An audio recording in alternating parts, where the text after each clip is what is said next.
Mic check, mic check. Shout out to the early No Cap crew in the building. If you're watching the replay, you could always support the channel by sending a super thanks. That's right, a super thanks. That's the heart shape with the $sign in it, right below the video. Let's go, I appreciate you.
Spacey got the swords on.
With your boy Freezy.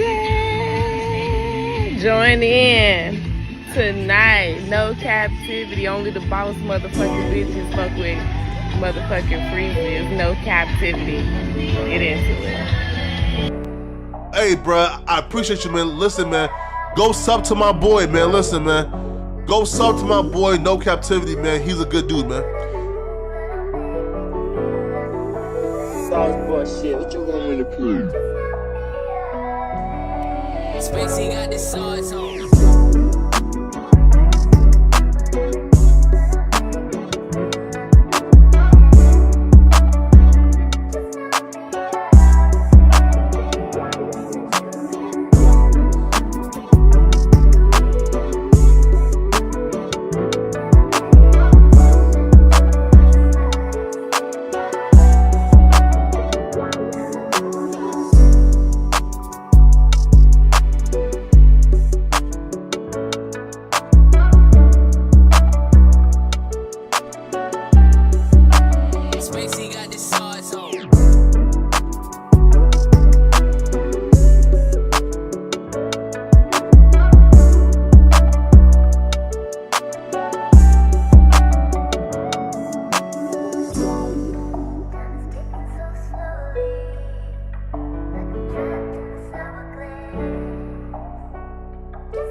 Hey, bruh, I appreciate you, man. Listen, man, go sub to my boy, man. Listen, man, go sub to my boy, No Captivity, man. He's a good dude, man.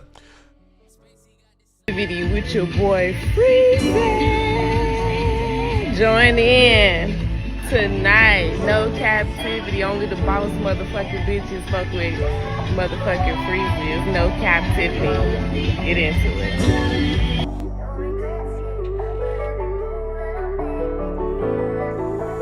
Sauce boy shit, what you want me to prove?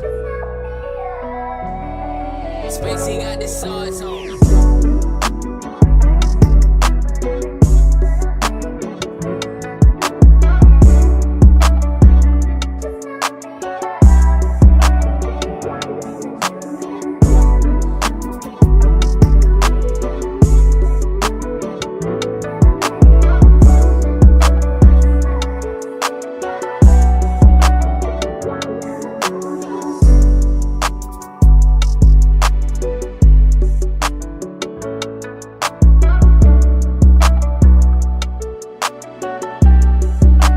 Spacey got the sauce on.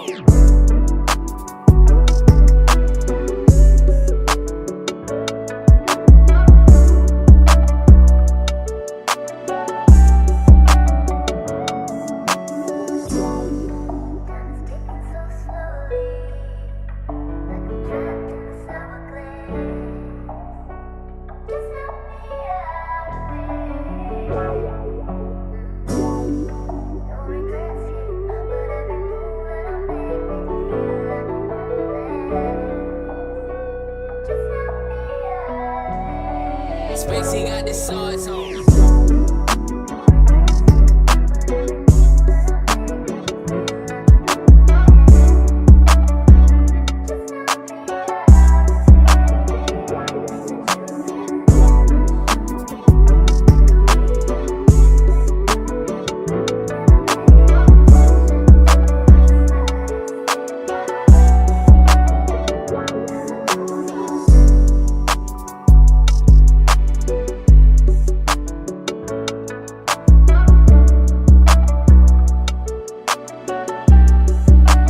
Spacey got the sauce on.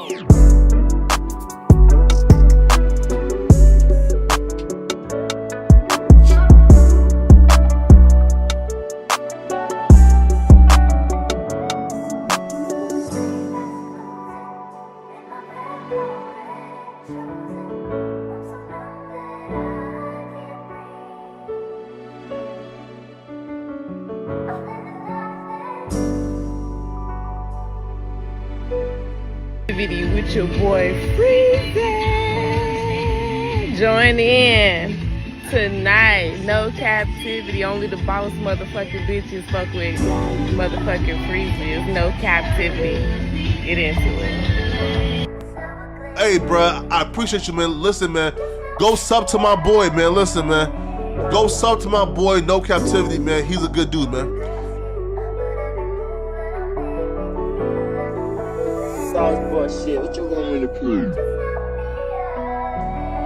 Spacey got the sauce on.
Times in our life, You got time to sing on it. You sing. we all have pain. So man, you gonna sing. We all have sorrow. Then I look at Wayne and I know that he will be ugly tomorrow. Lean on me when you're my cousin and I'll be your friend. I help you carry on, for it won't be long till I'm gonna need my cousin to care.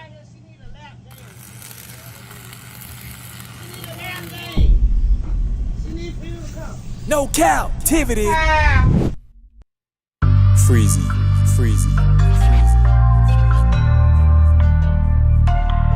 What up? You are officially locked in to No Captivity with Freezy, where we tackle issues that sometimes have us trapped in this thing that we call life. But if you know me, you know my motto: to free yourself, you must heal yourself. And if you're rock with your dog, please hit that like and subscribe button hard right now, and also comment and share this video. That is, if you rock with your boy Freezy. No Cap-tivity.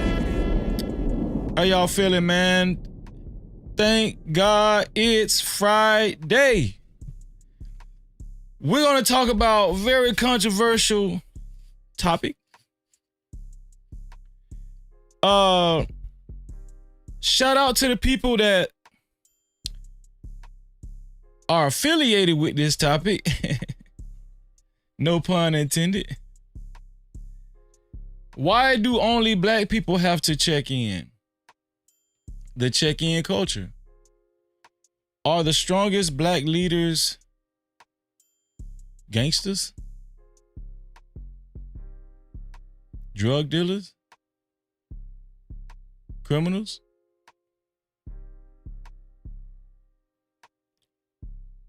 This is a conversation that's long overdue, and we're going to have it tonight, right here on No Captivity with Freezy. No Cap-tivity.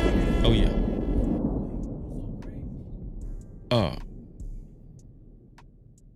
A guy by the name of Big U out of California inspired this topic today.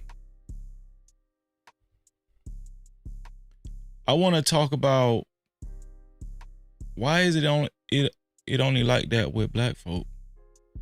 Why are black folk the only ones that's subject to this type of protocol?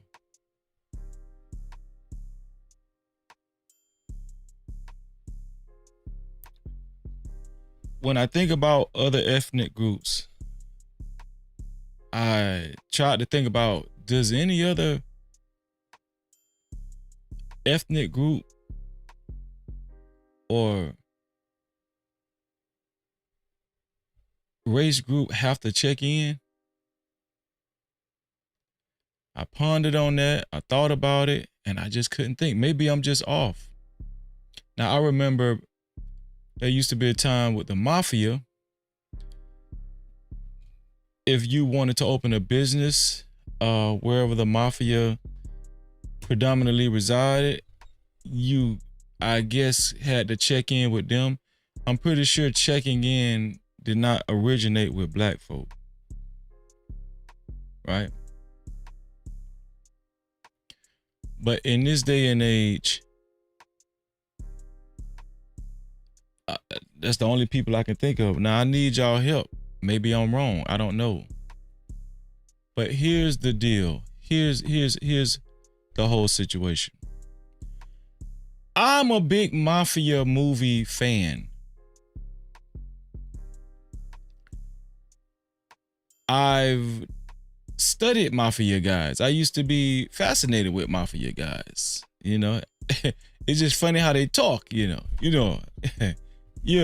Paulie. Come on, Paulie. Yeah. And I might be wrong, but I don't remember mafia people making you check in.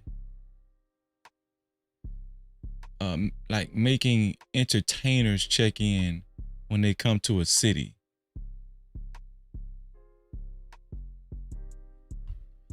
Maybe I'm wrong. I just don't.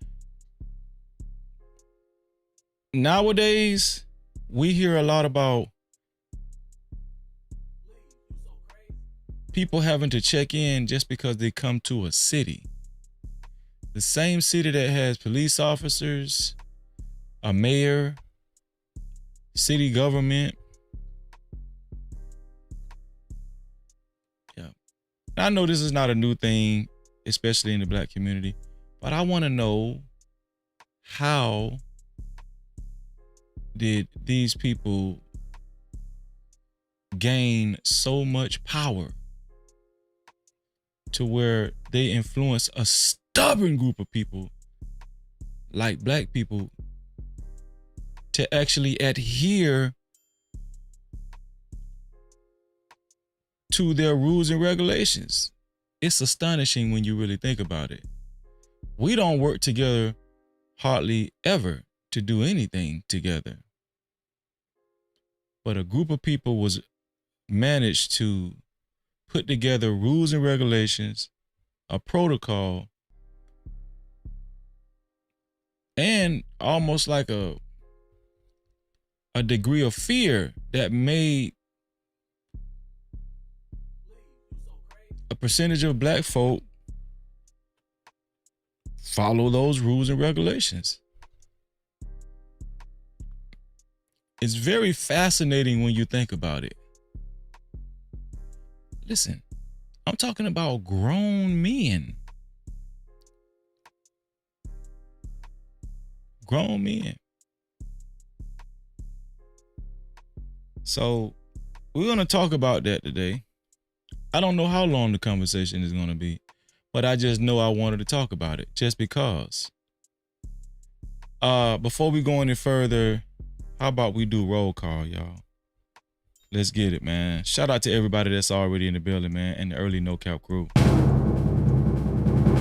Shout out to Emperor Kojak 313 the Great. Thank you, bro. He said, what up, though, Freezy and chat? Smash that like button hard right now. Emperor said, smash that like button hard right now, okay? You know, we're going to trademark that. Or we might put that on some merch. I don't know. But shout out to Emperor. Emperor, thank you, bro. I appreciate you. Make sure y'all subscribe to Emperor's channel, his gaming channel, and make sure y'all hit that notification bell. Shout out to Emperor. No Cap-tivity. Shout out to our sister Conversations with MJ, also known as MJ. She said, hey, Freezy, share the stream. Thank you, sis. Thank you, as always. And she said, of course. I think she was answering the question from the title of the show. And she said, LOL, have a good show. Thank you, sis. I appreciate that. No Cap-tivity. Make sure y'all subscribe to Conversations with MJ's channel and hit that notification bell. Excellent content creator. Appreciate you. Shout out to Lord ADS. Lord ADS said, what up, Freezy? Shout out to you, Lord ADS. What up to you too, man? How you doing, man? Hopefully you can participate in the conversation, man, like you always do. Appreciate you for being here, bro, as always, man. No Cap-tivity. Dang. Let's see. Artifacts. What's the dealio? He said, salute to the chat. What up, Freezy? Chilling, man. How you doing, Artifacts? Great to see you, man. Great to see you. Artifacts in the building. No Cap-tivity. Who else is in the building? There she go. The voice of Venus. She's just sending love. She's sending love to me and the whole No Cap crew. Shout out to the voice of Venus. Make sure y'all subscribe to my sister's channel and make sure y'all hit that notification bell. If you know like I know. Shout out to the voice of Venus. No Cap-tivity. Trap, what's going on, Trap? What's going on with you, bro? Great to see you. He say, what up? No Cap crew. Trap, thank you, bro. Trap, great to see you, man. Thank you, bro. No captivity. Lord ADS said, name your top 3 mafia movies. Let me see. My top 3 mafia movies. Number 1, Goodfellas. Number 1, Goodfellas. Number 2, what's my second top? My second. Casino. Number 2 is Casino. Number 3.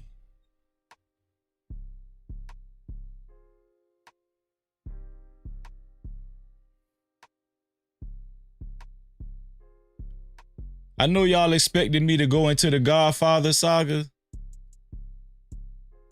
And the movie that I'm about to name, it might not even be considered a mafia movie to you, but I'm gonna name it anyway. Number 3. Number 3, my number 3 mafia movie is Departed. Has anybody ever seen Departed? With Jack Nicholson?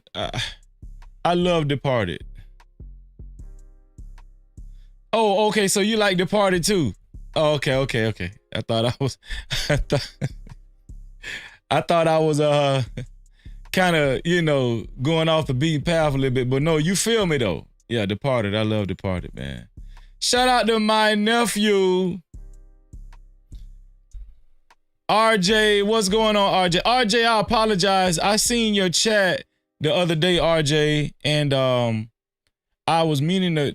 I thought I gave you a shout out, but if I didn't, I apologize, RJ. You know I love you, man. Shout out to you, DJ, and Jacory, man. I appreciate y'all. Love you, RJ. Shout out to you, man. No captivity. It's my nephews, y'all. Lord ADS said The Departed, Goodfellas, and The Godfather. Yeah, it's a good lineup, man. Venus said, I've seen anything with Leonardo DiCaprio. You love Leonardo DiCaprio like that, Venus? I ain't gonna lie, Leonardo DiCaprio, I don't even know why I'm fronting.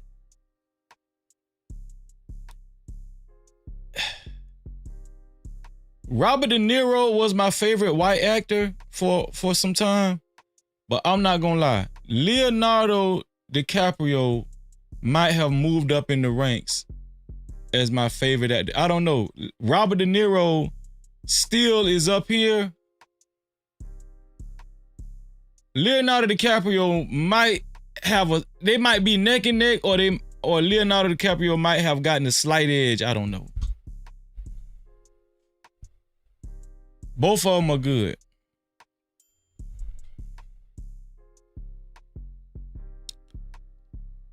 Shout out to, who else is in the building? Venus said he's my favorite actor. Fear No Mortals! No captivity. What's up, Fear No Mortals? Let me do this right now.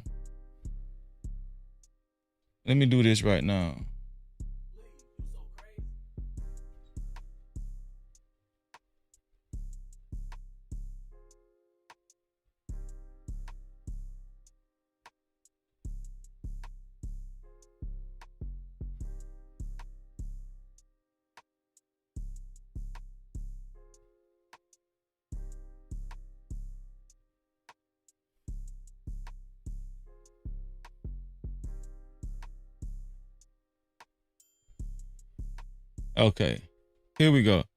Y'all listen. This is me and Fear No Mortals, y'all. This is me and Fear No Mortals. Y'all can catch me and Fear No Mortals this Monday at 3 o'clock on her channel, Fear No Mortals. Fear No Mortals, make sure you put your link in the chat. Y'all can catch me as a guest, on Fear No Mortals channel. It's hosted by Fear No Mortals, but y'all can catch me as a guest. I am going to be a guest on her channel. She does excellent content. Make sure y'all check me out on Fear No Mortals channel this Monday at 3:00 p.m. Eastern time. Make sure y'all go over there and subscribe and hit that notification bell so y'all can check out our show together. No Cap-tivity. Shout out to Fear No Mortals. Let's see.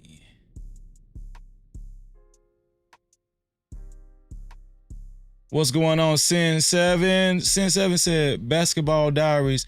Basketball Diaries is not a that's not a mafia movie though, right? But I think Leonardo DiCaprio was in Basketball Diaries, yeah. You know, I don't even remember. I don't think I seen. Did I see that movie yet? I don't even think I seen that. Basketball Diaries.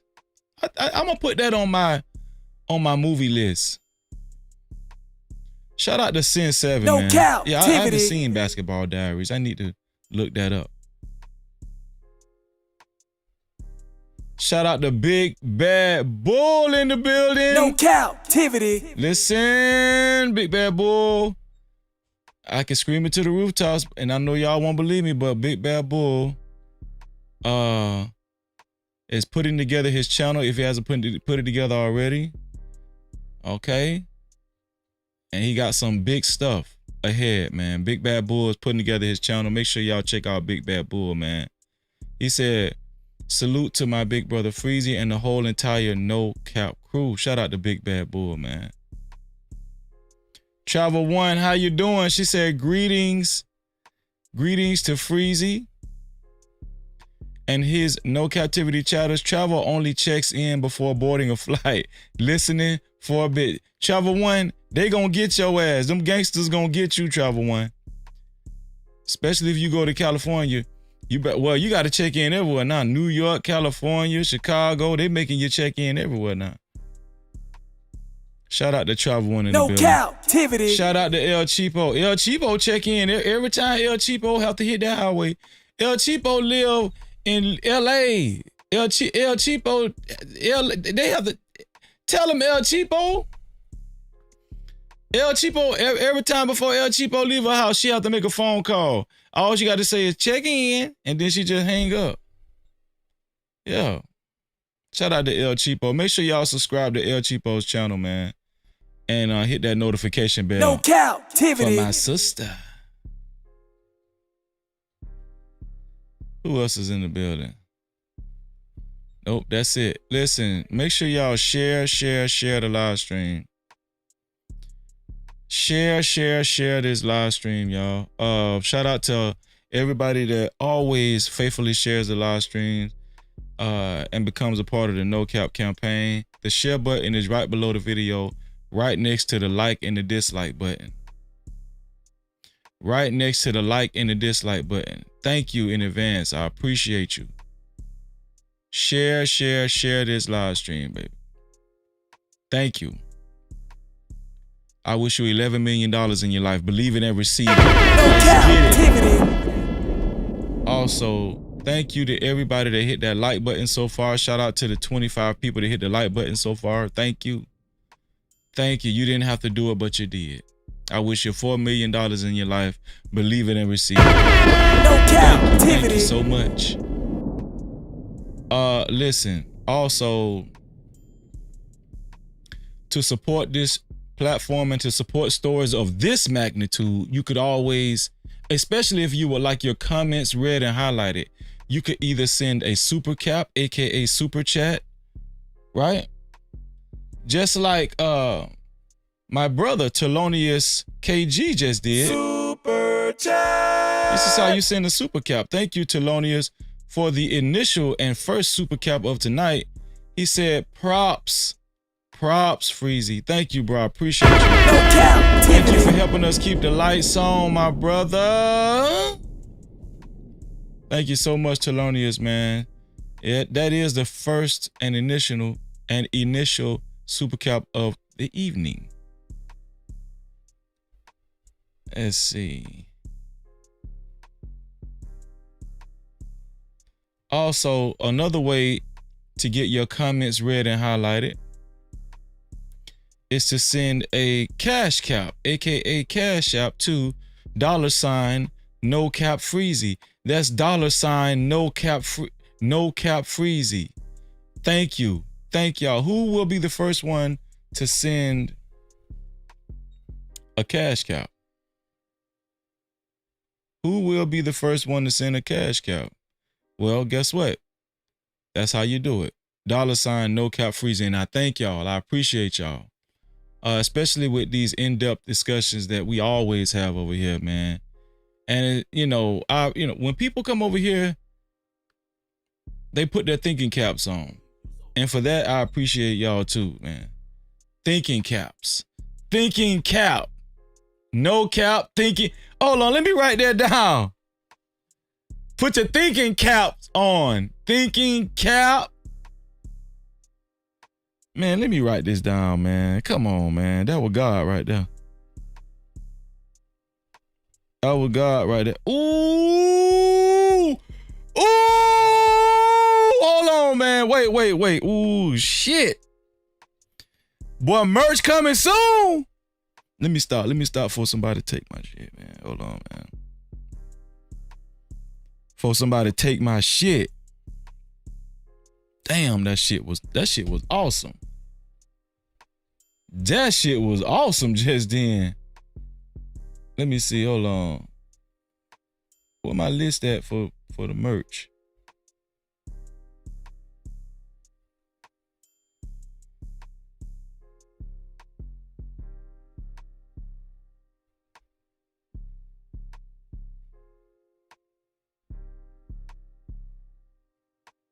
Damn, where it say merch?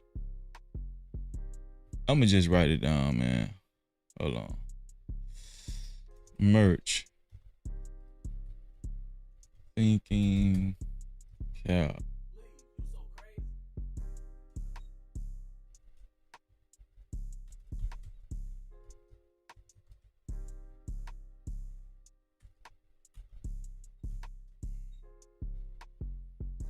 Ah, shoot. Damn, that was good, man. Y'all like that? Huh? Ooh. I want to elaborate it, but I can't because I feel like somebody gonna. This between the No Cap crew, this us, okay? Damn. This is Fear No Mortals channel right here, okay? This is Fear No Mortals channel right here. Make sure y'all hit that link and subscribe, man. And make sure y'all hit the notification bell. She just posted her link in the chat. Okay? She just posted her link in the chat, man. Shout out to Fear No Mortals, man. And shout out to Big Bad Bull for posting the Discord link in the chat, too. If you're not a part of the Discord, the No Cap-tivity Discord, make sure y'all hit that link that Big Bad Bull put in the chat. Okay? Don't miss out. And also, if you haven't became a member of this channel, a YouTube member, which will make you a VIP member, make sure you become a member of this channel as well. We have VIP Wednesdays every Wednesday, of course. You will not be able to watch our VIP Wednesdays, which hit a little different. It's a different style live stream. And I love it. All the VIP members love it. We're approaching 200 members. Please hit that link. Join. Hit the join button on the channel. Join our membership. I appreciate y'all in advance. Thank y'all, man. No Cap-tivity. Thank you. And Big Bad Bull he put a link in the chat as well for the membership. Coach Fur said you claimed it already. Thank you, Coach Fur. Because I was finna get excited, but I had to write that down, man. Damn, that shit was hard. Shout out to Coach Ferg in the building, No man. Cap-tivity. Yeah, that was hard there, man. And listen, we're waiting on the first cash cap of the night, which is $ no cap freezy. That's $ no cap freezy. And the way you become the initial sponsor of the night Just Jay was the initial sponsor last night. Shout out to Just Jay. Jerome finished as the official sponsor. But how you become the initial sponsor of tonight, or of any night, is all you have to do is give $20 or more. $20 or more, and you will become the initial sponsor of tonight's show. And guess what? Your name will be on the legendary sponsorship board. Your name will be on the legendary sponsorship board that's flashing below. Whoever it will be, I appreciate you. Thank you so much. $20 or more, that's all it takes to get on the legendary sponsorship board that's flashing below. I appreciate y'all. Thank y'all so much, man. No Cap-tivity. Shout out to our sister. Speaking of Just Jay, Super chat. shout out to Just Jay for her $5 super cap. Just Jay said, "Good day, people, and Freezy. Hope y'all had a good day." Shout out to Just Jay. No Cap-tivity. Shout out to Just Jay. Thank you, Just Jay. I appreciate you. Thank you. She got the lights flashing, y'all. Second super cap of the day, man. Before we get started, man, today's topics is going to be very controversial, might be a little sensitive. Some people might have family members that's a part of gangs. Some of the No Cap crew might be affiliated with a gang. I don't know, right? And listen, this is not just about California or LA or whatever. Gangs have migrated all across America, right? When we talk about checking in, I really only hear that terminology highlighted within the black community. Now, we know there's Mexican gangs, there's all types of Hispanic gangs, right? Is there white gangs? I guess United States government, I don't know what's that. But no, I'm just saying, like, when it comes to checking in,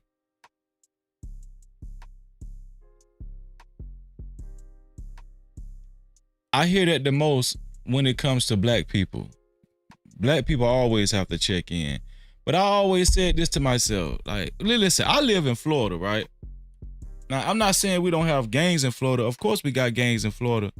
But the checking in thing was never a big thing in Florida.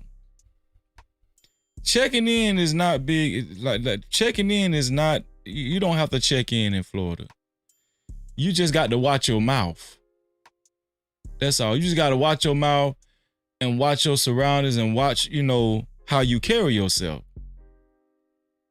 That's the only thing you got to do when you come to Florida. Just watch how you carry yourself. Watch your surroundings. Cause this shit can get like a third world country on your ass. No Florida can get like a third, cause I'm just saying it's a lot of hungry immigrants in Florida. Cubans and Haitians and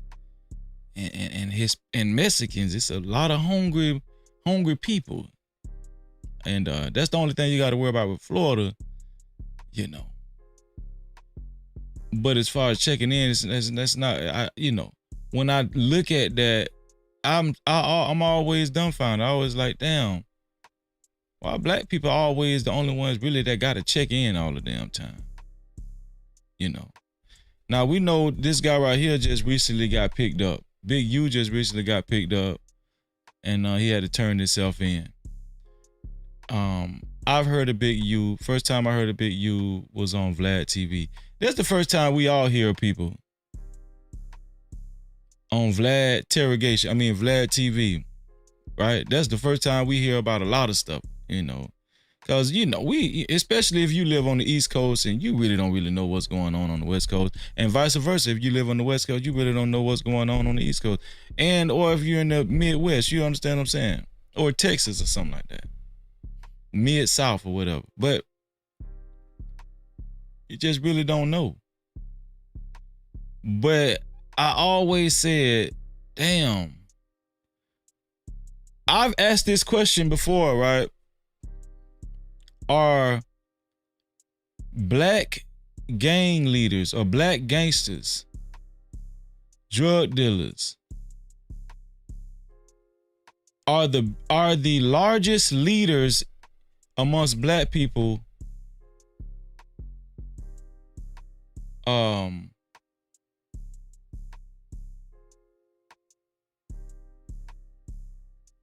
are the largest, how do I want to say this? Are the largest leaders among black people in a criminal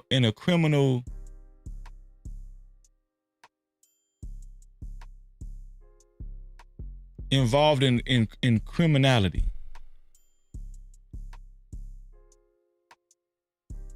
Are the largest black leaders involved in criminality?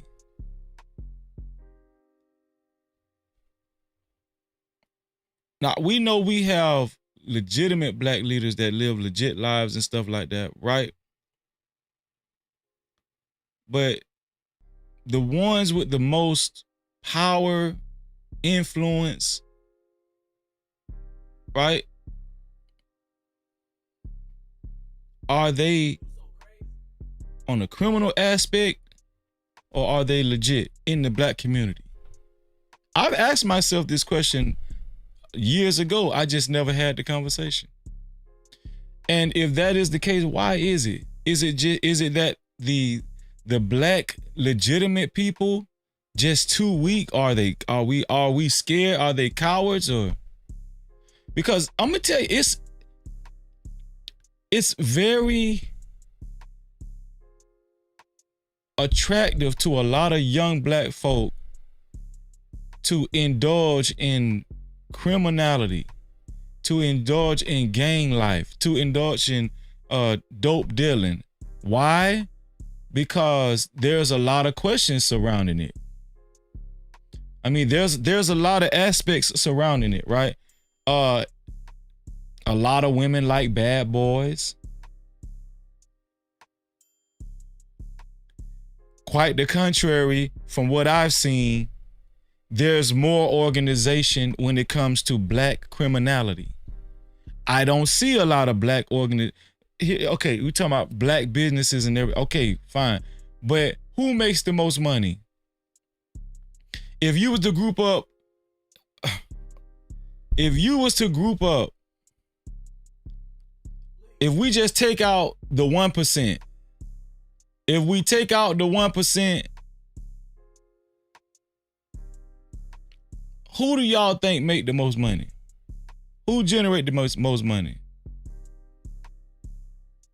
And we're going to factor in business owners and everything, because listen, let's not forget there's a lot of black people in criminal life that actually was able to make enough money to open up businesses. Gangs do it all the time.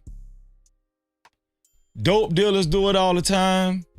Scammers do it all the time.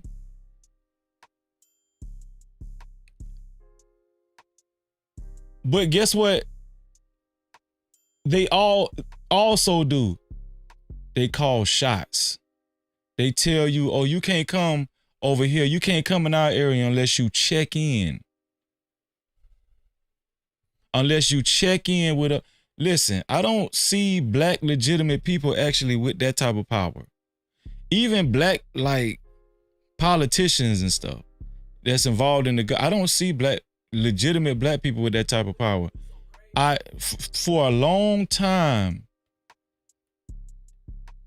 when we even see movies and stuff surrounding black folk, especially black men in particular, it's on a criminalized basis,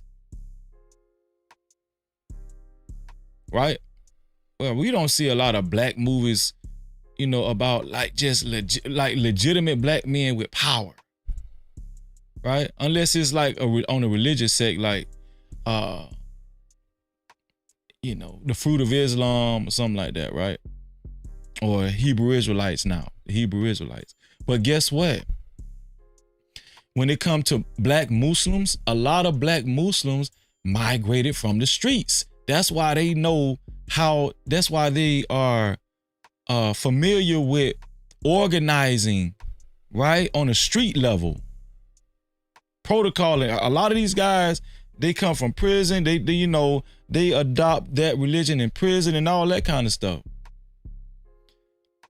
I would argue that the most organized people, the most organized black people in America are black criminal, black people in the criminal world.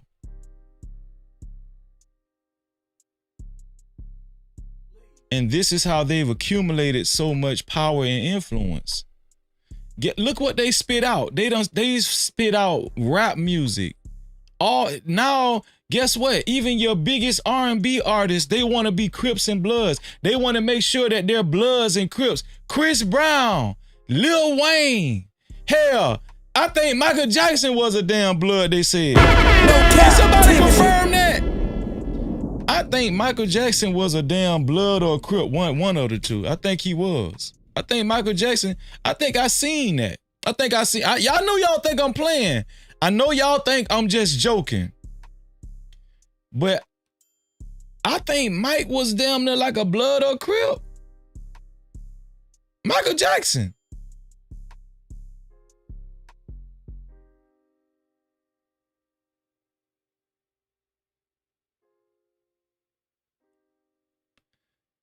Listen, I want to put the link in the chat. Shout out to Kasim in the building. What's going on, Kasim? No Cap-tivity. He said, my cousin was raised in a 2-parent home and ended up in a gang. He was a general and we had a hard time understanding where we went wrong. You never know. There you go. He was a general, see?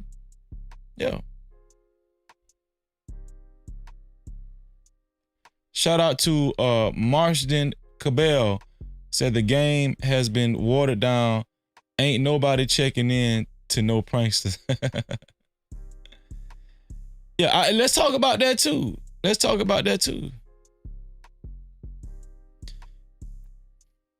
Y'all know they said Michael Jackson beat up Tupac. Y'all know that's out there, right? That Michael Jackson actually beat up Tupac. Y'all ain't never heard that. I just found this out not too long ago. Y'all ain't never heard that Michael Jackson beat up Tupac. I see y'all think Freezy just be lying and going on. Oh, let me show y'all. Hold on, let me show y'all, man.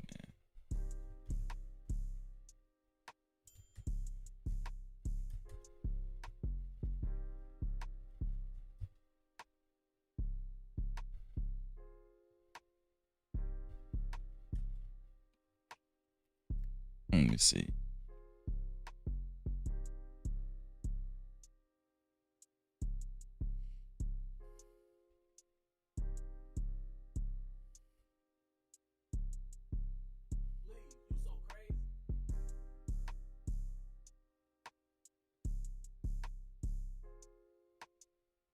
Let me see if this is it right here.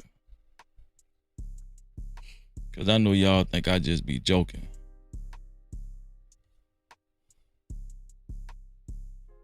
Here we go. Michael Jackson beat up Tupac, man. Hold on.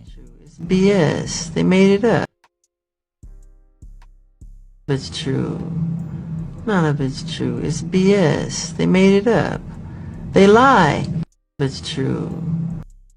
Hold on, here we go. This one, He said, "Do we even start? Did we even start? Yeah. Michael Jackson said Prince. And we got 2 stories out of it, so that's so good. I don't even want to answer. Okay, Tupac or Eazy-E? Eric, right? Hold on, let me make sure. Here we go. You know, Mike and Quincy was tight. So that means Michael Jackson grew up.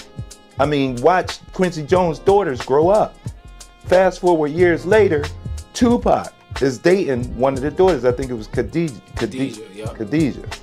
They came out of, Tupac comes out the party disrespecting Khadijah like, shut up, come the f on, shut the f up and get in the car. Mike stepped to him, yo, you can't talk to her like that. He was like, Mike, mind your f***ing business. Mike was like, no, that's like my niece. You ain't gonna just talk to her like that. Michael Jackson and f***ing Tupac start rumbling. Michael Jackson beat his ass. You know Mike and Quincy was tight. So that means Michael Jackson grew up. I mean, watch Quincy Jones' daughters grow up. Fast forward years later, Tupac is dating one of the daughters. I think it was Khadijah. They came out of, Tupac comes out the party, disrespecting Khadijah like, shut up, come the f on, shut the f up and get in the car. Mike stepped to him, yo, you can't talk to her like that. He was like, Mike, mind your f***ing business. Mike was like, no, that's like my niece. You ain't gonna just talk to her like that. Michael Jackson and f***ing Tupac start rumbling. Michael Jackson beat his ass. Now do y'all believe me? Now do y'all believe your brother Freezy? Michael Jackson beat Tupac ass. I know y'all ain't believe me.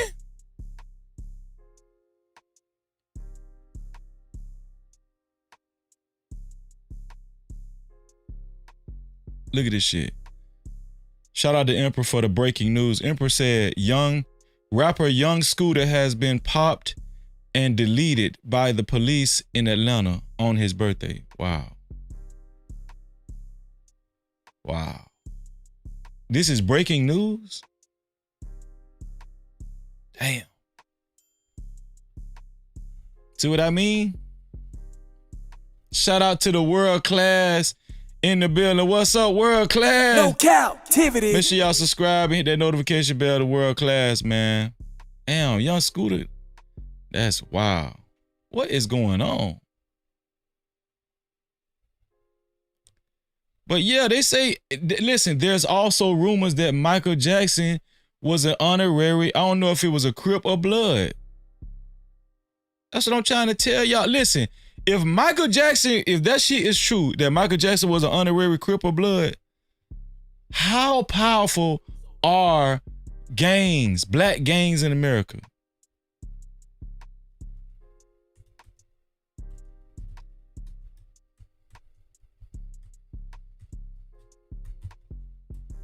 Let me see.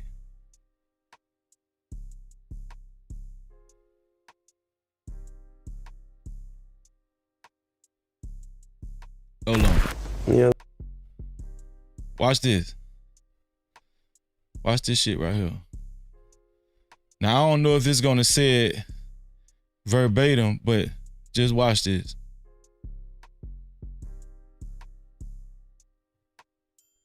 Here we go. Look at that picture up there. Have any one of y'all was fortunate enough to meet Michael Jackson? No, guess what? The Crips was. No Cap-tivity. Mike had to check in. Mike had to. Y'all, we finna have this debate tonight. We finna have this discussion tonight. We finna have this discussion tonight. Who are the most influential? Who are the biggest leaders in the black community? Is it gangsters? Or is it just legitimate black people? Do that. And Mike was like, Mike, big. Mike, do you know what you just did, Mike? Mike is holding up the damn Crip sign. They got Mike holding up the Crip sign. They made that man an honorary Crip.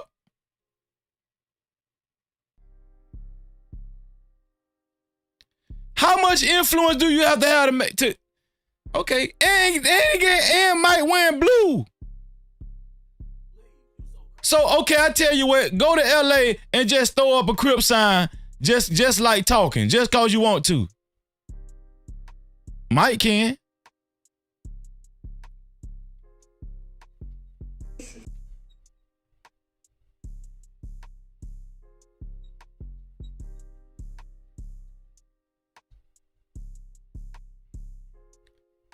Shout out to, I think I seen my sister here for the tea just came on in. Shout out to Here for the T. I'm gonna give you one more time. Shout out to Here for the T in the building. Oh, I hit the wrong button. Here we go. Not on my watch. That's Here for the T right there. Just in case y'all don't know. Shout out to Here for the T. And first of all, let's stop playing like Michael Jackson was a punk. Michael Jackson came from Gary, Indiana. Do y'all know what Gary, Indiana is? Gary, Indiana is full of killers and gangsters. Yeah, did y'all know that? Did y'all know that Gary, Indiana is full of... Michael Jackson is not no punk.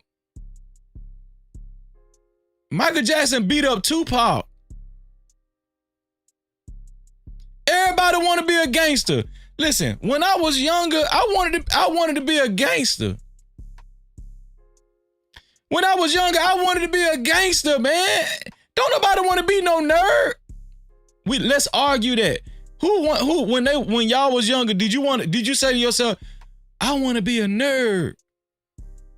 Did you look at the nerds and say, ooh, that's what I want to be? Was the nerds walking around protecting each other? Was the nerds walking around protecting each other? I'm talking about in the black community. Was the nerds walking around in school just checking your ass, checking you? Hey, hey, where you going? Where you going? Why you ain't got no books in your hand?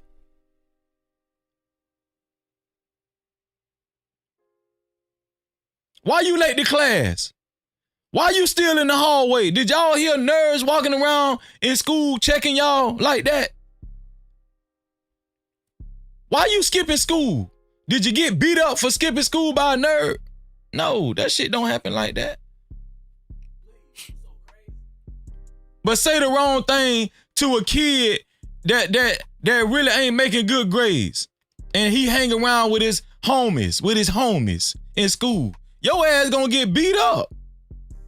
Why the nerds couldn't beat nobody up? Why the nerds didn't have no respect, but the gangsters do? Who are the biggest leaders in the black community just from the culture standpoint, from birth?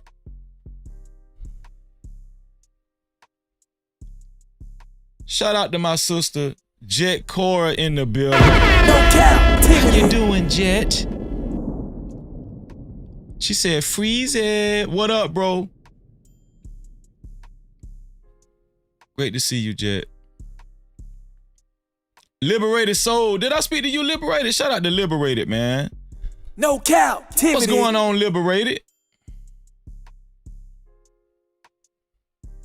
Shout out to Liberated Soul in the building, man.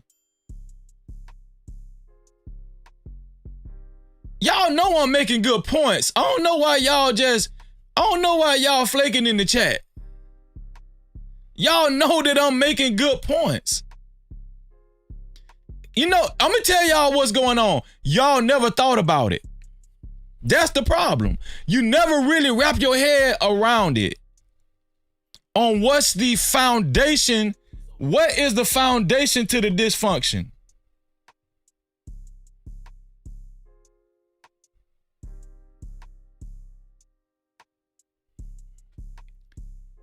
Shout out to our brother Kev Stutters in the building. What's going on, Kev? No Cap-tivity. Kev Stutters. Kev, what that mean? You stutter for real? I thought I was the only one that stutter. I got a cool stutter though. Kev, do you got a cool stutter like me? I got a cool stutter. See how I just did that? It was cool though.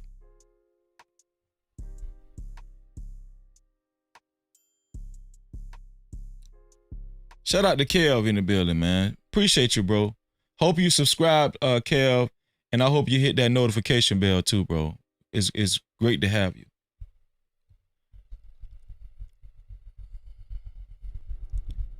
Black women are always saying, where the leaders at? Where the black male leaders at?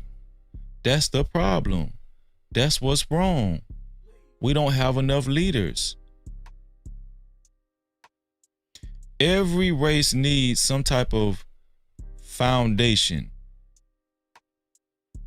And most of the time, the foundation are the men. A lot of times I hear the men saying, oh, the first teachers are women. In so many ways, that's true. But we're talking about laying a foundation, a strong foundation.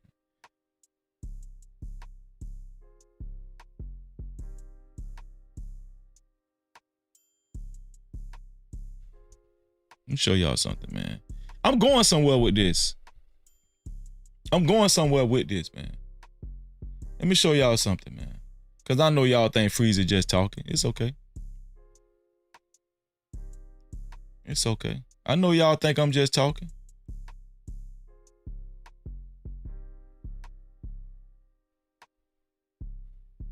Look at this. What we gonna do first?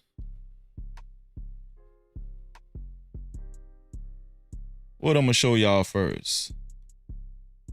How about I show y'all this first right here? That's one of the cities a city like LA, that's one of the cities you got to be on point. Right. Like, you gotta be like, especially with it being so political and the politics out. They talking about political politics, they talking about gang stuff. You know what I'm saying? Like, that's one spot I don't play. Like, they said it's more dangerous right now with 3 o'clock in the afternoon and 3 o'clock in the morning. The first time it's more dangerous at 3 o'clock in the afternoon than 3 o'clock in the morning in LA.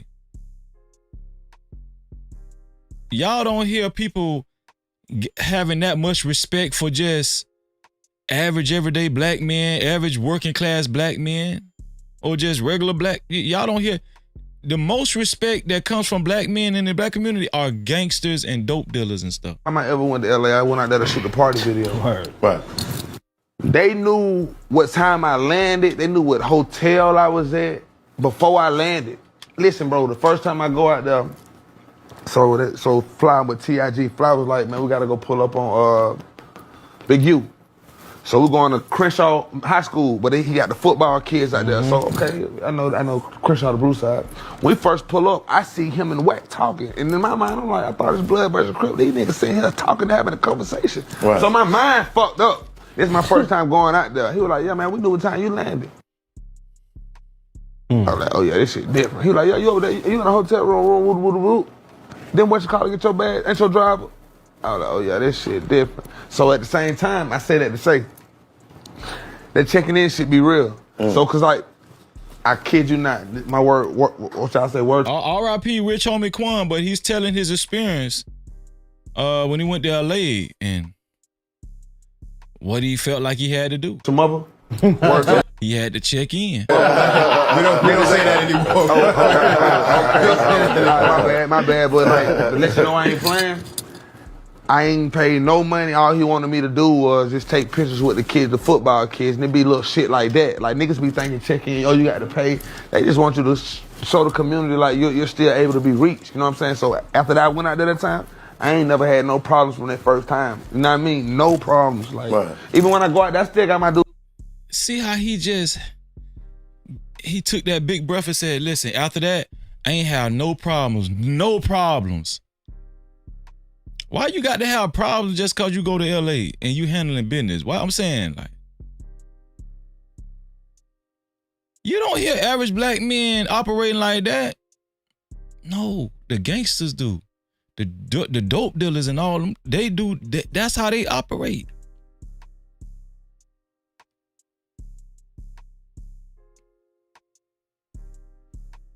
I check in, hey bro, I'm here, bro. If I need anything, you know what I'm saying? Woo. But that shit protocol, man. Even when I come out here, I got my dudes I call. It's everywhere. Right. You know what I mean? I done been in a lot of these spots more than one time, bro. I've been doing this shit for 10 years, so a lot of these spots I done been to 3 or 4 times, so I've accumulated friends, like niggas I fuck with, like, I feel like you my brother. Right. You know what I'm saying? So they gonna make something straight. You know what I mean? So, man, we can't never let our guard down, bro.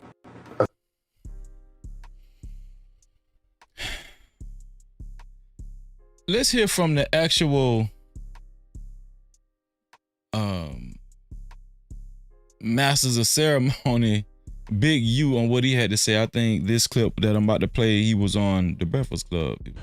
The youngsters get out and then they have to have an experience before they realize I should have checked in. He's saying that they might not realize it at first, but they're going to eventually realize they should have checked in. Let me tell y'all something, man.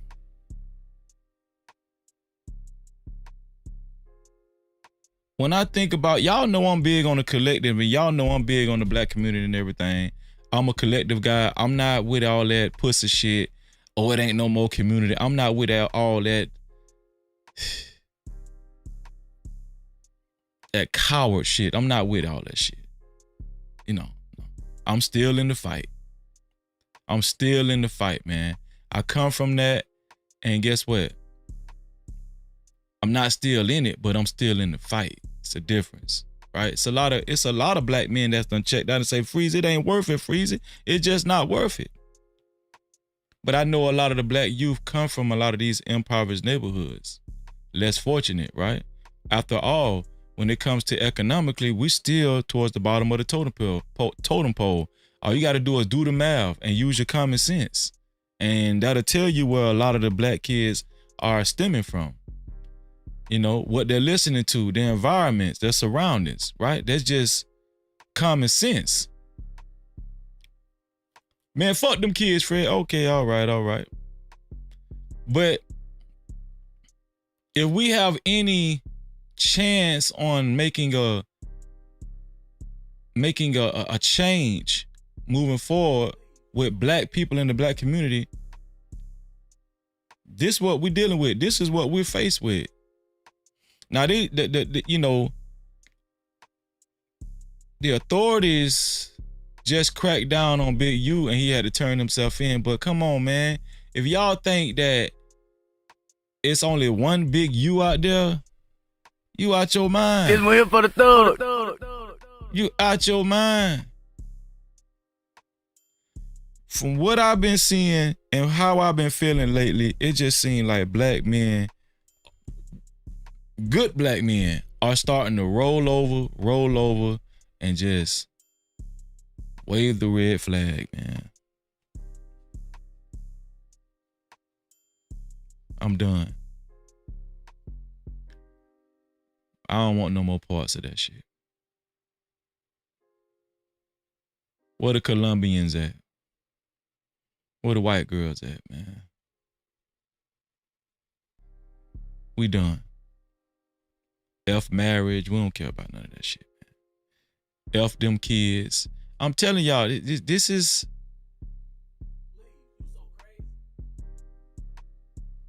This is what I'm seeing. This is waving the right flag. But guess who the strongest? Guess who I've been noticing? I've been noticing this shit since I was little.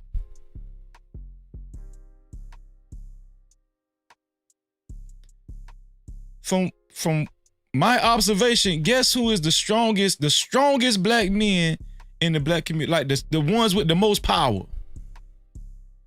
The ones with the most power are guys like this. You know what I mean? Or I should have called, or I should have been moving a certain way. And so they get out, and they might be under your banner, but then they not respecting the banner. They ain't calling you. They got your number, they know who you is, but they feel like they bigger than the program. You know, and you got a lot of dudes, like when I was here last time, that claim my neighborhood. Even he talk like he's strong. He talk like he got power. No Cap-tivity. He talk like he got power. Have y'all seen some of these guys on these panels? They that just gave up. They don't even have the strength in their voice like we hear in Big U right here. Shout out to Big U. One time for Big U, dog. Shout out to my dog Tommy B, man, in the building. No Cap-tivity. What's up, Freezy? Shout out to Tommy B, man. Y'all do what Tommy B said. Hit that like button, dog.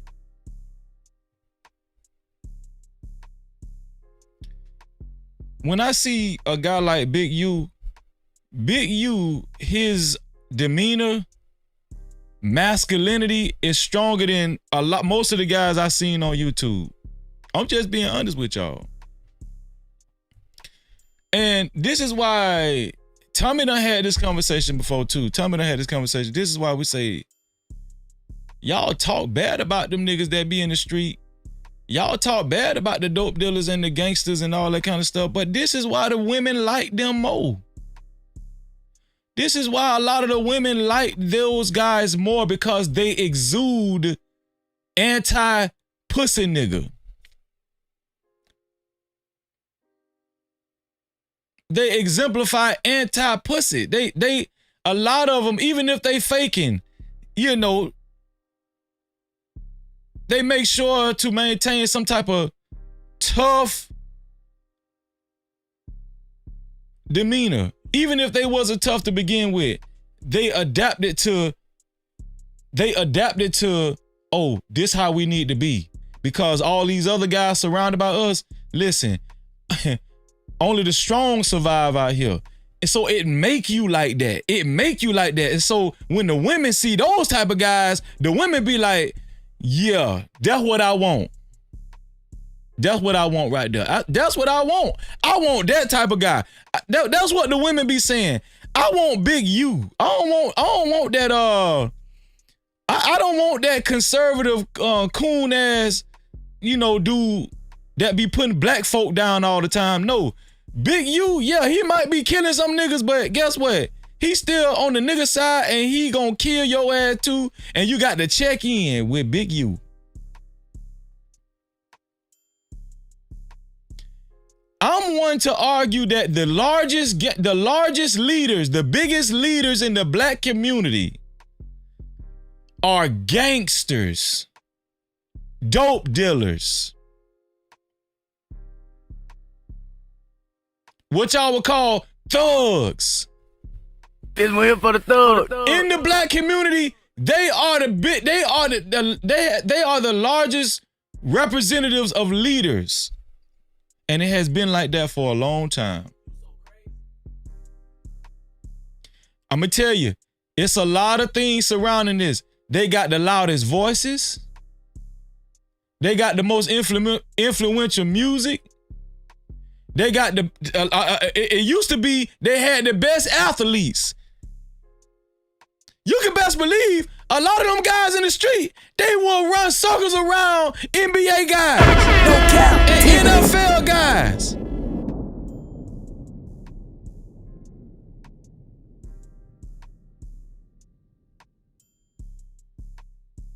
Man, I knew some guys in the street. They just didn't make it to college. They just didn't make it to the NBA. Man, them guys were jumping out the gym. Them guys are strong as hell. Fast as hell in the street. Have y'all ever thought about this? If you take the most talented, skilled, young thugs, let's just say they teenagers or something, young thugs in the street, and played basketball against your average high school team, who y'all think will win?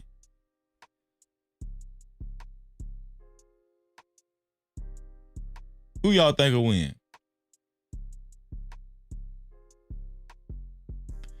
Man, them guys gonna be talking shit. Them guys gonna be throwing elbows. Them guys, they gonna be super rough. It's because of just the mentality that they got, that they feel like how they got to be to win, to survive, right?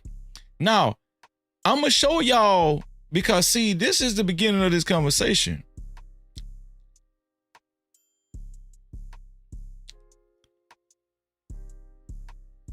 The qualities that they have are not bad qualities.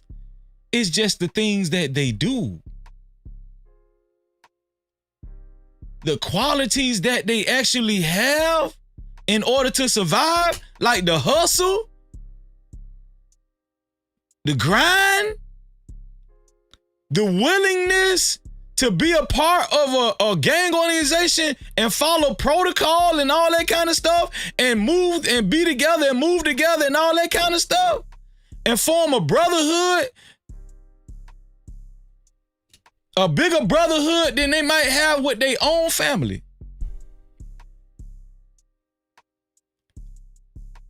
Those are good qualities. They just channel them in the wrong way, in the wrong direction. If y'all follow me, does anybody follow me what I'm saying? Is anybody following what Freeze is saying right now? It's in this music, but they don't really with us until it's a problem. Then they call them. Like Quando Rondo. I just showed Envy. Like, you can't call me now. You can't call me when the fire hot. You didn't fuck with me before that. You know what I mean? You had my number. You could have called me. You could have did all that. You know what I mean? But he was around about. But how is that fair to me? How is that fair to our team, though? You know what I mean? The youngsters get out, and then they have to have an experience before they realize I should have checked in. You know what I mean? Or I should have called, or I should have been moving a certain way. And so they get out, and they might be under your banner, but then they not respecting the banner. They ain't calling you. They got your number. They know who you is, but they feel like they bigger than the program. You know, and you got a lot of dudes, like when I was here last time, that claim my neighborhood that's in this music, but they don't really with us until it's a problem. Then they call them. Like Quando Rondo. I just showed Envy. Like, you can't call me now. You can't call me when the fire hot. You didn't fuck with me before that. You know what I mean? You had my number. You could have called me. You could have did all that. This my thing, right? A lot of, and I don't want to call all black conservatives coons because they're not, right? But I'm just saying a lot of those starch conservatives, black Republicans and stuff, I'm talking especially those MAGA, the black MAGAs and stuff, right? They always complaining about the inner cities and the crime and the black gangs and stuff like that and the thugs and stuff. They're always complaining, but I'm gonna tell you the truth. Most of the time, black MAGA people, black conservatives, they don't have the same type of influence that those thugs that they talking about have. They don't have it. They don't have the same type of leadership skills that those gang members have. They just don't have it. All I hear a lot of the black Republicans, the black conservatives do is just talk a whole lot of shit and brag on Trump, and the Republicans just brag on why niggas ain't shit, and they always say you niggas and niggas ain't shit and you blacks. That's all I hear them say. They don't. I'm gonna be honest with y'all. I've seen street guys organize shit more than I've seen black Republicans and black MAGA motherfuckers. This is just factual. This is factual. This is facts. This facts.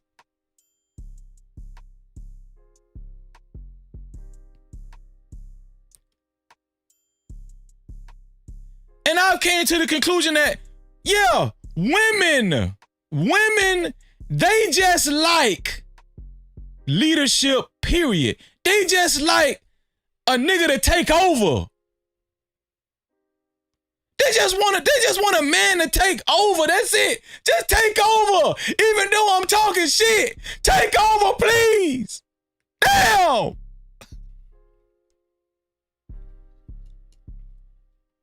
Well, your voice loud. I ain't finna argue with. Well, let me make your voice louder than mine. Damn, shit.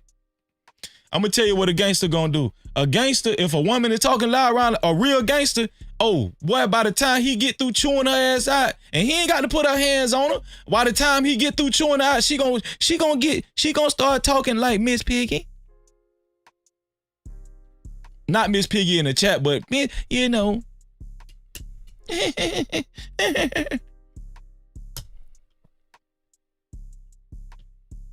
It's the point I'm trying to make is, why are,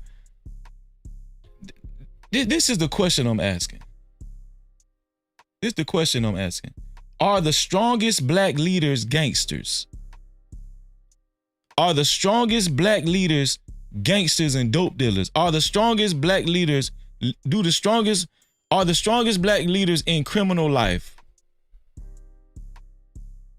Why do only black people have to check in? You don't see that shit in the Asian community. You don't see Asians feeling like if they go to another Asian community across country, they gotta check in. Asians don't do that. White people don't do that. Why has it only been like that with black folk? I'm gonna tell you why. Because it has gotten to a point where inner city, urban black men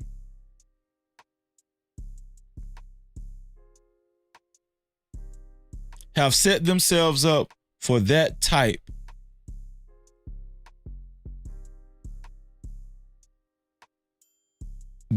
of order or protocol.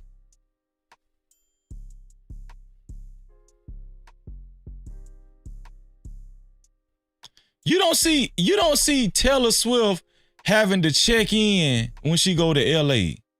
I guarantee you Taylor Swift don't check in with white people, with other white people. You don't see Taylor Swift, you don't see Justin Timberlake checking in when he go to New York.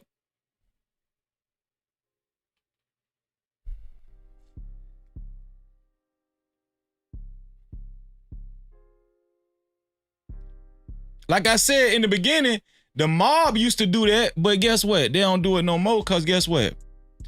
The white community took care of that shit. They said no more. We ain't having that. The mob really ain't big like it used to be. I'm telling you, I used to be like a mob fanatic. I used to be a mafia fanatic.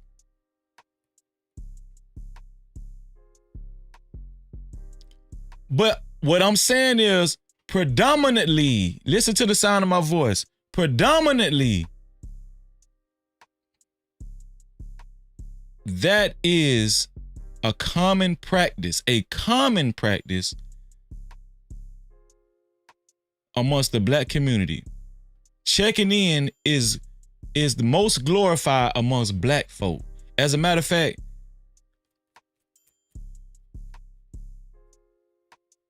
I think checking in is a gang affiliated term, if I'm not mistaken.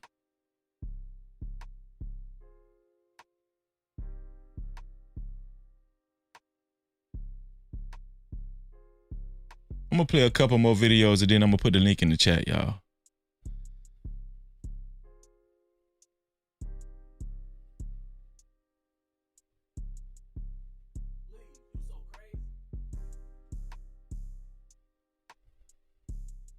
Let's see.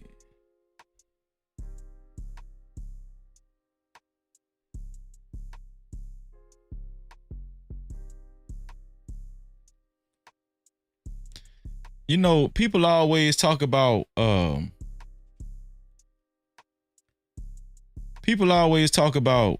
Jay-Z and no, we got Freezy. Black people got billionaires too. It ain't all gangsters and dope dealers. It ain't all gangsters and dope dealers. I didn't even tell people to stop using the money phone. I didn't say that. Yeah, talk about that. I think of OJ, to talk about that record. Yeah. It doesn't say that anyway. I had to listen again. Like, how is this being misinterpreted? Right. I just said it ain't money to us. It ain't. Right. That's just an honest statement. Money to us is me and my 3 friends on the floor at the Golden State. Not because the seat's expensive, but because that's what we doing. You never seen that. You know what I'm saying? That's or building brands and pushing it forward. And that can't be the end all. That can't be our goal to get money and then show it on the internet. That can't be our goal. That's some corny shit. You can do it. I've been saying this. So change is cool to cop, but more important is lawyer fees. That's my first album. Right. I've always been trying to give people game and like, here, man, learn. Did y'all hear what that man just said? This man is a billionaire and he's still talking about chains are cool to cop, but more important More important are lawyer fees. That's some criminal terminology shit. You better get your bond money up, your lawyer money. Do you got your lawyer money up, nigga? These dudes comes from the streets. Well, how you think they get this? How you think they get this wisdom and this what is it called? How you think they become so prudent?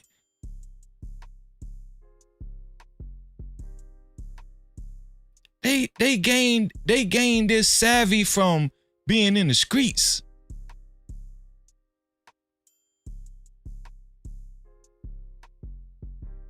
$50 Cent. Everybody always bragging on the billionaires and stuff. Dr. Dre, 50 Cent, I don't know if he's a billionaire yet, but you get my drill. P. Diddy. Right? Those guys glorify street shit, criminality. Why? Because it has the most influence and y'all don't want to admit it. Y'all just don't want to admit it.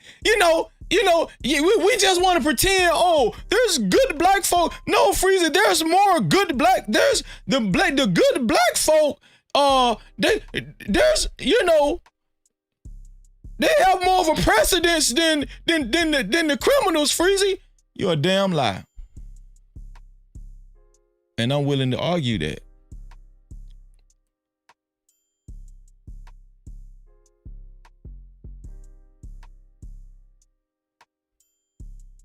Shout out to Pastor in the building. What's going on, Pastor? Great to see you, dog. Shout out to Wally World. What's going on, Wally? Wow. Great to see you, Wally World. Shout out to Calvin Cook in the building. What's going on, Calvin Cook?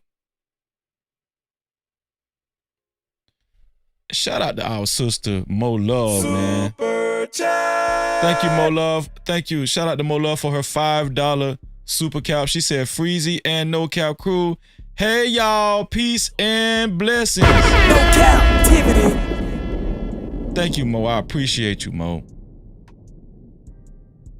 Make sure y'all subscribe to Mo Love's channel and hit that notification bell. Subscribe to Mo Love channel and hit that notification bell, please.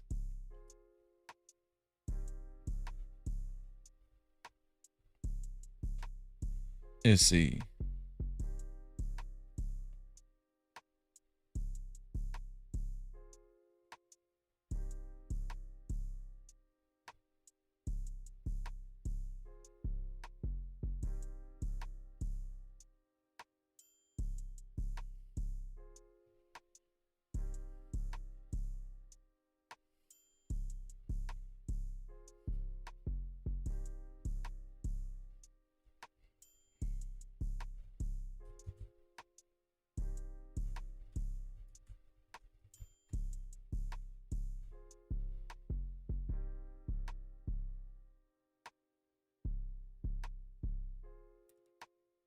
Let's listen to a white dude talk to us about checking in. Here we go. Let's listen to this guy named 1090 Jake. Hold on, I think we got some cash caps just came through.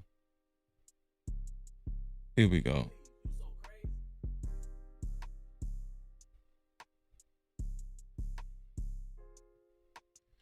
Shout out the Next Level. Ooh. Check the cash out, bitch. Shout out to Next Level for his $5 cash cap. The first cash cap of the night. Shout out to Next Level. No Cap-tivity. Appreciate you, bro. Next Level said checking in isn't a black thing, it's a criminal thing. Yeah, I know that. That's why I mentioned the mob and the mafia. But it has become predominantly black culture. That's what I'm getting at. The largest ethnic group of people that promote checking in and that terminology, what it has come to are black people. But I understand what you're saying, Next Level, because we acknowledged that earlier because I went to spewing off my favorite mafia movies and stuff. Yeah. Shout out to Black Hawk. What's going on, Black Hawk? Check the cash out, bitch. No Cap-tivity. Shout out to Black Hawk with with his $5 cash cap. Thank you, Black Hawk. Thank you. I appreciate you. Great to see you, man. Great to see you.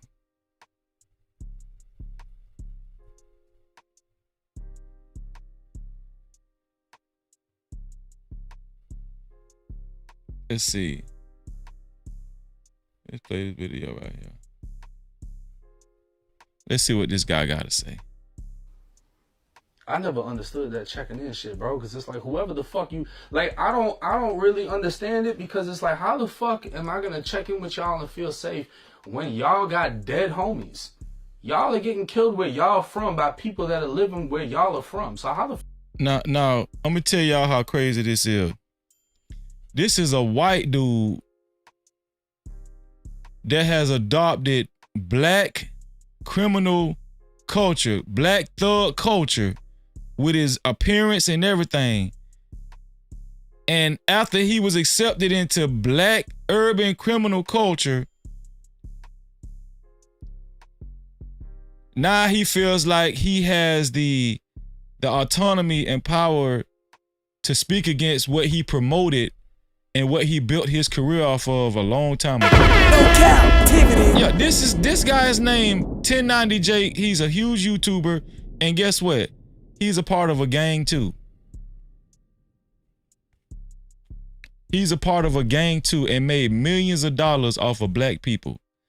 That's how stupid we are sometimes, man. How the fuck am I straight and y'all ain't straight? You know what I'm saying? Shut the fuck up, man.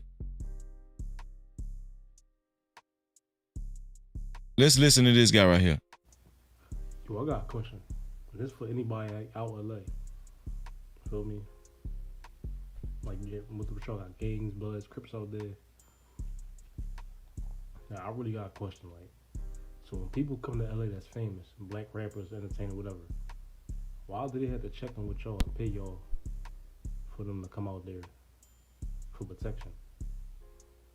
And the crazy part, black people go out there and they need to pay for protection from other black people, and they wonder why we really be fucked about this job. No bullshit. The boy church, he be saying some facts sometimes. Like, I don't be getting it.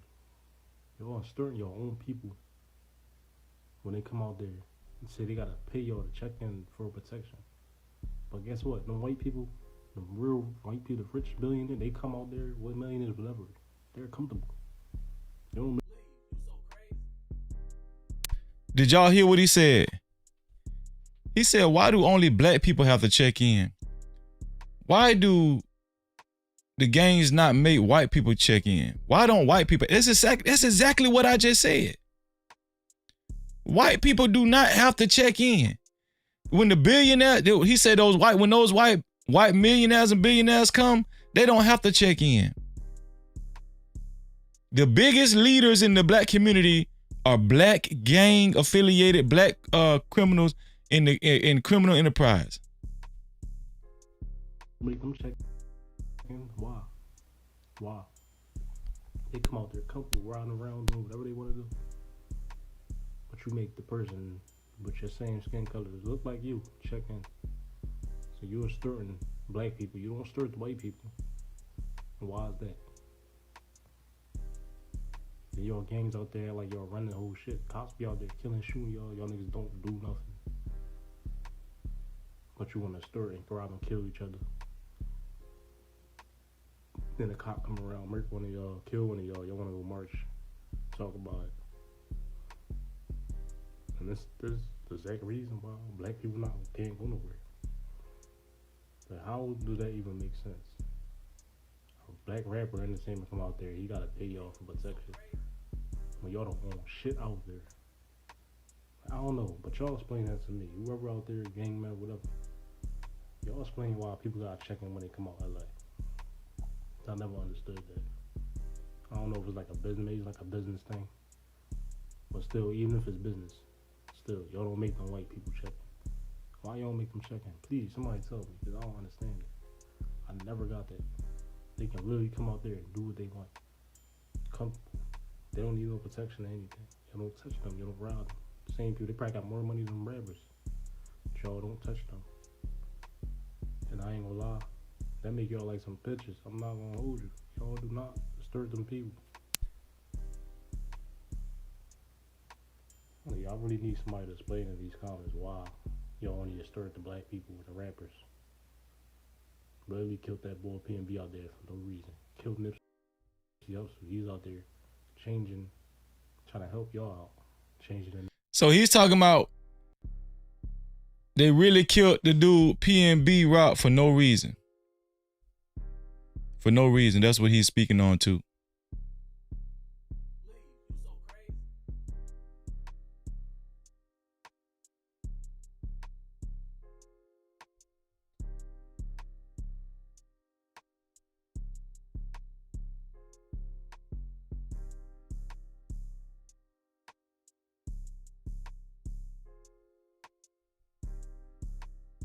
So to me, what I heard, and I don't know much about checking in. Checking in is when you come into a city. So to me, what I heard, and I don't know much about checking in. Checking in is when you come into a city and you let the people that you know that represent that particular city, that you're there. And what they do is provide protection for you while you're in that city. Yeah, but we all know nothing is free. Like, people don't just be like, hey, Steven Jackson, I really like the way you play basketball. Let me take my whole gang out here. So do you think, are we saying like Stephen A. Smith, he checking in? That's what I mean. Like, because he's more on the white side. But that's what I mean is like, So, who has to check in? Did y'all hear what that white dude said?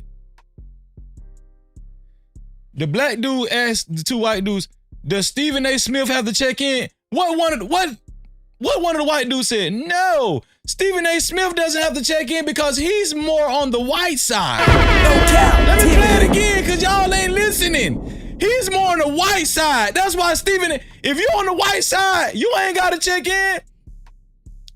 Because white men have bigger leaders. They have more of a conglomerate. That man says Stephen A. Smith is more on the white side. Are y'all paying attention? Let me play this again. So to me, what I heard, and I don't know much about checking in. Checking in is when you come into a city and you let the people that you know that represent that particular city, that you're there. And what they do is provide protection for you while you're in that city. Yeah, but we all know nothing is free. Like, people don't just be like, hey, Steven Jackson, I really like the way you play basketball. Let me take my whole gang out here. So do you think, are we saying like Stephen A. Smith, he checking in? That's what I mean. Like, because he's more on the white side. But that's what I mean is like, So, who has to check in? Yeah, that's what I'm trying to say. I think it's the people that are closer to those situations and tend to be around those situations more. They may involve themselves in checking in. But I'm telling you, I've spoken to quite a few people and they're just saying it's not like mandatory or anything like that. It's just... Yeah, I know, but again, it's an association with those people. It's so weird and up in the air to me too, the whole checking in thing. Like, what are you coming to town to do? Like, if I'm coming to town to... But maybe you want to be in those neighborhoods. So if you want to be in those neighborhoods, then you got to let people know, hey, he's in that neighborhood, leave him alone. What the fuck? They don't even want to be in those neighborhoods. So if you go to Crenshaw right now, you know, for whatever reason, do you feel like you have to talk to anybody? No. Why would I have to talk to anybody? I just go to the store just like anybody else. I don't know. You would have to have some sort of relationship with people to even know who to check in with or how to check in with somebody or whatever. It's not like if I go to Chicago, I have a number that's like... This is it. Yeah, like, how do you even get the number of the guy to check into? Or how does the guy know... I don't know. It's really weird. You have to have some sort of affiliation. I think it's more or less for the people that want to be involved in those circles and to make sure they're going to be protected while they engaging in those circles. Well, I guess that makes sense to me. So to me, what I heard, and I don't know. All I hear the white guys saying is that don't make sense to me. You know why it don't make sense to them? You know why it don't make sense to none of the white guys that was talking in that group of people? Because they have leaders in their community that's considered bigger than a gang member or a dope dealer. They have leaders. They have men that have established themselves as far as a power structure and stuff that, you know, is bigger than just a gang member or a dope dealer. That's why it just don't register to the white guys. It was like, I just don't understand that. I just don't understand it. That's why they don't understand it.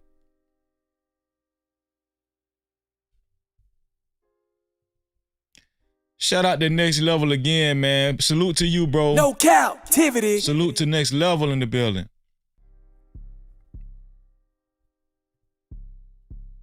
Yo.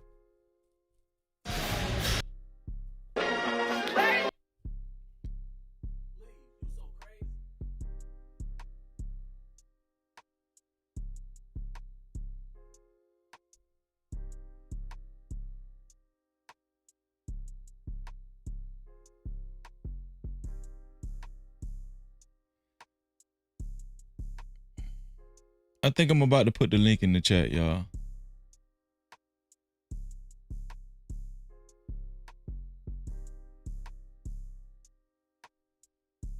Let's see what this guy got to say. I think this guy's podcast is called It's Up There Podcast or some shit like that. Here we go. Listen up.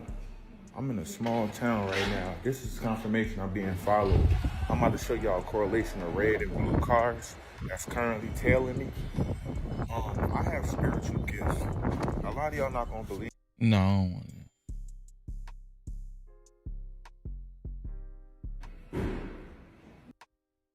Rowdy Rebel tells all the Hoovers to... Am I clicking the wrong thing? Rowdy Rebel tells all... That, well, I might bring the party to me, but at the end of the day, I ain't doing no checking in. So when you got a young nigga with money that's coming through the city to get money and he ain't willing to check in, how you get him to check in? You put a little press game down on him. Well, how you put the press game down? Well, the first thing you want to do is you want to get up on him and convince him that he got enemies in your town. See, I always be thinking when they tell me, say, Long, if an enemy do not get to thinking, an enemy? I don't got no enemies. I ain't from here. I don't got no enemies in your city, my nigga. I ain't having enemies in your city. I'm having opportunists in your city. And it's a difference me ducking enemies and ducking opportunists. See, they making y'all niggas pay like you ducking enemies and you really just ducking opportunities. Broke niggas ain't got nothing that's looking for to break in your car. They playing defense. So first thing you gotta always remember is I don't really want no trying to convince me. I know what an enemy look like. Switching to my stamina, transforming the stilo. Niggas are playing hard, I'm playing smart. Yes, I should. I'm no longer in the hood like 10 hard bands start. Playing in my pocket, don't stock it to protect mine. I will introduce you to a rocket plugged in like a socket. I know all of your connects. When you see me, when you greet me, give me all of your respect. Waistline still, nothing getting killed but the tick. Tell your bro, keep her body. I just deal with the nigga. Holla, wow, like the Lakers. Spot filled up with pizza, you got flavors. Anywhere I could take you. I don't want no bullshit people with me in Jamaica. Yeah, get rid of that hoe like she was stolen. Ain't keep that money if you owe me. Yeah, and you and your partner, y'all be rolling. And should've let my boy take shot like he was Kobe. Zay, play, Zay, play. I'm sliding like a lubricant. Don't forget to break my little chick Peruvian. Hold up. JV from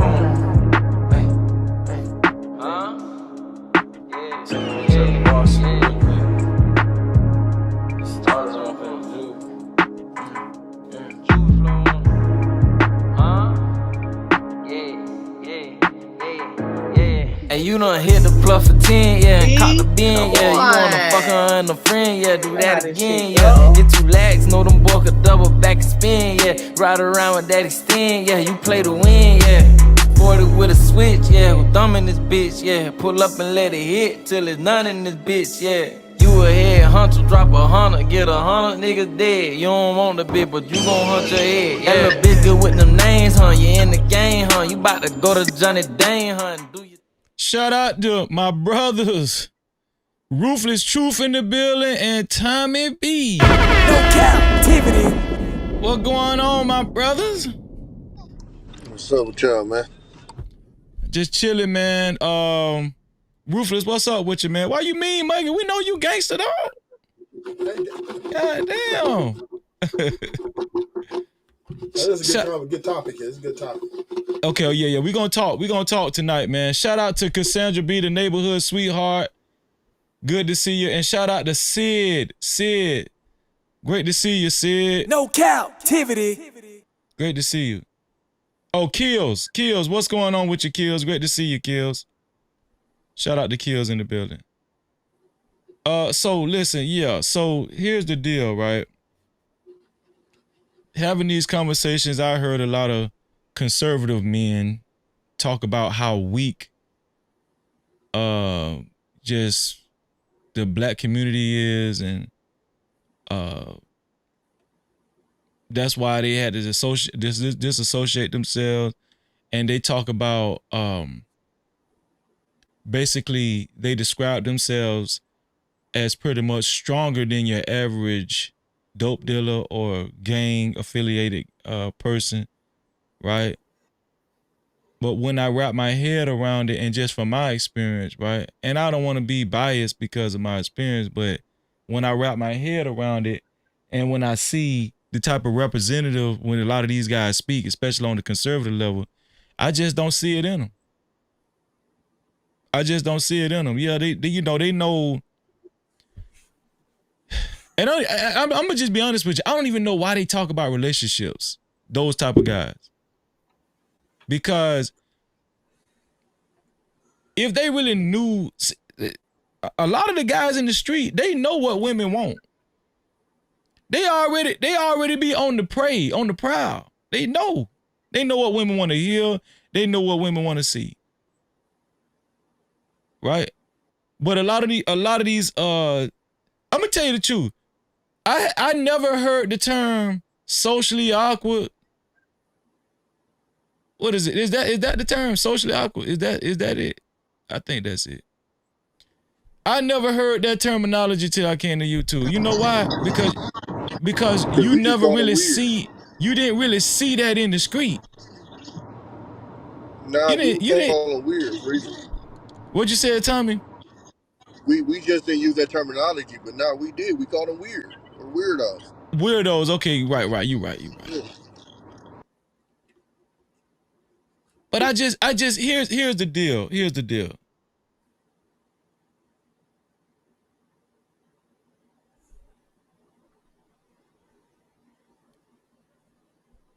First, I want to say this. This is what I want to ask you, Ruthless.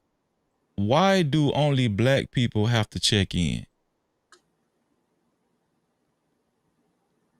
Why do only in 2000 in this modern age and time, when we think about the term checking in, right? That's a coined term, and we hear it mostly surrounded by black gangs. Well, because it's really engraved for those in part of the gangster world, right? It's really relegated to them, right? This does not go to civilians, right? So in California, if you're not a gang member or a gang affiliate or even a gangster prototype, right? That means you don't have to be from Cali. You can be from Atlanta, New York. You pushing that line, right? Mm-hmm. There is this extends out to you. But if you're not in that category and you're just a civilian, you don't have to check in, right? There's no checking in for you. Now, only way it may apply if you're going to shoot a video or something in the hood, like South Central or Watts, whatever, right? You definitely have to check in with that. Because if you don't, they're going to take your shit anyway. So, yeah, but other than, if you really see most people who check in like Cali just say is gangster rappers, right?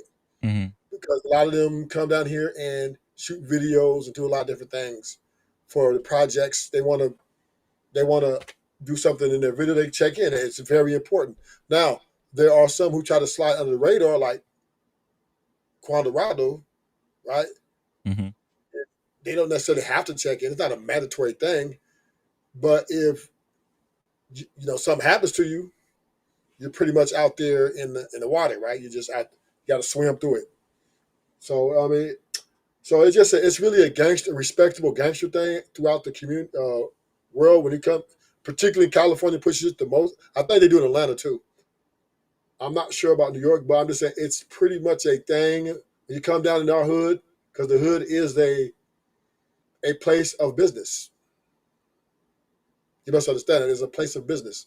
Yeah, is there violence going on? Yes. Is there thing? Yeah, but it's ultimately when you go if you're coming to Watts and you want to film a video there, you need to be able to, talk to the people that run that hood. You know what I'm saying? To make sure that, because even if you, let's just say you're a black gangster and you come in, you just can't start selling dope in California and any hood. I'm just black, I'm just selling dope. No. So yeah, there is always been that level. What about just simply opening up a business? Let's just say let's say I wanted to come to Compton and just open up a burger joint, a business. Do I gotta check in? No. If you're coming as you're considered a civilian. Well, I'm saying, what if I don't want to get robbed, or I want to make sure I don't get robbed, or you don't have to check in. You're a civilian. All civilians do not have to check in. Right? You come but if in, I hold on, what I'm saying, this is what I'm saying. If I check in though, if I did choose to check in, does that give me more added protection for my business? No. It doesn't? No. So let's say because your number one is you're not gonna have access. Number one, that's number one. What do you mean? You're not gonna have that type of access to nobody's gonna. If you're coming to open a legitimate business, right? Yeah. You will be considered a civilian, meaning you're not in that world of the gangster pandemonium. So you just be considered civilian. So who you checking in with? Like, ain't nobody. You open your store, your liquor store, or your clothing store, whatever. You fall up under the American government, right? The police. Okay, but hold on, wait. Chris Brown wasn't in that world. He grew up in the entertainment business, but he ended up migrating to that, to maybe I do gotta check in when I go to these places. And but he's gangster though. Huh? He's kind of gangster a little bit. You know what I mean? That man ain't grow up gangster. That man growed up in the music industry. Listen. No, you're not listening to me.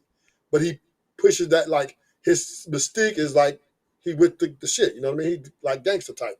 And then he's probably, like I said, if you're gonna shoot a music video, which is probably what he was gonna do, he's got to check in. I don't care if you're a civilian or not. If you're gonna shoot a music video or some sort of thing down there in them neighborhoods, you need to check in. That's 100%. Okay, so what if I put a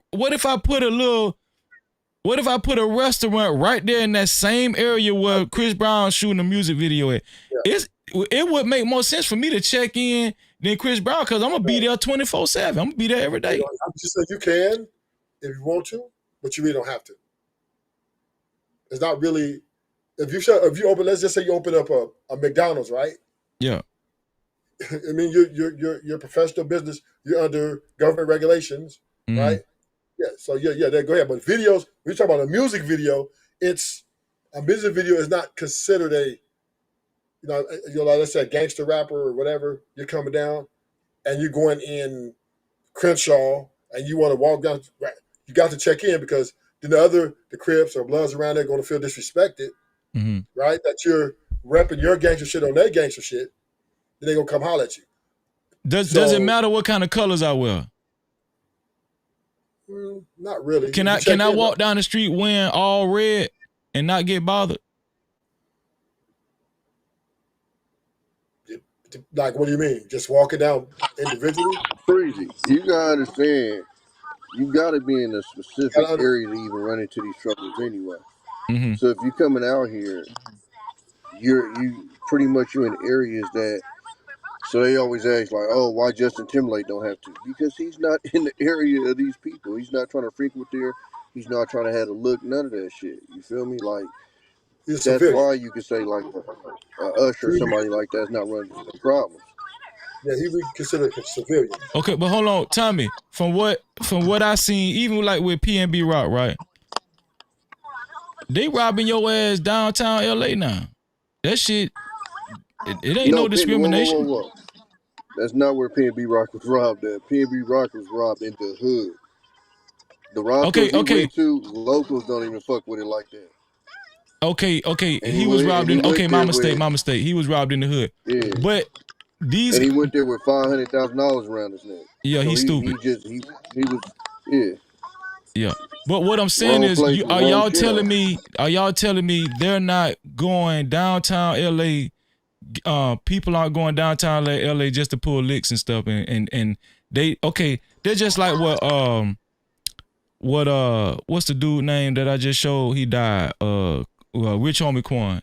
He said Wack 100 and Big U told him they knew where his flight was. They knew where he was staying, and he didn't even know that they knew all of this information. They knew who his driver was, all of that.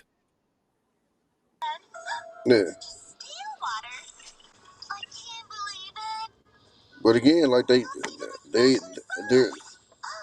portraying that image, and so to portray that image, you got to put like remember in Houston it was the dice game, multi-millionaires in dice games with hood niggas. You feel me? Like that's what I'm saying. Like they're putting themselves in these situations.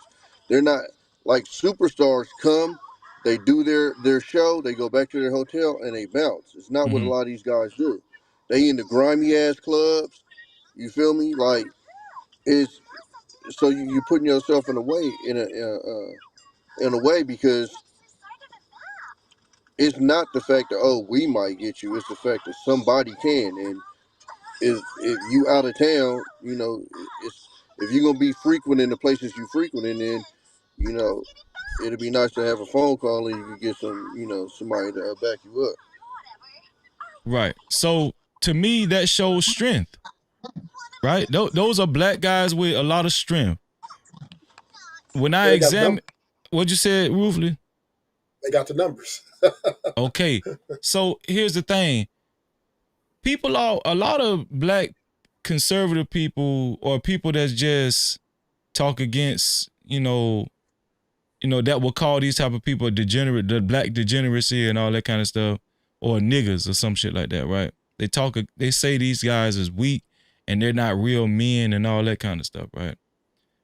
But when you really break it down to its brass tacks, the type of skill level as far as organization, like you can't, like that's not no small thing to organize something that big and to be on point and on task and to have different people in place and with a synonymous understanding of what's really happening here.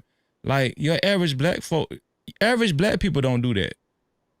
Like I really look at that as something extraordinary. I mean, I know a lot of black people won't look at it as extraordinary, but I look at it as extraordinary. I look at that as special.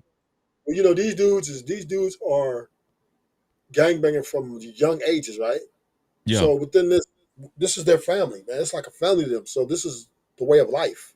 It's like a religion. So yeah, you know what I mean? They're more organized than say a person who's, you know, going to college and getting his degree and he's becoming, you know, prominent earner or high earner or whatever, right? Nobody respects him, right? He can't go, you know, he needs to be in a place where it's very safe. So yeah, because they're a civilian. They're operating as a particular civilian that is a high earner. Now, why do they talk bad about? Hold on, True. Hey, ADS, you want me to blur your camera? Whatever you want to do, my nigga, I'm good with it. Oh, my dog ready. He ready to show his face today. Yeah, he said, "Man, my nigga." My dog say he ready. Yeah, nigga, we need to have a talk. You up here calling niggas cowards and shit because they got different ideologies than you. You know, I didn't see these niggas my whole life, man. Niggas end up broke in the hood on some bullshit, gangbang bullshit, niggas stuck in jail prisons. Who you talking about? You down here glorifying these niggas, man. You down here glorifying these shit. Hold on, wait, ADS. Let's let Ruthless go first, and then I'm gonna let you take off. Go ahead, Ruthless. So what I'm saying is, the gangs are, this is a religion for them. They start out very young. Mm-hmm. They grew up in it. There's rules, there's regulations. So this is what they do, right? This is their way of life. And they're like a community, right? There are the community within a community, right? There's people who don't gangbang that come up in that community, right? They're pretty much safeguarded whether they go to school, become accountants or whatever. They're pretty much safeguarded, so they get able to do that. But now when we talk about the checking in thing, it's just a thing. Gangsters, a bunch of gangsters, man. That's all it is, right? It's a gangsters, a bunch of gangsters, right? This is really who it's applying to, right? And it's just something that's a culture, real thing. And like you said, why do the people who get out the hood and become prominent earners, all them weak dudes, and fuck them, they ain't shit?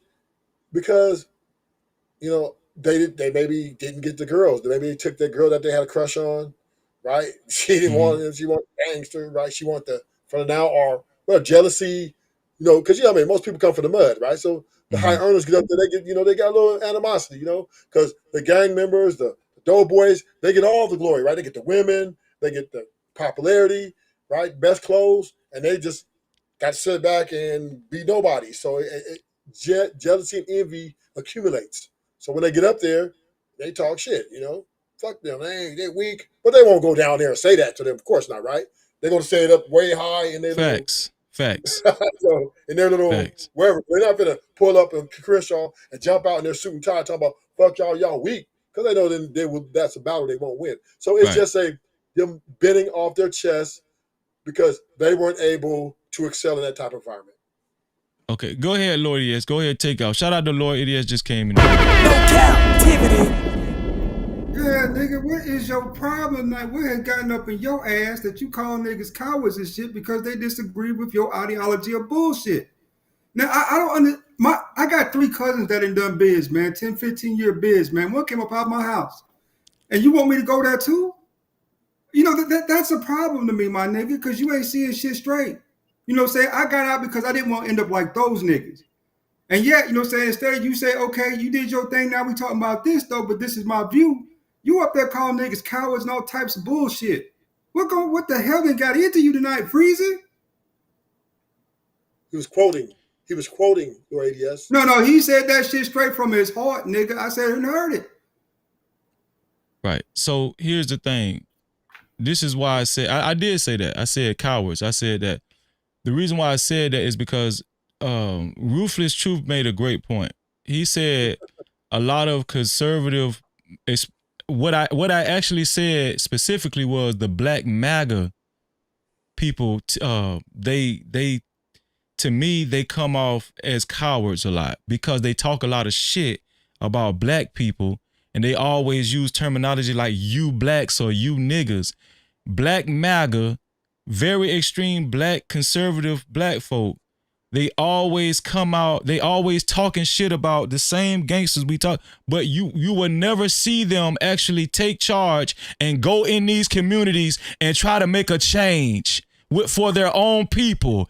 The most influence that we see comes from the gangsters and the dope dealers. And I'm not saying that's right. I'm saying that's a problem. I'm telling you that them same black MAGA cowards, they don't do shit but talk shit. Now, if you want to argue that, go ahead. Because that's all I see. Now, we are in agreement that the MAGA niggas is lunatics. Okay, that's what I said. But to say that people view things in a conservative fashion, because I am what you call an independent, brother. I'm more of a Goldwater conservative. That means I have love for us, but I also have a very conservative view on certain things. I wouldn't say, saying that just because you're a conservative makes you a douchebag. I didn't say I that. wouldn't say just because you're a Democrat makes you a pussy. I didn't say that either. I think we need to stop these labels. Yeah. So here's the deal, right? And I get your frustration. You kind of took offense to that because you're not gangster. You're not in the street, and rightfully so. That's good, right? I don't consider myself that shit either no more, right? Here's this is where I think we'll find common ground, Lord ADS. Neither one of us approve of that type of lifestyle, correct? So, I do think that the youth that comes up in impoverished neighborhoods and everything, where we see a lot of the criminality and everything, most of the influence come from, the gangs, dope dealers and all that kind of stuff, scammers. The reason why it's very attractive to the youth is because of the demanding presence that they represent. When we see rap music, when we see a lot of the rappers in songs and on these videos, when we see a lot of swag, right? We see a lot of loud voices. I would argue that gangsters, rappers, dope dealers, they are the loudest voices when it comes to the black community. Because why? Why would I say that? Because we got a lot of black conservative people saying, black culture is trash. I've heard a lot of black conservative people say, or let me just say, it don't even got to be black conservative. They could be Democrats that's just on the legitimate side of the world. Some people, a lot of, but mostly can black conservatives say that. They say black culture is trash. Why do they say black culture is trash? Because the most influence within black culture, it comes from inner city urban lifestyle, criminality, dope dealing, gangsterism, whorish lifestyle. Now, those people have the loudest voices. My question tonight is why?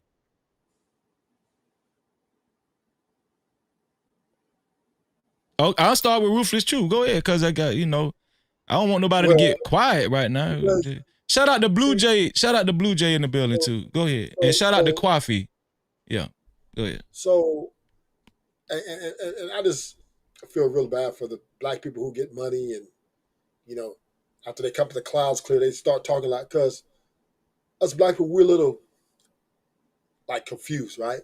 Because when we're coming up in our younger days in that hood and those things are going on, right?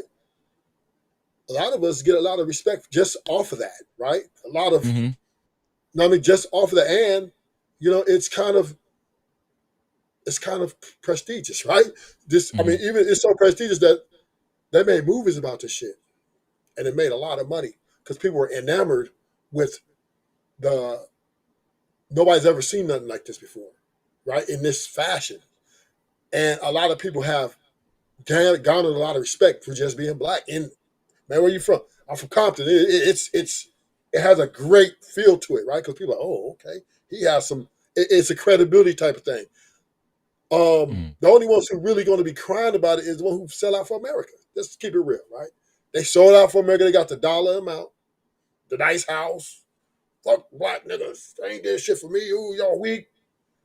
Because they're falling behind. They're falling on the side of America. They're representing America to the full threads of the United States flag, right? See, in the gang world, right, where reason why it's so loud and so abrupt because it is anti-government, pretty much, right? They're rebellious. They do things that they're not supposed to do.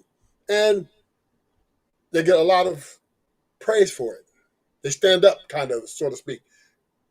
Whereas the conservatives, they comply, but they stand up on a different side of the game, which is the American side, right? So it's just people picking sides where it is. So I'm going to land the plane here. Black people have to understand, whether they like it or not, whether they agree with it or not, majority of us are from the mud, from the hood, whether we were involved or not. And those who made it through the hood, who came accountants, lawyers, doctors, whatever. Nobody was messing with nobody. Nobody wasn't trying to hunt them down. They was going to school, right? They was doing their thing. Now they may didn't get all the women and all the popularity, right? Like you said, they might have been looked at as nerds. Nobody really want to hang out with them. But you can't be mad because most people desire or look up to things that are wrong, right? Or that are more, quote unquote, by society standards, a wrong way to live. So, but that's just life in general. The gangsters, there's a song called Gangsters Make the World Go Round. And this is the way people truly believe. This is why rap music has taken out R&B, right? All that love, oh, I love you, baby. I love, right? Been taken place by drill music, right? People, and crazy part about it, these conservative, a lot of them listen to this shit in their car. They bump it on the way to work. Not all of them, but quite a majority of them. And low key, it's the way they feel inside. I'm a gangster too, but I just can't live that way. And then they get mad because they can't live that way because they sell out for the American dream that to them, which is being more white-like. Would you say that's an element of cowardice, Ruthless? No, that's bravery as hell. What do you mean? I'm just asking. I'm just asking the question. Shout out to Poppy. Shout out to Poppy Blanco. No Cap-tivity. Go ahead. I wouldn't say it's an element of cowardness, right? I would say it's an element of where do I get in where I fit in element, right? And they have that structure, that style, which is, civilian lifestyle. You said they sell. You used, but you just said earlier you used the word sell out. They sold out to yeah, they sold out, right? So if you sell out in any kind of form, is that an element of cowardice? If you sell out, I would say it's cowardice. I would say it's delusional. I would say it's wrong. And I'm saying I wouldn't champion it, but I wouldn't say it's a coward. It's just you picking something that you believe that you can fit in better. You're picking something that caters to your ego, right? So I would say that's cowardice because it don't mean they're punking them. It don't mean they won't shoot you, take you out of here. It ain't that. It just, this is what to them, this is more gangster to them. This is the way they want to do it. So America, I would say the average person, the way that is, they like that better because they're able to have their cake and eat it too. Nobody's checking them. Nobody's making them check in, but they're under the American flag. So yeah, they sell out to that, and that's who they loyalty is to. So it's not a coward; it's just they're patriotic. Now, on the other side of the hood, we're not patriotic, right? Everybody down there is we're anti-patriotic. You know what I'm saying? So that's the difference. Shout out to Poppy. Lord ADS, you next. I'm gonna let Poppy go. Shout out to check the cash out, bitch. Shout out to Next Level for another cash cap. He said black conservatives only go to the hood for votes. No Cap-tivity. Shout out to Next Level, man. Shout out to Next Level. What do you think about my question, Lord ADS? Do you remember? Yeah, man. I think it's full of shit. Shit's loaded. Just keeping it real, my nigga. I came from the hood. Yeah, I know. You told me. Yeah, my people say they got us out of the hood and moved to trailer parks, but when we moved to Louisville, we was back off in the hood again because we couldn't afford the cost of living when we moved up there. So I was in the hood just like everybody else was. The difference was I wanted to see better. I got tired of seeing my niggas in jail, niggas getting locked up and shot. My best friend got shot when I was 13, 14 years old. You know what I'm saying? He got shot and that nigga died. That was enough for me to start thinking ahead. You know, right? I can't do this type of shit and my ass get shot up. You know, you talk about bitch. I fuck more bitches, man. I'm gonna be honest with you. In high school, brother, the niggas would believe. You know what I'm saying? It was just that easy. But I wanted more. I always wanted more than that shit, right? I didn't want to end up one of these damn statistics. I didn't want to end up in jail. I didn't want to end up dumb, nigga. You know what I'm saying? I wanted to do better. And I did better. You think those guys we're talking about now, the gangsters, the gang affiliated guys, the dope dealers, you think they're dumb? I think those niggas. This is what I will say. I won't call niggas smart or dumb, right? Because that's based on IQ. I will say this: that's a lot of squandered potential down there. You know, niggas could do better, but they choose to do this shit. So well, that's not the same thing. Well, that's not the same thing as dumb, though. You know what I'm saying? But, that's why I said I wouldn't call niggas smart or dumb. You know what I'm saying? Okay. Let me finish up. You get in truth. You know, if you've been in jail 15, 20 times before you 20, then you ain't got no saying nothing you can do anyway. Your ass, this is just what you was destined to be. You know, and sometimes it's just fake. If it's fake, no saying that's what nigga fate is. It is what it is, but it wasn't mine. You know, and I always respected that. You know, I did 11 years in the military. You niggas talk about y'all, you know, saying y'all got killers, nigga. I just seen real killers. Y'all don't understand that shit. You know what I'm saying? I seen hits. That shit, you know what I'm saying, ain't cute. And that's where I have a problem with you guys, right, ADS? Is y'all pick these side of the gangsters who got all the power, and you guys take it out and then talking about the dudes who got them type of gangsters who don't got all the power, so y'all kind of, y'all stupid, or y'all, I don't like the way y'all, that's not, y'all could be better, right? But you went to the military, which is, they kill people too, right? They do the same thing the gangbangers do, just more politically. Oh yeah, so nigga. you guys are actually doing the same shit, just one, America has all the power for not to be checked on they think they did in Iraq. No. It ain't the same shit. It's not the same shit. Let me say this: the thing they did in Iraq, that was an illegal move. Nobody's gonna even disagree with that, right? But they did it, right? And what you gonna do about it, right? Who gonna check us? Who gonna check us? So once again, America is more powerful than the small gangbangers, right? But they're doing the same shit. They're doing the same shit. No, it's not the same shit, man. Yes, it's America not. went over to Iraq. Truth is not the same. America went over there, took Iraq, took the people, we just killed the man, and there was no probable evidence for why they went over. They lied. They made up the whole thing smokescreen, and it was It's proven. different when you go to war to take territory to get providence to gain interest than it is fighting over streets, nigga. You don't even know. You don't own the houses you niggas is fighting over. Well, they're fighting over the same thing. No, say y'all fighting over turf. Y'all ain't got that property. That shit ain't y'all's. But y'all down there killing over. They're fighting over drugs, money. That's money different. Made, territory. That's different. They fighting over who is going to be next nigga to poison you. That's what they fighting over. Okay, but who going to be next nigga to poison you? So America's in bed with them, right? Right? We talking about with the with gangsters when Surfside. I have some agreements with that, especially if you talk about the Reagan years. I mean, they pushed crack from Nicaragua into our neighborhoods. Okay. But guess what though? They didn't kill them. They killed us. I'm not blaming There's them. a difference. I'm not blaming them for the death and all that. What I'm saying is they're in the bed with the gangsters. They're in the same bed.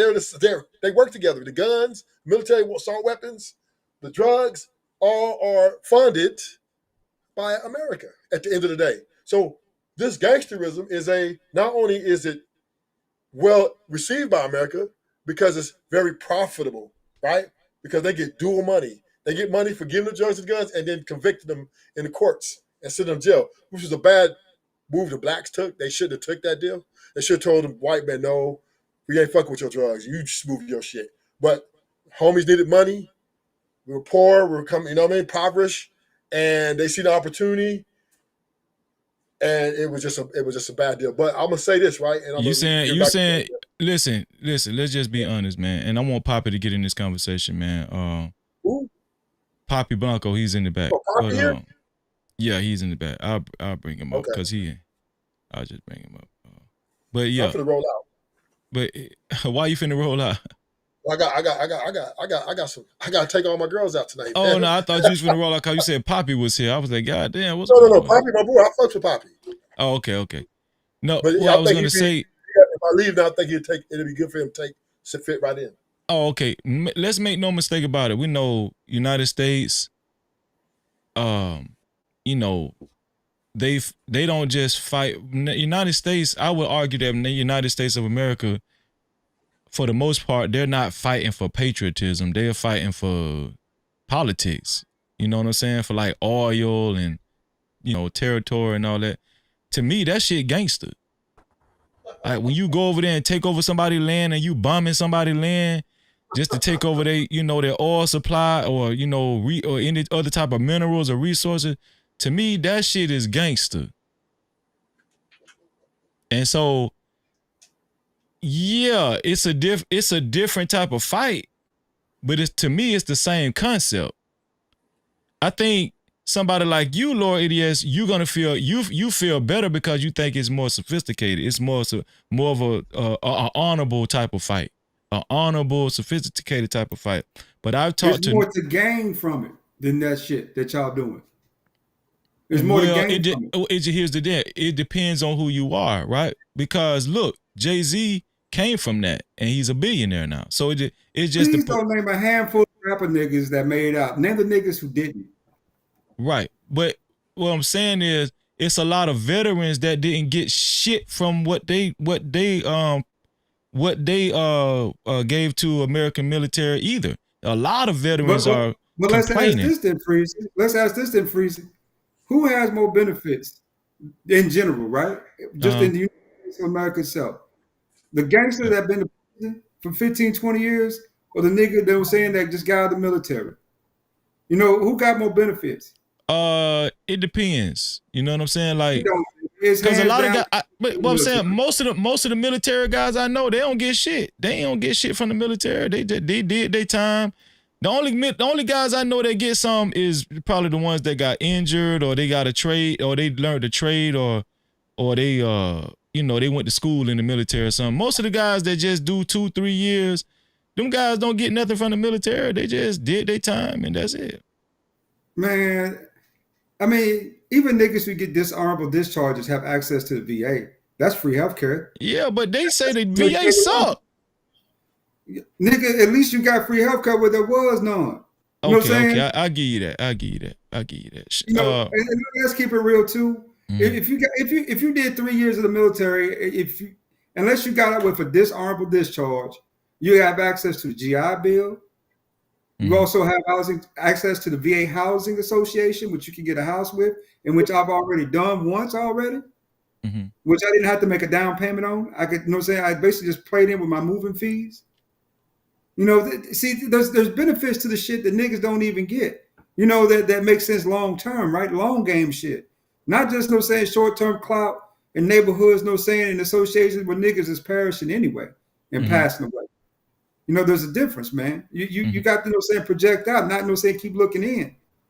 So you got to look outside yourself. And what's best, not just for you, but for your people. What about your family, right? The kids. What your kids gonna get from your motherfucking gangster clout, nigga? So thing, right?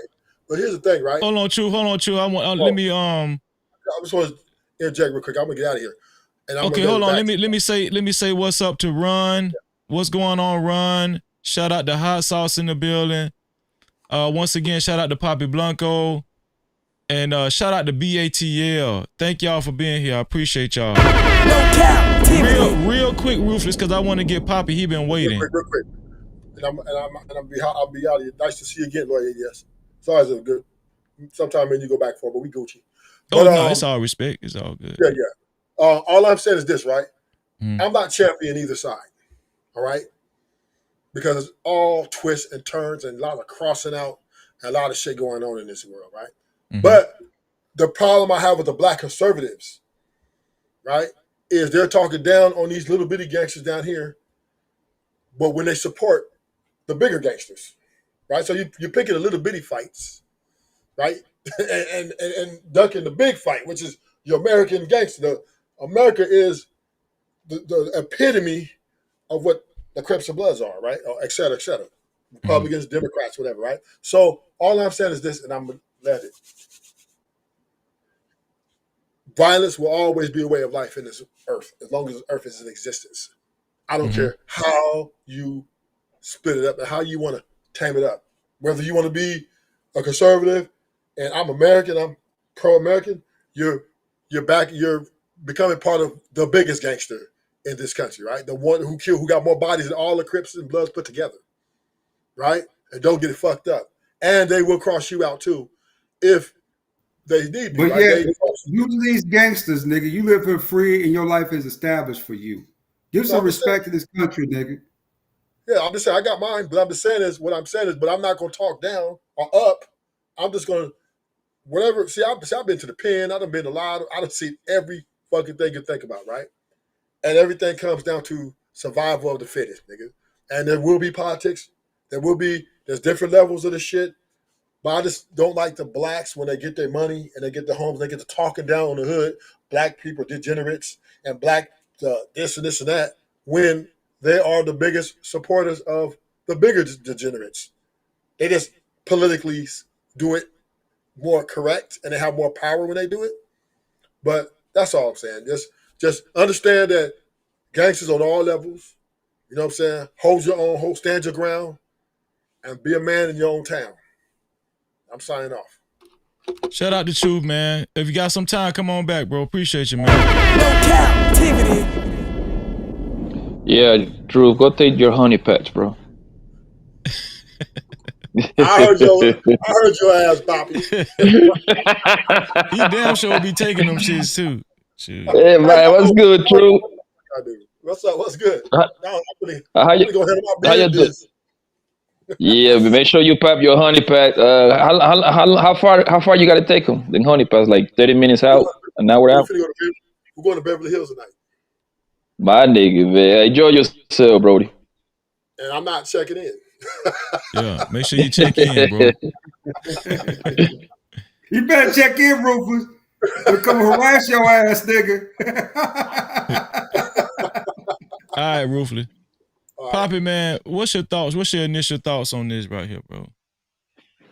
Yeah, do you read the entire indictment? No, I didn't. Fill me in if you can. God damn, man, what kind of YouTuber are you, man? Like, you gonna do a live stream about a nigga, you don't read the paperwork? Well, you know, I'm out of here, man. Tonight's live stream wasn't really about Big U. It was about checking in culture and, you know, whatever. But I feel you, though. Checking in, bro. And I was just fucking with you. Checking in, and also the second question was, are the strongest black leaders in America, are they gangsters or in the criminal world? Are those the strongest black leaders we see in America? They would be the more popular. You see what I'm saying? They are the more visible, the more popular out of everybody. Think about it, like I mean, we obviously got the great leader, my man Malcolm X. You know what I mean? My birthday brother, Martin Luther King. The movies about them. The documentaries about them, of course. What's the other guy? Mr. Garvey. I don't think they haven't done like a movie about Garvey. But you know what I'm talking about, right? Yeah. Yeah, like yes, the Jamaican guy. Yeah. I don't think they have the Black Messiah. Who was the Black Messiah? Remember that movie came out for the Panthers. I forgot his name, but the Black Messiah, was that Garvey? No, you talking about it was Fred Hampton, I think. Yeah, Fred Hampton. There you go. My bad. Yeah. Yeah, man. So when it comes to gangsterism, bro, I think they would be more popular for the simple fact that they are more in touch with the people. And we live in America where we like the story of the person that comes from nothing to become something, quote unquote. You know what I mean? Even though that every gangster, though even in jail or dead. You know what I mean? That's the two. I mean, you got a third option. The niggas don't got out of the game and everything, but like, I think that's a small number right there. That's a small number.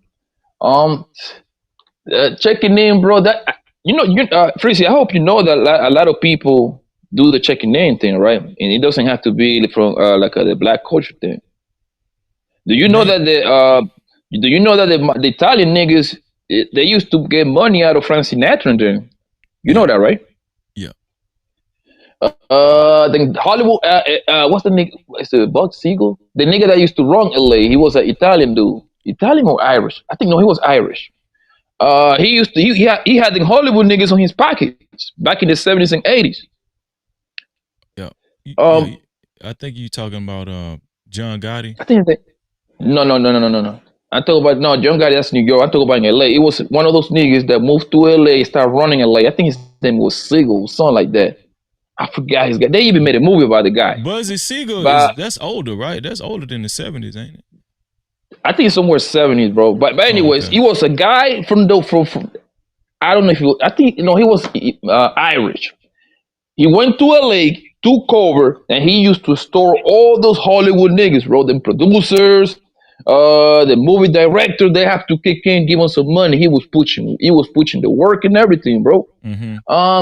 The same thing with in Chicago with Al Capone back in the 20s. They had to give him some money, bro. They had to come perform to his little parties. You see what I'm saying? This is not just a black thing. This is just a thing, a human thing, bro. Like whenever you got power, my nigga, you're gonna abuse it. You're gonna abuse it, bro. That's just how it is. I give you this though. Maybe in the black culture, maybe they are a little bit more loud. Because in the Italian, I mean, but we got John Gotti. That's the reason why the mall got hot, because John Gotti was super loud. Right. That's the reason they became popular. Right. That's why he became. That's why he became American gangster, like number one, like gangster in America in the world type shit. Because he was super loud. He was a magazine. We got in New York. We got no Frank Lucas. What's the other guy, man, from Harlem, bro? Nicky Barnes. Nicky Barnes. This motherfucker was in New York Times. You know what I mean? With mink coats, nigga, that cost $50,000 at that time. You see what I'm saying? Like it gets all over the place, bro. And that's still in Detroit. We got that on the recent memory. We got the guy Trick. You have to give him some money, and you have to do a feature with the artist in Detroit. You see what I'm saying? In Miami, you got in Florida, you got the Zoe nigga, Zoe Ali. You know what I'm saying? He Little Wayne Birdman had to give him some money, and whoever came through there, they had to. But the check-in thing is not for everybody. I think they pick and choose. You see what I'm saying? They pick and choose who live in the city, who's hot, and they watch their movement, and they probably like they want the nigga from Detroit. He actually was more like a community kind of guy, if you really think about it. Because he used to tell the niggas like they have to do features. They have to do features with the artists, the local artists. You talking about Trick? Yeah, Trick. They have to do feature with those guys. They have to like kind of like spend money in with the local businesses. I mean, I'm looking like at the positive things of the negative shit. You see what I'm saying? That's how he was running over there. Big U, man, I ain't gonna lie to you. I don't understand. Big U, man, that nigga. But the thing is, Big U, he's been outside, my nigga, since this nigga old, bro. This nigga, Big U, was like 58, almost 60. So he been doing this shit for a while, bro. But the part that I don't understand is that nigga was, you know, he got a non-profit, bro. He was getting millions of dollars. Millions of dollars. Yes, he was getting millions of dollars to his non-profit.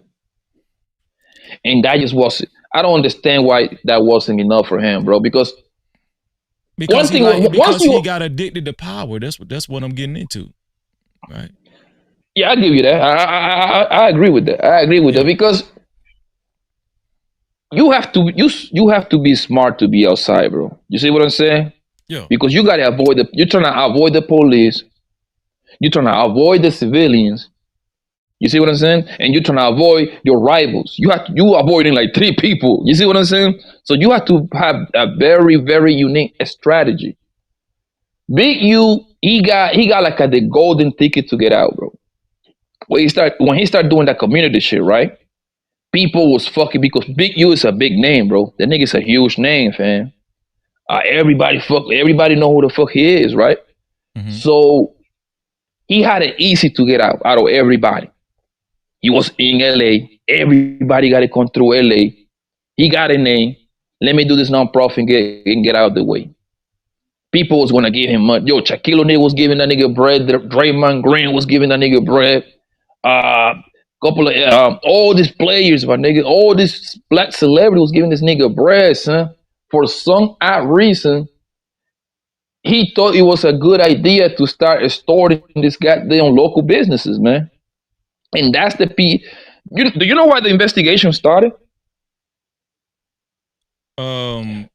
Was it because of some murders, or was it because of Nipsey Hussle? No, it wasn't Nipsey Hussle. That's not in the indictment. That's not in the indictment. No. As of right now, that's a case. That's a closed case. This man decided to drive to Las Vegas to go clap his artist, Raymond Washington, if I'm not mistaken. I think that's his name. 2021. He drove to Las Vegas to the Airbnb because he had his own label. So he signed Homeboy. That happens to be the son of his best friend. Actually, that's what makes the case so goddamn cold. So it wasn't his son's best friend; it was the son of his best friend. That I must have had that mistaken. Yeah, it's the son or one of Big U right hand man. Thank you for clarifying that, because I read that wrong. Yeah, okay. So he drove to Las Vegas. and he took that nigga to the desert and gave it to him and iced that nigga. You see what I'm saying? This happened in sometime, I don't know which month, but I know it happened on 21. That's what, so they didn't have enough, but he became a suspect. Right? They found his DNA too, right? He refused to take a DNA test for a long time, right? He just took the DNA test last year. Yeah. And the DNA came back inconclusive. Okay. So somebody put that information on there that's not accurate. But I mean, inconclusive can be instant. They cannot tell because they throw the nigga in the desert, right? And what happened was it rained, so that actually washed up a lot of evidence. That's what happened. Right. Okay. So they started to investigate. So they didn't have enough to arrest him back then, right? So what they did was they wire his phone. They tap all his phones and his communications and everybody around him. Once they actually tap his phone, they start finding out about the robberies. They start finding out about the extortion. They find out about the pimping, nigga. This nigga was like, according to the indictment, this nigga was sending hoes back and forward from Cali to Las Vegas, bro. And he had a hoe in control doing that shit. They find out about, what's the other one? Oh, the goddamn fraud, but that's easy. Dumbass. Like, he just was transferring money from those non-profit to his personal account. So that's bank fraud and wire fraud. Those two charges usually go together right there. That right there alone, he's guilty out of that one. Like that. He didn't even have to go to trial for that one.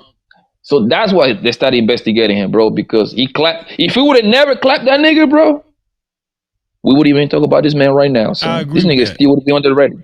I agree with that. And so what I'm saying is this, right? And I mentioned the mafia earlier on. Lord ADS, remember, I'm talking about doing the roll call. I mentioned, I know the mafia, they might have been one of the first organizations to actually do that. I don't know if it was called check-in back then, but I know if you was to actually establish a business in the same area as the mafia or something like that, you had to actually, you had to check in with them, you have to make a deal and pay homage. They used to call it homage. And also they charged you a tax. Like you had to give a certain percentage to them. That's how they call it, taxes. Yeah, if you wanted your business to be protected and everything.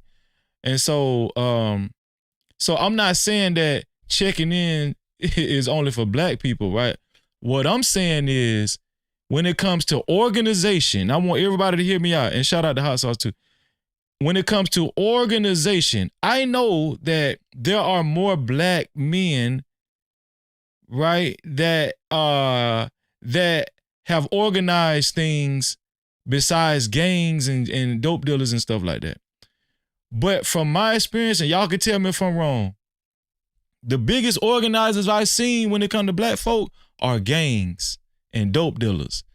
When it comes to putting together large operations and stuff and making a lot of money, as a collective with black folk. The most I've seen that done successfully is with gangs and dope dealers and stuff. That's the most I've seen it done successfully in the black community. Now, as far as white community, yeah, they've had the mafia and everything, but we've seen it on a larger scale, on a larger legitimate scale amongst white folks, Asians, and so on and so forth. All I'm saying is that I think that the biggest influence when it comes to organization, I think in the criminal world, they get the trophy with black folk. Now, y'all can tell me if y'all feel like I'm wrong on that. You are semi-right, in my opinion. I think you're right. I would say you will be right, but you got to put like an asterisk because it's short-lived. You see what I'm saying? Mm-hmm. It's kind of short-lived. So, like, in a way, you're right. I would give you that. But because think about it, bro. Crime pays, man. Trust and believe it, man. It's a lot of money in crime, bro. It's a lot of money in them streets, bro. Whatever field you did say, you a scammer, you a trapper, you are what else? Pimping. That's all. That shit is part of the street. It's pure raw money. You see what I'm saying? Mm-hmm. And let's say you want to be like in the whole quote unquote positive, like an organization to be a councilman, some shit like that. Let's use a councilman for example. He got his little non-profit to like teach kids how to read and in foster homes and all this bullshit, helping baby mamas, just stuff like that, right? Mm-hmm. There is no money doing that, bro. It's absolutely no money. Yeah, they don't get paid shit. Exactly. There is no money there. So most people ain't going to be attracted to do, even though that's the most honorable thing to do, right? That's the most respectable thing to do. Don't get it twisted. But like that ain't gonna incentivize most people. What are you saying? What are you saying? You're saying that compared to legit, you're saying black criminal organizations have done a better job forming groups than legit places. That's what you're saying? Then legitimate black people in the black community. I think black criminalized organizations have done it more effectively and still doing it more effectively to this day. I'm talking about as far as working together and forming certain types of protocol and making money and all that kind of stuff. And even willing to kill your ass too. You know what I'm saying? Disagree. Go ahead. I definitely disagree. First of all, there are more black businesses, black owned businesses than there are black organized crime. Now, just yeah, I mean, so that right there proves your point wrong, right? Black people No, it doesn't. been able to form companies. Yes, it does, because there's more black-owned companies than there are black mafia families. How do you know that? Right? How do you know that? Bro, there's probably like what? It's a Ming or is his connections and Let me stuff? change it. Yeah, your audio is going in and out. Black-owned. Hot sauce. Your audio going in and out. How about this? Is that better? Say something. Oh, hold on. Testing 1 2 testing 1 2. Is that better? It sounds terrible. Sounds bad. It's clipping. It's like it's glitching.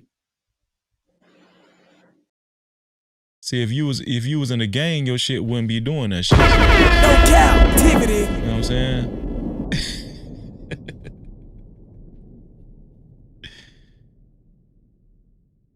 Okay, until hot sauce come back.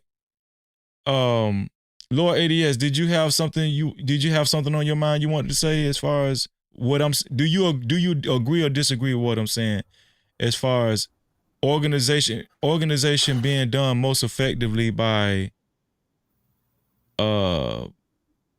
black criminal enterprises more so than just average working everyday black folk?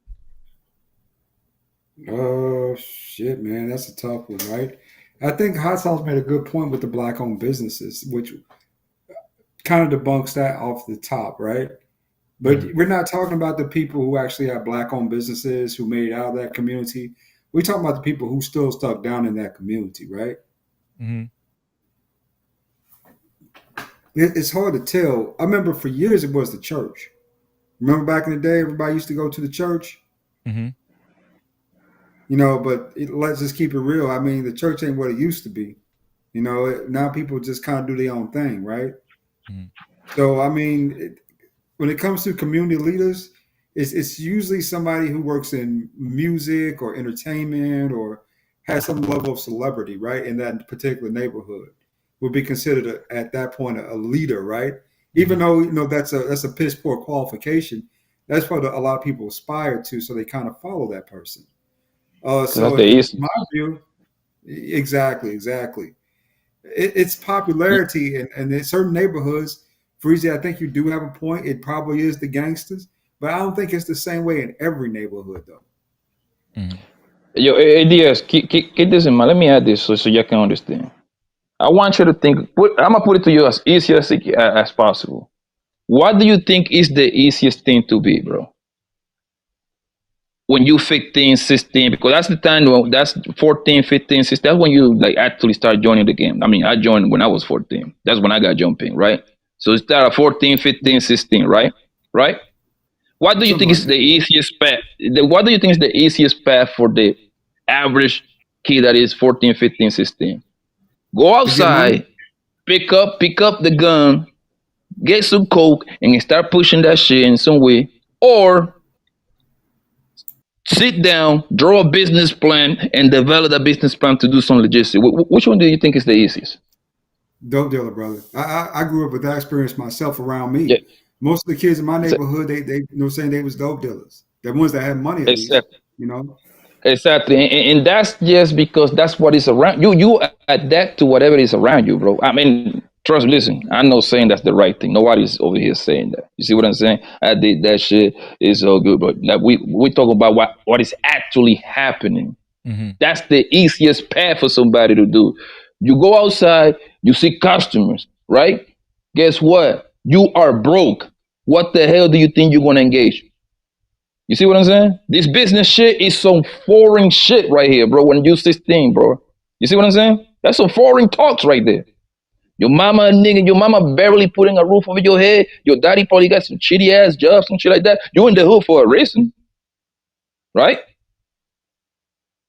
So you usually go down that road. Guess what? You're gonna cash a charge. Guess what? Now you really fuck your shit up because that whole thing trying to get a quote unquote good job, it becomes even harder now. So you Well, keep on going. well, here's the thing, and shout out to your Wajika, man, aka Zach. What's going on with you, bro? Great to see you. No captivity. Here's the thing with the black church, right? The black church has been a force in the black community, but I don't think they've been more powerful than gangs and dope dealers. I don't think so. Because for one, the majority of the black church congregation are black women. Most of the time, it'd be black women that attend these services and everything, and they get their pockets drained and all that kind of stuff, right? You muted, Lord ADS. You gotta unmute yourself. Okay, he gonna come back. Yeah, I think that when it comes to black churches, Poppy, I think that they've been able to drain the black community of a lot of money, but we talking about force and power and like a threat. You think the black church has been more of a threat and a force than like criminals in the black community? Nah, man, because church is on like a one day type of thing, bro. On Yeah, that's a Sundays. I great mean, point. you still got Wednesday, Bible study on Wednesday. You know what I mean? They still do like a little activities during the week, but it's no like they supposed to be like a big influence, but those days are long gone, bro. Those days are long gone, fam. And to be fair, it's not like every neighborhood going to have a big U over there. You see what I'm saying? A big Mitch, but they're gonna have something similar to it. You know what I mean? Like he can be the guy. He don't have to be moving 100 kilos, but he can just move 2 kilos with doing that will make him the top though. That's Am just I how it good is. now? Yeah, you Yes, back. You boss. back. Hot sauce. Go ahead, bro. Well, go ahead. You good? All right, okay. So here's the situation. First of all, I want to say the title is quite offensive, man, because saying that gangsters are the strongest leaders in the black community is insane. Yeah, you because sound like Jay Prince. Nigga, you sound like Jay Prince when you say that shit. Y'all got triggered. I did my No, job. Let's go. bro. First of all, I'm not triggered. I'm just saying when you look at people like King, at Malcolm X, Frederick Douglass, David Abernathy, uh, Reverend Gaines, you know, true black leaders, Fred Hampton, right? True black leaders that pulled black folks out of the struggle, fought against white supremacy. Right. And then you're gonna turn around and say, "Oh, well, gangsters are stronger than them." That's insane. Because part Yeah. of leadership is delayed gratification, right? Right. And people who are in the streets like that, they show two things: lack of discipline, and Mm-hmm. that they can't delay gratification. Okay. And those are very poor qualities in a leader. So would you say? Okay, I'm sorry. I thought you was done. Go ahead. I'm sorry. Yeah. Second, when we talk about forming organizations and stuff like that, there's tons of black CEOs, black entrepreneurs that have formed banks, right? That have formed investment companies. David Stewart, Robert Smith, Vista Equity. And these dudes are billionaires. Churches, even for better or for worse, churches pull in 500 million to $1 billion every weekend. Black churches alone. Black churches alone. Hassan, what Let me about say that. Hold on, Poppy. Let me say this. So let me land my plane. Go ahead, Land. Go ahead. So when we're talking about organization, building, and nobody's killing each other in these situations. So when we're talking about strongest leaders and things like that, man, I mean, come on, it's no comparison. There's no comparison. Okay, so I'm gonna let Poppy go after this. So you named Malcolm X. He's actually one of my favorite black leaders of all time. And you said you named Robert Abernathy and all, you know. Yeah. Douglass, right? Right. Frederick Okay, Douglass. let me ask you something. Would you say that those leaders that you name are highly coveted, right? Yep. Would you say Frank Lucas, Bumpy Johnson, Nicky Barnes, Freeway Ricky Ross, would you say these guys' name would ring just as much of a bell as the guys you just named? Would you say these guys' names are just as coveted or more? Well, so here's the situation.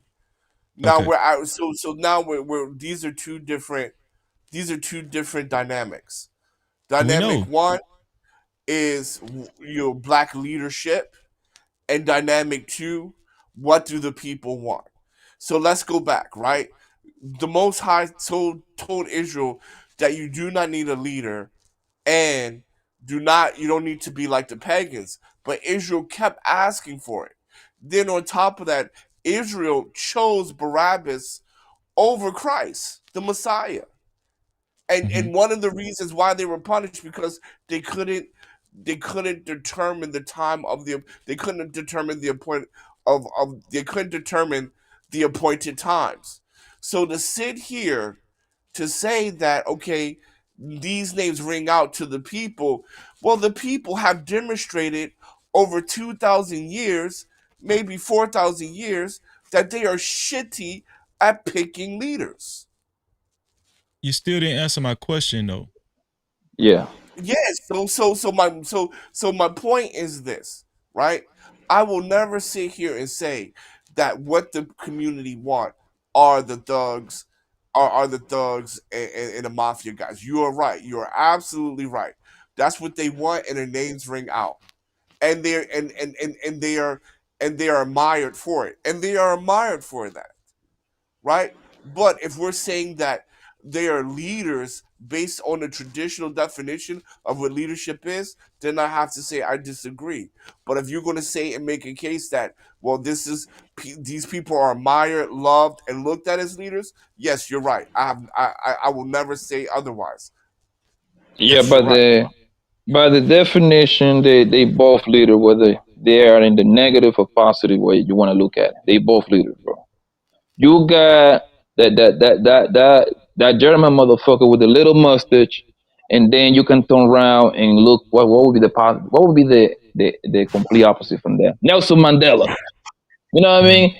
Nelson Mandela was the good guy, great That's a leader, and then you great got the point, Poppy. and then Damn, that was a and good then you point. got the little mustard guy from German. They both litter, bro, whether y'all like it or not. They both litter. The same thing applies over here. Say that again, please. Please repeat. Please say that again. They say like you got the guy with the little mustache in German that he was Y'all know doing who he all talking kind, about. He just don't want to say Yeah, his yeah, yeah, name. yeah, yeah, yeah, yeah. yeah, yeah, and then we got Nelson Mandela. One dude was doing good things, and the other one's doing crazy bad things. That they are the complete opposite from each other. However, they both litter. You see what I'm saying? By the definition, then you got guys like Larry Hoover, right? So and then you got guys like Hampton, Mr. Hampton. They both leaders. One of them was a gangster, stone cold killer from the street. But guess what? He galvanized the troop. Whatever troops he got, they got behind him. What that man say goes. You see what I'm saying? That's how that went. Well, That's how that goes. this is where the argument kind of fall flat. The guy with the small mustache never harmed his own, never harmed his tribe. The Italian That's not mafia. true. That's not true. That is very true. That is very. When did he harm the Aryan nation? When and how? He killed the people that betrayed him. So he on his own. Yes, he did. When you get a chance, hit me right. That young Drodo. Oh, I got you. Hold on. I got you. Hold on. When did that guy harm the Aryan nation? Bro, the guy with the little mustache, whoever he felt that was gonna backdoor him, he used to hang them, bro. What are you talking about? Execute them. Put them against the No, but wall. that's on his rise to power. But once he had his rise to power, right? Once he was established, right? He never harmed his own tribe. Leaders don't harm Yes, their he own did. tribe. All right. He Okay. did it. All right, bro. Agree to disagree. All right. Evidence. Bro, he clapped the people that he thought that was on his way to betray him. They didn't even have to betray him. If he felt that he was going to get betrayed, he was clapping them, bro. Where I need evidence of this. You saying it doesn't Bro, make history. it true. All you have to do your research, brother. That's all you have to do. Do a couple of Google searches and it will tell you, bro. So again, right? When we look at gangsters, right? Valkyrie. How about Valkyrie? Just look at Valkyrie, bro.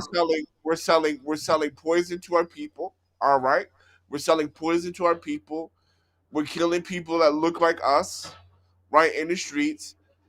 That's not leadership. That's not leadership. So here's what I'm saying. I don't want anybody to get the wrong impression. I'm not glorifying none of that, right? I think me and Lord EDS agreed that we don't agree, with that type of behavior. You know what I'm saying, in these urban communities. I don't agree with it. When we talking about leadership, I do agree with Poppy. There are all types of leaders. There are evil leaders. There are good leaders. Satan has leaders just as well as God does. But you want to sit up and you want to say that you want to pretend like there aren't wicked leaders. There are wicked leaders. So Freezy, let's look at Nimrod, a wicked leader. Nimrod never hurt his own, but he harmed other people. Right? So that's my point. So you have the in group and the out group. Regardless of what your focus is, whether you're destined for greatness or whether you're destined to do harm, like Genghis Khan, right? He doesn't harm the in group. He harms the out group. But when we look at gangsters, they're harming the in group. They're selling poison to their neighbors. So America, even the Italians know don't sell that in the neighborhood. So when we look at these big pharmaceutical But they companies, were helping each other too. what'd you say, Poppy? The Italians were clapping each other to rise to power. So they were No, hurting each but other. different families. They were different families. Again, that's what I'm saying. The in group. The in group. Italians were not selling poison to their neighbor. They weren't. Yes, they was. They were selling dope. Italians were selling dope. Man, what you talking No, about? It they was were dope. selling dope, Yeah, but they got not into the in the dope business. Yeah. They got into the That's what. dope game. I'm telling you. But remember, though, Freezy, Listen, even listen. Goodfellas, according to the Italian mob bosses, you were not allowed to sell to your own. You can only sell it to the Exactly what I'm outside. Yeah, telling you. but they broke that. They broke that so many times though. Hold on. Let me Yeah, recognize. those rules went apart. Because the guy actually, Sammy the Bull, you will watch his documentary. He said they started selling with each other right there under Facts. but the boss didn't know it. Facts. But come on. Let's be honest. But shout out to Lord ADS, man. Super chat. Thank you, Lord ADS, for his $5 super count. Lord ADS got a special request, and we about to give it to him right now. No did it. Let's get it. Sliding like a lubricant. Don't forget the Gucci print. My little chick Peruvian. Hold up, let me check my ego. Lately been really focused on the neighborhood hero. Switching up my stamina, transforming the stilo. Niggas are playing hard, I'm playing smart. Yes, I should. I'm no longer in the hood like 10 hard bands start. Playing in my pocket, don't knock it to protect mine. I will introduce you to a rocket plugged in like a socket. I know all of you connects. When you see me, when you greet me, give me all of your respect. Waistline still, nothing getting killed but the tick. Tell your bro, keep her body. I just deal with the neck. Holla, wow, like the Lakers. Spot filled up with pizza, you got flavors. Anywhere I can take you. I don't want no bullshit bitch with me in Jamaica. Yeah, get rid of that hoe like she was stolen. Hey, look, you can keep that money if you owe me. Yeah, and you and your partner, y'all be rolling. And should've let my boy take shot like he was Kobe. Zay, play, Zay, Zay, Zay. Shout out to Lord ADS. No Cap-tivity. Get me right, though. That was up. Yeah. Nah, but listen, and shout out, thank you for your $5, bro. I appreciate that. But no, a lot of the things that you said, Hot Sauce, just wasn't true. When it comes to the mafia, first of all, they did a lot of deletions of their own. And it was a lot of slimy, deceptive acts being played out within the mafia. As a matter of fact, this is why a large part of the mafia went down, and they're not the same. They're not as strong as they are today, right? A lot of informants. They took part into the dope game. Yeah. But one thing I will say, they're shitty leaders. Then they're shitty leaders. Well, no. Here's the thing. One thing I will say is, they did it big. Like that movie Casino was a true story, right? They took over Las Vegas. They made Las Vegas what it is today. Yep, absolutely. Right? So I just want to get rid of this notion that you can't be a criminal. You can't be in the criminal world and not be a leader too. I just want to throw that out the window because you can. No, I see. The thing about it is, you can be a criminal, you can be successful, and you can be a horrible leader. Right, but you could. But the thing that you're missing is like you got two kind of. It's like we was talking about it not long ago, right? You got different kind of leaderships, right? You got the leaders that rule with respect and love, and then you got the leaders that rule by fear. They both effective. You see what I'm saying? Facts. I'm the kind of guy that I like to rule by fear because that's how I keep niggas off my ass. You see what I'm saying? I give you an example, right? You got Obama. Obama got a big smile. He got that player walk. You see what I'm saying? You can tell he was ruling with respect and love, right? But guess what? Obama is the bloodiest president America ever seen, bro. He clapped all those gangsters from the other countries, bro. He clapped all of them, bro. And then you got a guy like Putin, the Russian guy. He ruled by fear. People fear that man, bro, because they know what time it is with him. They both those two forms of leadership. They both effective, bro. They both effective. Yeah, but Putin and Obama's more of the systems, but I wouldn't disagree with that. The conversation is gangsters. Putin and Obama are not classified as gangsters because here's the situation. So since They are gangsters are gangsters. since They are so okay, but gangsters. They I'm just not happen using to Hassel. I'm using Listen, I'm Hassel. using It's a no gangster. They just happen to be. listen.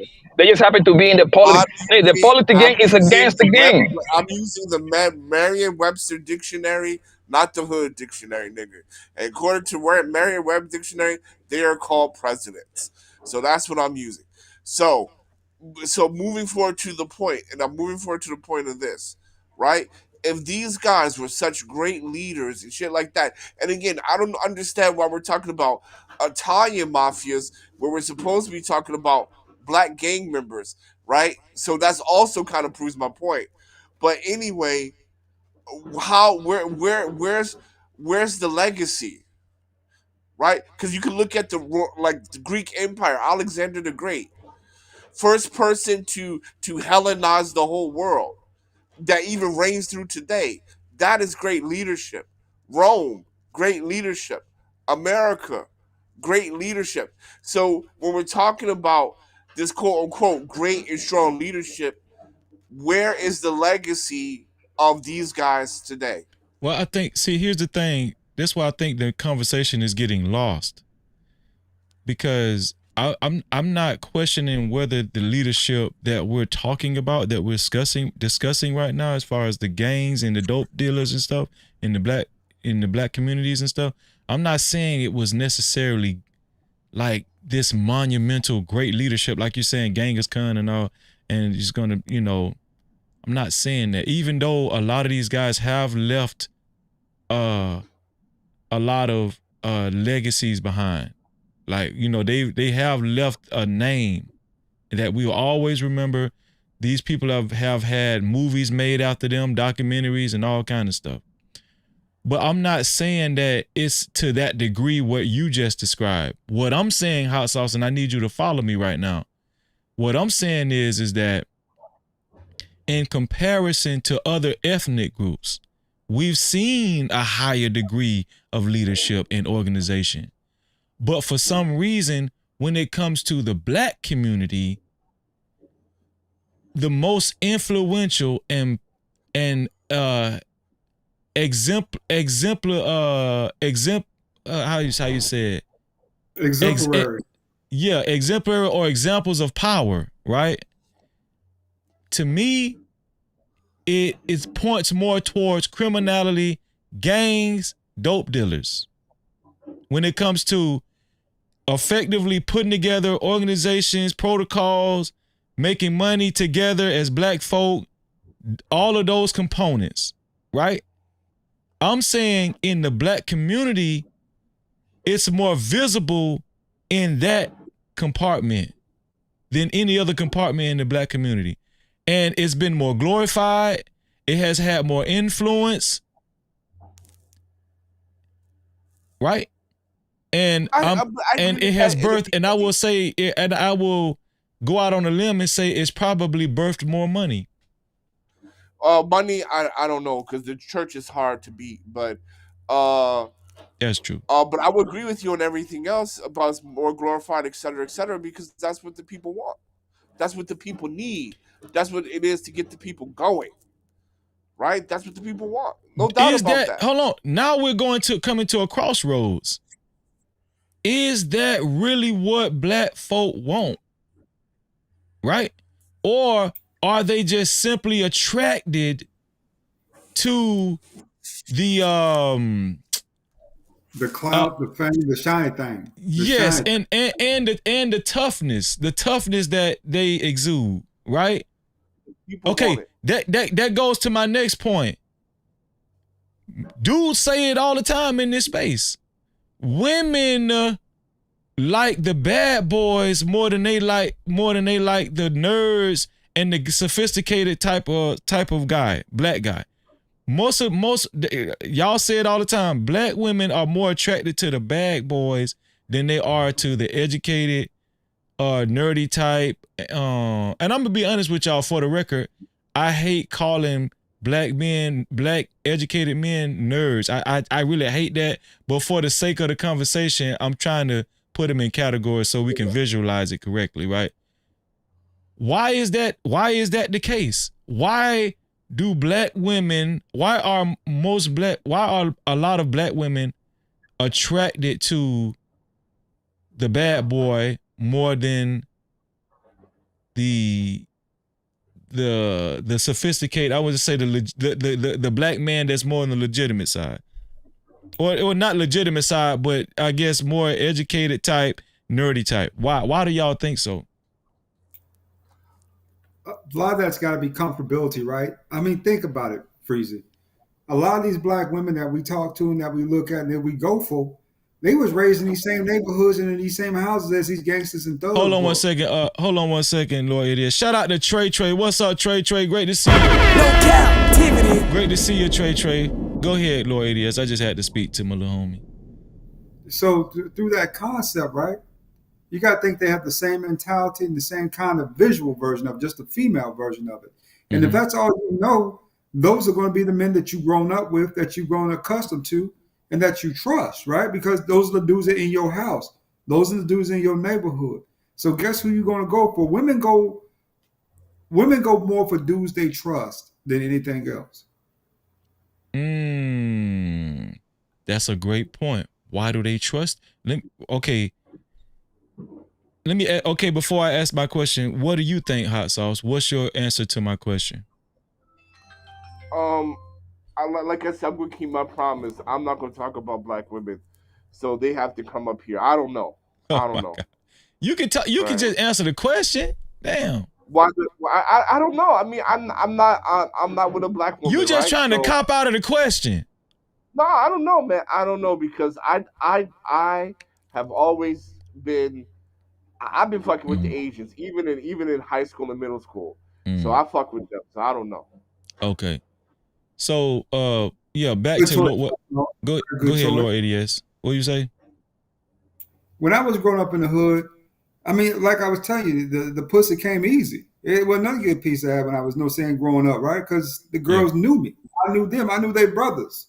You know what I'm saying? I knew their uncles. I knew their people. I hung with their people, right? So guess what? We all in the same vicinity all the time. We always talking all the time, going back and forth. So that just led to really easy access and interactions to those type of women, right? Mm-hmm. Now, when I moved out of the hood, that's when things got a lot more complex because I didn't have the same accessibility. I wasn't around them all the time. So it made it more difficult to just get them right off the top, right? I remember, man, when I was in high school, brother, I had more chicks on the first night than niggas, man, just keeping it real that motherfucker could imagine, man. It was just that easy because they knew me. They liked me. When I moved out, it just made it a lot different, right? Where they didn't know me no more. I mean, they knew the uniform, they knew the money, right? But they didn't know me. I mean, that's just part of the man's evolution. Accessibility and trust are your two key factors in getting laid, especially easy laid. Familiarity, familiarity too. Add familiarity in that. Yeah, that's 3. Shout out to Sugar Bomb in the building. Shout out to Baker Man. Appreciate y'all, man. No Cap-tivity. So you made a comment earlier, Lord ADS. You said that you feel like the women trust that type of man more because that's what they grew up seeing that more. So whatever, right? We know these guys feel like they have to show more of a tough, survival of the fittest type of mentality or personality. The personality is more like, we know the gangster personality is more tough and all that kind of stuff, and they have to actually hold their own weight and stuff and in the streets or whatnot. Do you think women are just inherently and innately attracted to men that they feel like will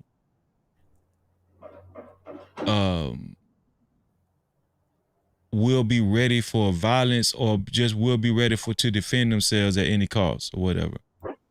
No, I disagree with that. I'm with hot sauce on this. Just keep it real. I disagree with that too. I think that, like we mentioned earlier, they grew up in them same environments that them boys did who were in those gangs, right? And if you ain't got no dad in the house, guess who the man is? The gangster. But I'll say this. I'll say this. From my small limited interaction with black women, I think black women like men who worship them. And as long as you can do that, I think you're good. Because I'm not that person. I'm not that person. Hot sauce, I And disagree on that. I done treated plenty of bitches like shit and fucked them. no. And later, but in the beginning, you placated. Like all these black women that I've run across. If you gotta worship them. Nah, I literally had a plague of hoes I didn't like, man, back in, you know what I'm saying, back in my school days. I had them bitches around me, man, chasing me, trying to holler at me, man, and I would fuck them because they were just easy to fuck. But in reality, I didn't want those women. I wasn't doing, nothing for them. I just, saying, be there. I just be there at the right time. That's all it really, right place, right time in a lot of cases. That's all it really took. Well, all I know is just that from what my understanding is that yeah. Well, like I said, I'm gonna leave it alone, but I don't think it's because you risking your life. I don't think it's because of that. We've heard black women say this, right? That they like the bad boy, and they've said why they. As a matter of fact, let me play a video. How about I play a video on black women saying they like why they like bad boys? Let me see if I can find one. Maybe I can find a YouTube video that's Girl, you got proof in the chat. You got proof in the chat. You see them hit dogs hollering down there. What they saying? But Freezy, to be honest, all races of women are going to say they like the bad boy. All races of women, to be honest. All races of women. Are you serious? Are you sure? White women say the same shit for sure. White women say the same shit. Americanized Asian women will say the same shit. They all say the same shit. The bad boy. They want men who get results. It's a different thing. They want dudes who get results. That's normally associated with the bad boys, depending on what neighborhood they from. But they really just want men who get results. Let me tell you a little secret that some people, brothers ain't even. I don't know how y'all ain't realized this yet. But did you know that Latino women are Italian? Latino women are Italian. Yeah, they from outside of Rome. That's where they originally came from before they came to Latin America. Now, that Latino label is something they put over that country, right? That could be Mexicans, Mayans, that could be a bunch of shit, black, a whole bunch of different things. But a true Latino is Italian. That's an Italian woman. So when you come out, you come with that gusto, say they like fast cars, they like dudes with money, nice suits, right? Mm-hmm. As you can see now, even over here, you can see that come out of them, that Italian, right? Well, most women prefer lifestyle. They just get results. That's the easiest part about. They just want dudes who get results.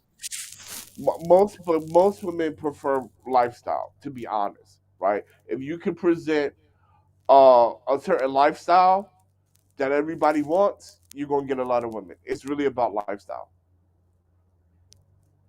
right? It's about lifestyle. It's not really. I mean, the bad boy thing, yeah, they all say it's mystery, whatever, and I get that. But have Bill Gates walk into a club and the bad boy walk in the club, Bill Gates is getting more bitches. Okay, right? so any club, Bill Gates will get more women in any club around the world than your whatever guy, whatever your most famous bad boy guy. That nigga put some wham on and get more bitches. Bill Gates. Okay, here's the deal. If Bill Gates did not have, if the women did not know Bill Gates was a billionaire, and he tried to holler at a woman at a grocery store, your average woman, and let's say 50 Cent tried to holler at the same one, 50 Cent gonna get more women.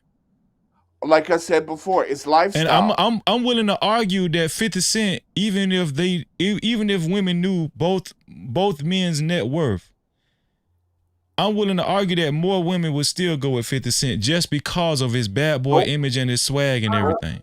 Not really. Jeff Bezos get thanked on at him, bro. Hell no. Like if 50 Cent is in Atlanta with Bill Gates, I'll give you that. But if they're in like LA, Chicago, New York, hell no. Hell no. Okay, let me play this right here. In Atlanta, yeah, no doubt. Well, Bill Gates was a bad example anyway. No, I'm just saying it's lifestyle. It's lifestyle, right? Women like lifestyle. Well, I'm saying there's not too much of a difference between Bill Gates lifestyle and 50 Cent lifestyle. It's too much you can do. Like, how much money do you need? But I'm just saying, like, for example, if Bill Gates go to Atlanta and you take the #1 drug dealer in Atlanta, Bill Gates go to the whatever hip hop club, the famous Bill Gates is getting more women out of that club than the most famous drug dealer in Atlanta. Okay, let's see what this woman has to say. Hold on. This is a lifestyle. Okay. But Bill Gates, I just think that was a bad example. There's a big difference between $100 million and $1 billion, nigga. There's yachts out there that cost $300 million. Those houses cost $500 million. No. This is what I'm saying. What I'm saying is your average woman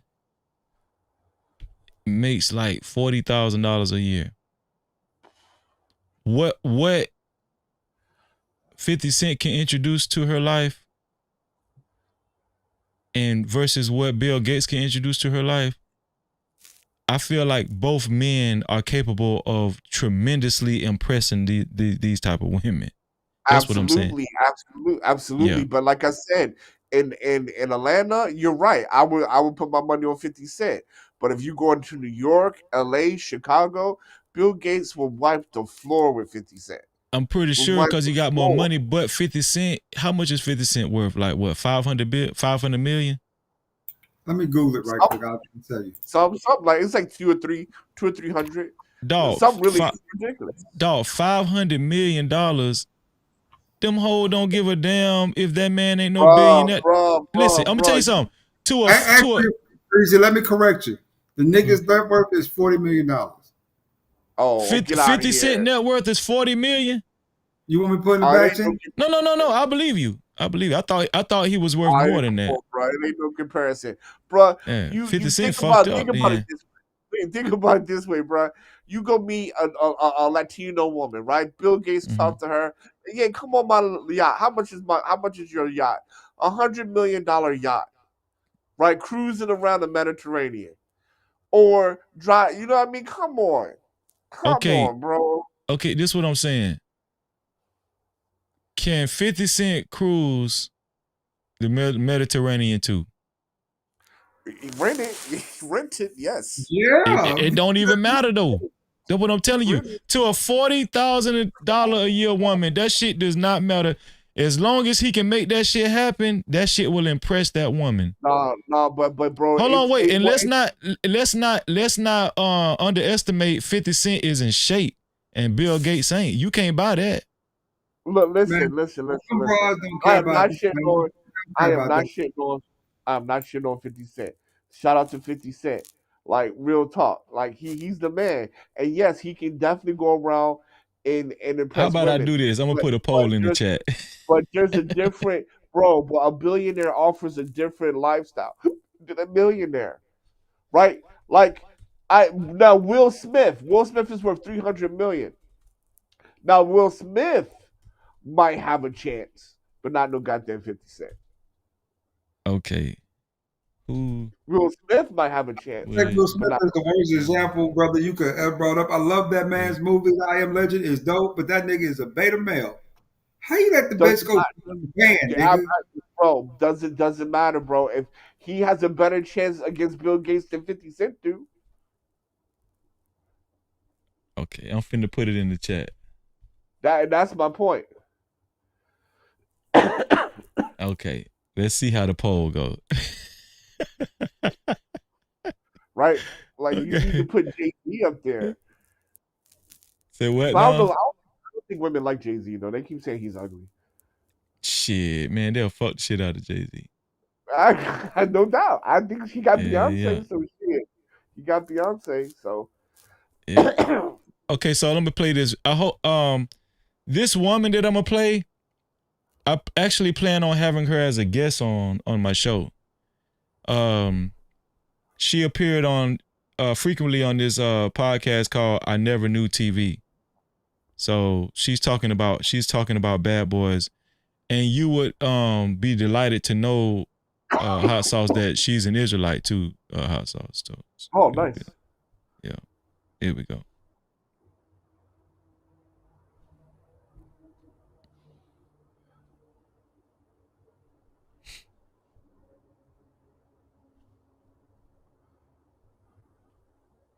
Okay. Why do women leave the man that truly loved them? Because you're going to be there. You're going to be there. No matter what I do, if I know that you love me, whenever I get the urge for something different, because I feel like I need to do this in my life. Feel is the key word. That feeling. I feel like I'm missing something. I feel like you're not letting me be me. I feel like I should be doing more with my life. And I know that I can do that. And you are always going to be there as my safety net because you love me. Men and women love different. I know women say, oh, we put up with a whole lot of stuff with men and they cheat and they this and that. Absolutely not. When y'all love somebody, y'all will put up with some stuff. You will stay in a marriage unhappy before you divorce. It'll be us that's like, look, I'm not feeling this no more. I can't do it. I'm not happy. I'm not living my best life. I'm out of here. But before you continue, majority of divorces are initiated by who? Women. All right. And many men are struggling in their marriages. But when they look at the bigger picture, whether it's trying to work with the person, kids, or just trying to maintain a strong family in this environment, as you said. Oh, I know it. And I know your viewers going to get on me about that too. But it's the truth. If you look at the numbers don't lie. And then if you look at the people around you, your friends, your aunts, your family members, like when they got divorced, who was the one that initiated that conversation? You heard your auntie tell your mama, I'm leaving that man. I can't do this no more. I'm out of here. And it's usually because somebody else piqued their interest. They saw something that their man didn't have that somebody else had, and they want to see what that's about. And when they see that it, it's just that thing that they have, then it's like, it wasn't too bad over here. Let me go back to him. That's how that works. And he'll take it over. Men don't want to start all over. They ain't trying to do all of that. Get the learn. Come on. Like, I'm not trying to do that. So. That was facts. All right. There's my girl preaching today, right? So there's a second part too. A lesson that I observe. I want to hear what you say. There's another aspect too. And this is not just for women, but we're talking about women in this context. Yeah. Why is peace and stability boring to so many women? Some of us like ghetto love, right? You need a little bit of excitement. You need a little bit of edge. And I think that this is why a lot of us women go for the bad boys, because it's unpredictable. Sometimes, routine, we want routine and stability, so we say. And then when we have it, it's like, oh yeah, he gonna go in there and take his shoes off. Up now he gonna do this. Now we don't want that. We want to be kept on our toes, but not too much to where it makes us feel like we're gonna lose you or we're competing for you with somebody else. But you just have to have some mystery, something. This is why bad boys get all the girls and everybody pregnant. Because that is what we're attracted to. It's a sense of safety. It's a sense of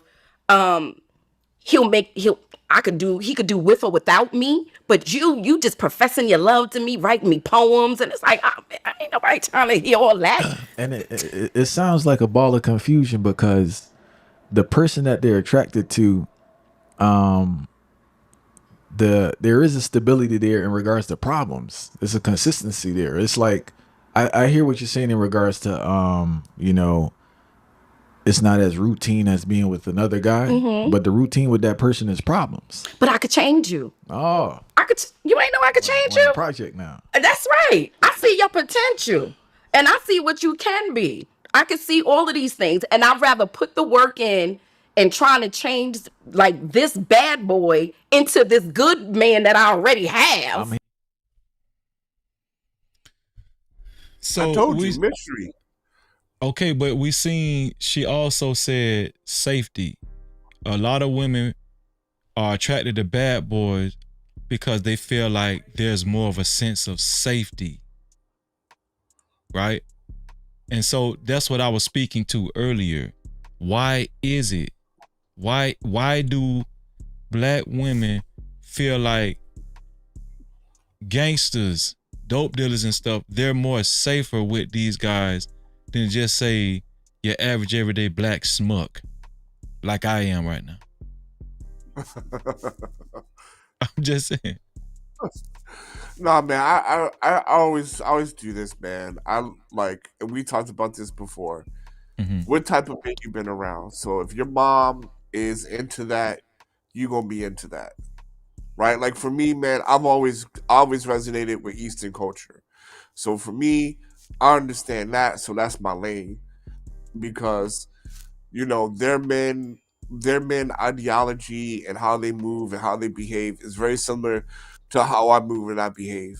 And for me, it's very easy to date and marry whatever in Eastern culture. So that's my lane. So I'll just say that. So, but listen to what I'm saying though. I'm trying to piece it all together for y'all so y'all can follow me holistically. It's a reason for all of this. The reason why.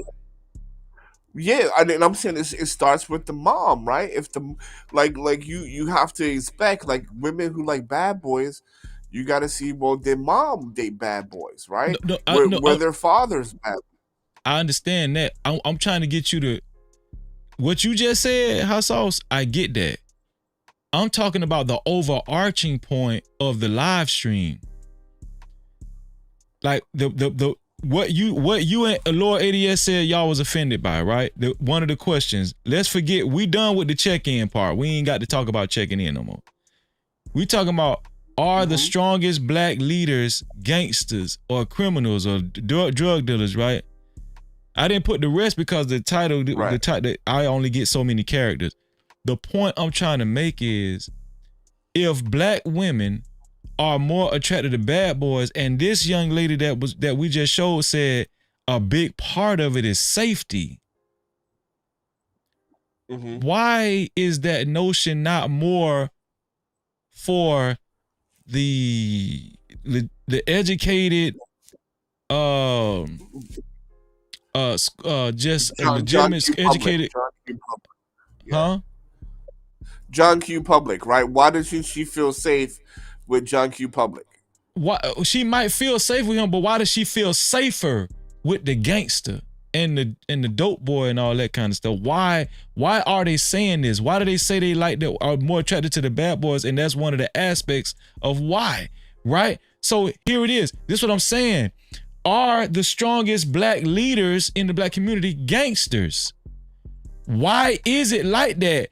Why do these guys set more of a precedence, have more of an effect, have more of an influence on not just the men and the young and the youth and the boys, but women as well? I get you. You can go first. Are y'all following me now? Because I got an answer for that ass. But here's the thing. No, Diddy. Here's the thing. I wasn't necessarily propping up the gangster because y'all came in initially thinking that I was glorifying and propping up the gangster. You was talking shit. Yeah. Yeah, that was strategically though. Because here's the thing. Black MAGA, black conservatives, they talk shit too, Lord ADS.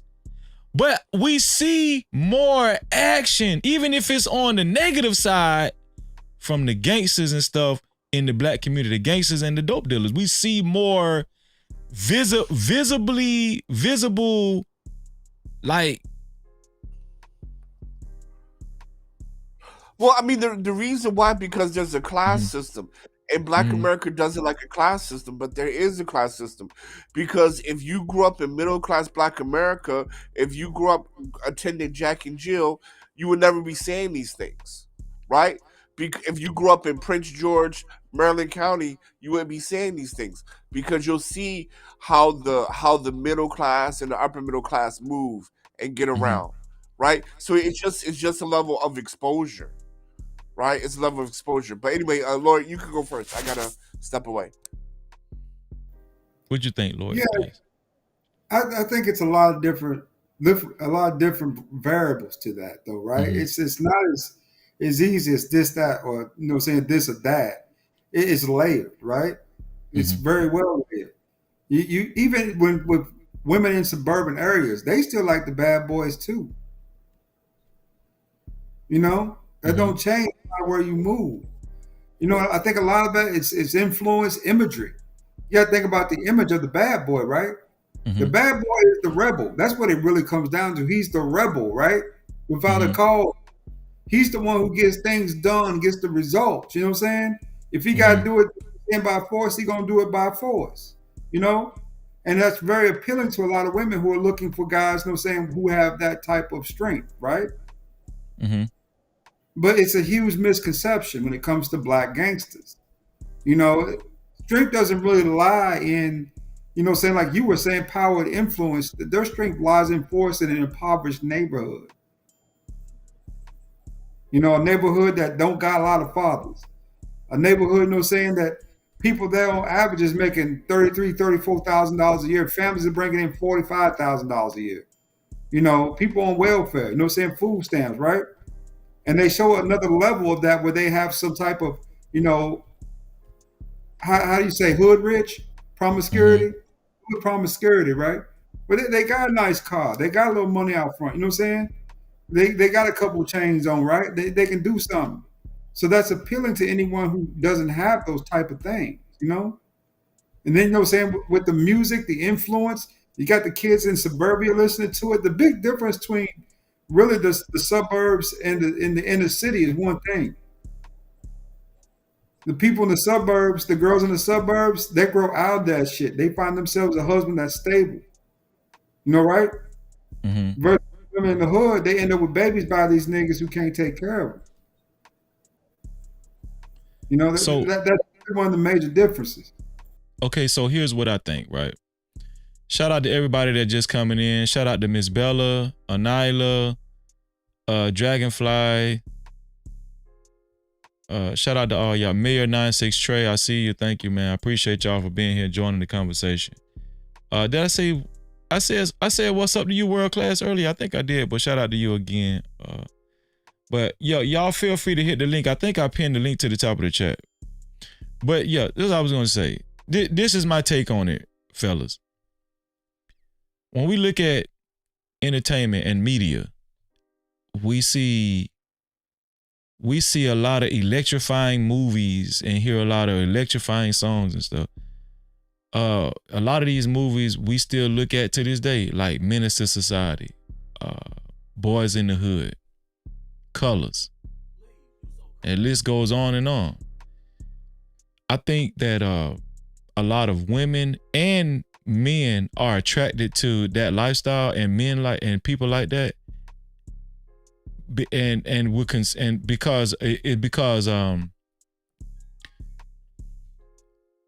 shout out to JT.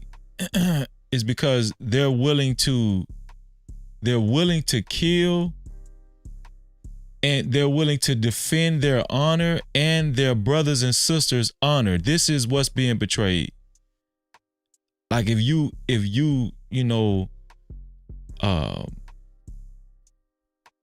if you do something against one of their brothers and sisters, they have the notion and the personality and the reputation to what that we think, oh, you better not do none of them. They'll get back at you. They'll ride on you, fool. You know what I'm saying? So they have this expectation that they will defend their honor. They will defend their brother's honor, their sister's honor, their friend's honor, right? Let's talk about the money aspect. They have proven that they can get together and organize, even if it's in a criminal aspect, and make a lot of money and funnel a lot of money and stuff, right? And let's not forget, these same people create businesses too. I'm just going off the check mark so y'all can understand what these people actually do, right? We ain't talking about the 1 or 2% who create a business or actually have money, right, in that group, because the vast majority of dope dealers, I grew up around those niggas, they dime bagging it. You know what I'm saying? They dime bagging it. Yeah, $20. Right, but guess what? Guess what advantage they have though? Even the dime baggers and stuff, they associated with those same qualities just by default. You know, they're willing to defend their honor. They're willing to defend their girlfriend's honor, right? Their brother's honor. They willing to kill. They got guns on them at all time. They tough, right? And those aspects are very apparent to most people when it comes to gangsters and dope dealers. So by default, if we thinking of them like that, follow me, Lord ADS. If most people in the black community are thinking of these people like that, in that fashion,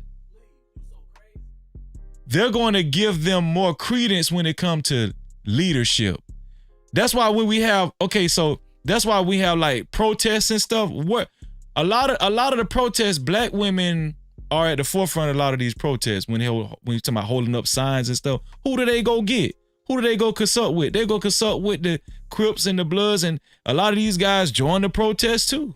They join the protests and all, and you know, whatever. And then when somebody gets, huh? Hold on, hot sauce. Al Sharpton, man, they didn't go to no Crips or Bloods. No, I'm talking about like the police violence. Like, let's just say when Trayvon Martin got killed, or all these senseless police killings like George Floyd. A lot of these people, like, let's go all the way back to the LA riots, right? Let's go all the way back to what the dude name was, Rodney King. Right? King. Man, who, like, even though it was some dumb shit, and I'm gonna use your word, I agree with you, Lord ADS, that was some dumbass shit. Were destroying a lot of those storefronts and everything. But who did we visibly see? Opportunity to loot. That's what that really was. Well, here it is. But we know that. Me and you know that. And everybody on this panel know that, right? But how did it actually go? How did it actually get viewed amongst the black community? A lot of people looked at that as people fighting back. And that's what they handed it to the white man, right? I remember when the truck driver got pulled out of his diesel, and they beat that dude. I don't know if he survived or not. I don't think. He got $5 million for back in the day. He got $5 million. Okay, yeah. The point I'm trying to make is that when we see this type of visibility, when we see these type of images, it's usually attached to gangsters and dope dealers and criminality. I'm asking tonight, there are a lot of good black men. There are a lot of legitimate black men. Even the MAGA guys that I was talking about. The point that I'm trying to make is... Shout out to the MAGA guys. Right. Well, I don't know about all that, but it was saying, the point that I'm trying to make is that... the point that I'm trying to make is if y'all view those guys as stand-up guys and leaders, well, if that's the case, why do the gangsters and the dope dealers and stuff and the criminals and stuff have set more of a precedence when it comes to women feeling safe, like the young lady said on the video, and other people along those lines as well. As far as leadership goes, why do these people in this category set more of a precedence? Why? Because we are Israel. Israel has always been like this. Has always been like this. We picked the criminal over Christ. This is nothing new. Right? It has always been this way, bro. So when women say, I feel safe with the gangster, I mean that doesn't mean anything, because we've always been jacked up. We've never been able to pick the right leaders. Ever. I got an interesting take on this, Easy. Okay, hold on before you. I'm going to introduce my brother JT from What We Know podcast. Just joined us. No Cap-tivity. What you say there, JT? Right, and then on top of that, we don't even know where Israel anymore. Can you hear me, even makes it yeah, I hear you now. I hear you. All right. Yeah. Go ahead, Hot Sauce. Go ahead. That makes it double. That makes it double worse. Like we have always done it, man. That's what Israel do. We have always been like that. And then on top of that, we don't even know that we're Israel now, so that makes it even worse. Okay, but is it a lack of toughness? Is it a lack of nerves? Is it a lack of honor? Is it a lack of... It's a reprobate mind. It's a reprobate mind. Yeah, but you got to have some nerves and toughness to even live that type of lifestyle too, though. That's what I'm saying. You can't just go out, you know... No, it's for people who want immediate gratification, right? It's hold on, before you go, JT. I'm gonna let Lord ADS get his point out, and then I'll let you go, JT. Go ahead. It's for people. It's for people who do not have, who cannot handle delayed gratification. Is people who do not have discipline, and at the end of the day, man, it's a reprobate mind. And I'll pass the mic on that. Shalom, Miss Bella. Great to see you, sis. Go ahead, Lord ADS. I'm going to propose something to you. You spoke of leadership, right? Yeah. We're going to move it from well, we can leave it back there from the 90s, but let's move it up to, let's start with Trayvon Martin on in. Who do you think, of all those particular protests, gained the most out of those protests? Out of those marches? Black Lives Matter across the board. Who do you think gained the most? The gays. The lawyers. Shout out to Benjamin Crump. Oh, you know, I know him. That's my homeboy. Yeah, him and my other homeboy, man. But yeah, nah, you right though. They made a killing. You're absolutely right. Yeah, Benjamin Crump, the first one to show up with these Black Lives Matter marches. And he's the first one, George Floyd, he was the first one to cry, oh, George Floyd, think I'm about to get rich. Yeah. Yeah, Benjamin Crump and Darryl Parks. A lot of people don't remember Darryl Parks. They started together. Yeah. They had a law firm together. Darryl Parks is actually from my hometown, but yeah. Man, those guys used to steal books from the FAMU bookstore and give it. That's a whole nother story. But shout out. No Cap-tivity. JT, what's up, man? What's up with you, bro? What up, though? Before you go, JT, let me get these super chats out the way. Super chat. Shout out to Dragonfly for his $2 super cap. Dragonfly said, chop, chop, chop, judo flip. What is that, a super sticker? Or is that a... Well, shout out to you anyway. No Cap-tivity. And super chat. Shout out to Stan Joseph for his $2 super cap. He said, Freezy, they are available in the hood ASAP. Freezy, they are available in the hood ASAP. Shout out to Stan. No Cap-tivity. All right. Coast is clear, JT. My bad. Go ahead, bro. So let's reset. What was the initial question that you asked? Okay, so the initial question of the show is, are the strongest black leaders gangsters? And the reason why I raised that question is because it just seems as though when it comes to the most visible, the most visible black folk that are able to successfully put together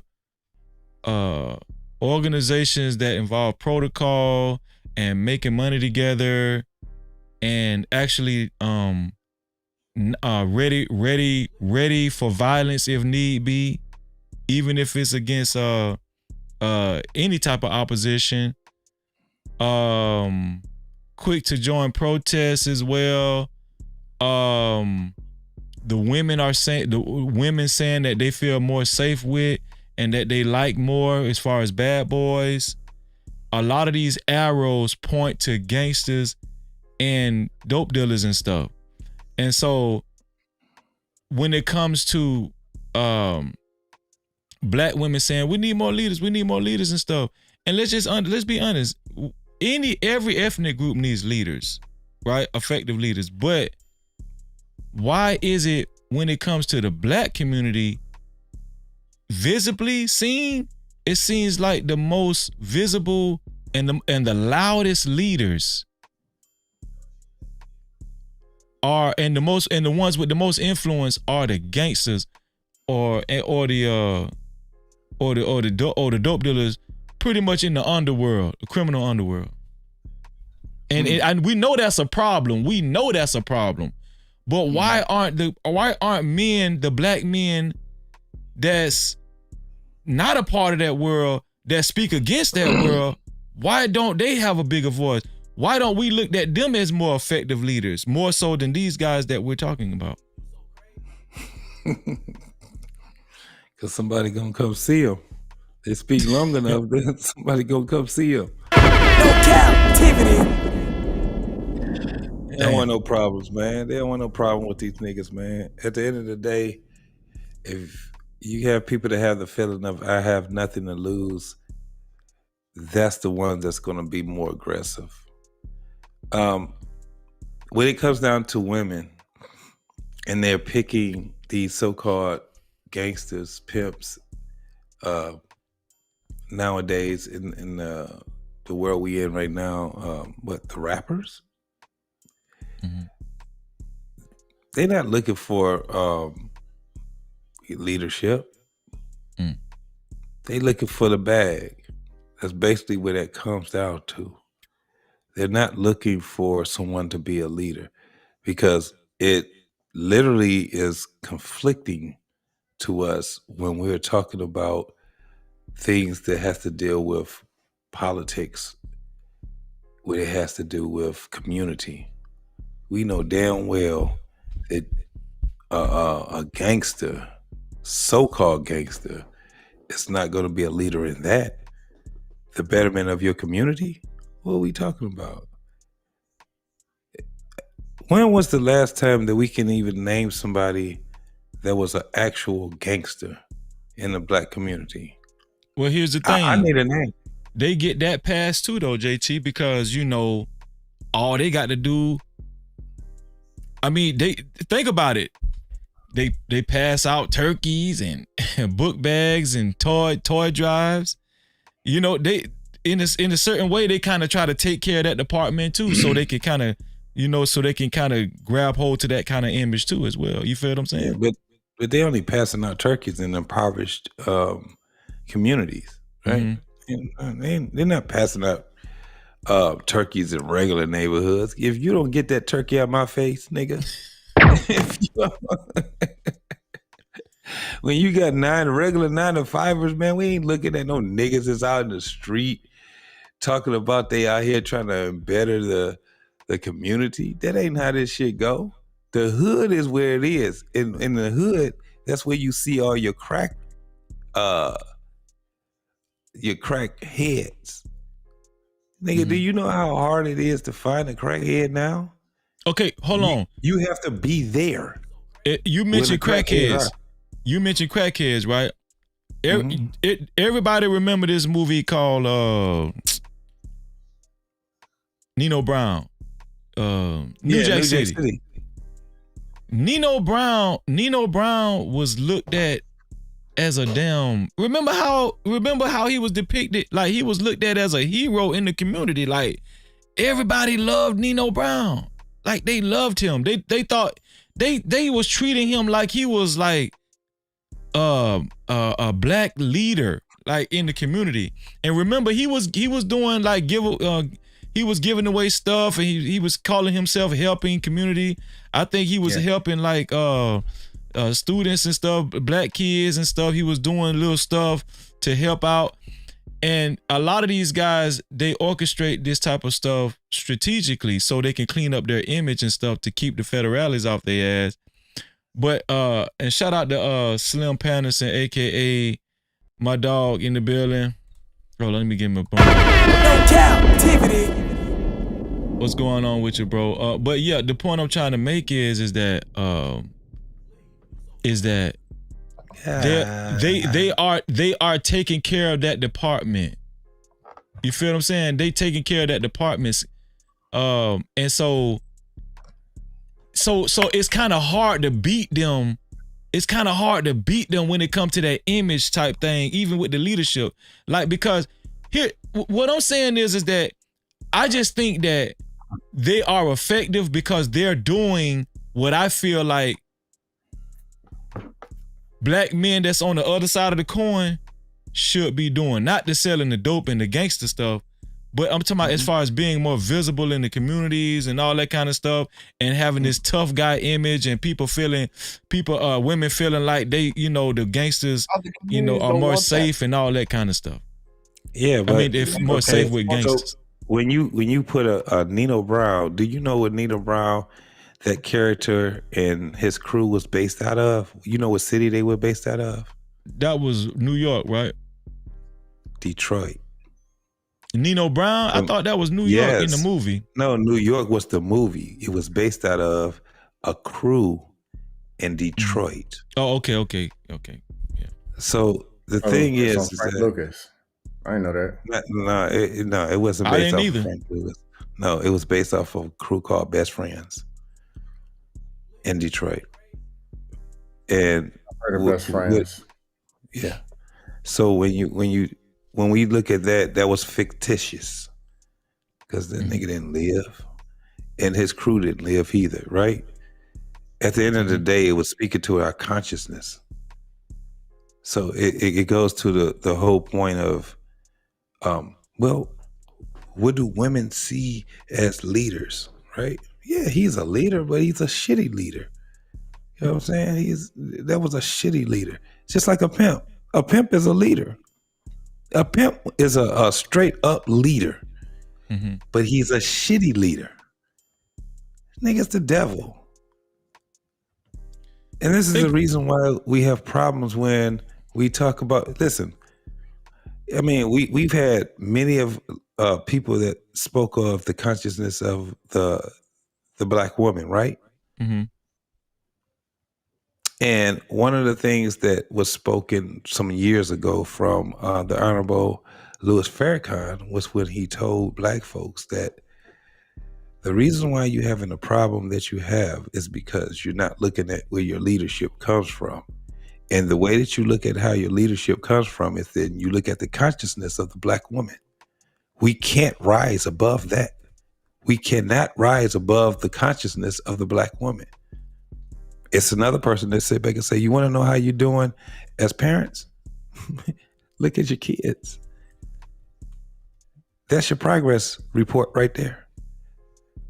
So when we're talking about this whole thing of who's a leader and who's not, listen, first and foremost, there are a whole bunch of leaders. This whole thing of, can men be leaders? Yes, they can. Are men leaders? Yes, they are. Now, the problem is that what type of leader are you? Are you a shitty leader or are you an effective leader? Right? That's why I tell people, cats ain't trying to be men. I won't. You're not going to get me to sit back and say, well, you can opt out. No. You still a man. You're just a shitty man. You not. No. You don't drop out the race, nigga. You don't sit back and think that you could go over to the women's side. That ain't how this shit go. No. You're not a woman. You still a man. You're just a shitty man. That's how that go. And I say that shit figuratively And I say it literally. You're a shitty man. You take don't away- drop out the race. Oh, go ahead, bro. I say you take away a man's manhood, you take away his accountability. Yes. Because only boys are unaccountable. Men are accountable for our actions, our thoughts, and our processes. Boys get to get away with stuff, men don't. So I've been wondering, when people say that somebody ain't no real man or something like that, well, he ain't no fake one either. He just just a piss You're a poor shitty man. Yep. Yeah. You're a piss poor man. No, nigga, you don't drop out. You don't got the right to drop out the race. No, you stay in the race. You just on the low end of the totem pole. That's where you are. You're a shitty man. You're a piss poor man. Yeah, I agree. The guys that we're talking about are piss poor men, right? I just think that the qualities that it take to be a leader, some of them have those qualities, but they use it in a negative way, right? Like a lot of the youth that come up in the neighborhoods and stuff. A lot of those older guys, just to use these boys for their benefit, or just to teach them, or just so they could say they taught them something. They would teach a lot of these boys how to sell dope. They would pull them to the side and say, they would have them apprentice them and ride with them sometime, or they'll just have them hang with them and they'll learn. They teaching these guys skills on a very destructive level, right? I'm saying, why doesn't that happen when guys actually leave out of the hood like Lord ADS did and develop certain skills that's legitimate and like exemplify that same type of action towards the youth? The dope dealers and the gangsters are doing this. They jumping these boys in. They mentoring these boys on the gang level. Dope dealer level, you know what I'm saying? They're doing this with these boys. They're intercepting these boys and girls before a man like Lord ADS is. Can I say something, please? Yeah. And this will help a lot, I hope. But they liabilities to us. They are not funny. They liabilities.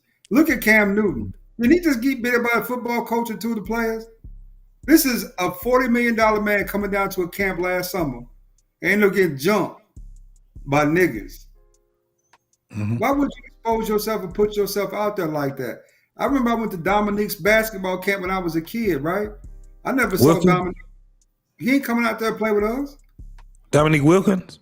Yeah. Okay. Yeah. He ain't coming out there. Because you know why? These are some little hood niggas. If they attack me, then what do I got? You know what I'm saying? Then I got lawsuits and other stuff going on. You got to protect yourself, man. You know what I'm saying? There's a if put it this way, when a child gets to a certain level, that's when they get more options for better mentors, right? With the child who's in school, who's doing well, has more opportunity for better mentors across the board versus, saying, a child who may not have that same capacity and can't stay out of trouble. It comes down to, you don't invest in swamp, nigga. Somebody if you swamp down in Florida, they say I got this swamp, like I got this land down in Florida. You can buy it right now. You go down there and look at it. Ooh. They was getting all them damn soldiers on that shit. They was getting their ass. Wait. So you said you calling the kids in the inner cities or the urban communities swamp? That's what you're saying? I mean, it's a lot of mush down there, but there's still some dudes in there too.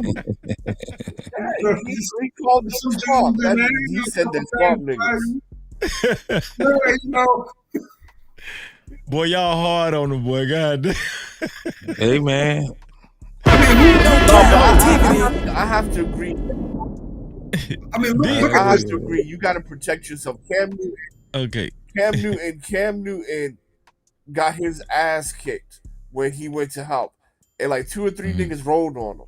So yeah, I mean, that's what you get, right? No good deed goes unpunished. Right. But we talking about youth. We talking about these gang leaders and dope boys. No. They are intercepting youth. I'm talking about youth that don't even know no better before they They even. expand the workforce, which that's a natural normal thing to do as an employer, right? You want to expand your workforce, especially keep labor. But why are they being? Why are the gangsters being are able to intercept these boys? And why aren't guys like us actually saying, hey, you know what, we need to intercept these boys before they do, or whatever? Because they gotta get money, man. They gotta get that bread, dog. What you talking about? It's the hood. Let me give you my perspective on this really quick. No captivity, if you don't mind. Mm-hmm. When my son played basketball in high school, when I would go to the games, to the practices, I see a bunch of single moms there, right? Mm-hmm. Guess what they doing to the coach? Oh, my son going to start this week. Yeah, he missed the practice, but he going to start. Oh, I paid for this. You know what I'm saying? Who's the principal? You don't even know who the principal is, but you know what I'm saying? You're on the coach's ass though, right? Who? You know, my son's good. I don't know why you put him on the bench. For a man, if you go down there and you know, saying it's not only the kids, it's the mamas, it's the parents, it's a lot of other stuff that goes into that make men who are successful say, hey, I don't want to deal with that. And then, dear God, you know what I'm saying? Don't let anything happen or your ass gonna get sued till your balls is blue, nigga. They gonna take everything, including your drawers. So it's a liability. Right. That's what I was saying earlier. Just seems like a lot of black men that have created separate lives from like those urban communities and stuff, they feel a little more apprehensive. They feel more apprehensive with tackling things dealing with the community, black community, than the gangsters and the dope dealers do. Right? No, it's not just that though, Freezy. Yeah, it ain't just that. So, and I got your scam. I'm coming to you right after the JT. Yeah. It's at the point where when you in the hood, bro, shit gets real. You know what I'm saying? So when you got people you had men that was in the neighborhoods or the hood, and they were fighting against it, they ended up either getting beat down real bad or they end up getting killed. You know what I'm saying? I mean, that's just what it was. I don't know if you guys know anything about Detroit in the mid 70s to late, I say probably mid 80s. We had a crew called YBI. The name of the crew was YBI because it was called Young Boys Incorporated. Ask anybody in Detroit, they'll tell you that Young Boys Incorporated was like a brand. And what happened was that you had some old ass men in their 30s, and they were recruiting young teenagers and even younger than that, 11 and 12 years old, to sell dope for them.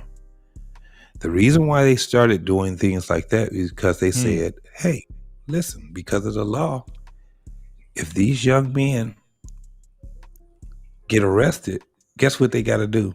They got to let them go. Why? Because they are minors.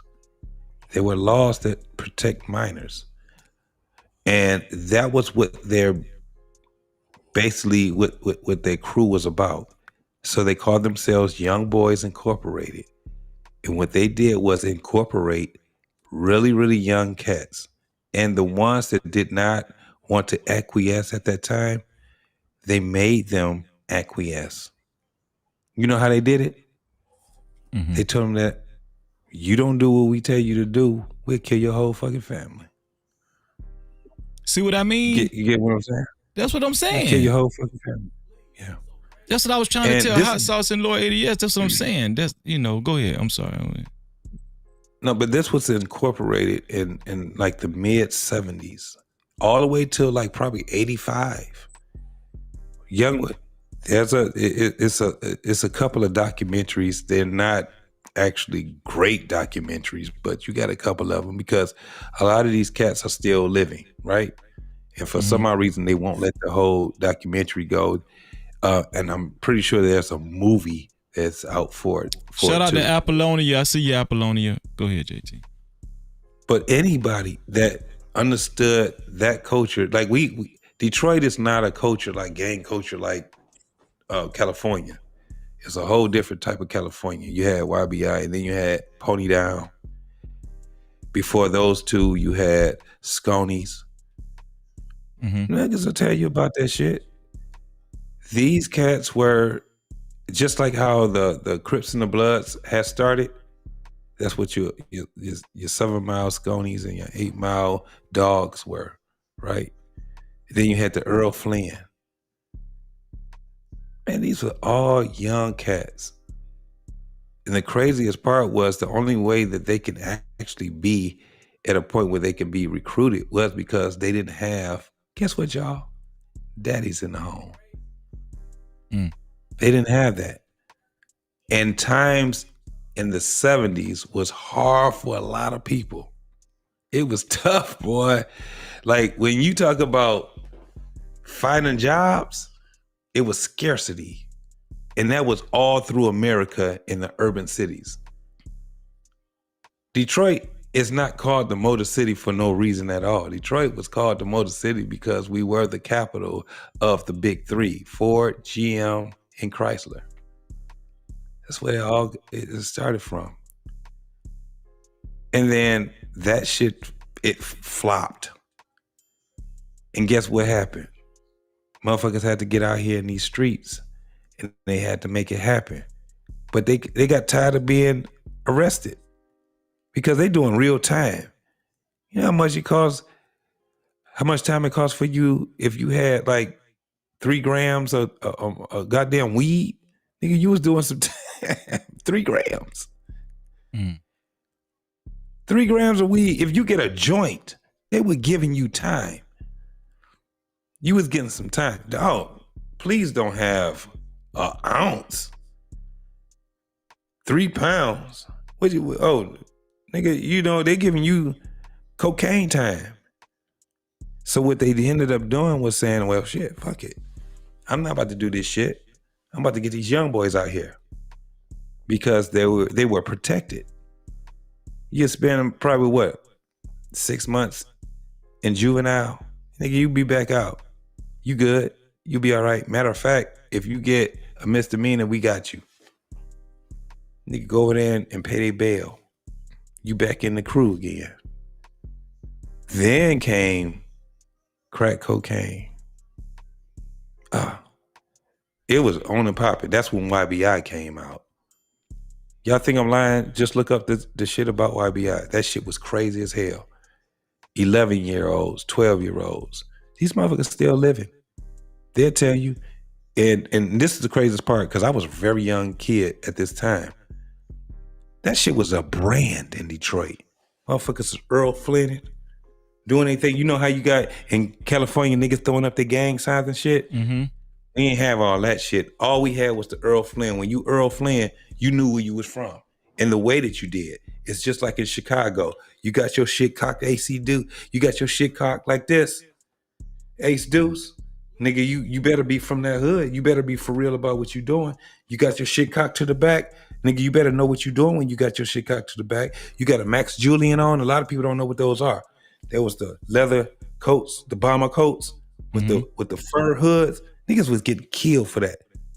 Hundreds of fucking kids were getting killed for those damn jackets. $80 fucking jackets. They were getting killed for. Silk shirts, they were getting killed for. So when the women start seeing not the gruesome part of it, just the part when they at the club and everybody flossing, the women like, my boyfriend is this. The reason why Freezy is this, it does have a sense of security when you're from that hood. You get what I'm saying? It does have a sense of security. And you got to be in that game. You know what I mean? People that was from the hood that was not, and they don't know nothing about that shit. It was a lot of us. The majority of us that was in the hood, we were not in the game like that. We were just trying to survive. So guess what we ended up being? Affiliates. This is where in California you got affiliates. I remember the Crips or either the Bloods. I heard some guys talking about how it originally started and formed. They started originally allegedly as like a community help group. Like that's what they was. I think it's called Crip mean community. I forgot Resistance. Yeah. What was it? Community resistance. What was the I? I can't remember, man, but it was bullshit because you got about 100 different damn meanings of it. What were the Crip acronyms stand for? You'll see what it say, but it got a couple of meanings. It say Community Revolution in Progress. Right. So that they changed it in the 2000s. It was resistance. Okay. Community resist. Okay. So that's what they're saying. They're saying that the Crips started out as a positive community that to protect the community, to be leaders for the kids, be examples for the kids, and all that kind of stuff. And it was almost like they was kind of describing it as almost like a Black Panther type organization. No captivity. Yes. Thank you for having me on, brother. Good talking to you, JT. Good. I always like Scam Likely. Also, my brother Hot Sauce. Good night to the chat, but my ass is getting sleepy. Oh man, I appreciate you. Lord, you know you my guy, man. Appreciate you, bro. No captivity. Appreciate my you. man. But yeah, but that's what I was saying. Just to kind of add more background to what we're talking about. They're saying that was their intention. Their intention was for the community. Like, that's what they're saying. Like Tukey, what is it? Tukey Williams, Tukey. And so is it Tukey Johnson or Tukey? I forgot his last name, but anyway. But Tukey Williams, yeah.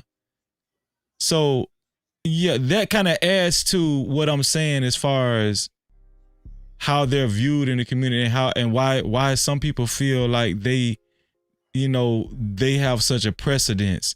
Scam Likely, what's your initial thoughts on this conversation, man? I appreciate you for joining us, dog. What up, Scam? AKA Simp Panderson. Hey, what's going on? Dust as usual.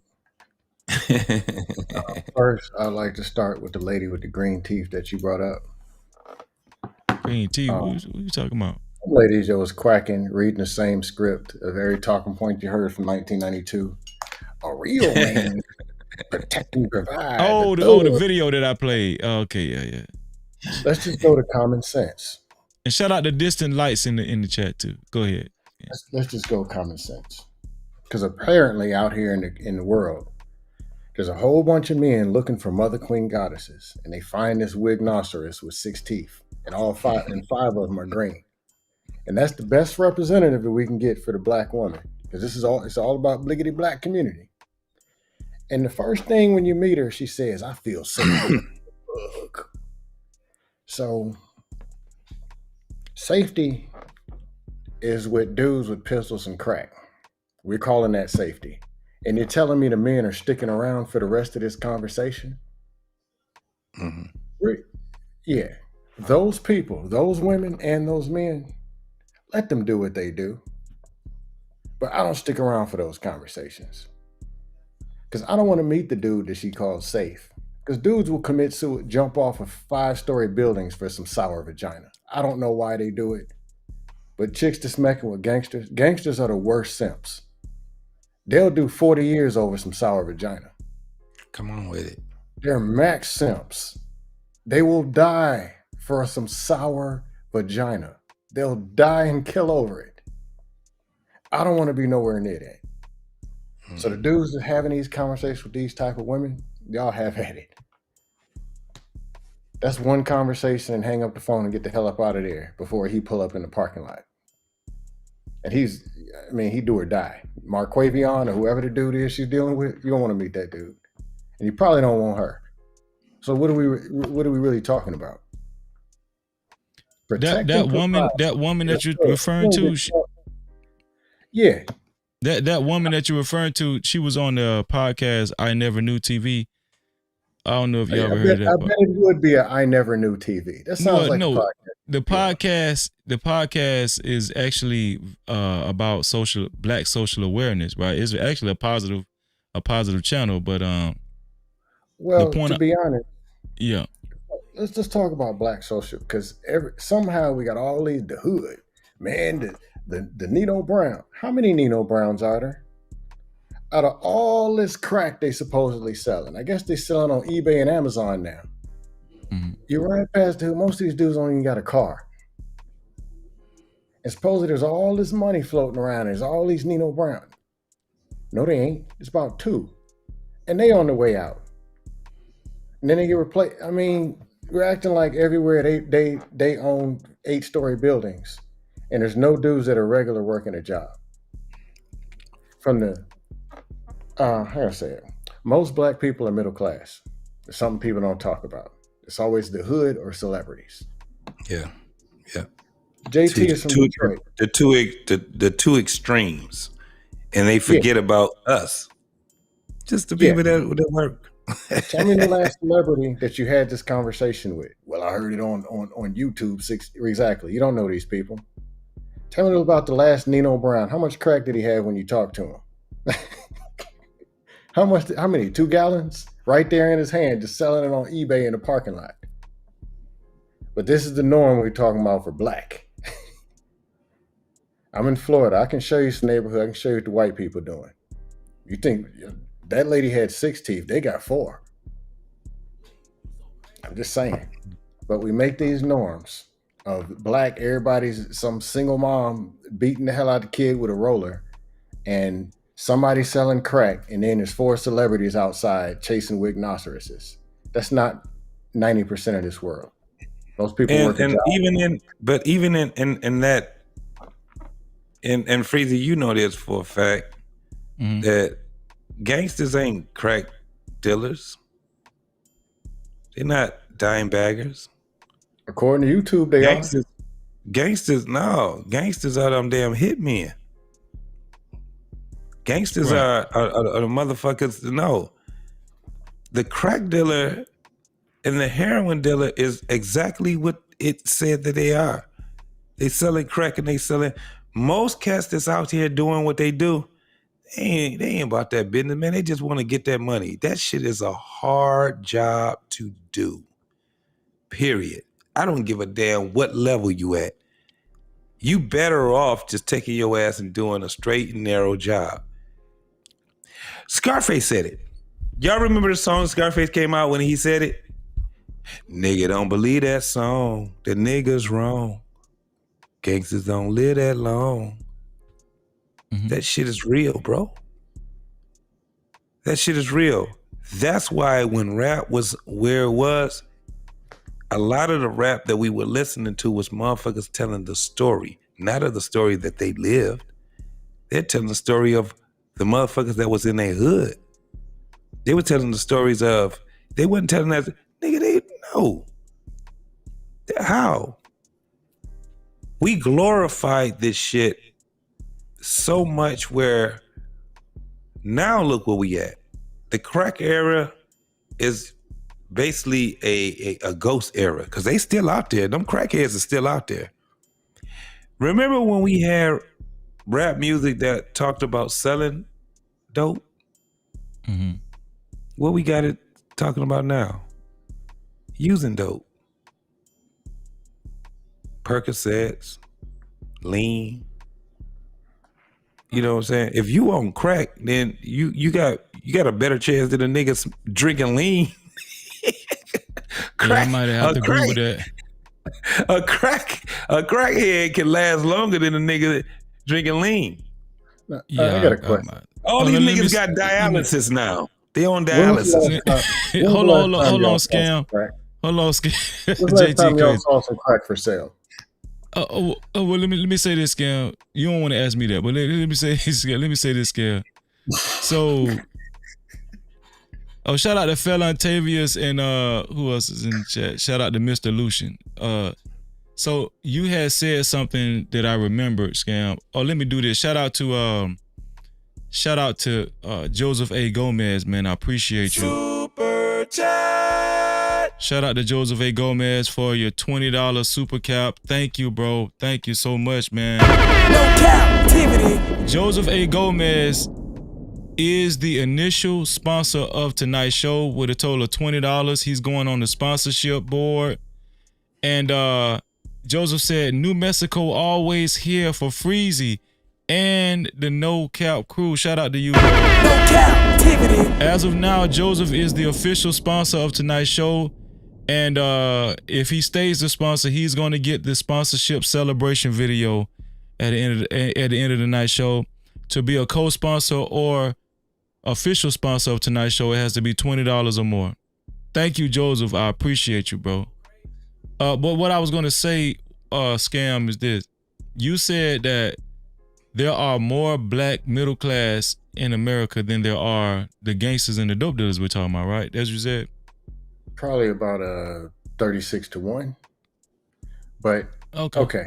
Well, whatever proportion you want to give, I can roll with that.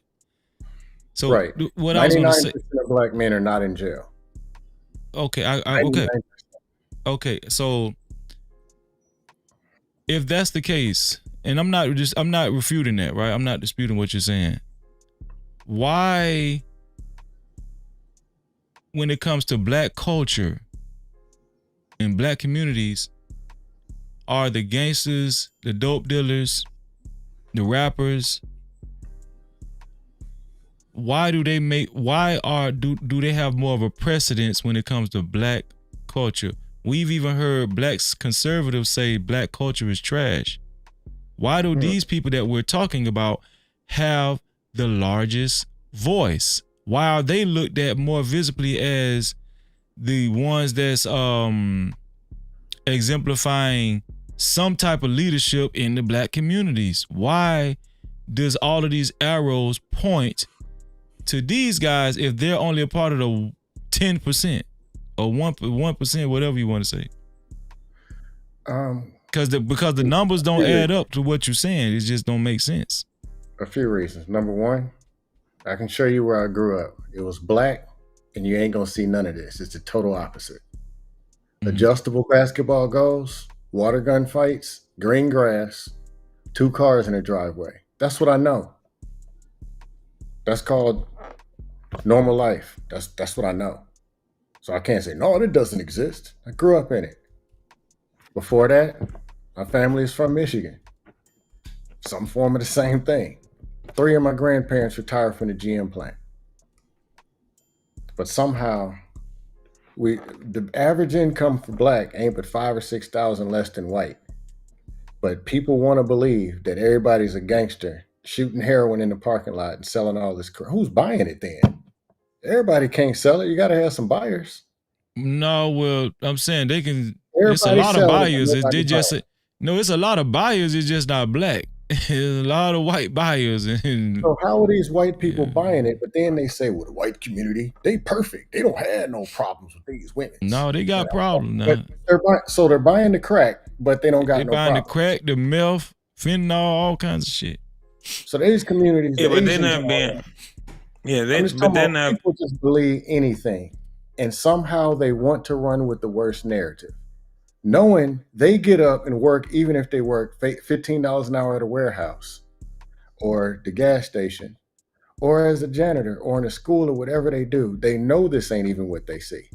Even in bad neighborhoods, it's not the norm. Most people just don't have a lot of money in bad neighborhoods. It's a few people. They're outnumbered. So there's a few people doing a whole bunch of bad stuff, even in the hood. But even in are still going to Papa John's for work or doing whatever and minding their business, even in the hood. But they want the narrative of something unrealistic. Go ahead, talk. Go ahead, talk, guys. I'll be right back in like 30 seconds. Go ahead. Okay. Yeah, I'll close this and go ahead, JT. In their real life, when their phone rings, it's not Nino Brown. It's not somebody with 7 gallons worth of crack. Somebody didn't just get shot. Somebody might get shot once a year, once every 18 months, or whatever. Or they might be that 1% that's really into this stuff. But most people, this is not what they do, and it's not what they live.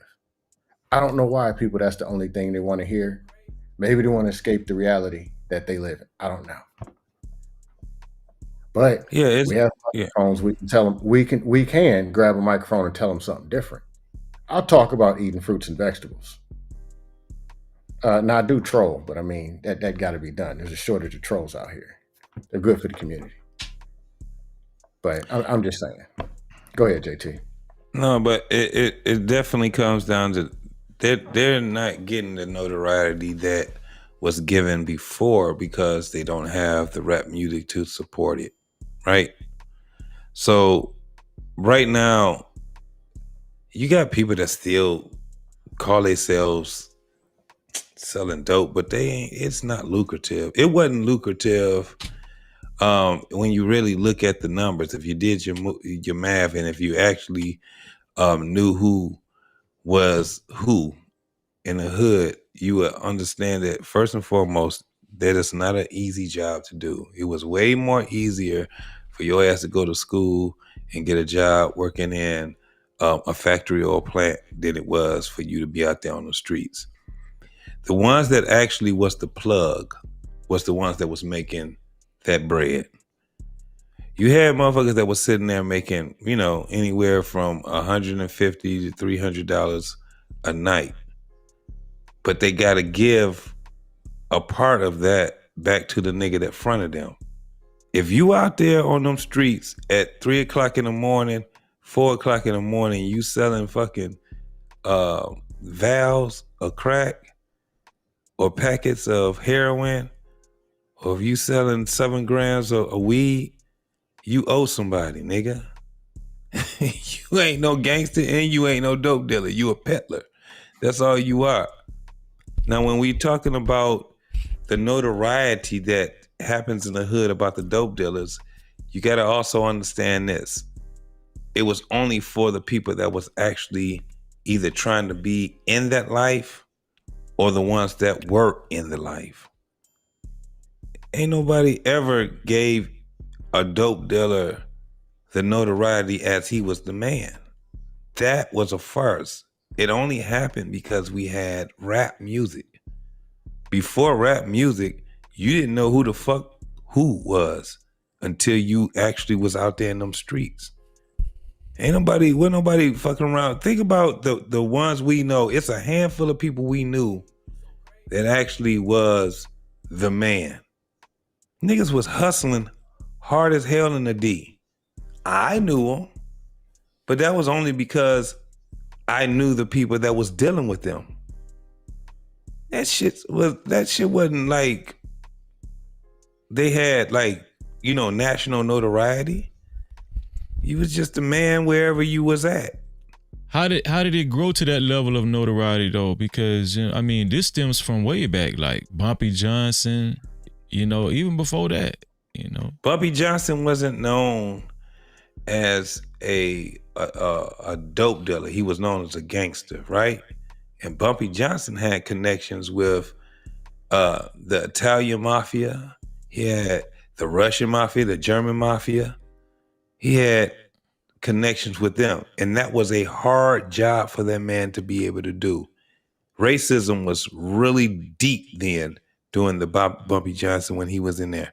Bumpy Johnson was a little bit different than any other man. And I don't give a fuck if it was black, white, or whatever else.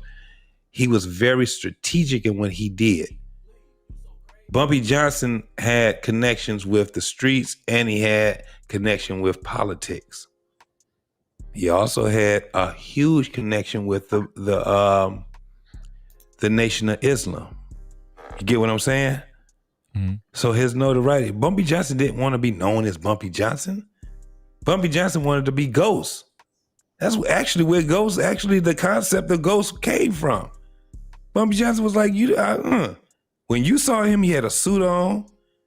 He was dealing with me. And when you saw him with people, you saw him with people that were in politics, the mayor or a congressman or some shit like that. He was selling dope though, right? He was selling dope too. Yeah, but no, that was his main thing. Running numbers and selling dope was his thing. However, when you actually look at what he was doing, he was like Robin Hood, right? Mm-hmm. He was like Robin Hood. Take from the rich and then give to the poor. But as he got older, the game got a little more stickier. Because then it got to the point where he was just like, all right, damn, I gotta choose to sell dope into my own neighborhood that I'm trying to save or take this shit further out, right? He didn't want to stay as that dope dealer. He wanted to be a businessman. But the game was not going to allow him to do that because he had a lot of things going against him. Racism was one of the biggest things he had going against him. And you had people, the ones that actually did business with him, didn't want to do business with him. They were only allies to Bumpy Johnson. Bumpy Johnson, what made him the man that he actually was because of how his brain worked and how strategic he was and how he used politics, the streets, and he used the Nation of Islam. That was his protection, was the Nation of Islam. So all the motherfuckers he was in there, what was it? You had all the mafias that he was with. The only one that was missing was black. And what he was saying was, he was like, I got an edge. I got to get my leverage in this game. Just like y'all got leverage, I'm gonna have to get it too. But he had to find a different way. So Bumpy Johnson, that's what made him the man that he was. However, after him was Frank Lucas, was his protege, right? Mm-hmm. Frank Lucas was trying to do business like Bumpy Johnson was doing business. He couldn't do it that way because the world was changing. The world changed. Guess what Frank Lucas ended up doing that Bumpy Johnson didn't do? Snitching. He ended up, so the game was, that's why when you had, if you ever paid attention to the movie, and the movie didn't tell you a whole lot, but they gave you a concept. They gave you a concept of what Frank Lucas was about when he stemmed from. He stemmed from being the protege of Bumpy Johnson. But Frank Lucas, once he got that power, he was like, man, fuck the black community. Y'all on some bullshit. That nigga was sitting there killing his own goddamn family members, bro. And after he did all that dirt, he sat there and told everything that he could tell to the FBI. That nigga was a snitch. Yeah, and I agree with that. Like you mentioned Detroit, right? And I know Big Meech and his brother Terry, I don't think they directly from Detroit. I think I forgot the name of that city, this town. So Big Meech and his brother, they're from Southwest Detroit, but it was like they were on the border of Southwest Detroit and what's the name of that damn city? It's right in between. You got Southwest Detroit, Dearborn, damn, I can't. And I hate that I can't remember the name of it. They said it in the series of where they was born. Yeah. That was where AP. Like, if I'm from Detroit, so I understand what AP mean. You know what I'm saying? So if you was with the AP crew, that was where they were from. What they were. They wasn't Detroit niggas. It's a little bit different with them. Damn, I almost said it was. It's right there where Ypsilanti is too. It's right in between. Ypsilanti. Is all of that right off of Telegraph. Right off of, not Telegraph. I'm sorry, not Michigan Avenue. Oh, right off of Michigan Avenue. Southfield. Where is Big Meech originally from? Yeah, they'll tell you. Taylor? No, Taylor's way out. They saying no, Detroit. Taylor would. No. They'll tell you that it was Detroit. No, they wasn't Detroit niggas. They were. Damn. Hold on. They were. It's right there. Inkster, Ypsilanti. Damn. Hold on. I'll tell you in a minute. I don't know why I I can't know what remember. you're saying because they said it. They actually said it. Redford. No, not Redford. No, Redford is north of that, where they south of that. But anyway, anybody evidently we ain't get nobody from Detroit. That's in the chat. Let me see. All them cities is little anyway, though. Yeah, these were all like Metro Detroit. He's from, it's kind of like that Metro Detroit type of shit. Yeah, my family's from Pontiac. It's the same thing. Yeah, and Pontiac is further north.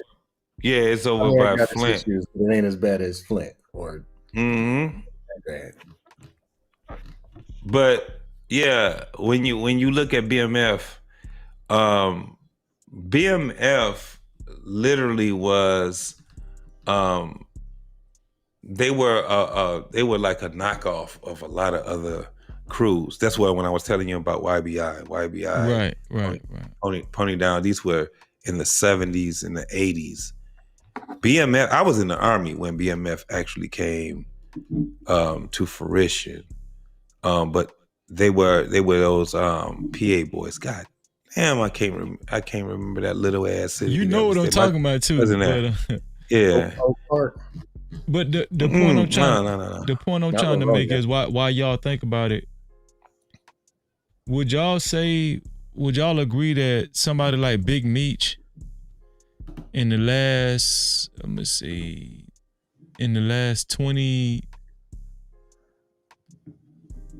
to 30 years, Big Meech has been looked at bigger than somebody like Al Sharpton or Jesse Jackson? No. No. I'll say this. The people that's allegedly looking at Big Meech don't know him and don't know no Big Meeches. Let me ask you something. Why would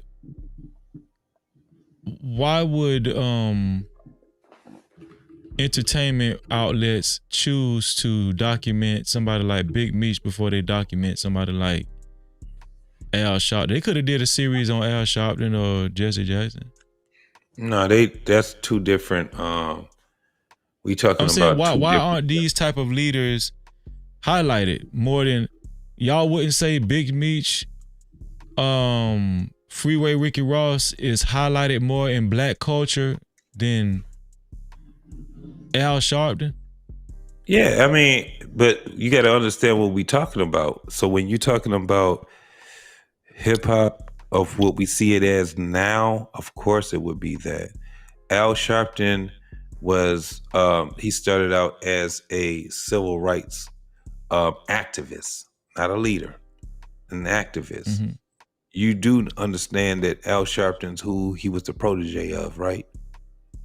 Do anybody know who he was the protege of? He was the protege of James Brown. He's a 19-year-old kid. That explains his hair. Yeah. Yes. No, that's the reason why.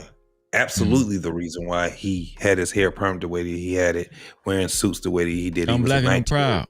Yeah. Yeah, he was a 19-year-old kid that was following James Brown. Mm-hmm. And the craziest part was when James Brown did the I'm black and I'm proud, James Brown ended up doing this whole pro-black thing. So he got rid of his perm and then he got an afro. And he started talking about I'm black and I'm proud, it's a man's world.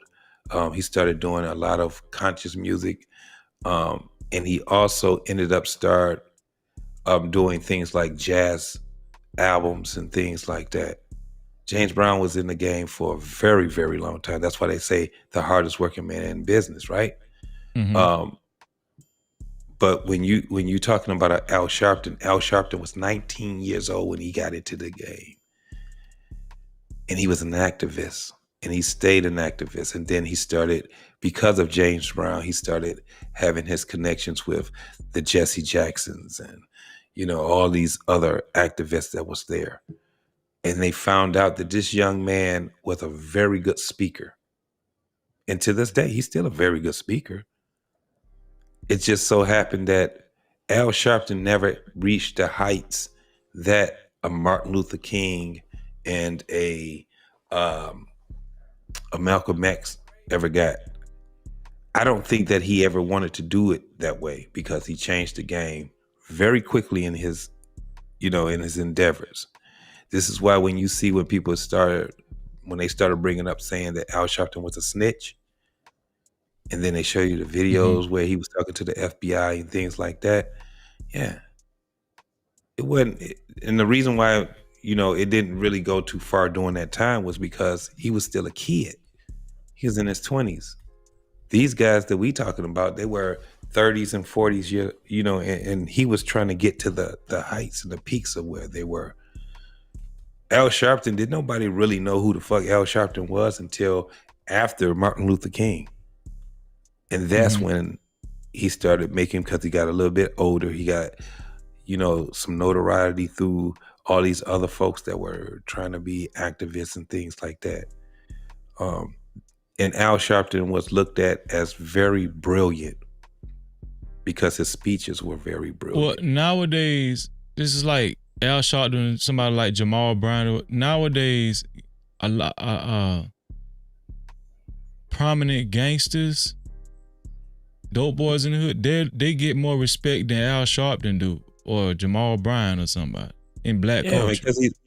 Because he's old now and he's still speaking the same shit, and he never updated his so-called movement. And then on top of that, I mean, they quieted him out because they gave him a radio station. It was what it was. Then he got, liposuction and all the other shit that he got, and he got to be real small. He wasn't a fat Al Sharpton, big ass cheesesteak eating motherfucker, snitch ass nigga that he was no more. He was just a fucking house nigga. He didn't have respect through Did he come up in mob ties as well? He had mob ties at one point in time, and he was a snitch. Okay. He was a snitch. That was all that was happening. Al Sharpton was very young during the civil rights movement. He was a kid. That's what I'm saying. His protege was James Brown. It wasn't Martin Luther King. His protege was James Brown. It wasn't Malcolm X. Right. So he just learned how to talk great. Do y'all remember that? Y'all remember Boys in the Hood and how they sensationalized that movie as far as the way John Singleton made a lot of movies that characterized urban black neighborhoods across America. And which he should have done, because we didn't know anything about. The thing was that a lot of us on the East Coast of the world or the United States, we didn't really understand the gang culture over in Cali, right? LA and Vallejo and all those other places. We didn't know a lot about that shit. All we knew was that if you wore the wrong colors over there, then it's about to be some motherfucking smoke in the city. Well, I was gonna say this. I was gonna say this, and Scam, I want you to listen to this. Like, when we look at these movies and when we listen to the music, it has a lot of protest in it. It has a lot of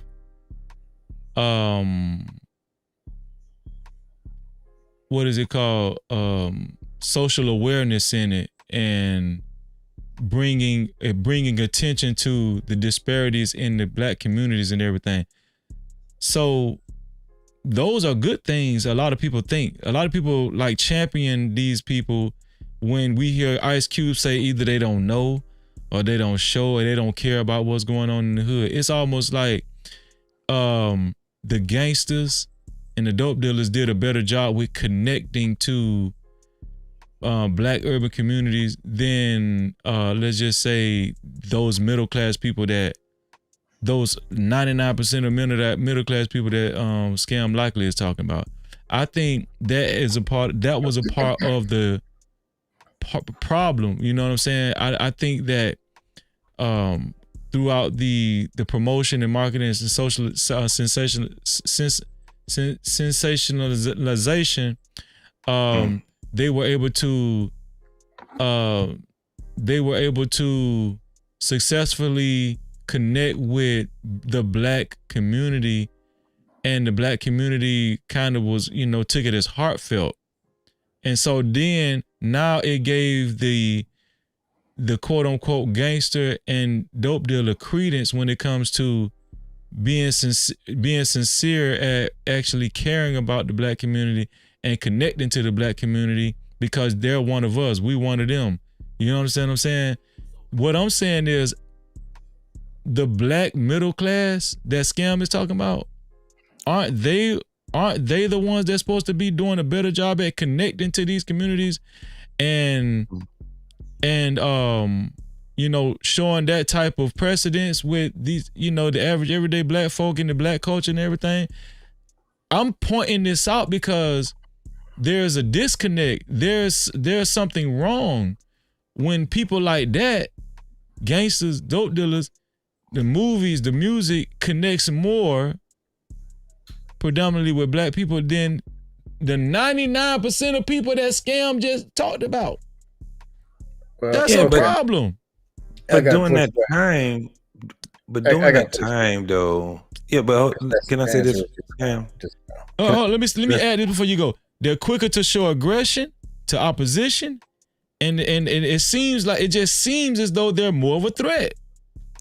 So right. So what I'm saying is that there was this thing called overcorrecting, because at the same time that you had Boys in the Hood, you also had Do the Right Thing, right? Mm-hmm. In that time, they were bringing awareness. John Singleton was bringing awareness. Please believe, if you can go watch it right now. Boys in the Hood had nothing to do with sensationalizing gang. Right, I agree with that. Gang culture. What it did was told you the consequences that happened, and this is the craziest part. The consequences were not for the gang members; it was for the family members of the gang members.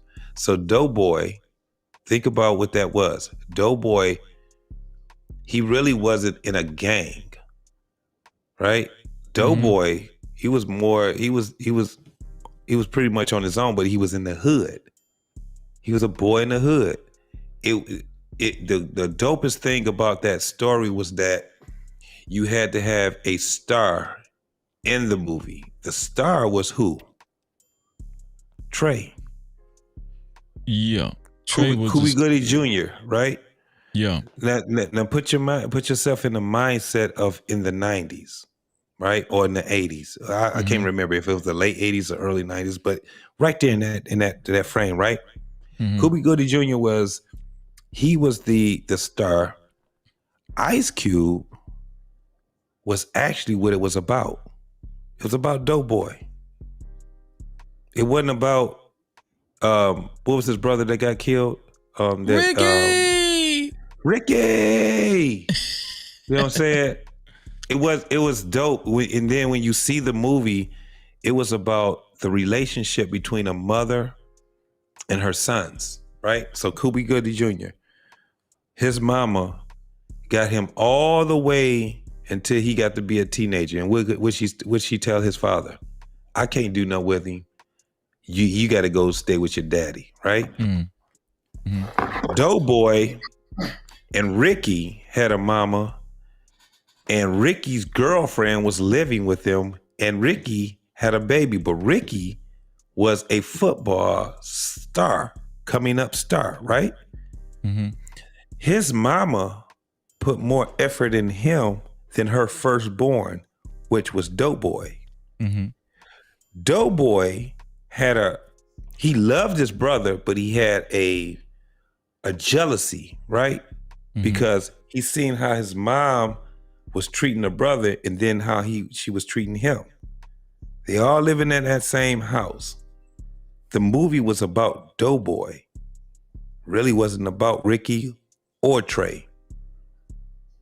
And then it also was about the relationship between a father and a son, the difference between a father and a son and a mother and a son. Had nothing to do with gang culture. Had nothing to do with the sensationalizing of it. That was the difference in that movie, Boys in the Hood. Now, if you start talking about colors, people would think that would be the same thing, but it wasn't. Colors was just right. Yeah, colors. Man, who was the dude? Who was the dude that was fucking the shit out of that girl in the bed, dog? Nigga, that was Damon Wayans. That was Damon Wayans. That was Damon Wayans. Damn sure was, That's Damon man. Wayans. I That saw the movie a couple years ago. And that movie gave people on the East Coast of America a peek of how it is in California, in LA. We didn't know shit. That shit seemed crazy. You go to LA and it was just, but again, who was the star? The star was, what's that dude named? Sean Penn, the cop. He was a rookie cop. Hey, Freezy, I got pushback for you. Go ahead. I'm listening. So you say, about 5-10 minutes ago, you're saying the middle class, because I mentioned something.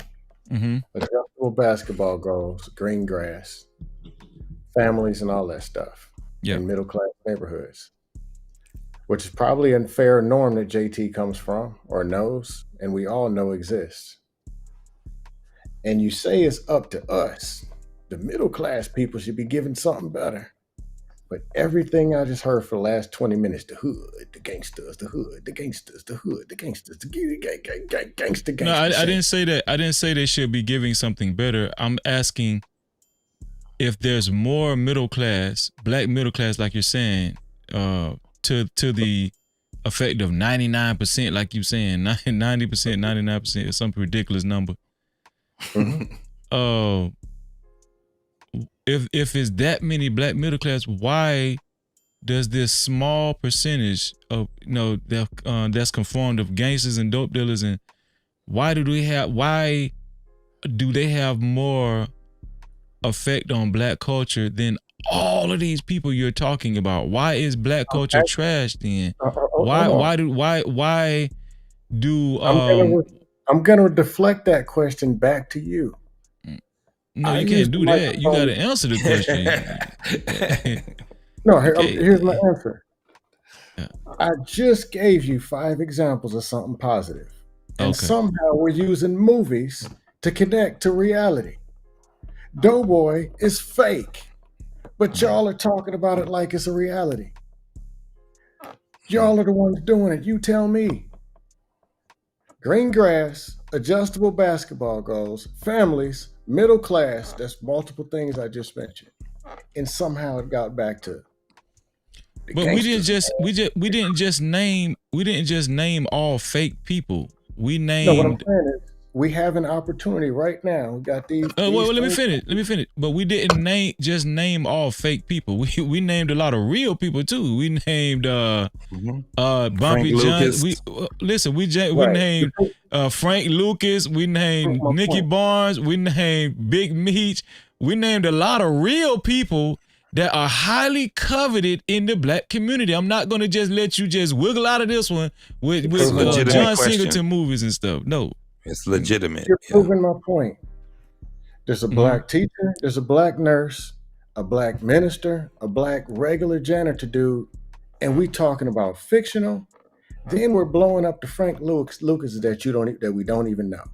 Well, not say we, because I don't know these people. To me, they're fiction. Mm-hmm. My point is, if you want it to be something different, there's plenty of black people with suits on. Let's invite them to the platform tomorrow. Let's talk about middle class. I have no problem with that. Let's talk about middle class black right now. Let's talk about, give me 5 names of good black men right now. 6. Well, good you guys. With a job. Scam Likely, I was about to say JT. Freezy, JT. Scam Likely. I got a couple of other people. Yeah. It ain't no gangsters on this show right now, you know. Ain't that something to promote? No, you're missing the point. I think you missed my point, though. I think JT called it, but I think you kind of missed No, it. I get the point, but that's my pushback. That wasn't no pushback, Scam. That's what I'm trying to tell you. It was there. It was, listen, man. This is what's crazy, Freezy. And I hate that I'm old like this, but I love it at the same time. Mm-hmm. There was a time when I can remember that there was no rap. You ain't had no rap on no radio. There was a time where you literally had niggas in the streets. The notoriety came from where? The streets. Thus the term, the streets are watching. The streets are speaking. It depends on where we're at, where we can actually say, okay, this was thus before we had internet and all this crazy shit, right? Like I said, what I was telling you when I told you Pony Down, YBI, I'm just telling you the culture, the gang culture in Detroit. Right. Now imagine if I'm talking about that in Detroit, imagine somebody else came up from Philly and they talking about the 70s. What type of gangs they had there? New York, Cali, even people that was in Missouri, right? Mm-hmm. This shit has been, gang culture has been in our lives for a very long time, all over America. Rap, not hip hop, rap started to point or shine the light on what was going on in in these cities, right? Now we're going in the right direction. That's what I'm saying. Go ahead, yeah. So when you had the real gangsters, they also was rapping. Mm-hmm. Funky 4+, 1. You had a lot of these other. What's his name? The one that came with the message. What's his name? Grandmaster Melly Mel, right? Yeah, Melly Mel. He was in a crew. He was in a crew called Grandmaster Flash and the Furious Five, right? Yes. And they came out with the message. Broken glass everywhere. People pissing on the streets. They just don't care, right? Mm-hmm. Nigga was a gangster himself. Facts. All those niggas that was rapping during that time and they was doing their thing, these niggas was out here being thugs, and these niggas was because there was no money in rap. There's no money in rap. This was a point where it was just like, this is how we get, we get a party started, or what I'm saying? People start battling each other and things like that. What happened was that somebody came up and said, man, we got to talk about something else. All that hip hop shit is bullshit. We got to talk about what's happening in the streets. What's happening, right? Mm-hmm. So now you starting to hear rap talking about what's really going on. They ain't talking about partying no more. It gradually got to that point. Once you got in the 80s, this is where it starts to change. When it surpassed Fat Boys, LL Cool J, and Run DMC, Beastie Boys. Remember, at this time, rap had a bottleneck from the Mecca, New York. You didn't have no niggas from the South that was just coming up with some random ass records and they was just getting rich and shit like that. They were rapping the same shit everybody else was rapping. Hard times spreading just like the flu. I don't give a damn where you went in America during that time. Everybody was rapping like that. Then what was the voices that we was hearing very commanding and very commanding. Very. See where we're going with this, Scam? You see what I'm saying, Scam? So rap, this is before rap became hip hop. Rap ended up being the streets. Before you had a NWA, you had Ghetto Boys. Right. All I have in this world, all I have in this world, all I have in this world. Remember that shit right there? It's my balls and my word. My balls and my word. And they were rapping. Willie D.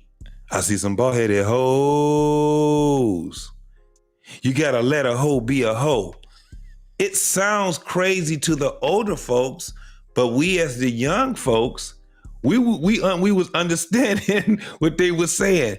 Then you had I'm just looking at scale, man. I'm looking at scale, right?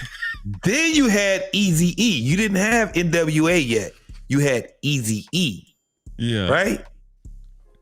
Well, I'm Eazy-E, the one they talking about. That nigga.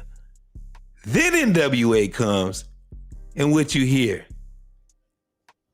Dope boy. What was it? Dope man. Dope man. Strawberry. Didn't nobody know what a fucking strawberry was? We thought they were saying that was an actual girl's name. Strawberry mean that I wish my boy Tommy was up here. He'll tell you what a strawberry is. Now we starting to learn the lingo. I'm from Detroit. I ain't from Cali. We done heard enough of this goddamn New York shit. I want to hear what the fuck y'all talking about. You dig what I'm saying? Yeah. I don't want to hear LL Cool J. I know how bad he is. Then you got Vallejo. And then you got the niggas from the Bay. Too short. Cuss words. Just let them roll. Motherfucking shit. Goddamn asshole. It starts to be a point where hip hop, it was a process where it starts to influence not only the youth and the teens and the 20-year-olds. Now it's starting to influence the mothers and the fathers. Right? Then you come out with strawberry is a prostitute on drugs. There you go. Man, she know what she talking about. You get what I'm saying? You know that? How in the hell you know that, cheapo? With her young ass. So you know what it is when you had it. It got to a point. Now understand what I'm saying though. Simp Panther. God damn it. Understand what I'm saying. Scam likely. We were getting our information through not CDs. It was through records and tapes. Yeah. Right? Records and tapes. This is what we were doing. We communicating with each other. I didn't know shit. Nobody on the East Coast knew anything about, unless you went over there and you had family over there and you flew over there to California. You didn't know what the fuck was going on in California. Everybody that was in the Midwest was mimicking everybody from, even the people in the West Coast was mimicking people from New York until the West Coast started doing their thing. Everybody else was rapping, but they wasn't doing what they were doing. NWA, Ice-T, they start killing the game. The 90s come. You got Spice One. You got what's the name of that other nigga name? You had conscious rappers that was in the midst of it. But it goes to your point, Freezy. They were being drowned out. Yeah, X-Clan. I mean, when you talk about KRS-One, now you're talking about just hip-hop, straight up hip-hop. But even he was being drowned out because they had these new niggas coming in here. Fuck the police and us, you know what I'm saying? It's shit like that. We wasn't hearing that type of cussing on records like that. I remember the first time I heard Eazy-E, and this nigga talk about robbing a bank, and he talking about doing all this shit, and the nigga sound like he was a kid. He was the oldest damn member of the group. Matter of fact, Eazy-E was born in what, 1962 or some shit like that, man. Yeah, something like that. Yeah. He was old as shit. Them dudes were all teenagers. Ice Cube, Dr. Dre, Yellow was I think he was the youngest. Ren. Niggas was kids, man. So our influence is starting to be more and more and more. Now you got local people from Florida, local people from Atlanta, local people from, you know what I'm saying, all these other places that's doing the same thing now. By the time the 90s get here, man, the fucking airwaves were full of just rappers, whether they were underground. This is where underground rap came from. It couldn't be on the radio. And they said, well, fuck it, we cool with what we got right here. But when you start hearing all of this motherfucking shit that's talking about killing and motherfuckers out here that's doing what they got to do to make it happen. What changed the fucking game, and a lot of people don't realize this, was No Limit Records. No Limit Records was exactly what they said the fuck it was, bro. Every week, somebody had a record. Master P refused to just give somebody money. He said, I can give you some work, but I can't give you no money. And Master P gave them jobs. And every week, there was some type of No Limit record that was coming out. Magic, Mr. Magic, Cain and Abel. Remember them twins, Cain and Abel? Mm-hmm. Shit, you had, this is even before Mia X. You had, what's my man that ended up getting killed? He went over there to Lil Wayne and them. But before that, he used to be with No Limit. Not you had Fiend. all these Fiend. Fiend. He was one of the loyal ones. Then you had Fiend. Think about it. You just name all the people. Say there Mac. was Mac. C Murder, Mac. EC Mac say got- Mac. Mac is Mac still? No, I think Mac is out of. But Mac was in jail for murder. Oh, no, it's Slim. Was it Slim? Slim was Slim. No, Slim is with Cash. Soldier Slim. That was Cash Money. No, Soldier Slim. Yep, Soldier Slim. Yeah. He was with No Limit, then he went over to Cash Money. Yeah, Soldier Slim. And it was every week, bro. I was in the military during this time. So every week there was somebody, 3 or 4 people that was doing. Dog, when I tell you, it was just so much. And No Limit was really what they were standing by. It was the first time that a black man ever had, anybody ever had a deal that Master P had. And then later in life, you had Mystical. A lot of people think Mystical started. No, Mystical was Mystical. He started by himself with bootleg.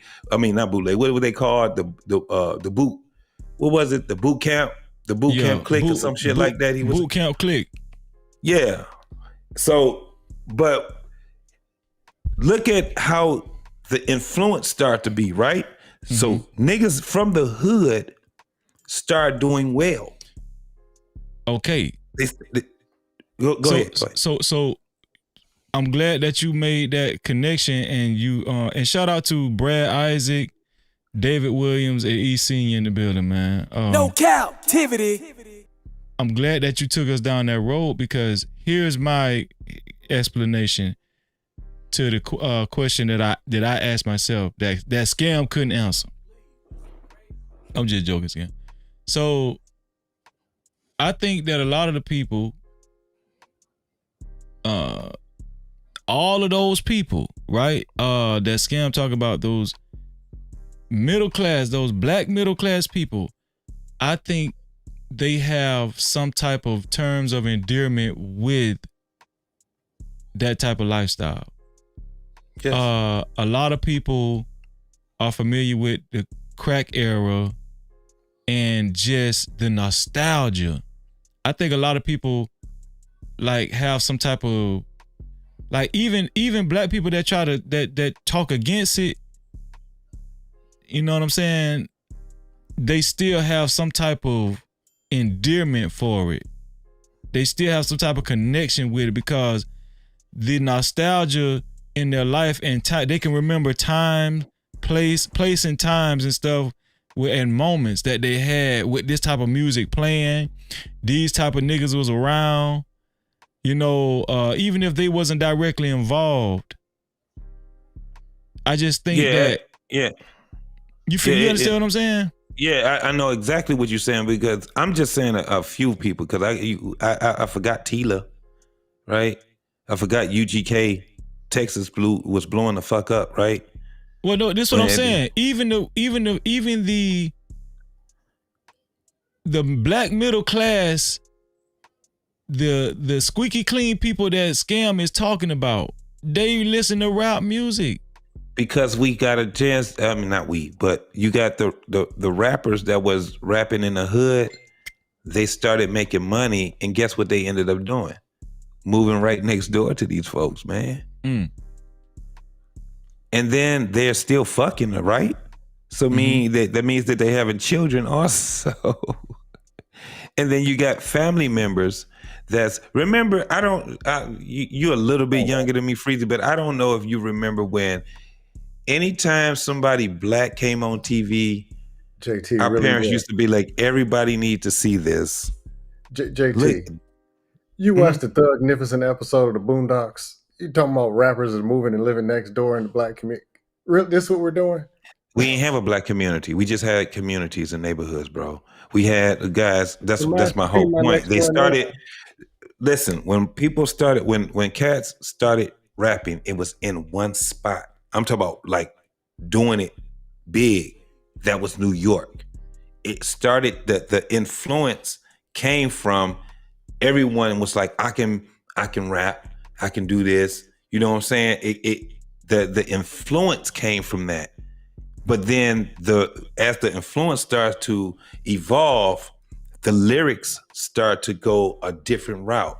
Again, from your point, Freezy, before it got to a point where we grandized felons and crime, it started as, we just trying to tell our story. We just trying to tell everybody what's going on in the hood. You know what I'm saying? That was the argument.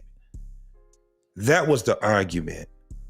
But then you got these cats that are rapping about killing other motherfucking dudes or hood shit. You still got to remember, these niggas was still going to church. These niggas was still living with their grandma. These niggas was still having a family that was intact. A lot of these motherfuckers did. Because it didn't just stay in New York. It was spreading like wildfire. This is pre Dr. Dre. This is pre Snoop Dogg.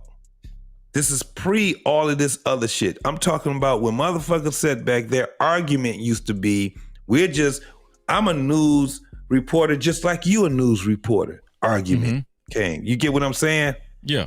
And then think about this. We in school, they be like, my cousin is such and such. That's actually my cousin. Everybody is like, man. Now, understand this also.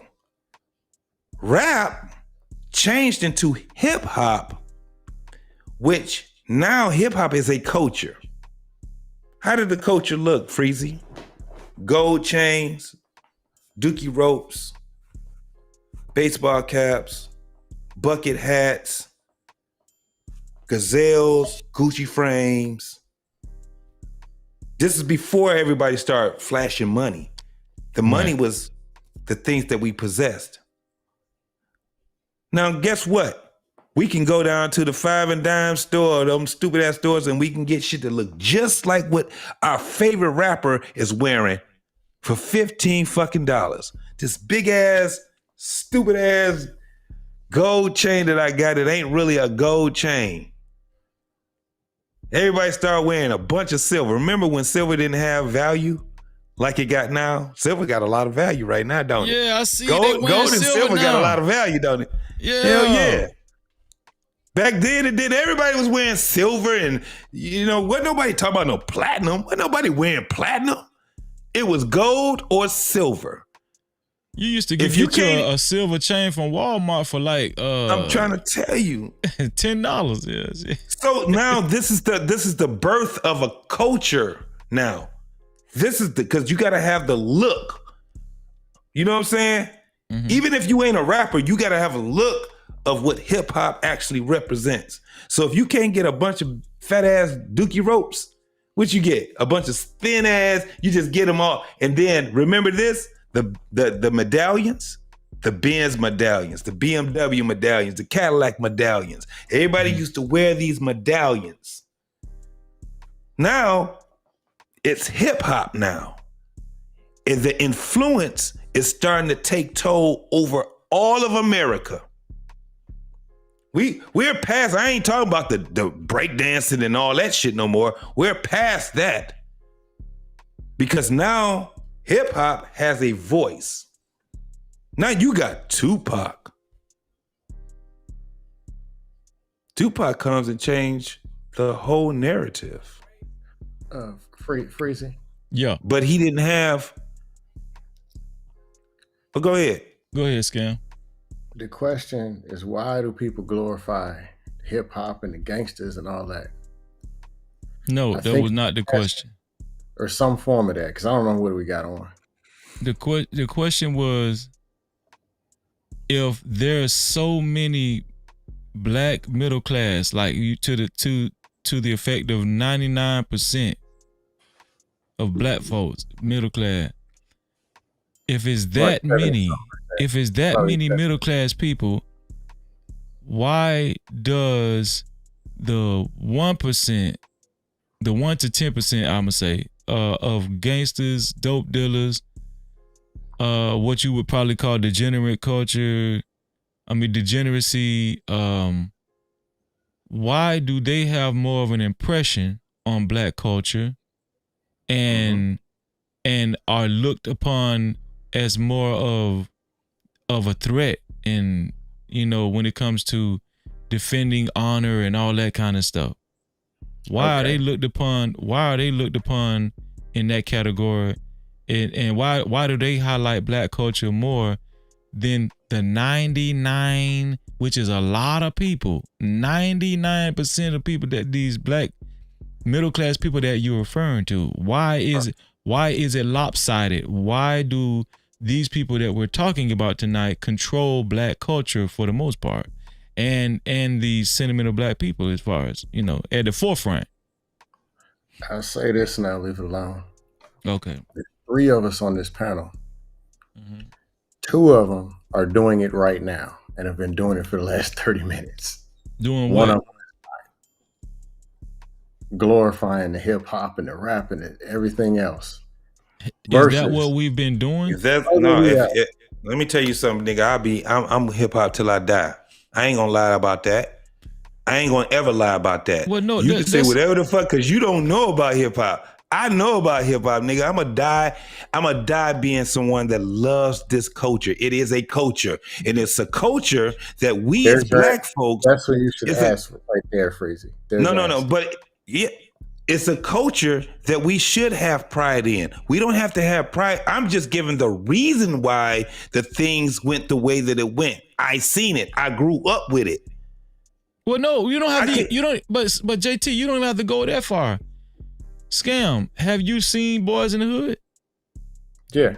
Have you seen Menace to Society? Mm-hmm. Have you listened to rap music? Mm-hmm. Have you danced to it before? Mm-hmm. Why? If you don't agree with it, why? Why did you partake in it?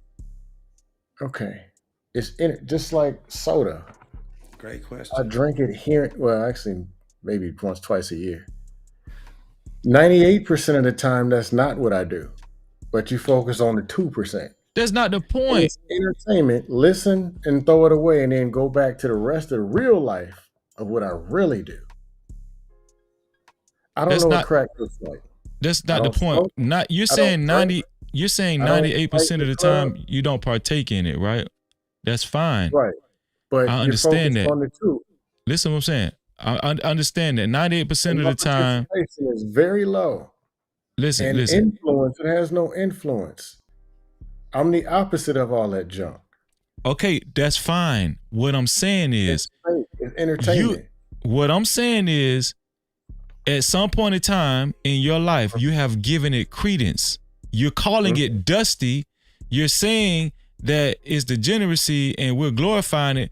But at one point in time in your life, you have done the 2-step to it too and was smiling and probably had the movies on repeat. You probably watched those movies more than one time.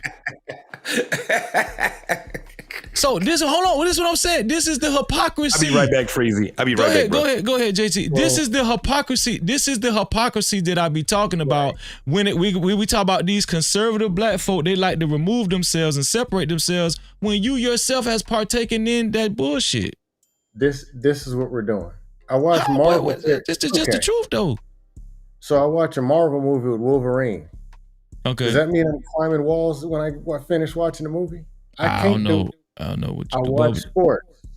Yeah. I can't dunk a 10-foot rim no more. I watch the sports, and you acting like I'm the one out there on the football field. Do you look at sports as degeneracy to the black community or a hindrance to the black community? Could be. It's just sports. No, do you look at it as a whole? You got to answer straight up questions, Scam. Come on now. No, you're trying to cheat. How? It's TV. It's entertainment, and it's fake. I watch cartoons. I watch all kind of stuff. But I don't go out here and go, when you go start living it, that's when it's the problem. I watch a cartoon. I don't go jump off and start trying to be flying. Right. I listen but the to discrepancy, a love song, I might not be in love. But Scam, the discrepancy is gangster stuff, but I don't even know what they're talking about. Scam, but the discrepancy. I don't go knock on four liquor stores afterwards. Scam, the discrepancy is this. And I don't glorify the lifestyle. The discrepancy is this. You don't look at a young man or young woman. A lot of the junk I don't listen to. 97% I don't. Let me say this, Scam.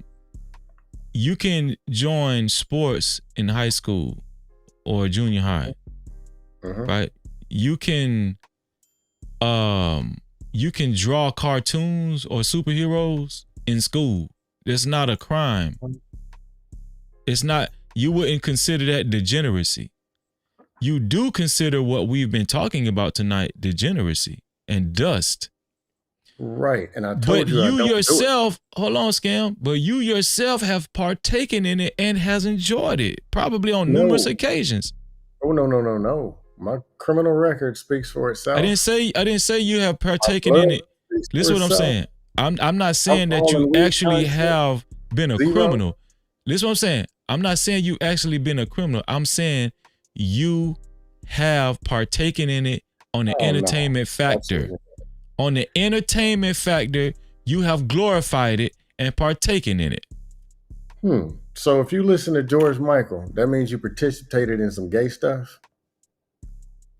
Hey, man. You listen to Elton John, does that mean you participated in gayness? Or are you a straight heterosexual Well, man? if you listen to, let me ask you a question. If you listen to a George Michael or Elton John song that talk about sucking dick, yeah, you on some gay shit. Probably I don't have those records. I'm just saying, because these guys talk about killing and drug dealing and stuff. So because we're gonna be specific, right? If you listen to a George Michael song that specifically talk about sucking dick and fucking dudes, yeah, you on some gay shit. Yeah, you is, to answer your question. So I don't get what level it is. So if you listen to smoking somebody else, you're for the black community because you listen to somebody get smoked. That means you're just as guilty, right? Yes. Oh, hey, it's a wrap then. It's over. I'm just saying because you're contributing. Here's the thing. When DEI, this big thing with DEI, right?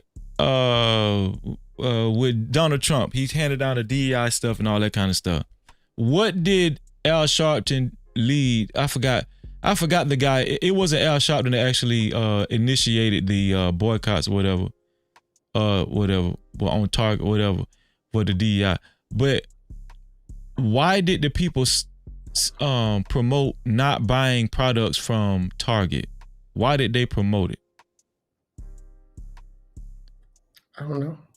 They promoted not buying their products because they didn't want to participate. They didn't want to participate in the act of promoting Target on any level.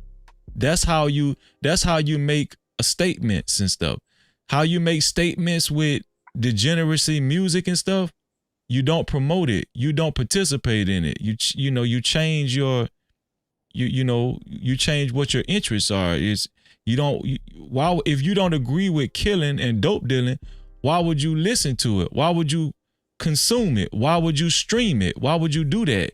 But see, here it is. Here's the thing. Here's the hard conversations, though. Hold on. Do you see where we're going, JT? You know what? No. But now you want to check out, Scam. If you're out there, sell the crack. But hold on, no, scam. Now you want to check out of the conversation when we actually bringing you to but scam. Listen, let me finish. Very few people. Scam. Wait, scam. Now you want to check out. No, scam. Now you want to check out of the conversation when we're bringing you to task. Oh no, I accept the task. With the next person you see, shoot them. No, you're missing the point. Now. The point. This is the point. This is You the point want me I'm to trying to make. accept the task? I'm accepting it. No, listen. I'm not. Here's the thing. Here's the thing. By the gallon. Listen, I'm not. Listen, Scam. I'm not demonizing you for listening to rap music. I don't want you to get that impression. The point I'm trying to make is that we can say, oh, these guys is dust and they're degenerate. We can say that shit all day long. But the fact still, but here's the thing. The fact still remains. Shout out to Nightish in the building. What's going on, Nightish? The fact still remains. The fact still remains, right? That they still hold most of the precedence over that 99% of black folk, black middle class that you're talking about, of black culture. They still hold more precedence on black culture than that 99% of middle class black folk you're talking about. And to me, if you ask me, that is well, cool. Let's do it then.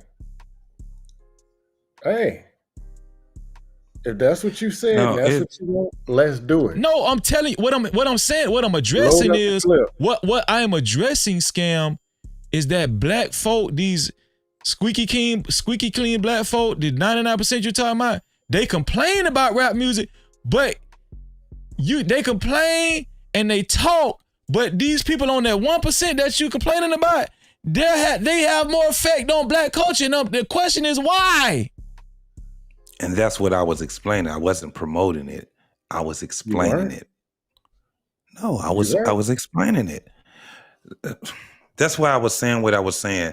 The reason why, Freezy, this is the thing. I'm just walking us through the thing. I ain't been the age I am right now all these goddamn years. I was a teenager just like anybody else. I was a young 20-some-year-old. I was listening to UGK. But I was also listening to KRS-One. I was also listening to I was listening to rap. I was, as a teenager, I was very impressionable and I grew up with it. That's all I was saying. When it comes out, that's why when we stopped at Pop, right? Understand this. The reason why I'm saying it, Freezy, the reason why I'm walking us down this path is to show you how it became more of an impression on the black community, bro. You did what I'm saying? I knew that. But Scam he's just going to minimalize it till we just glorifying these guys. No, we don't, because again, I've been doing this shit, man. I made a shitload of money off of hip hop, homie. A shitload of money off of hip hop. And the thing was that once I got to a point where it for one, my consciousness had risen, right? As I got older. And then hip hop started to decline into the consciousness of us, and it started to move us further down to the lower vibration of us, right? This is where we at now. And it didn't just start in the 2000s. It was during the time that where we were at. We had 2 Live Crew too, right? Mm-hmm. Pop That Pussy. We had rap where it was a time that wasn't nobody cussing in rap. Motherfucker was probably the hardest word that somebody was saying at one time. Then it came down to bitch, hoe. Then now it's bitch nigga. Then it get to pussy nigga. Then it gets down to I kill a pussy nigga. We're at a point where I load my clip on a pussy nigga. I pop your noodles out, nigga. How did we get to that? It goes to the explanation that I was given. It was just like a baby. It was innocent until it just wasn't anymore. Why? Because it got older and everybody started putting their hands on it. Have you ever heard a song from Common? The song called what is it? I used to love her or something like that. I used to love her, yeah. And he was talking about hip hop. He was talking about hip hop. you know what I'm saying? And what he was saying was that I had to break up with this shit. Why? Because this motherfucker let everybody touch her. People think that when we talk about this shit, man, look, some of the most brilliant minds came through hip hop, my guy. Some of the most prolific lyrics came through hip hop, dog. The reason why we were so involved in it was because of how people use the English words, right? Nigga, you listen to some of this shit, man. Even some of these cats right now, some of this music that man, when you hear how they use the English language, man, that shit is crazy. Over a dope ass beat, it is very hard to deny what you are. And what I mean by that is we are all vibrational. Everything is vibrations. So this is why we let that shit get to us, because why? The motherfucking kick is out cold because it correlates with the hi-hats. It correlates with the bass line. It correlates with all it. And then you got a motherfucking lacing it with lyrics. Man, this shit is piercing through our fucking soul. JT, I'm not pushing back on that. Entertainment is over here with entertainment. Just like a Marvel character climbing up and down the wall, or Cam Newton or LeBron gliding from the free throw line. It's entertainment. No, it's not. It's not. See, you look at it as just entertainment, man. Motherfuckers have been. Now, yeah, you do. Dudes who listen to it and try to become it. And people. That's why we have to like that. I wish we could just play music, bro. It's shit where we hear where that shit inspires us, bro. No, I got that's you. Why I stopped. That's why I stopped. I stopped at pop. JT, man, I was about to get to that part. What else? 24 hours. But you saying that it's just entertainment? It's not, man. This shit is way deeper than that. If 24 hours in a day, you wake 16 of them, and you pop in a CD for 30 minutes, and it got you to become something that you're not, and you never even seen. What's going on with the other 15 hours and 30 minutes of your life that got you took over by this CD or something that's fake? You doing whatever the fuck you doing. Let me tell you what I do. Because I listen at, and this is how I go. I'm telling you the average person. We listen. I'm telling you, there's a whole nother problem out there of why a CD can tell you to a CD can't listen. I get where you're going through with that.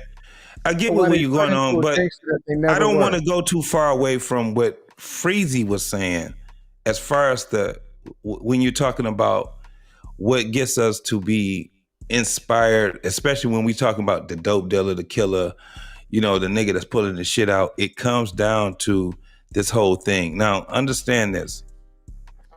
When we're talking about it, hip hop has been a very big pillar in the Black community. It's just been a big pillar. And let me just put it to you like this. Music has. Am I lying about that? I think that might be the problem.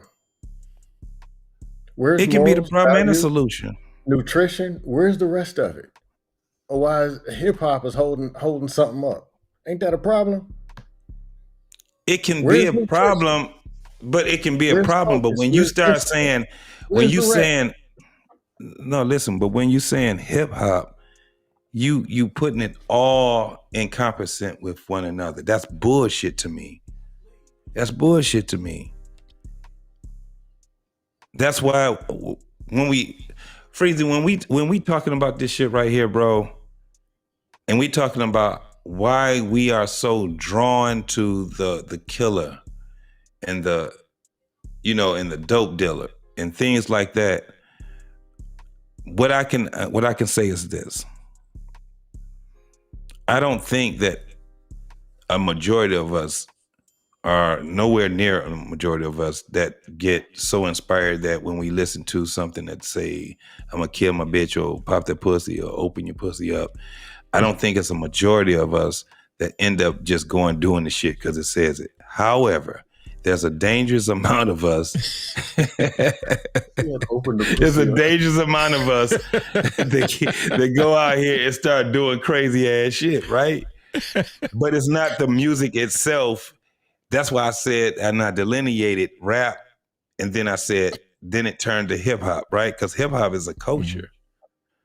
It's a culture.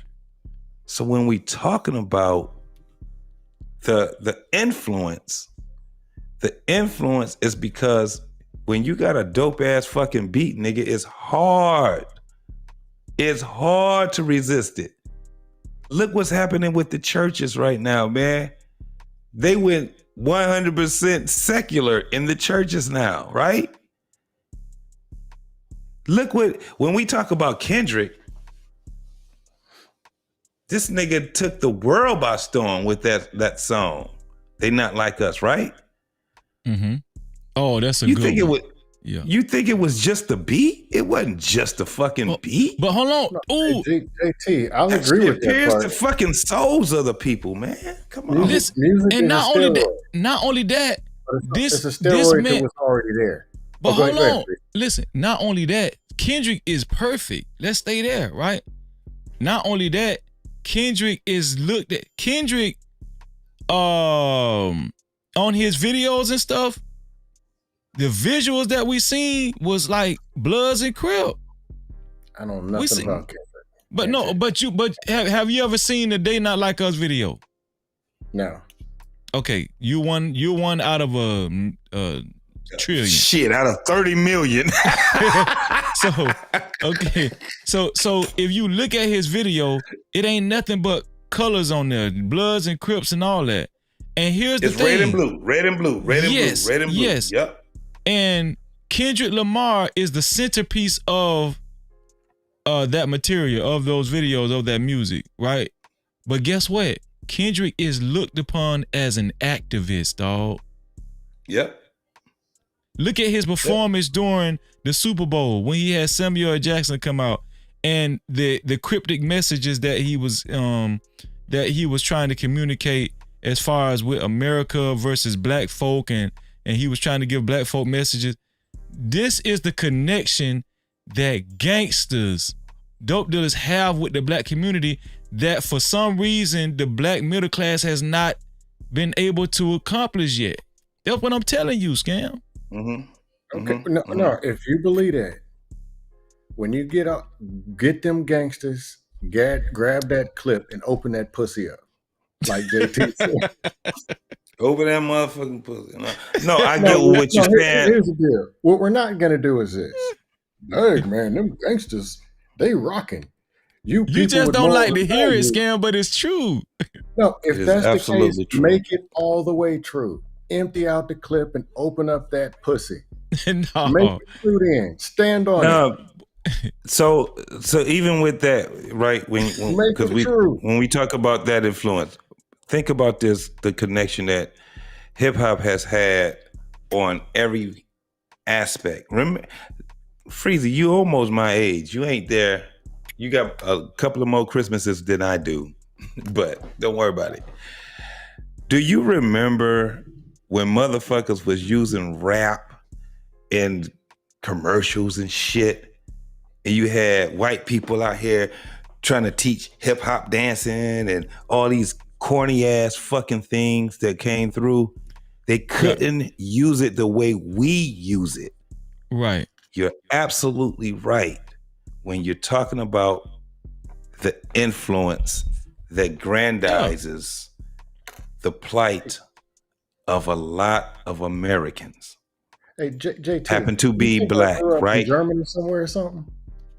Say that again? You think I grew up in Germany and we only played country in Virginia? You acting like it. Shit, that's how you acting right now. If you ain't seen the They Not Like Us video, yeah. Nigga, you was in another country. This shit it took storm. I grew up on tapes. The Walkman with the reverse button, to where you listen to a tape so long that you know when you hit that reverse, that you know where it's going to start on the other side of the tape. That's what I grew up on. Yeah, but then you can understand when we're talking about how Yeah, but you can understand how the conversation has to be a lot deeper than just it being music and entertainment. It's been an influence on us for a very long time, and the reason why is because we just some dope motherfuckers. Let's keep it 100, Freezy. Black people are dope as fuck. Everybody wants to be a part of the black culture until they have to be black. That's why we have a problem with motherfuckers sitting back and appropriating our culture. Hip hop is our culture. Don't mean that other people can't take part in it, but everybody has taken our culture, just like everything else we had. They make it their shit, and then they wait 20 years and remix it and sell it back to us. That's what the fuck we got to deal with. Okay, and what about this? What about this? These guys that we're talking about, right? The Kendrick Lamars, the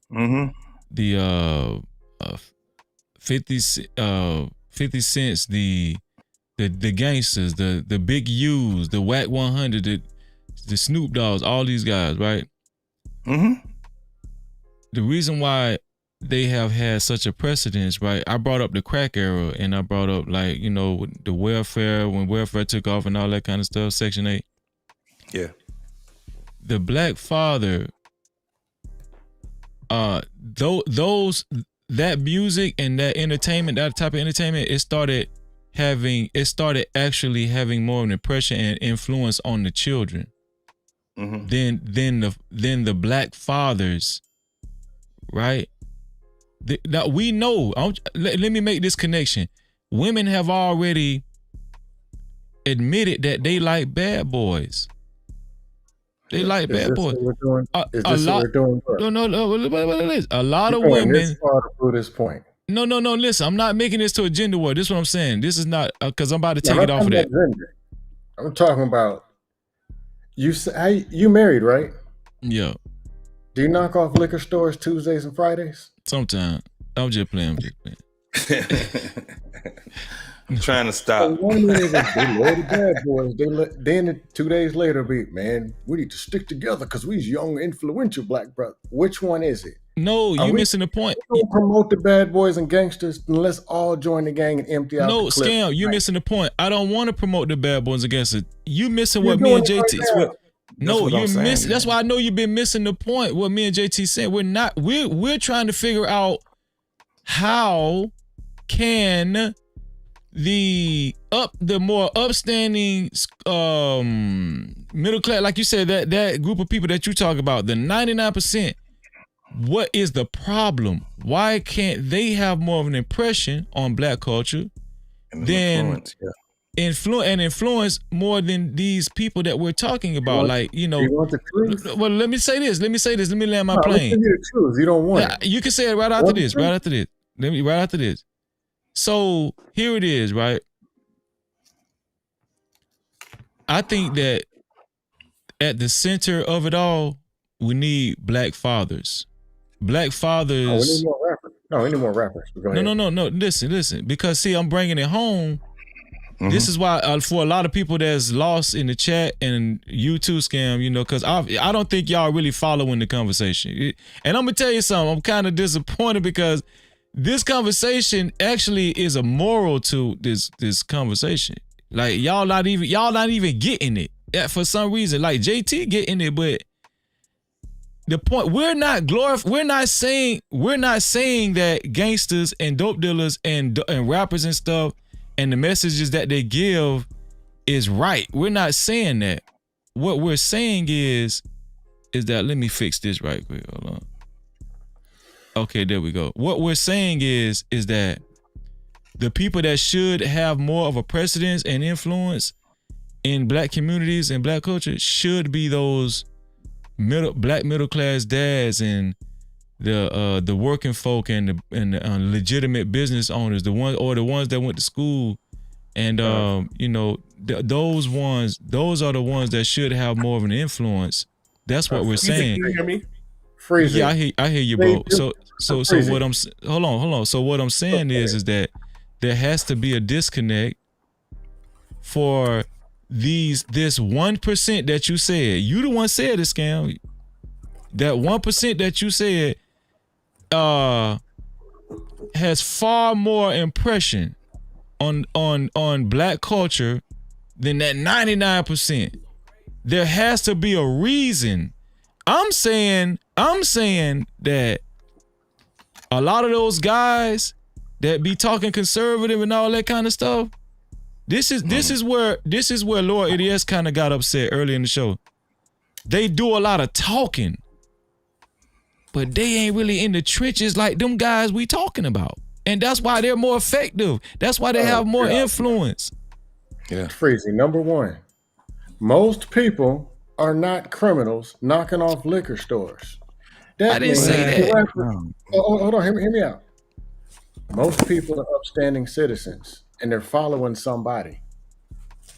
If they're not smoking people and open up that pussy and emptying out the clip, that means they're not following the rappers. That means most of the influence is coming from the community. The dude working at the bank, their father, their cousin, them. If the rappers had all the influence, everybody be in a gang shooting, stabbing somebody. But it's only 1% people going in and out of prison. That ain't Freezy, true. That is so stereotypical, dog. What are we doing? That is so stereotypical. That ain't true.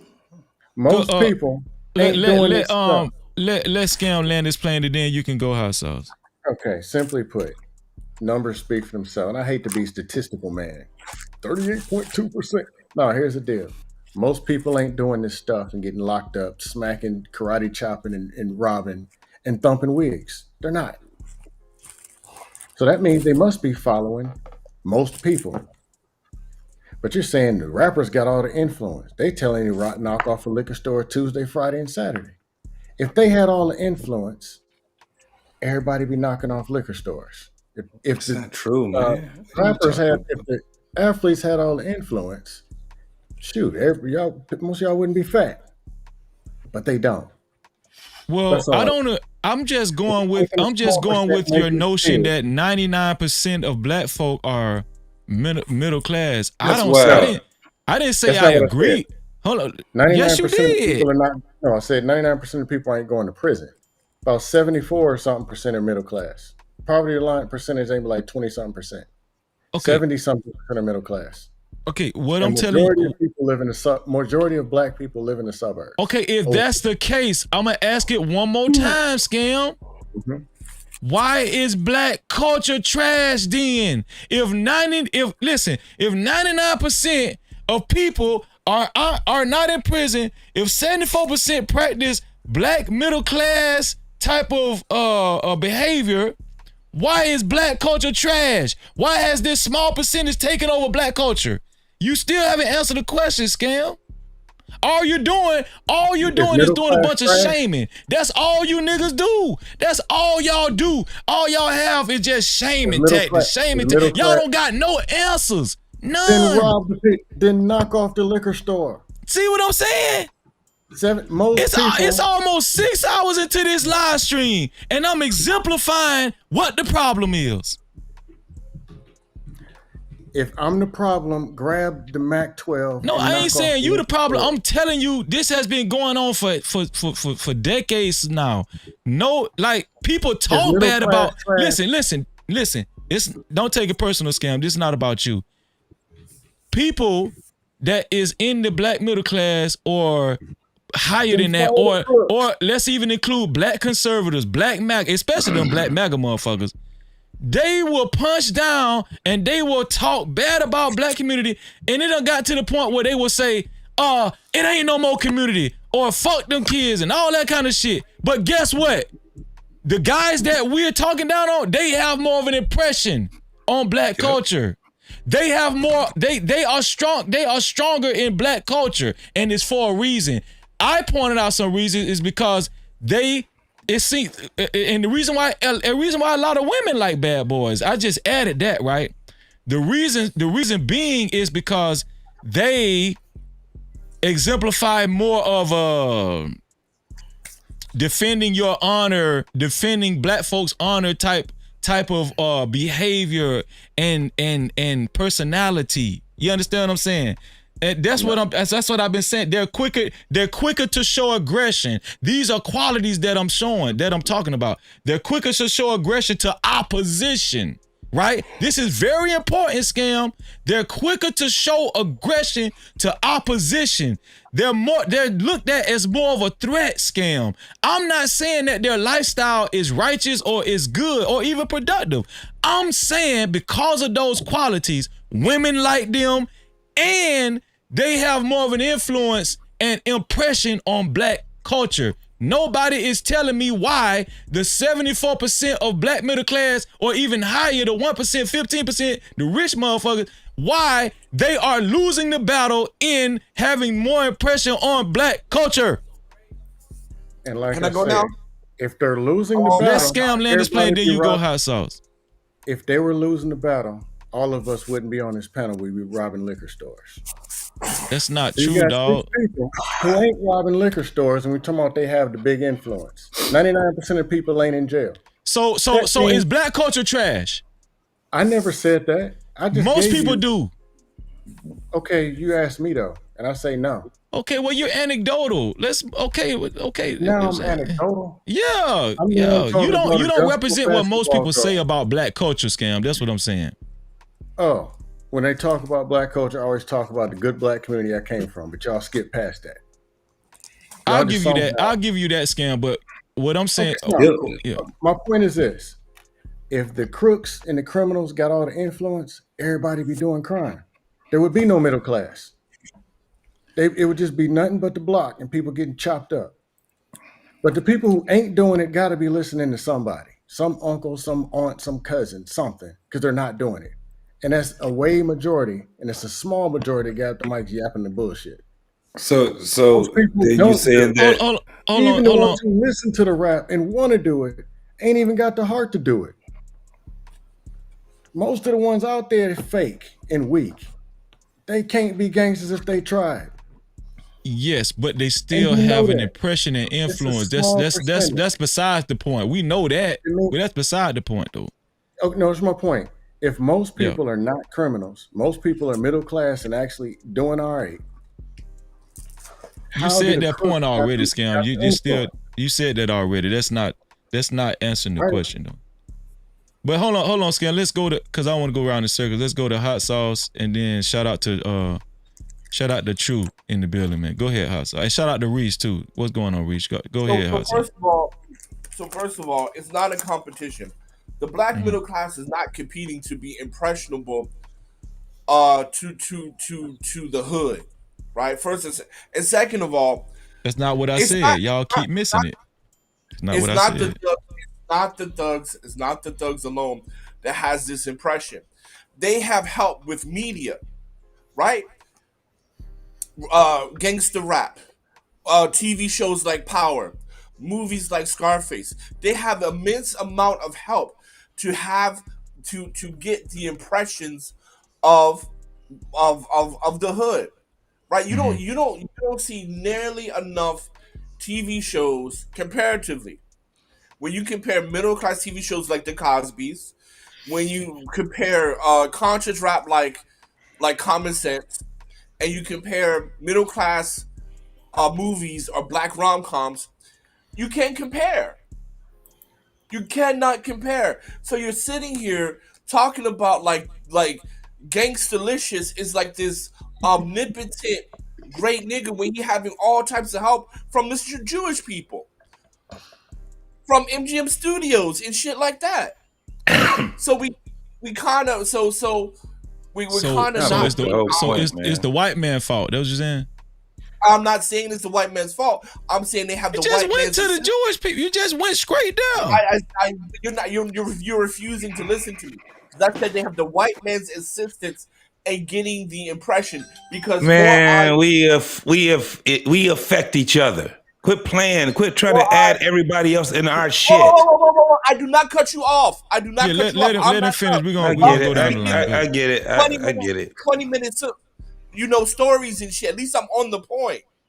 I did not say the white man is to blame, but I'm saying they get a lot of assistance. And secondly, black people in the hood do not like successful niggas that got it out of the mud. They do not like why y'all do that? Man, y'all just he's on his There's own with jealous- that. That is such a cop out, bro. and things like that. So like, 'cause look, you Cam Newton is 6'5", 240 pounds.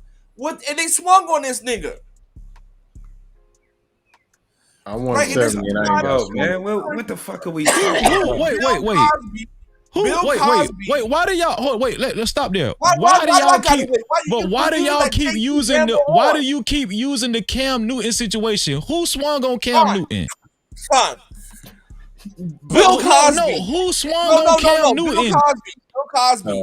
It was me. Bill Cosby. No, I'm gonna tell you who swung on Cam Newton. Some more coaches, football coaches. That's who swung on Cam Newton. So. What, yes. I don't know why y'all do that.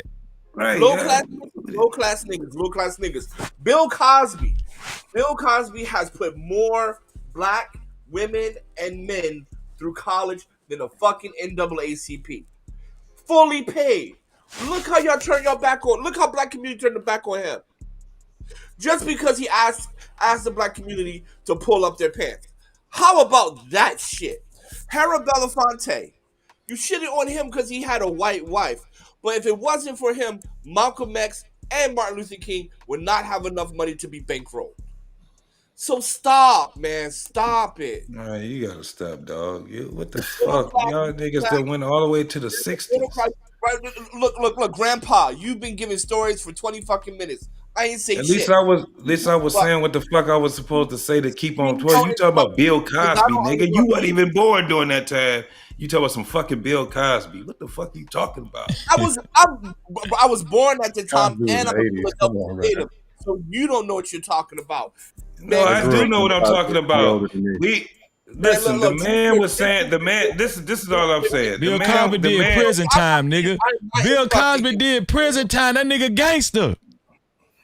What? But these niggas, man, this nigga he out here swinging tonight, dog. He don't. The thing is, they don't know. The answer is Freezy. The nigga don't know. Whoa!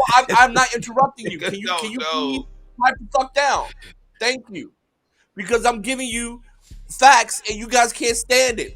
I'm bringing that holy fire, burning you so that you sinful demon ass nigga. That's if we had a different goddamn, we had a different motherfucking a podcast, it'd be something different. Those facts would be different.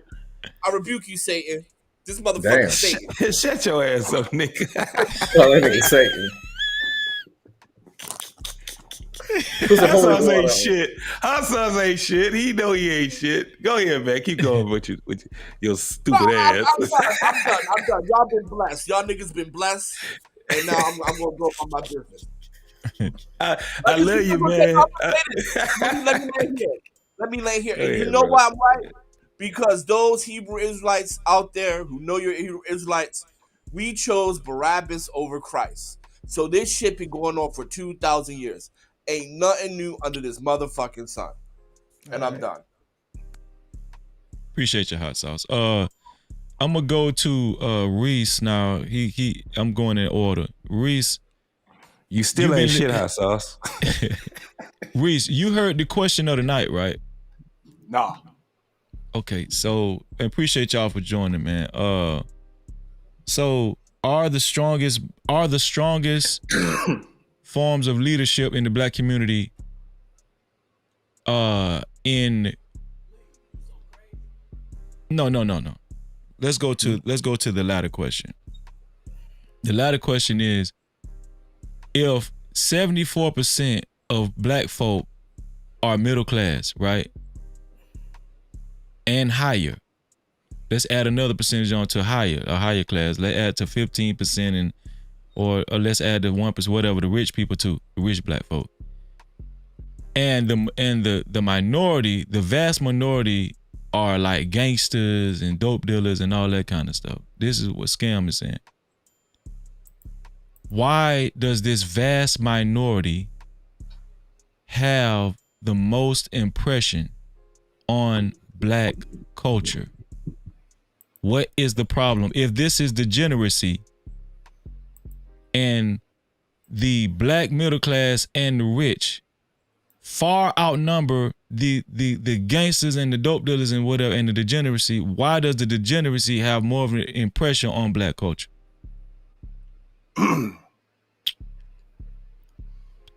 It's hard to prove that the degeneracy has more of an impression, because if you take 1,000 black people, random black people walking down the street, how many of them gonna have tattoos on their face, pants sagging? You know what I mean? Most people don't look like that. You know what I'm saying? But when you go to the major cities in America, where most of us are, you know what I'm saying, you'll see a lot of people trying to imitate bits and pieces of that hood nigga culture. Like, I'll give you an example. There's 3 COs who live on my block. They all got rimmed up whips and wear Rolexes and tats and all that. These are COs. They're correctional officers. Yeah, and these are COs, and when you go to see the niggas on the corner, you can't tell the difference. You see what I'm saying? They're 2 different sides of the spectrum, but they look exactly the same. So the culture is having a bit of an impression, but that CO isn't going around smacking people up with the pistol or, you know, acting like the thug on the corner. He just wants to look like him a little bit. So this could be a real long argument. You know what I'm saying? Even though most people aren't behaving like that small minority, they do pick up a little bit of that culture. They know all the bars to the songs. They watched all the gangster movies. You know what I'm saying? They still walk around with that chip on their shoulder. I wish a motherfucker would. Even the 5-year-olds and the old ladies, everybody's a tough guy now. And another thing, in my opinion, I think the middle class is all but gone, dog. You're either doing well or you're not. The middle class is disappearing, man. Well, that's a difference of opinion. Yeah. That's a deeper conversation. Hold on, King Rooster. Hold on, King. I'm coming to you. I'm gonna go to True. True, you heard the question, right? You want me to repeat it?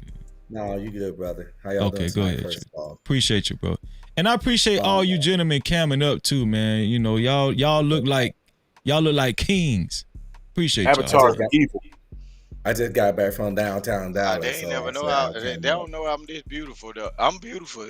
Look, I just talk a lot of mess, but we see you, Rooster. I'm a cute nigga. We see you. Go ahead, True. Go ahead, True. So yeah. Everybody. Yeah, that's know Vic. Me. That's Everybody. Vic. I don't think 74% of black people are middle class. The highest I can find it got to was 61%. See, but we're not gonna sit here and spew over numbers. The That might fact be true. is, I don't know. You might be right. Just now you want to say class, he might. Man, Scale, you full of shit. Also, I don't know I told you I don't know the numbers. Open up that pussy, nigga. Also, empty that clip. It's still majority though. But go ahead, Red Pill. Well, just because you middle class, don't mean you have class. Being middle class is only relevant on income. You can still be a nigga and earn the income to put you in middle class. So being middle class don't erase you from having niggatry in your life. So it don't matter if 80% of black people was middle class, 60% of that 80 could still be on niggatry.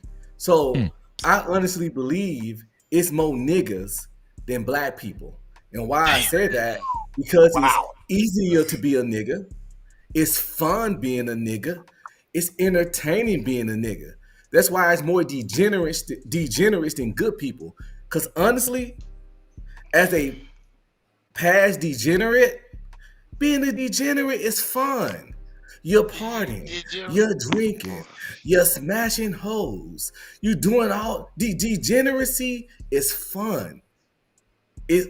Most of the things that we not supposed to do, and that's not the best for us, is usually the funnest and most enjoyable stuff.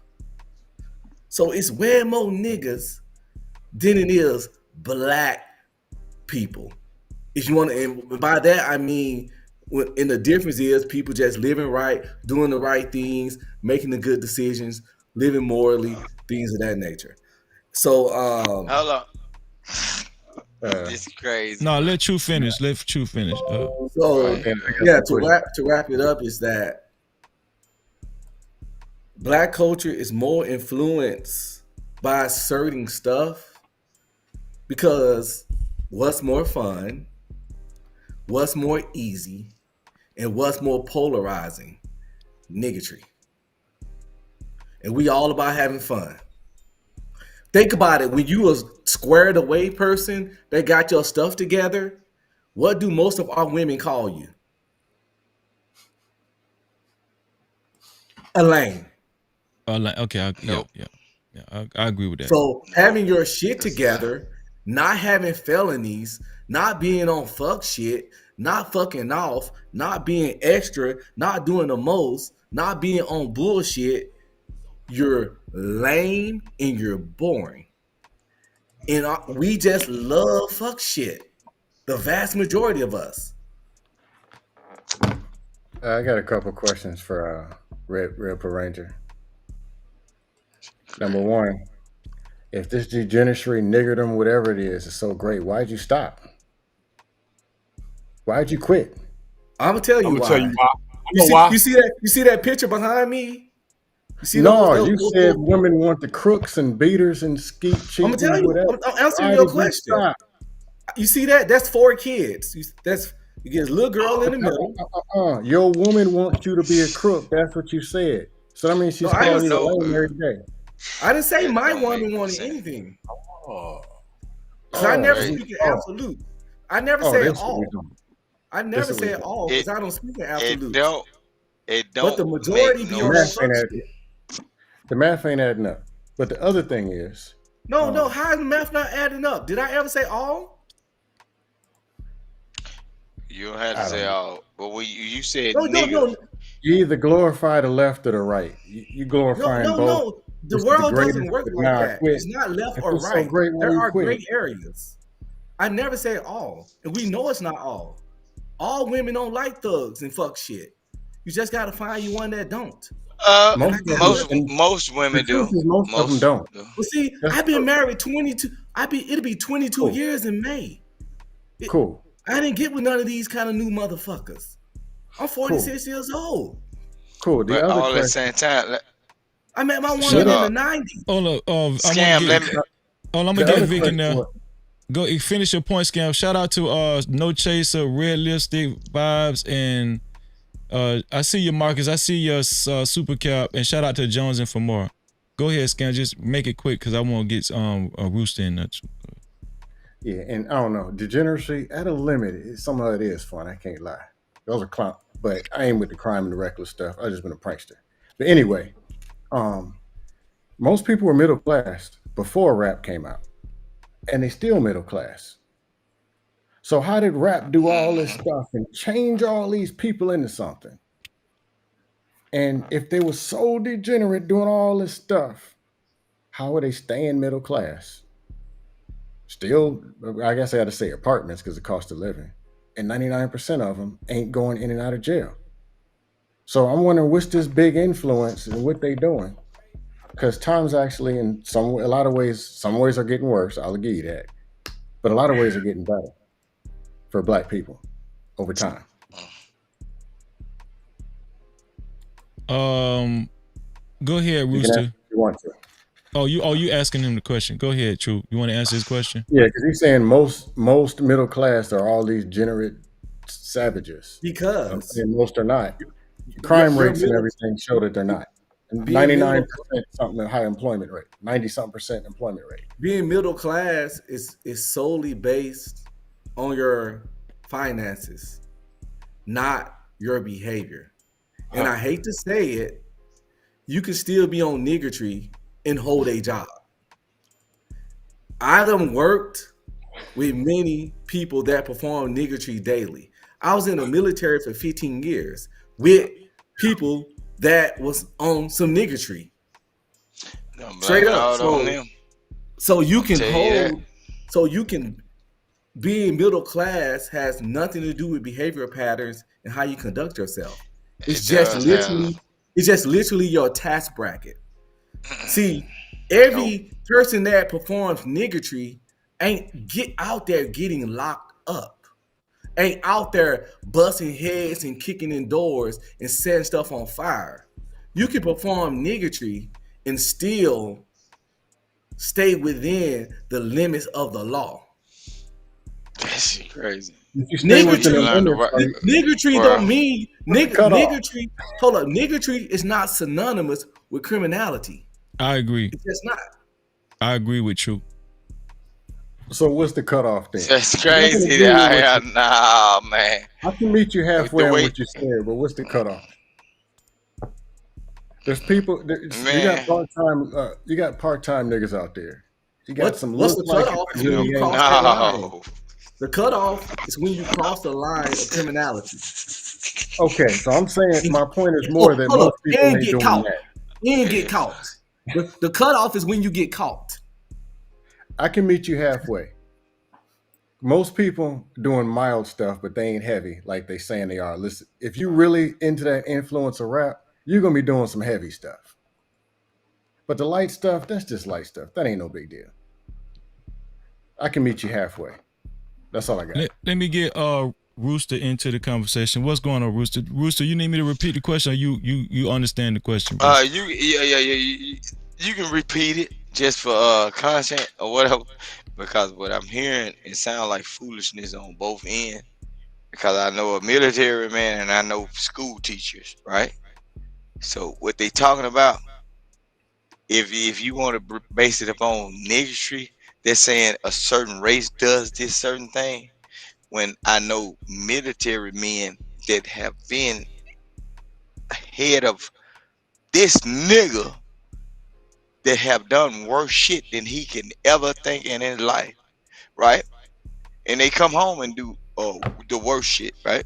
And then I know school teachers have done the worst shit to people in the society that can never, that this man scam would never even think about doing, right? So when you can talk about niggatry and just putting it on just because y'all having a topic of a conversation, look, don't make it all about us being the bad ones, because y'all, bro, y'all need to cut these So do you want me to repeat the question to you, Rooster? Okay, yeah, so repeat that question. All Repeat that races question. participate. Nah, don't worry about what it always is. There's always a nigga trying to talk bad about a nigga, but that white boy that put your ass in place or that'll get you that pink slip, you ain't got shit to say to him. So my good sir, my good sir, could you repeat that question? Yeah, so or tell me, yeah. So if the vast majority of if the vast majority of the black community is middle class and have not been to prison and stuff in jail, and the small I ain't finished the question yet, Rooster. Go ahead. And the minority of the black community participates in gangster stuff, dope dealing, what they would call degeneracy. Why is the minority, the gangsters and the dope dealers, why do they have the most impression and influence on black culture and not the majority of the black folk, the good black folk they were talking about?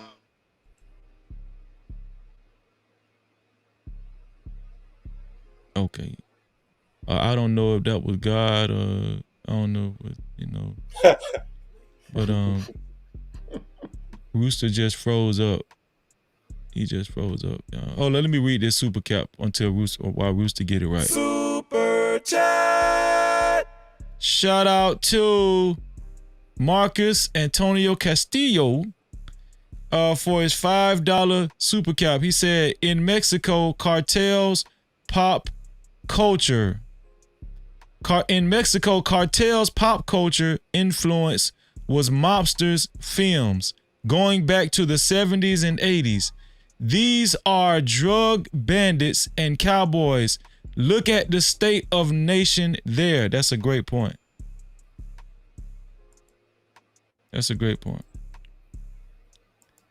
You back, Rooster? You back? Go Yeah, ahead, Rooster. I'm back, but it was something happened on my phone. It sounded like it looked like some weird stuff that went on because as soon as you said that question, it shut me out. But the whole thing is the way you asked that question is like a conglomerate of a whole lot of questions in one, right? You It got was yeah, it was like okay. multiple. It was stacked on top, right? We can do it step by step. But the thing is, when it comes down to like what we talking about right now, man, I'm telling you, bro, it's I lost train of thought because I'm looking at my phone, bro. My phone doing something. I'm telling you, my phone did something. I said, oh yeah, these Okay, I'll motherfuckers, they pose it doing some again. more I'll bullshit. I'll tell it to No, you no, again, no. Rooster. Say it. No, no, no, no. Just say it. No, chop it up. Chop it up. Do the Just first make it part. plain. Because Just what make you it did, plain. just make it plain now. But no, Okay. listen to what I'm saying. Because you talking about black people, right? Yeah. It's specifically. I can understand your question, but when my phone did that, it threw me off on some like real Don't life worry stuff. about it. I got you. I got you. Finna make it plain for Yeah, you. Shout out to Carl Anderson in the yeah. building too. Here it is, Rooster. Why do the gangsters have more of an impression on black culture than the Okay, good black, the so-called good black folk, all the majority okay. of the good black folk? Stop it right there. Stop it right Okay. there. Okay, Okay. okay. In real life, right? I got a job that I work, right? And then a lot of us black people stay in these cities, right? With Yeah. prominent black people. When the white people wash their hands with certain cities, we start to look up at certain people, right? But as kids, we looked at some of these people and we saw them as regular people. But now they graduated and they rise to the occasion. They said, I'm going to become the mayor or whatever. Look, that shit is in us from the jump. Your mama, your uncle that runs a business knows somebody that knows somebody, right?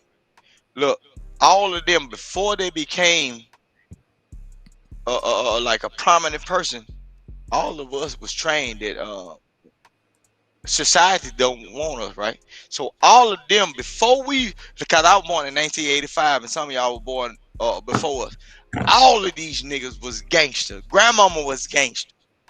Grandmama was stealing shit, had a 38 and all that shit, right? So it's in our DNA, bro.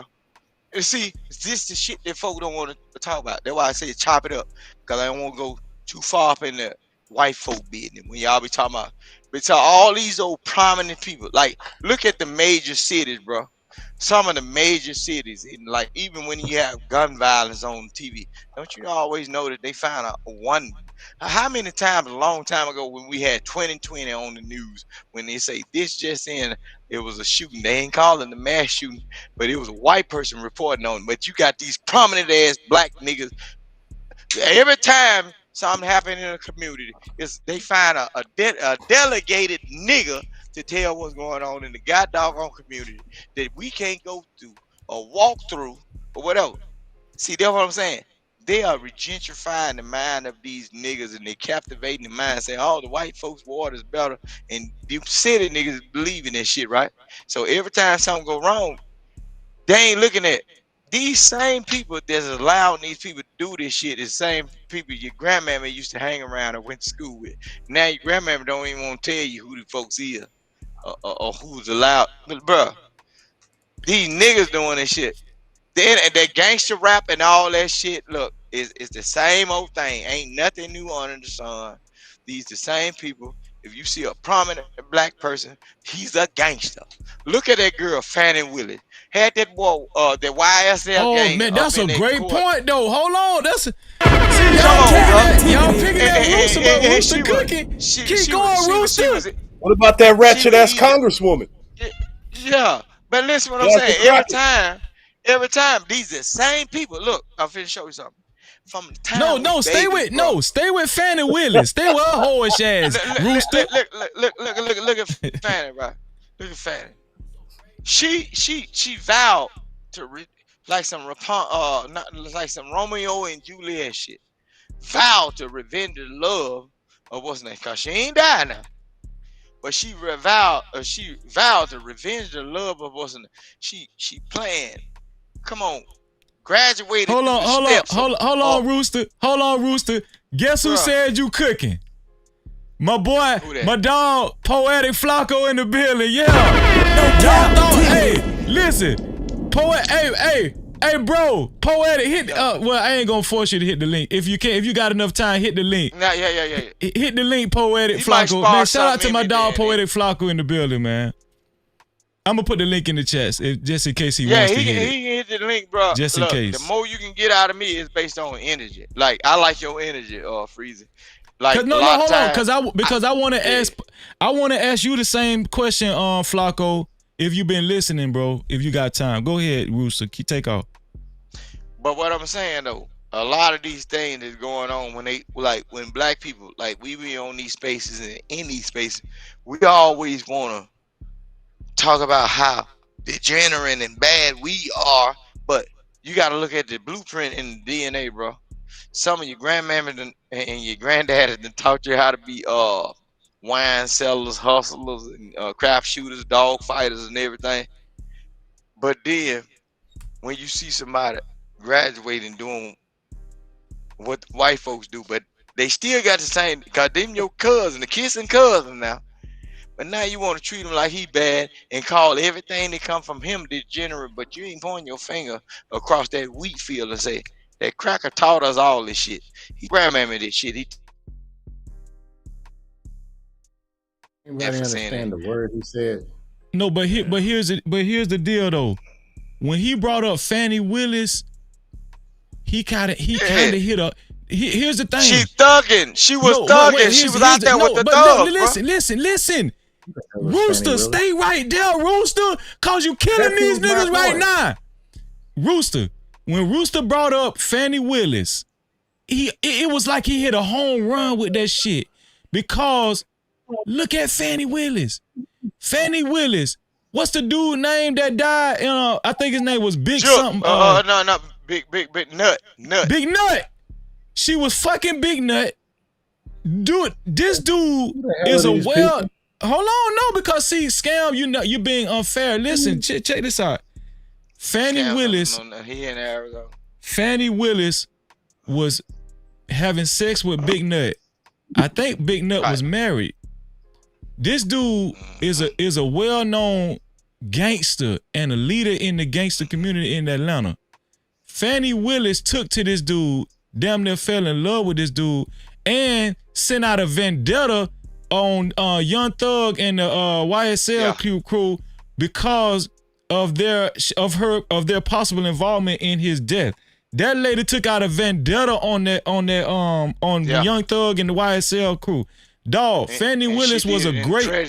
Listen, but here's the thing. Fannie Willis was a great. That was a great point because she is a damn district attorney. She started out as district attorney. She's a scholar. Not exactly. Not a degenerate in the black community. Exactly. She's not what you call a nigga. She ain't what y'all call a nigga. But what you saw the vendetta. Hold on, wait. No, you're saying no. I think Rooster saying, and shout out to Poetic Flacco in the building. No Cap-tivity. You're saying Rooster saying that she's not a nigga. No, Rooster saying that we wouldn't call.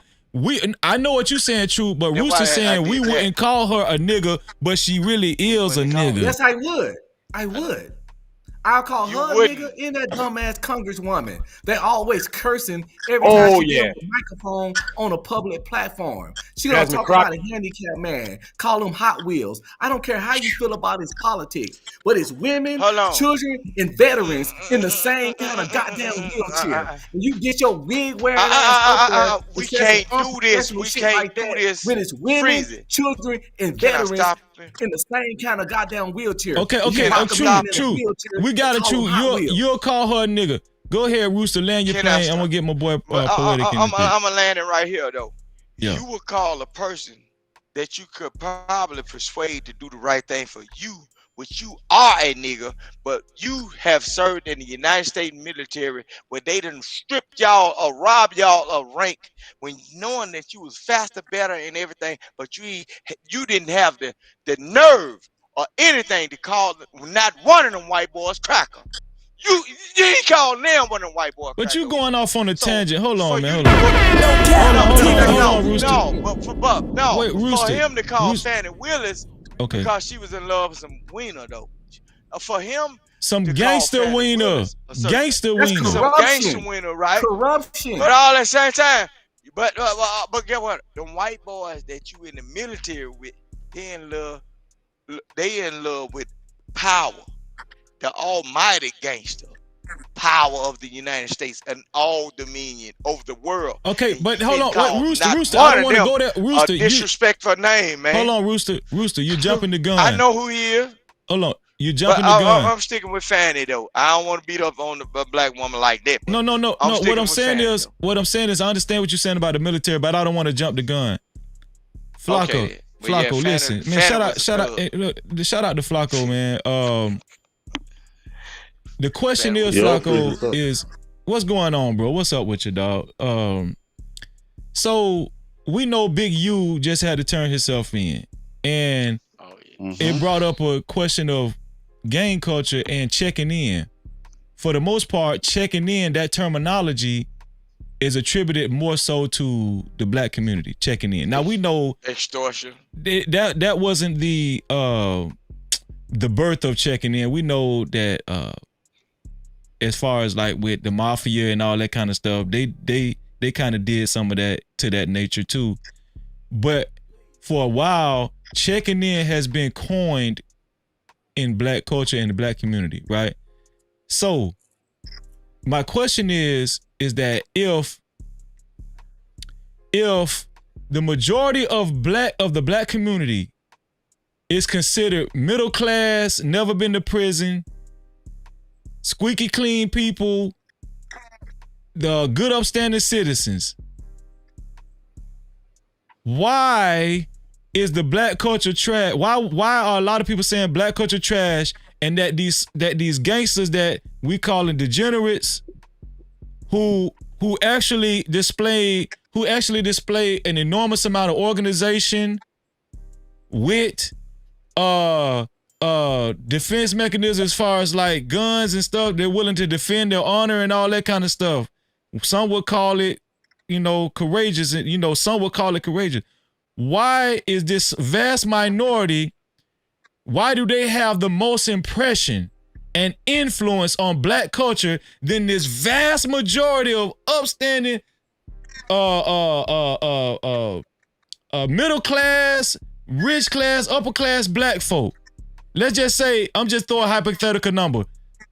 Let's just say 75% compared to 25%. Why does this 25% win that race by a landslide?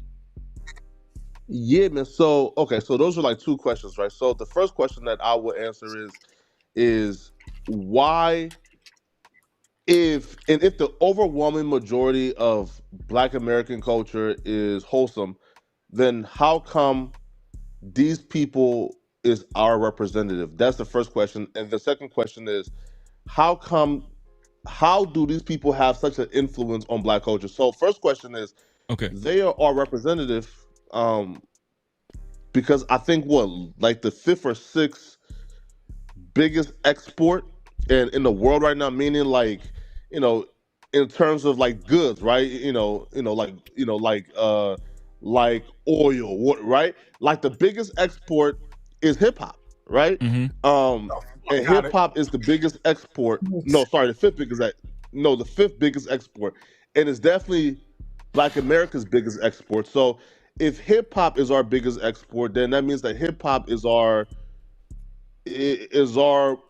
most prominent representative. And if the people in hip hop, the people who are at the top of the food chain, if these is niggas, if these is people who is glorifying gun violence, who's glorifying genocide among Black men, if these people are the people from the streets, if these people are the ones who are doing the crime, or at least glorifying and rapping, then it makes sense why, if hip hop is Black America's greatest export, and the people who are at the forefront of hip hop are the niggas and the gang members and the gangsters, then yeah, of course they are representative of Black America. Now also too, when it comes to how are they able to have such influence, it's two things, man. Bro, it's by design, yo. listen, no other group of people are being led by their entertainers. Listen, bro, if you ask white America, who are y'all leaders? They're not mentioning no fucking country artists. Bro, get the fuck out of here, right? Mm-hmm. But somehow with black people, man, again, I think it's by design. Right now, I can't tell you who is at the top of the food chain, being puppet master and pulling strings to make it this way. But what I do know, man, is for some reason, like there's like the prison pipeline has somehow gotten in business with music, right? I think like Vanguard and BlackRock, they're like the biggest owners of private prisons, and they're also the like largest shareholders at these labels like Sony and UMG. So for some reason, the people who own all the private prisons have taken a really huge interest in music, and for some reason, our music continues to get more degenerate, as these people continue to like hold power. Now, some will say, it's like no coincidence, right? That if you wanted to double dip, then you open up these private prisons, and then you hold influence in music, and then you make sure that the niggas who you are pushing the hardest are people who can lead as much souls as possible back to your like private prisons, right? So again, you profit off the music, you profit off of degeneracy, and then the consequences of degeneracy is what? You influence a large group of men to be criminals, to be degenerates, to like to do crime, to not care about their particular future. And then that music feeds a pipeline where those men are now going to your private prisons. And now, right. So like again, I think they have the influence because they were given the influence by the people at the top, and the reason why they are our representative is because like hip hop is our good, like hip hop is our biggest export, bro. So yeah, bro, like again, man, like it's all by design, and I don't feel like it's gonna stop until black folks stop being pussy, bro. Because think about it, bro. Like, there you go, bro. Look, like again, 90% of people in the hood don't do crime. So how come these drug dealers, these criminals are allowed to operate? Why are we so pussy, right? Like, how come the fathers can't stand up and say, hey, bro, no more selling drugs at this park. Hey, bro, no more hanging out at this park. Why, right? Again, like, why are we so pussy? I You don't need know machine why we are guns so to do that, terrified of bro. women. Dog, but no, that's the same question I Didn't he asked. just say 90, Wait, didn't he just that's say the 97% scam. But ain't doing it? scam. That's the same question I asked you, scam, and you couldn't answer it. Didn't he just say 97% of the people, even in the hood, ain't participating in it? Isn't that what you just said? I said 90. Wait, right here. Okay, What right. did you just Look, say? for example, right? No. Look, I said 90% to me ain't doing crime. For example, right? If you look at the crime numbers, right? For They're example, not. Hold up, they're not doing crime, right? especially in South Central. Wait, right? Wait, right? You said they're So not look, doing crime. yeah, right. So look. I rest Especially my case, in Freezy. South I rest Central, my right? case. Right. I think the crime rate in South Central was like there was like 27,000 like violent crimes that took place in 2022. Bro, South Central has millions of people, right? So that means but not all criminals get caught. But if there's only 20 something thousand in incidents of violent crimes, then that means, bro, that over 90% of people ain't doing crime. But Facts. somehow the people who but somehow the folks who are doing crime is making it a fucking war zone, or mamas can't walk to the store no more, or kids can't play in the parks no more, right? We feel terrified to walk outside at 10 p.m. And I'm saying, if we are living in fear and we know what the solution is, which is eradicate these street niggas and get them out of our fucking environments, why are we so pussy to That's do it? We crazy, have the bro. numbers. bro. Why you Flacco, don't? Why don't Flacco, you know hold your? on, wait. Why don't you know your neighbor, bro? Wait, Vic. Hell, I've Breezy, been this is asking horrible, and it this proves question. my Hold on, point. how long we been live? We've been live 6 hours and 45 minutes. I've been And he asking this just proved same my question the whole time. And I'm gonna tell you what I keep getting. I keep getting that it's not worth it. Their liabilities, the community, it's best that black people leave the community. What else? It's just a lot of excuses. You know what I'm saying? Scary niggas, man. Scary niggas. Thank you. But listen, I got pushback when I said I feel like, in my humble opinion, dudes that talk like that, they're cowards. And the guys, the so-called gangsters and stuff, it just appears that they have more heart. And I'm gonna tell you, here's they another cowards thing. too, big bro. I know that. Look. No. Listen what I'm saying. No, Flacco. I know they cowards. I know that. That's why I say it appears, right? It appears like that. But, bro, I'm telling you something. A lot of these black MAGA, the extreme conservatives and stuff like that, they talk the most shit about the black community, but they don't do shit. They don't Nobody else does either, though. Huh? Who doing something? What's his name? Nobody. You can't save those that don't want to be saved. You can lead a horse to water, but you can't make them drink. I ain't got time to be Batman. Save them niggas, though. I'm not. I got a question for y'all. Did any of y'all pick up a machine gun and do anything about niggas know right from wrong? I got it. We all got. But we're not trying to save them, though. Computers in our we're trying to eradicate them. Lack of knowledge ain't a problem no more. It ain't that. But we're not trying to save them niggas, though, big bro. We're trying to eradicate them. Why would I take my time, energy, and resources to save people who just gonna call me a lame and a bogus nigga anyway? Fuck the preaching, bro. Pick up your gun and they get don't want to listen. It's just like trying to convince women. No means no. When people tell you they don't give a fuck about what you have to say, you gotta listen to them. We have to stop forcing ourselves on people. I call that psychological grape. When people say they don't care about your opinion, they don't care what you gotta say, they smarter than you, they know better, they living better, leave them the fuck alone. Stop harassing. Niggas have said, leave me alone, and women have said, leave me alone. So leave these people alone. Respect their fucking mind. I'm gonna let Flacco respond to you. Go ahead, Flacco. Hold on. I'm gonna let Flacco respond. Then you can go scam. Right. Go ahead. Y'all selling some bullshit. Yeah, bro. Again, like nobody is saying, I feel like we've gotten to a point where, like the Umar Johnson method of, bro, there's not enough psychologizing and educating that can happen right now, bro. We've gotten to a point where, bro, like the 10% of niggas who are just venomous and toxic to our community, there's no saving them niggas, bro. Like, so no, we're not asking to educate them to waste your time trying to talk to them. No, we're saying it's time to eradicate. It's time to kick them out these neighborhoods. It's time to say, y'all no longer have a home here. You know why?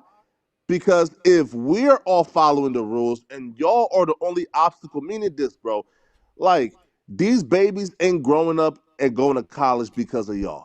These grandmamas don't feel safe walking outside because of y'all. We don't feel safe sitting on our porch because of y'all. At some point, all the obstacles in the hood, or at least most of it, is coming from a particular group of people. So I'm saying, fuck the education, fuck the psychologizing, analyzing. Why are we too pussy to pick up our guns like they do, but our shit is legal? And say, hey, bruh, y'all gotta go. Y'all eviction notice is here, nigga. No more park visits, no more staying outside, nigga. Y'all either go or it's war. I'm saying we too pussy, which is cool, right? Because again, I'm not willing to do it, big bro, right? I'm not willing to, like, you feel me? You feel me? Kill these niggas. No, listen, I'm not willing to do it, but I'm saying though, I'm probably not willing to do it because I know that the rest of y'all ain't willing to do it. Meaning this, bro, if I pick up my stick with my little coupe and we try to go to war with street niggas, and let's say we get defeated because all y'all is pussy, I already know what the conversations is gonna be, bro. Negroes would hop on YouTube Live and talk about You man. Listen, man. And he had like YouTube going for him. You feel me? He had a good life, man. And bro, he fucked it up trying to fuck with them street niggas. So I know, bro, that when you die for black folks, nigga, it comes with no reward because niggas going, bro, run your name through the mud. So listen. I'm ready to die for the cause if we all willing to die for the cause, but I'm not willing to die for you niggas and y'all not willing to die. Fair point. Go ahead, Scam. Okay. Like I said, you keep wording the question. All these middle class people, but the gangsters got all the influence. This dude just brought up South Central LA talking about it's only 10% of the people committing the crime. I want to know where all this influence is and why it ain't 90% of the people committing the crimes if they so influential. Huh? Why is it only 10% in one of the worst neighborhoods in the world? Why are the other 90% not participating in the crime? And how the hell you gonna get up here? All the leadership y'all talk, man, y'all. So I think you're missing. Wait, hold on, wait. I think you're missing the. But Scam. I think you're missing the point. The point is not to actually participate in it, right? We're talking about black culture and the influence on black culture, right? You don't have to actually go on the block and pick up a pack and go on the block to participate in this degenerate black culture. You don't have to do that. But there's a reason why that the vast minority that you're speaking about, the gangsters and the dope dealers and all that kind of stuff, why they have more of an impression on black culture than that vast majority of what you're talking about, right? Cool. Since they got all this influence, but no, you're trying to wiggle out. Hold on, Scam. But you're trying Scam. But you're trying to wiggle. Scam. Listen. Let me land my plane. You're trying to wiggle out of it by saying, well, why don't they commit crimes too? You don't have to commit crimes to commit to. It's just like what you said. You can be a part of degeneracy and have a 9 to 5. So I find it interesting that Cain killed Abel and there was no gangsters around. Hey, you know, you got to include in the degeneracy, you got to include all the people that's buying the drugs off them dealers too, yo. And those are millions. Cool. And then Vic's gonna say the white people, they got it together. We scared of the white people. Go over to some of these white neighborhoods. Count the teeth that you see. White people got more niggas than we got. They smoked it. Yeah, they smoked and methed out to the max. Rock and roll had them doing all kind of crazy shit in the 80s. But somehow they perfect. Who said? But like I keep saying, and I gotta say it for the 58th or 97th time, you take one dude stealing a piece of candy out of a candy store and say, oh, the rappers made him do it. Most people aren't doing this stuff, which means they're influenced by something else and is probably positive of why they're not doing with this other stuff. But you never talk about that. Hey man, why are you reading that book? Hey, why are you lifting them weights? Why are you eating that fruit? Oh man, my cousin told me about this website. No, black community, we can't do nothing because of black. The rappers, the blacker cookers. And some congressman I ain't never heard of. You get the one trifling chick and say that, oh, look at them black woman, black cook. And the woman is watching this like, oh, this leadership? I ain't following these niggas. Shit, I might as well go to the liquor store. This is the thing, they don't have to follow. We don't give a fuck, Scam.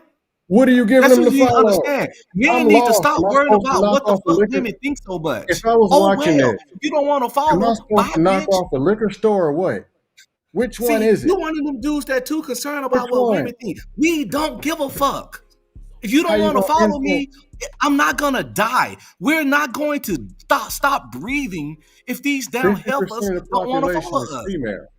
Okay, 50% of the population is female. I want to see better men, better, even better gold. We ain't gonna die if they don't follow us. Don't threaten me with a good time. I don't need a 60% obese, 20% overweight fucking person following me anyway. Okay, you know what? You're right. Let's have these great men and these wigosaurs across the street. That's what you want. Wait though, women dead. laying on the side of the road somewhere, and the men off partying. That's the world that you want to live in. Here, but I feel like y'all are misunderstanding. Again, we're not saying that 90% is influenced to do crime because the 10% is doing crime. Ain't doing nothing because most people are doing the right thing. No. Sorry.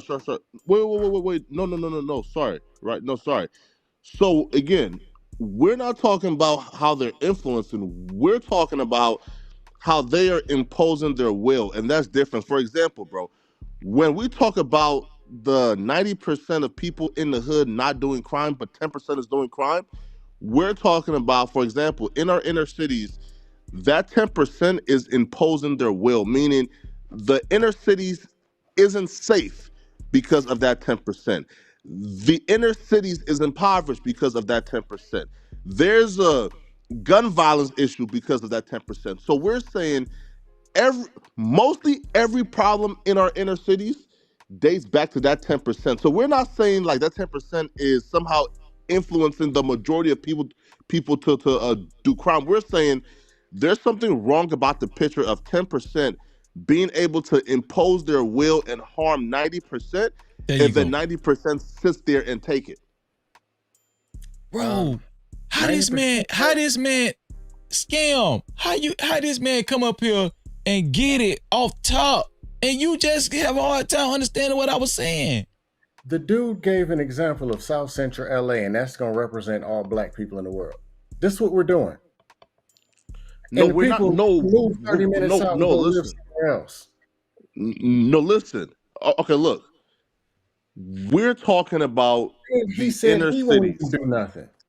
No, listen. No. What the hell are we talking about? No. Listen.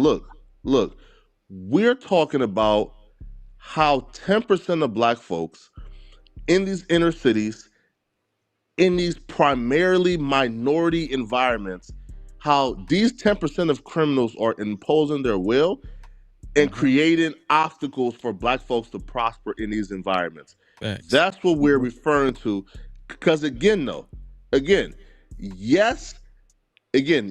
like, like the rappers and the 10% may be able to recruit and influence other young black men to like go down that path. Cool.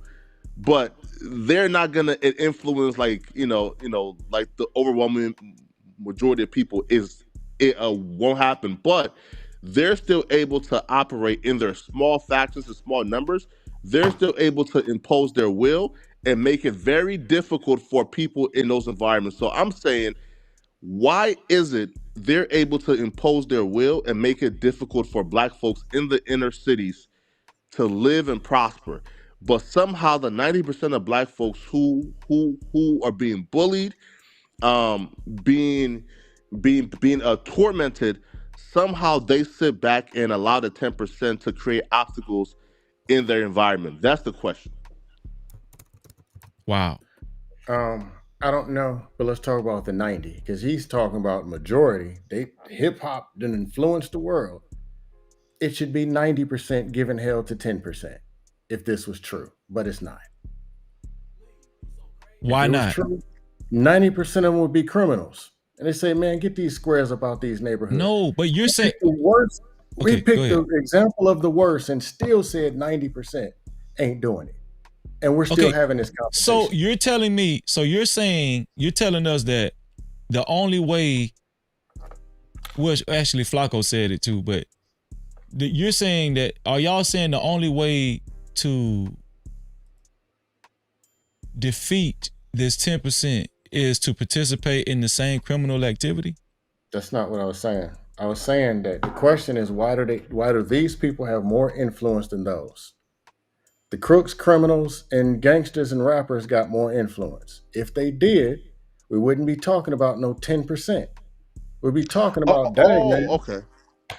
I can't even live in the suburbs. There's gangsters out here. That's what I would be saying. No. Okay, gotcha. Listen. I'd be ducking from every black person I see if it was true. No. But I can go in a bad neighborhood, go eat a sandwich like nothing happened. I now understand where, like, no, here. I now understand where the disconnect is coming from. So when we first talked about an influence, right? We were talking about, okay, why are these people the representative for like Black America? Meaning this, okay? When hip hop is exported to like other cultures, right? When the Spanish people take on hip hop, when the Chinese take on hip hop, when the French take on hip hop, right? Our representatives and who they see are the people at the forefront of hip hop.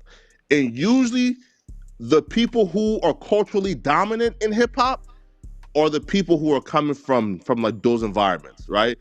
The street niggas, the gangbangers, and the crooks. So we're saying these people are influential because they are the representative the world sees. When they think about Black people, they think about the leaders of hip hop, which are, the street niggas and the gangbangers, right? Now, in terms of influence, we're not saying, right, that these people are able to influence the majority of niggas to be criminals. That's not what we're saying. We're saying these people are our representatives. And these people, right? And when other races think about what a Black man is, they usually go to that stereotype and archetype, which is the street nigga, because our biggest export is hip hop, and street niggas are at the forefront of hip hop. That's not true. You saying street dudes are not at the forefront of hip hop? Okay. I've been in other countries. They don't say, "Hey, are you a rapper from the streets?" No. You're just a Black man. Majority. There's a small percent of population who think this way. People blow it up like it's what everybody's doing. There's a small percentage of degenerates, and people blow it up like that's what everybody's doing. And of all people who do that, why is it the Black people doing it? And ones who ain't even living that life. Make this make sense. Bro, the majority of people are degenerates. All races. All races. The majority of humans on this planet are degenerates. It's more bad fucked up people than it is good people. The good people are the minority. You know why? Because it's more. Hold up. It's easier and it's more fun to be a degenerate. And human nature is usually gonna go with the path of least resistance and the path that's more enjoyable. It's more degenerates and fucked up people than it is good people. We gotta understand and accept that first before we even make it in this goddamn world. You're saying over 50% of this person's blood is degeneracy. Majority of people. Over 50% of humans on this planet are degenerates. Okay, I don't agree with that, but I'll say they have degeneracy, yes. But overall, I'm gonna say it. Are most people 51% or more degenerate? I'll say no.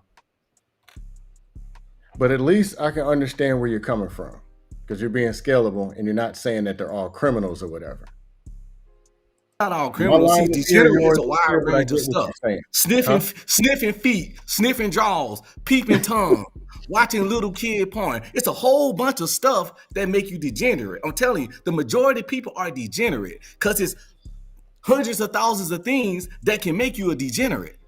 So the majority of people are degenerate. You think I majority got of people cross that line just by watching some of the smut I watch. Oh, well, let me ask Scam this. Scam, go ahead. Scam, let me ask you this. When it comes to broken households, are Black folk pretty much at the top of the totem pole when it comes to that in America? I believe so. When it comes to economics and financial status, whatever, are Black people pretty much towards the bottom of the totem pole, if not at the very bottom in 2025? Hispanics are at the bottom. I don't know why you take pride. I don't know why you take so much pride. I don't know, because the last stat I seen, Hispanics kind of had passed Blacks, but that's to be argued. That's why I said towards the bottom. Okay, individually, Blacks are higher than Hispanics, but Hispanics are higher on the household level. Okay, so that's why I said towards the bottom, right? You would agree with that, right? Blacks are above Hispanics. So I'm just saying, well, I'm just towards the bottom. I don't know why you take pride in it, but no, listen, this is what I'm saying. So you said yes to the first question as far as broken households. It's the top of the totem pole. We leading that, and then we are close, running neck and neck with Hispanics as far as being close to the bottom of financial economics, right?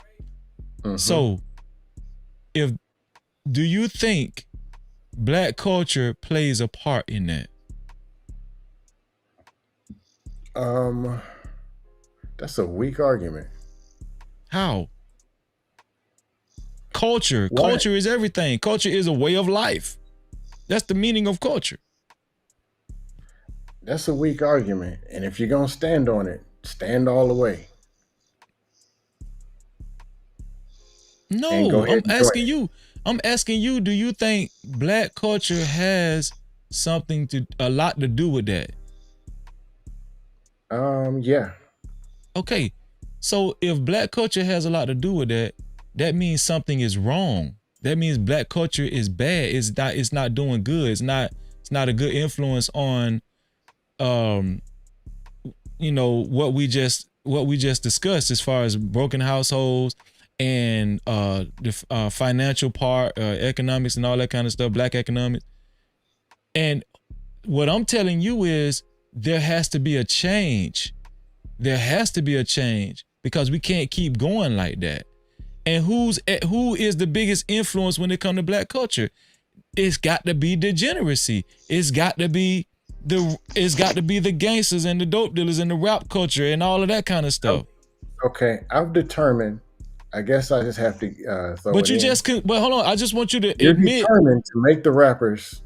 Okay. No, I'm not. No, I'm saying you conceded to the other things though. You just did. Okay. But it's a reason for all of that though. Okay, here's the deal. The reason why we are where we are economically, go back to the starting point and look where we started, and then look where we are now. Mm-hmm. The proper way to say it is, man, how could they have this much of a head start when we closing this gap amongst the whites? That's a better question, but you wanted to go to the negative narrative and say we're just at the bottom, not saying why and everything that factored in. Even with Hispanics, because I'm not really into the blackity white and all that stuff. Where they started, where they are now. That's a good thing. But you go to the worst narrative and say the broken families. If you look across all the other races, they families breaking up even faster and even worse. It's the same thing. It's still higher than us though. Yeah, that's neither here nor there. If you took them and put them in our starting point, they would be worse than we are. I agree. So if you agree with that, why would you skip all them factors and just start? I'm not. I usually acknowledge it. Look how we're closing the gap, and look where the arrow is pointing. Well, because I usually acknowledge those factors, but when I go there and I go that deep, on the rappers. No, hold on, Scam. Now you're being a hypocrite because on past shows I've acknowledged those things, right? I've acknowledged those other factors, but when I go too deep into it, y'all start accusing me of giving excuses, going back to slavery and all that kind of stuff. See, when we go to start talking about that, now I'm giving too many excuses. But now that I'm trying to stay on the present day and time, which is what's going on today, I'm still being criticized. See what I'm saying? I'm saying if you take Black as a whole, where we started and where we are now, it's better than it was. It's getting better. The family dynamic has been jacked up across all races, all continents, and it still is. Even in fake arranged marriages, the Africans beating their wives, the Asians, the Japanese, karate chopping and throwing. It's been bad since Adam and Eve. They couldn't make it work. And they was Black. That's a whole nother thing. All I'm saying is you can pick the things that are good. If you're going to put a narrative, take the whole picture. If you say rappers are influencing and making the bad, okay, well, what's making the 90% of the good people? And I'll agree with Red Pill Ranger. Is there levels of degeneracy in people? Yes. I got about okay. Let me say this. So you keep going back to 90%. I notice you just keep pushing up the percentage, but here it is. Like right, 60%. No, here's the thing. No, I don't really care. We listen. Okay. We can stay with the 90%. What I'm saying is, let me ask all of y'all a question. I'm gonna start with Reese because he ain't really talked to him. Reese, if I never been to prison, but I don't take care of my kids, does that make me? I'm still a part of the 90%, right, Reese? But does that make me a good dude? Most people ain't doing that, bro. Hold on, no, because you want to go to most people now. You trying to cop out. Hold on, Reese. Does that make? I haven't been to prison. Listen, I haven't been to prison, and I made straight A. I scored perfect on my SATs. I graduated from college, but I had kids, and I don't take care of my kids, and I'm just a poor dad. And I like rap music, and I like the degenerate black culture, whatever. Does that make, just because I haven't been to prison and I don't sell dope and I'm not in a gang, does that make me a good person though? Not necessarily, because just because you ain't been to prison don't mean shit if one of your kids gonna go. Thank you, Reese. Come on, bring it home, Reese. No Cap-tivity. Bring it home, Reese. You're gonna rig these questions to get your answer, ain't you? No. Also, just because you've been to prison, haven't been to prison, don't mean you've been living right. It just means you ain't got caught. Because I know many a dude that has done more than enough stuff to do 10 to 20, but they just didn't get caught. But they did it. They're 100% guilty. You're right. Hey, it's serial killers over here teaching kids and driving buses, man. Free as hell. Free as a mother. I know them personally. Hey, Red Ranger, there's a lot of dust floating around. I told you, I got 6 gallons myself. A cloud. Do a detox. I got to do a detox once a month. Listen. But it doesn't mean just because you can take a person and find the 2 bad things they did and just, oh, look at you, we got one. That ain't right. And yes, there are people perving and stealing and all kind of stuff. We got some grimy people out here. But overall, most people are just trying to go to work, go home and eat a sandwich. The majority. Most of those women that dudes complain about, most of those women that dudes complain about, right? They haven't been to prison. They don't sell dope. They're not on OnlyFans. Most of those women that men complain about are not on OnlyFans. They're not prostitutes. They haven't been to prison, all of that stuff. But yet, there's still a problem with them. According to your definition, they just fine. Huh? No, they're not just fine. No, they are. But it's not what the manosphere says either. Okay, but I'm just saying though, right? Let's flip it on the man side. The dustosphere, right? Most of the guys in the dustosphere have not been to prison, have not sold no dope. They ain't gangsters, but you still call them dustos though. Dusty. Yeah, I'm gonna troll them anyway. Why are they dusty? It's not a good thing to be dusty. I gotta ask this guy, since he's the dust manager, what does a female dusty look like? Can you describe a female dusty? The one that he pulled up before you came up. Cardi B, Nicki Minaj. That's just entertainment. We can go on for hours. The one that Freezy pulled up a clip of before you came on. A real man. What was she talking about? I want a thug because they keep you safe. How a gangster gonna... Because I feel safe and protected by a thug nigga. Okay. You ain't caught in the crossfire and shot in your damn vagina. It ain't gonna be funny. That's Dusty. She had 6 teeth. 5 of them were green. 1 was, I don't know, to be continued. I got a clip of a girl in this sector saying, the reason women like thug and hood niggas is because they murder us. I got a clip of somebody in this sector saying that. She was dead serious. She looked right in the camera. Because they murder us. But chicks like violent niggas, man. No, my thing is... Shout out to Freezer, my YouTube cousin Freezer. What's going on, Freezer? If I meet a woman like that in real life, that's one conversation. I'm hanging up and I'm getting the hell up out of here. But the dudes that come into space, they know that they flying up and down the interstate to go raw dog that chick 3 o'clock in the morning, 5 in the afternoon. They got 3 exes like this, and they can't get on the internet and complaining about them because they know everything about them, and as if there's nothing else. No experiences that are positive. So it's like, okay, Dad, that must be what you're checking for. That's all I'm saying. And then you find out the most reckless chicks that used to come on every dust panel, got DMs flooded from the same dudes in the panel in the chat complaining about them. So what you want? I mean, am I wrong for trolling them?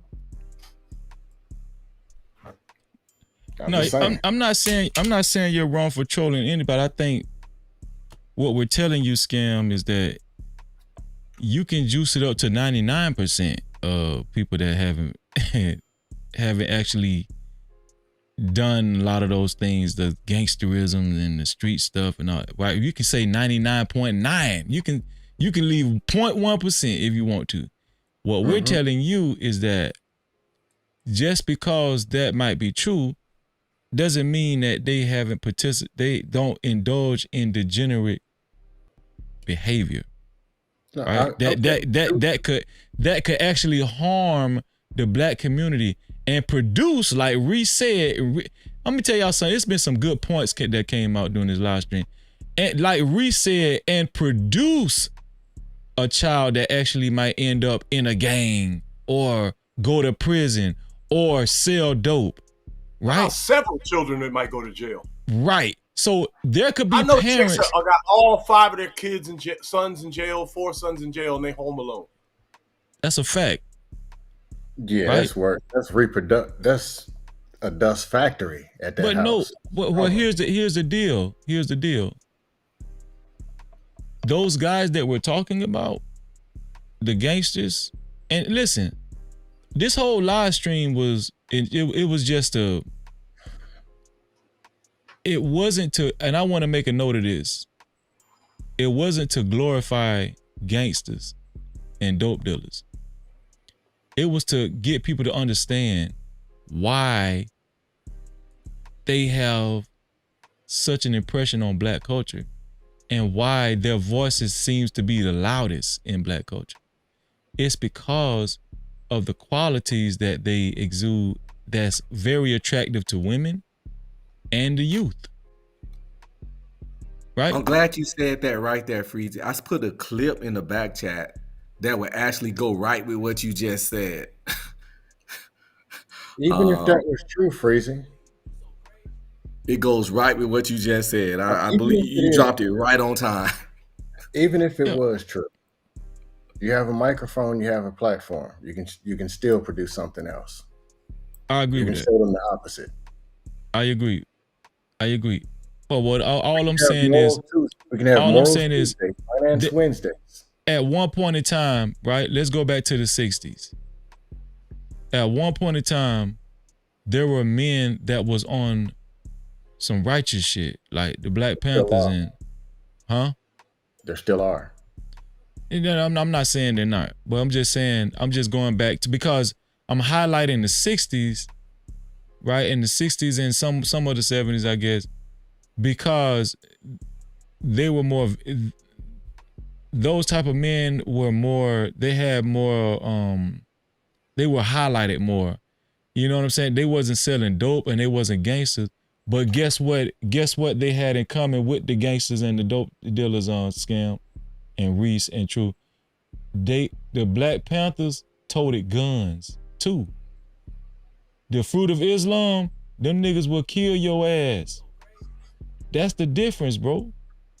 That's why anytime you have a presence like that, people pay attention. What I'm saying is most of the black men that you talking about, they ain't on that shit. They just want they white picket fence. They want to stay out the way. They ain't trying to change. They ain't trying to change nothing. They, most of them saying it ain't no more community. A lot of them saying fuck them kids. I think that a lot of black men have removed themselves from what the Black Panthers, the Fruit of Islam, have actually interjected themselves in at that time. I think a lot of modern day black men have removed themselves from any type of collectivism, community. I just think it's going further and further away. And that's why the gangsters and the dope dealers are going to continue to have more of an impression on black culture. That's what I've been trying to say the whole time. You see me around these dust panels and some neutral panels for years. You ever heard me have a serious conversation and not advocate, also even providing solutions for people to actually be better, men, women, kids, and even a dog? Yeah, I've heard you provide solutions, yeah. Repeatedly? Yes, I have.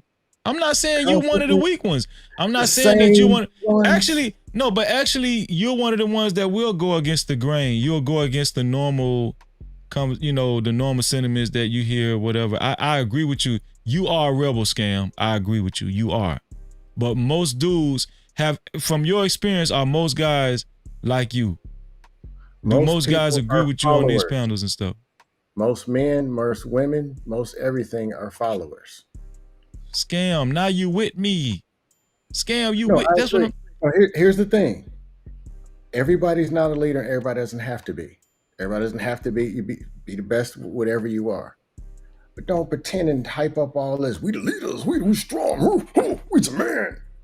And you're doing nothing but following and regurgitating everything you heard somebody else say, and that ain't made sense in the last 5 years on the dust panels. Not you. I'm just talking in general. No, I'm with you. I'm actually agreeing with you. I'm agreeing. Or as if women been floating around here 20, 30. Do you think they don't know, man, they could just make you smell that vagina and jump off a 3rd-story window. You think they don't know which ones will and which ones won't? And they've been out here doing whatever, East Coast, West Coast.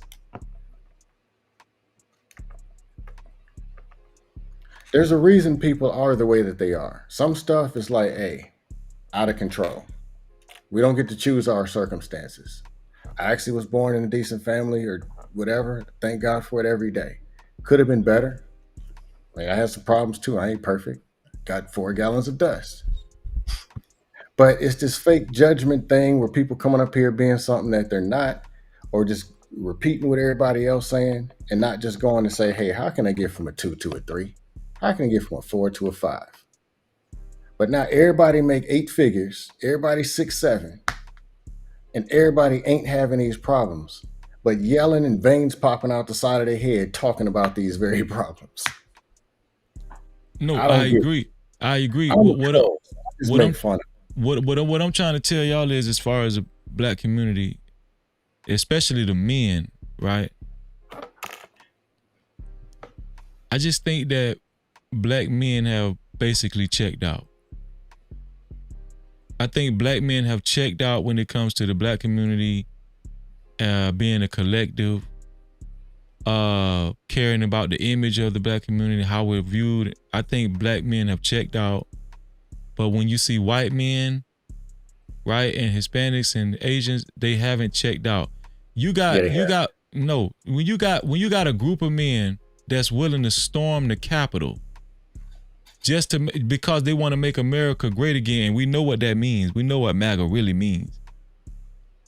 When you got a group of men that's willing to do some shit like that on some revolution type shit, them crackers is still on some revolution shit right now to this day.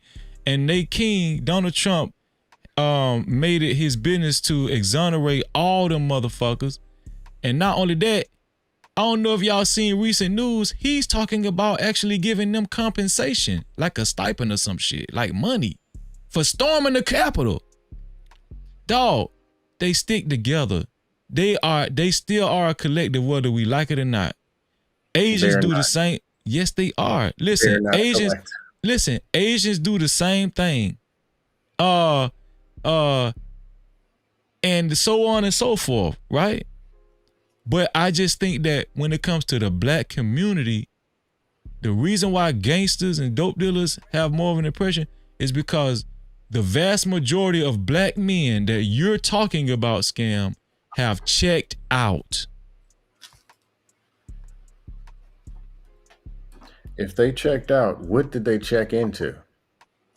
Well, at one point in time, they was checked in. That's why I talked about Black Panthers and the culture back then, and even like Black Wall Street and all. At one point in time, we was black and we was proud, like James Brown said. At one point in time, we was black and proud, but now I hear more blacks, instead of saying I'm black and I'm proud, I hear more blacks saying you blacks and you niggas. You know what I'm saying? That's just how I'm just saying. I'm not gonna lie, Freezy. I'm one of the ones that checked out a long time ago. No, I'm saying I'm not speaking against you, but just have a real conversation. That's all. I come from Shreveport, Louisiana, and I left that place and I ain't never looked back. I run from niggatry.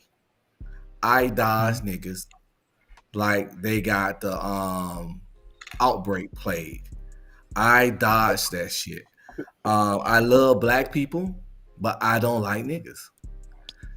Straight up.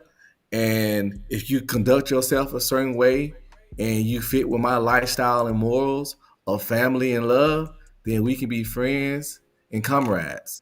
But if you on fuckery that's harmful and the kind of degeneracy that just brings chaos into your life, I can't allow you into my life, because chaos is contagious, more contagious than COVID.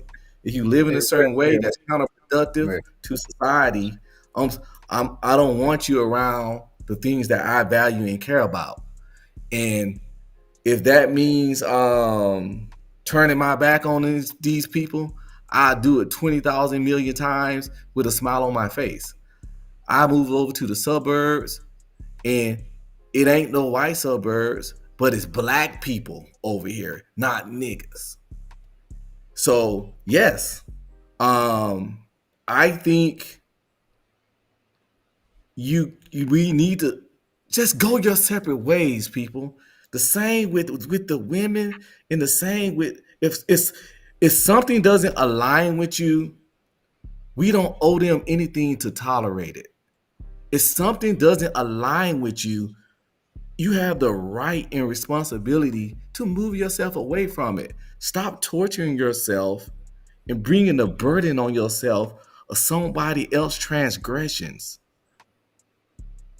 And I don't understand why people would even do that to themselves. You only have one life to live.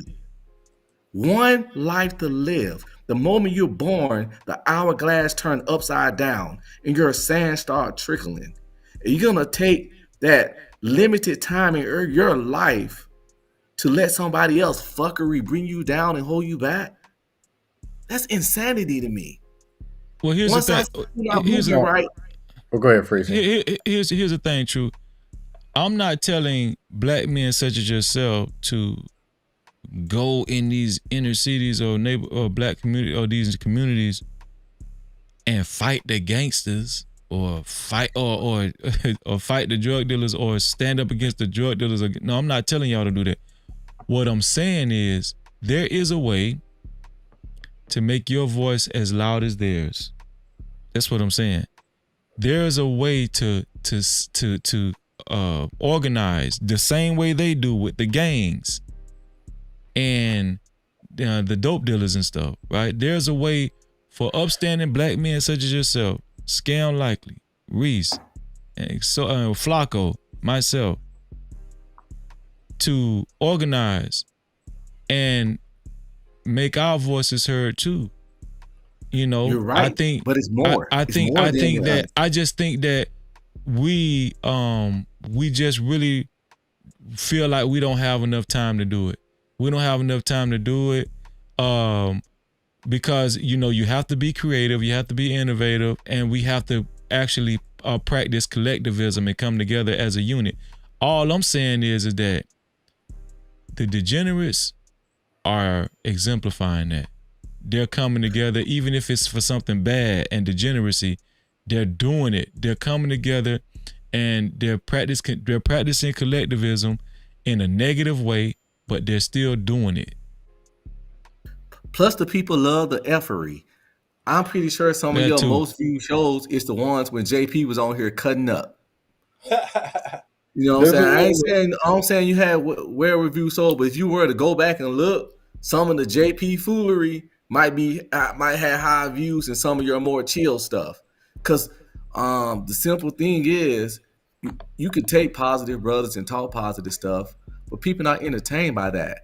That's why all these hip hop of this shows have been on for all these seasons.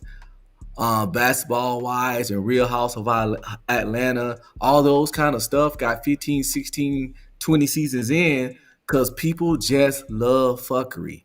The good stuff is boring. You can do it all day, but the vast majority of people are niggas. And the vast majority of people love watching fuckery and debauchery. It's kind of like Fresh and Fit. When they do their Money Monday, the views ain't the same. They talk about stock and investment in crypto every week. But when they do they Frank Castle kick the chick out shows, the views are way higher. People just like tomfoolery. So it's really not. It's just the way stuff is. It's degenerates. Now, a red pill question. The community that you say you live in, that's what I grew up in. 2-car garages, adjustable basketball goals, green grass, and it was black. That's what I know.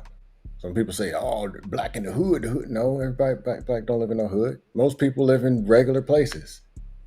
But I'm not one of these. I'm one who does say we don't have a community like black. Like we stick together because of black. No, we don't. And if you look back in the 50s, 60s, 70s, you can pick pockets of people who were these super, I'm black and I'm proud, but the majority were just regular people and they were quiet and they ate a sandwich and that was it. And then they beat the hell out of their wife, kids, all kind of stuff. They had heroin, crack, all that stuff back then. So they paint this narrative like, "Ooh, it's great back then." No, we weren't. It's problems since the beginning of time. But long story short, before I get off track, I'm not saying say the whole community. I'm not saying save anybody because it's all optional. But I'm sure when you was in the army, there was that one E5 that might have talked you off a ledge. Or that one person.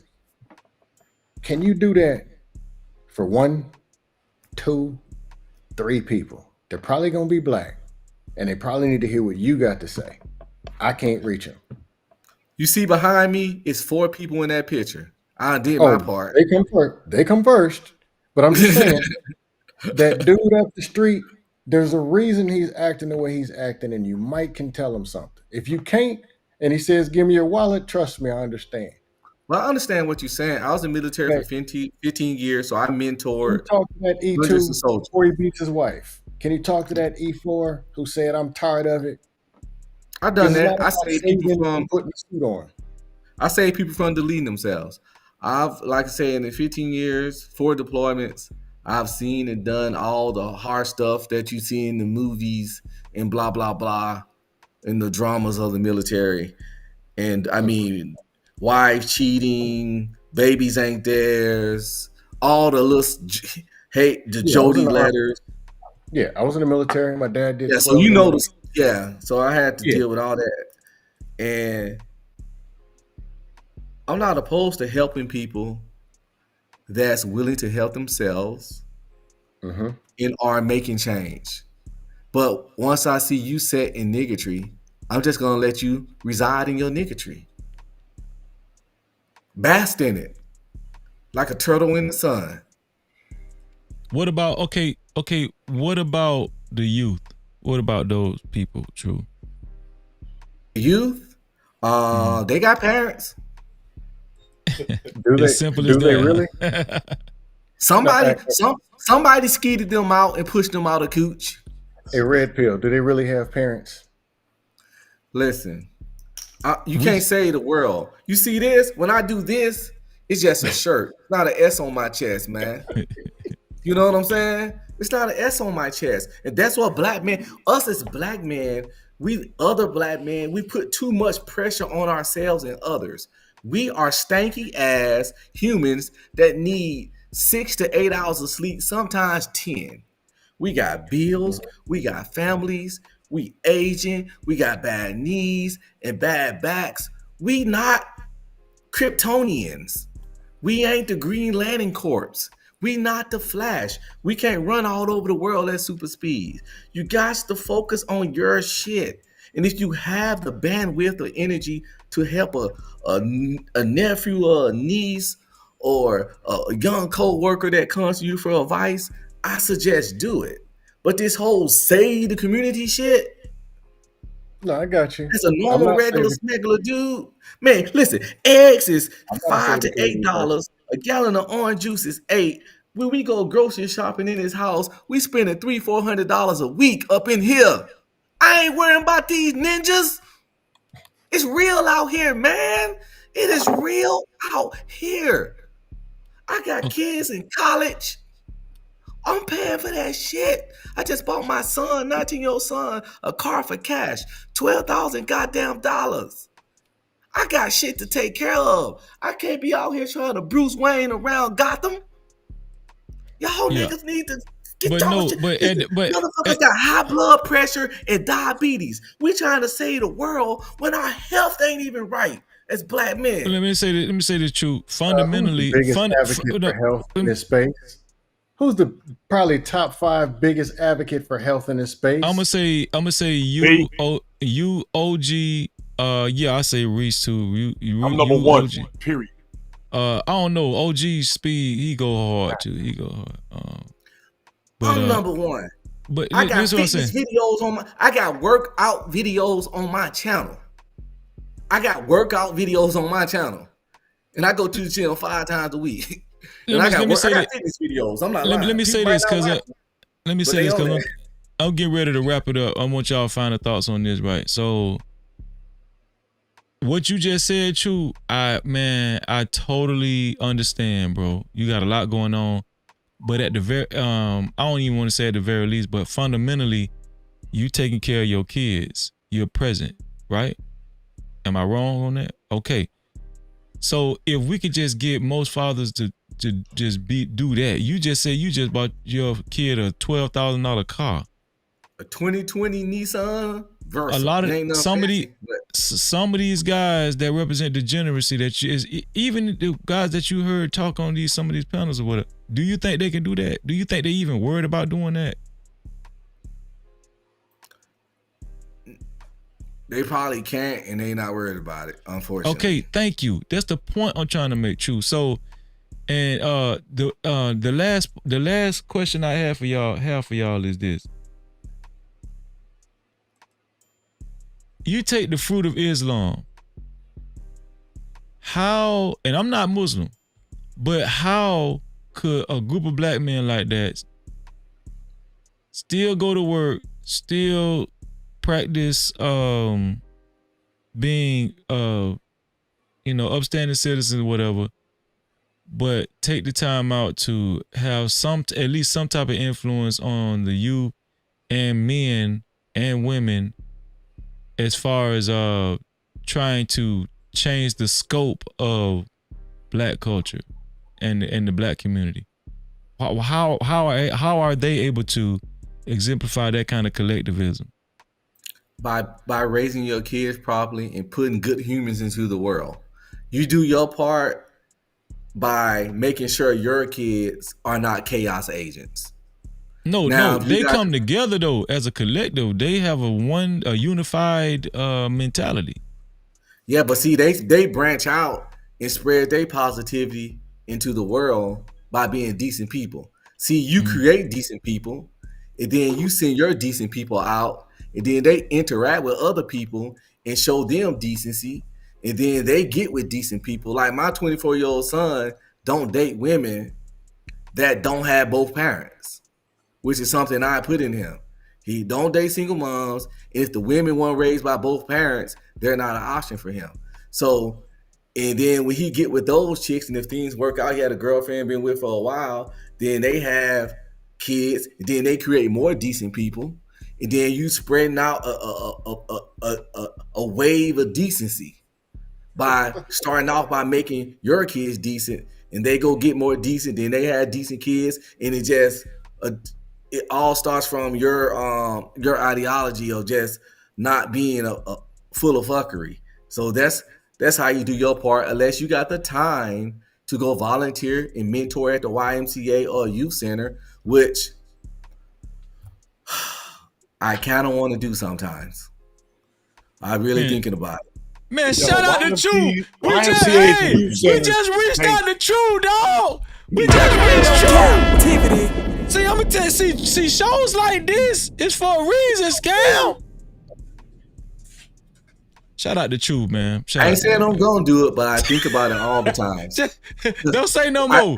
Don't say no more. I just want to start a reading program because I'm an avid reader, and I just don't think kids read enough. And I got a collection of sci-fi fantasy books and stuff. It ain't everybody's genre, but like one time I gave away like 1,000 comic books one time back when I was at Fort Hood because I'm a big comic reader too. But I just want to. It'll be a joy of mine to spread the love of reading to young Black people. I'm finna put a poll in the chat. Should True start his reading program? Let me see. Now I'm gonna have to vlog it like JP. That's his Should choice. True start his reading program? I just put a poll in the chat. Y'all vote on that. Should True start his reading program?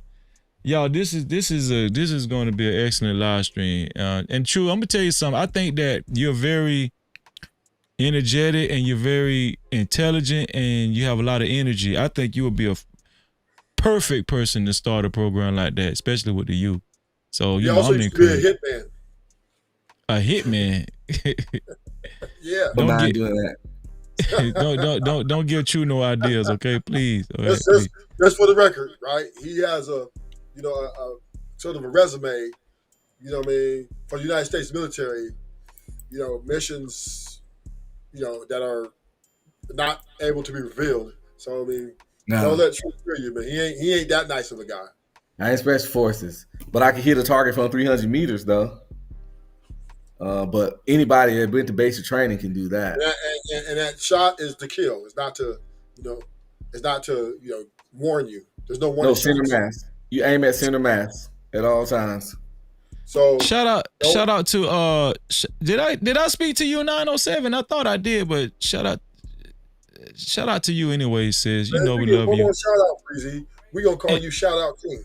No, I got to, because y'all my people, man. I love all y'all, man. Shout out to the Wife School podcast in the building. Shout out to I think that's it. But yeah, so True just answered the question. Let me go to Reese. Reese, why does the Nation of Islam, I'm just using them as an example, why have they been somewhat successful at gathering young men and women and influencing them to join the movement and be a collective of Black folk? Why have they been somewhat successful at doing that? I don't know, man. I live next door to a temple. Really? Yep. Number 20. Wasim Muhammad, he's the director of education over here in New Jersey. They even tried to scandal this dude, man. But them dudes seem like they pretty solid and disciplined, and they always they kept the same tune through the decades. You know what I mean? They never switched up. And their program worked when it was young. There was no reason to tweak it, and it's working today. If you ask me, that's the best group of Black people on the planet. I know a group of guys that's coming for them, but we ain't gonna get into that. I think the doctrine is all horseshit, right? Yeah. I don't fuck with religion or none of that, but yeah, in terms of discipline and behavior and how they get down, like these dudes come out here and sweep the block every morning, and dope fiends litter up and down this block. No, that's awesome, bro. That's awesome. They do it. I help them because I live like in between the two temples. I'm the only house there. So how I look when I come outside in the morning and everybody cleaning up and I don't do nothing. So I help them out. Oh man, that's awesome, man. So Nation of Islam preaches hate, right? You could say that, but they've kind of fallen back. Wait. No, You can't say At one that. time they did. At one time they did. They kind of falling back from that. No, it wasn't necessarily hate. It was more so self-love. No. Nah, dog. White people ain't getting in. That newspaper fan back in the day. Have y'all read the autobiography of Malcolm X before?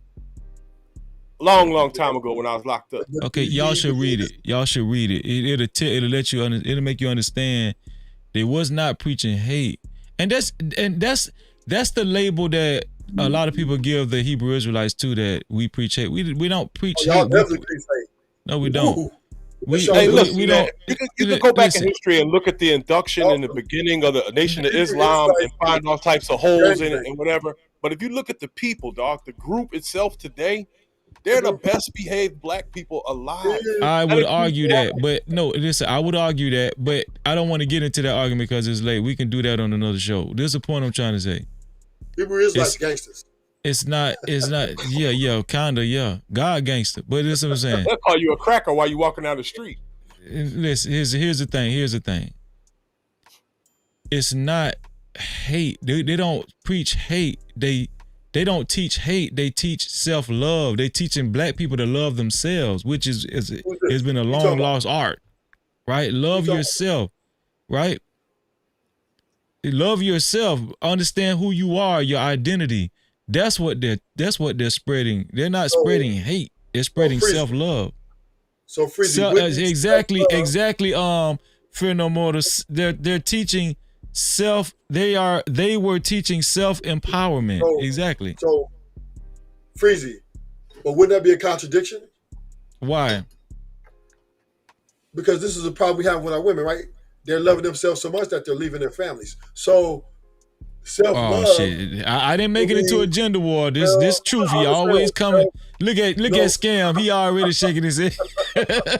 So self-love, right? Yeah. Is exalting oneself, or making, when people think like this ideology makes one think she's better than other people, or the more condescending type of rhetoric, right? So what's wrong with that?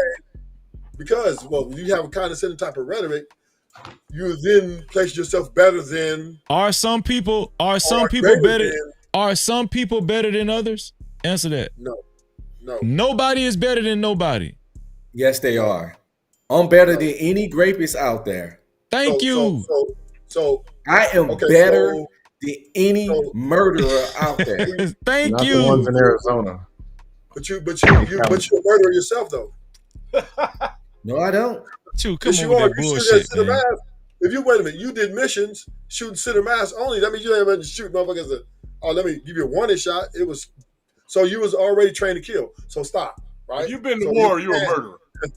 So once again, right? I would say that self-love is not an ideology that combat ain't murder.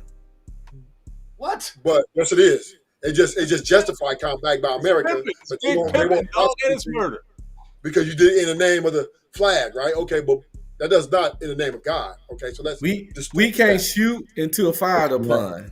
It's not in the name of the flag most of the time.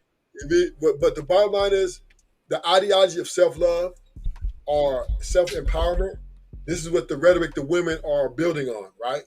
And this is an ideology of holding oneself a higher office than the people around you. I'm finna 6 Scam on you. Go ahead, you got this Scam. I'm gonna let you have. Most women have low self-esteem. What are you talking about? I'm almost done. This creates. They got low self-esteem. What are you talking about? Look, I'm going to be finished. Give me 2 more seconds. Self-love and self-empowerment creates selfishness. That makes the person more selfish. The end. That is so true. Negligent. No, it's not. Selflessness is what you want to preach, right? Which is opposite of self-love. The nation of Wigwam. I did not say they preach selfishness. I did not say that. I said to preach self-love. It will make you selfish. If you want a product of great self-love makes me selfish? Yes. Where you get that shit from? Who you placing above you? Did you? Exactly. So the only way a good family or good friends could work is their selflessness, meaning unselfishness, meaning putting oneself backwards to help others. Hey, Ruthless. Every time you talk about women, it is negative. Negativity kills self-esteem. I didn't really want to The go women there. who are in your presence, what do they have to do to survive to maintain their self-esteem? And how could you call them selfish? Women don't have to do nothing to survive. They get everything that's given to them. So this display of self-love is just an ideology that they can't get it from you. What do you expect them to do? Well, they get everything from men. They get money, clothes. They get everything from men. Right? Money and clothes. You missed the I whole understand thing. what he's saying. Self-love often leads to ego and narcissism. I get that, but if he's not okay, if everything he got to say is negative and women's ain't this, and they in his presence, they have to love themselves or get the hell out, or they're gonna die. They need to be selfless. But you talking about they need clothes, so you must be getting them off the side of the road. No, what I'm saying is, if the ideology, I'm just talking about the ideology, right? If the ideology is everything with them they doing it wrong, and you listen. Let's have the conversation. Self-love is an ideology of selfishness. That's what it is. That's what it is. Yes, it is. If you love yourself, that means you think you're better than, you think you're above. That's not true. The person around you. How do you give love? Okay, Red Pill got a family. I think it's 4 people in the picture behind him. He has to first love himself. He has to build himself. No. He has to first be selfless so that he share his resources so that the family. How's he going to be selfless with no self? No. You got to have something to give to the others. What I'm saying is love that you don't have. That doesn't make no sense what you said. He has to be selfless to share his resources with his wife, his kids. How he going to share resources? He at the edge of a cliff. So that the family can progress forward and excel economically so that they can create a legacy. That's selflessness. This is what all men pretty much with families do. We sacrifice. Do you believe any of this shit, or is just words that are popping out? We sacrifice our greediness. We're not thinking, if we were just selfish, right? Self-love, fuck the family. I'm gonna take all my money and I'm gonna go just blow the money and my family, y'all make it how y'all make it. I don't know how you, baby, I don't know how you gonna eat. I'm gonna go. No, that selflessness is say, you know what? My check, I'm gonna come and put it to this household so that we can move forward economically in a successful fashion. That is selfless. You're more selfish than they are.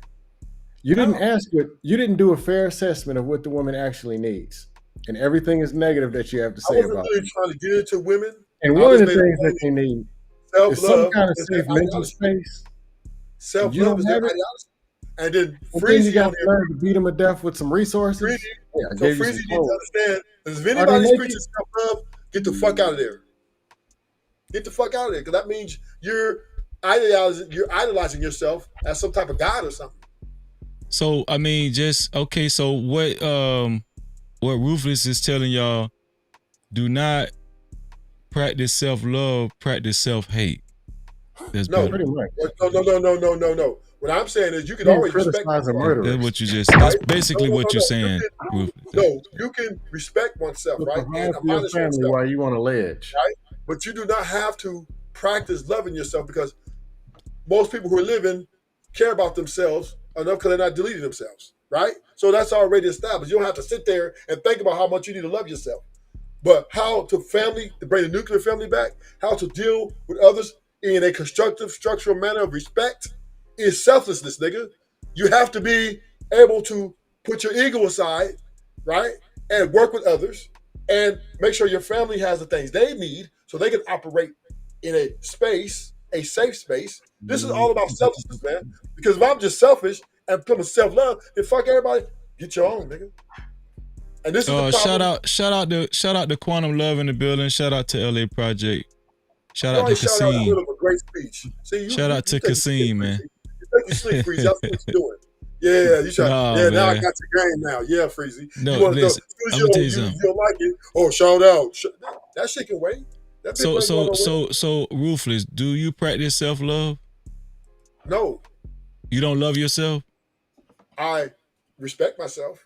I understand. I have confidence that I'm able do to you go do you love yourself? I'm not going. That is a stupid question, right? And not you're stupid, but the question is stupid because this is not about me. This is bigger than me. I'm not bigger than the program. That was a simple question, bro. This is bad. This is bad, Ruthless. You know that, right? And this is why us blacks are so divided, right? Because we are so selfish at times that we, instead of putting a bigger picture and for the greater good, we all about me, myself, and I, and we move as a divided unit, which causes us to look bad in front of people and makes us. This is why we talked about the power we have. We I think misuse you got it, the looking bad it part covered. because we operate under self-love more than selflessness.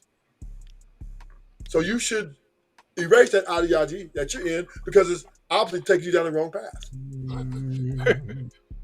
True. You don't got to be right by everything. True. I'm telling you, that shit is bringing you down a dark hole. I'm telling you, that shit is. Can you be right just once, maybe once a month? That's all I'm asking. No, we're just breaking this shit down. We minding this shit. I ain't trying to be right.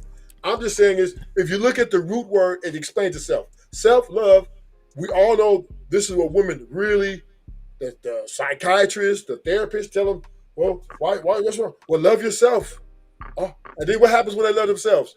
They put the family last. They put the husband last. Because they're so busy loving themselves, they walk away. I don't want to be here no more. Why? Because I got to put me first. Did you even answer? Wait, did you even answer my question though? I wasn't answering no question. I was just making a soliloquy. Okay. Freezy, if you asked him, do you got change for a 5? He'll say, well, if you go to black women in 1972, do you got change for a 5 or not?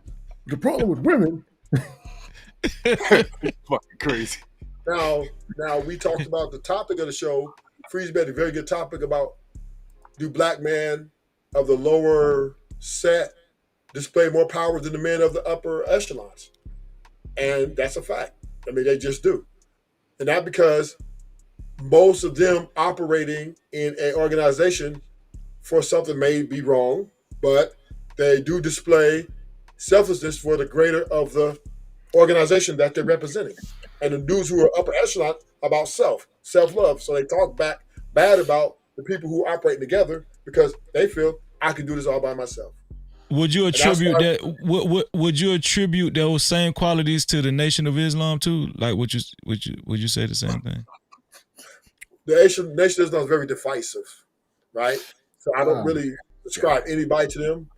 I would. What about the Hebrews? What about the Hebrew Israelites?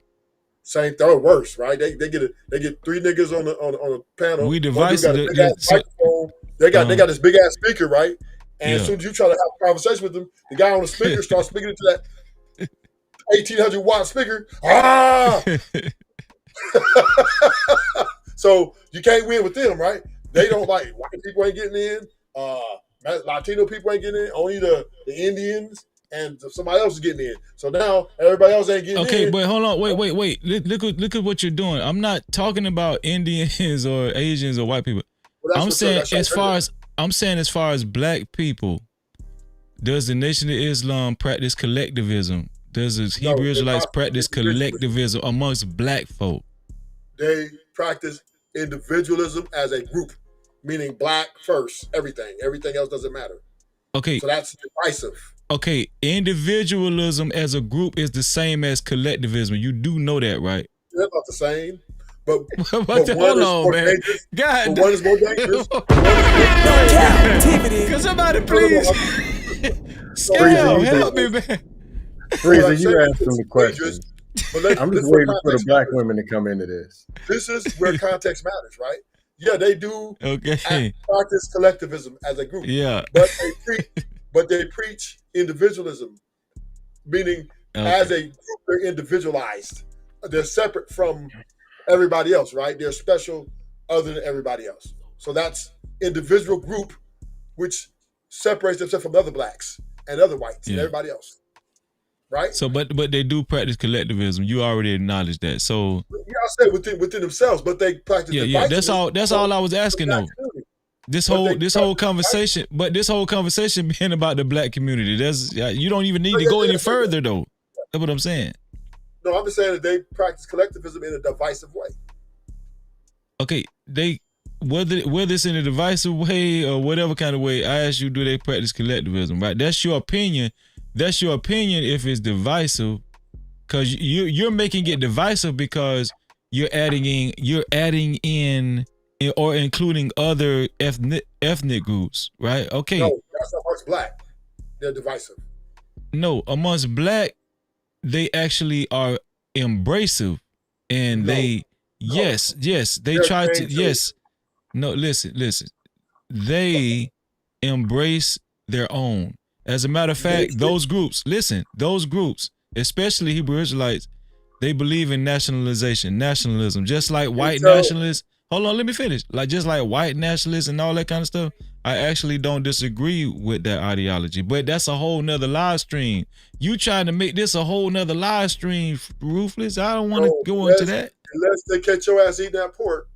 Yeah, if they catch you ass eating that pork, you're ostracized. So okay, but here's the thing. Here's the thing.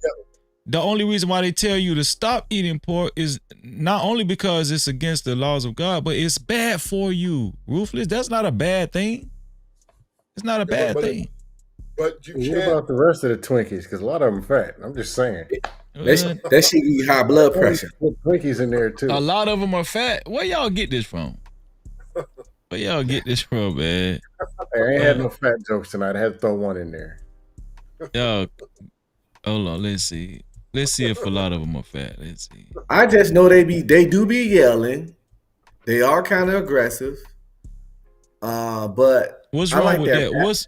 What's wrong with that? I was about to say I like their passion. I was about to say I like their passion.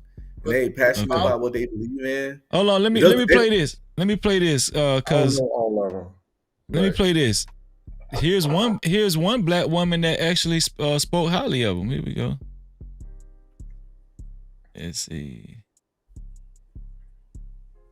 For African Diaspora News Channel. Thank you so much for tuning in. We're so pleased that you are with us today. Family, I want you all to prepare yourself to watch this very brief clip. Yes. This is so important when I'm getting ready to show you. I have covered in times past the Hebrew Israelites. Some have called them the Black Hebrew Israelites. Some avoid that term altogether. Some use different other religious sectoral terms to describe them. But I want you to watch this brief clip. Yes?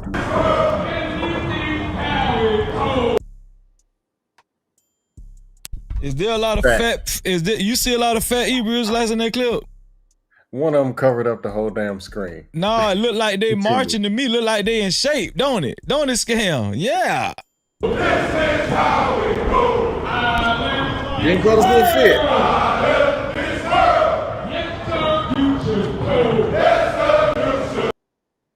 I ain't seen one fat Hebrew Israelite yet. Not one. Now the slim one is coming, but that one you had on the screen before was bloated.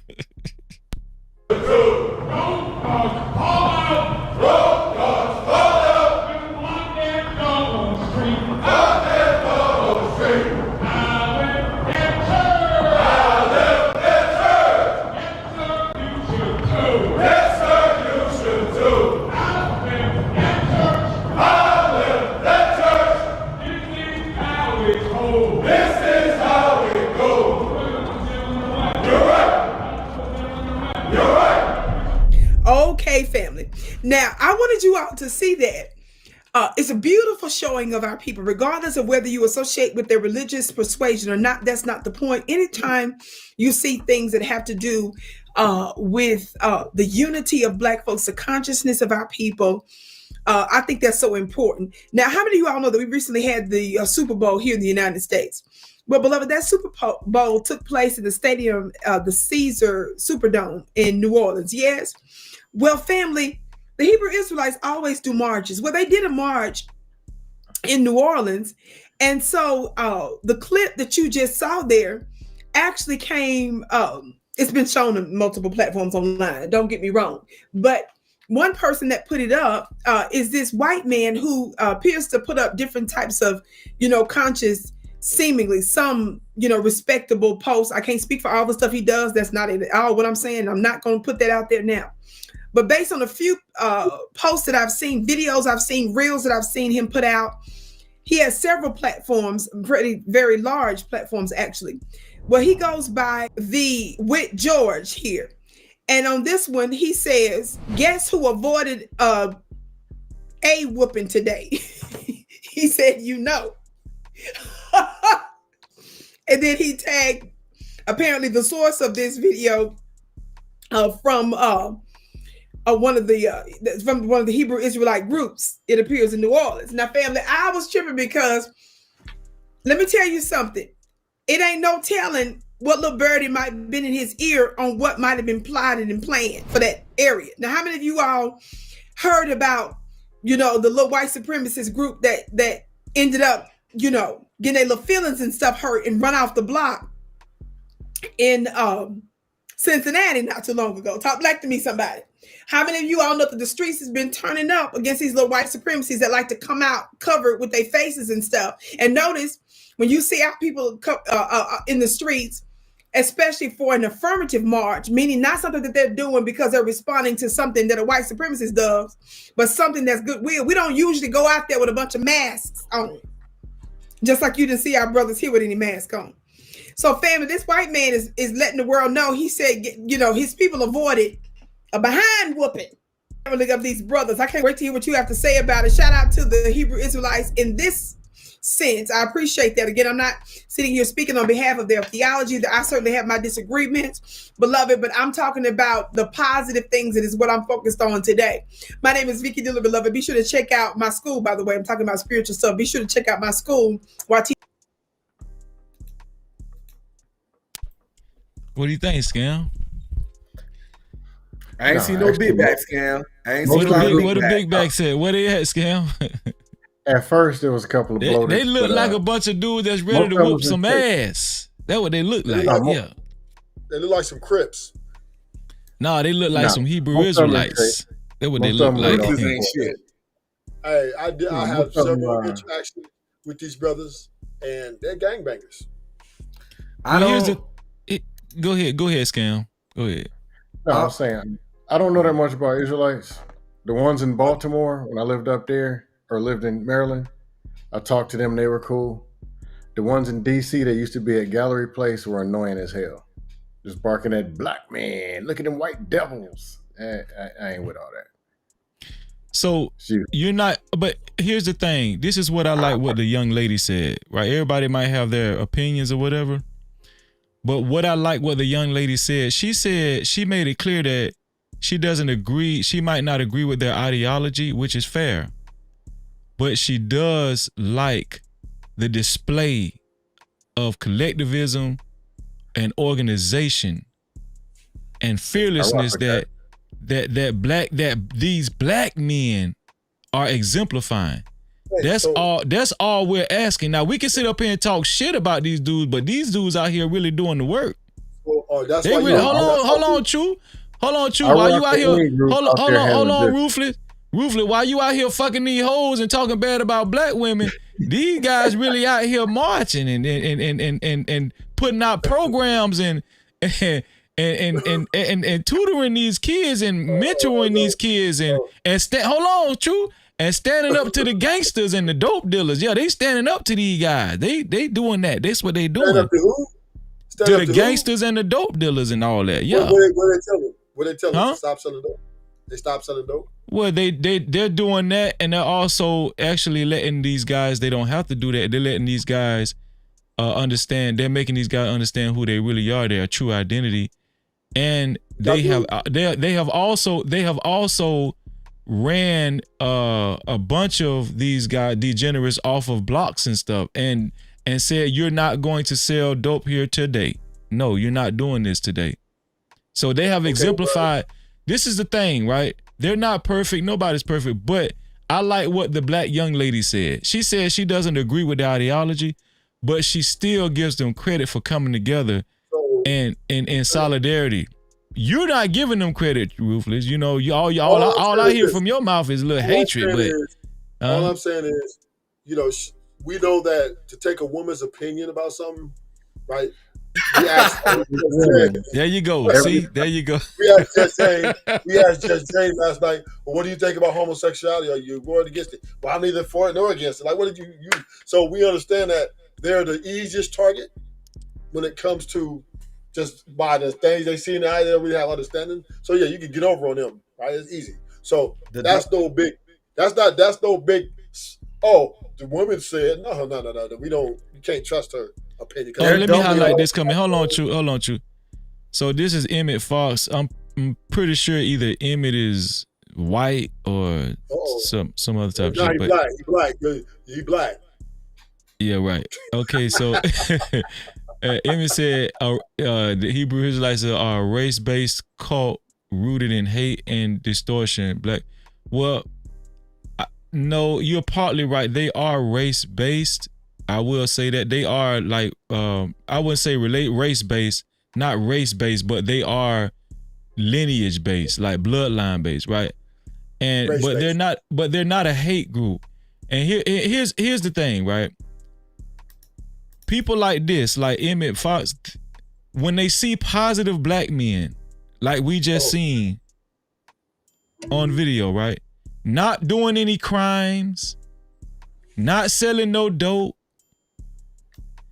not jumping nobody in no gangs, right? When we see law, these guys that we just showed, they promote family, raising your kids, all that good shit True OG was talking about.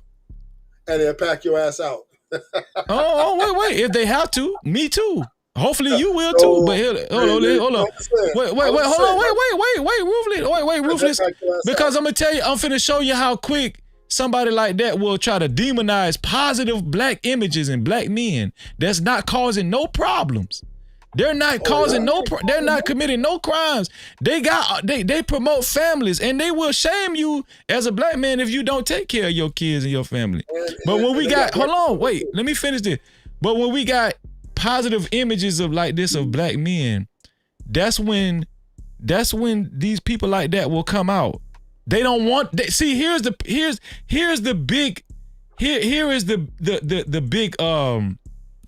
big secret. Well, here's the big I gotcha moment. Here's the big gotcha moment. That's the biggest threat. That's the moral to this whole live stream. The biggest threat, as we seen with Emmett Fox, right? The biggest threat is when black men come together in solidarity and positive. Hold on, Ruthless. Do I gotta mute you? Let me get it off. When they come together in solidarity, and when they come together in love, when they come together as a collective, and they're preaching positivity, and they're preaching, like you said, self-respect. Let me take your term, right? And they come together as black men, not committing no crimes. You ain't got to worry about these dudes stealing from you. You ain't got to worry about these dudes raping your daughter or your wife. You ain't got to worry about these dudes sleeping with your wife. You ain't got to worry about these dudes selling dope. You ain't got to worry about these dudes making you check in. You ain't got to worry about none of that. But yet and still, a black man of that caliber will still get demonized. And that is the hypocrisy that I've been talking about this whole damn time. No Cap-tivity. Thank you, Emmett Fox.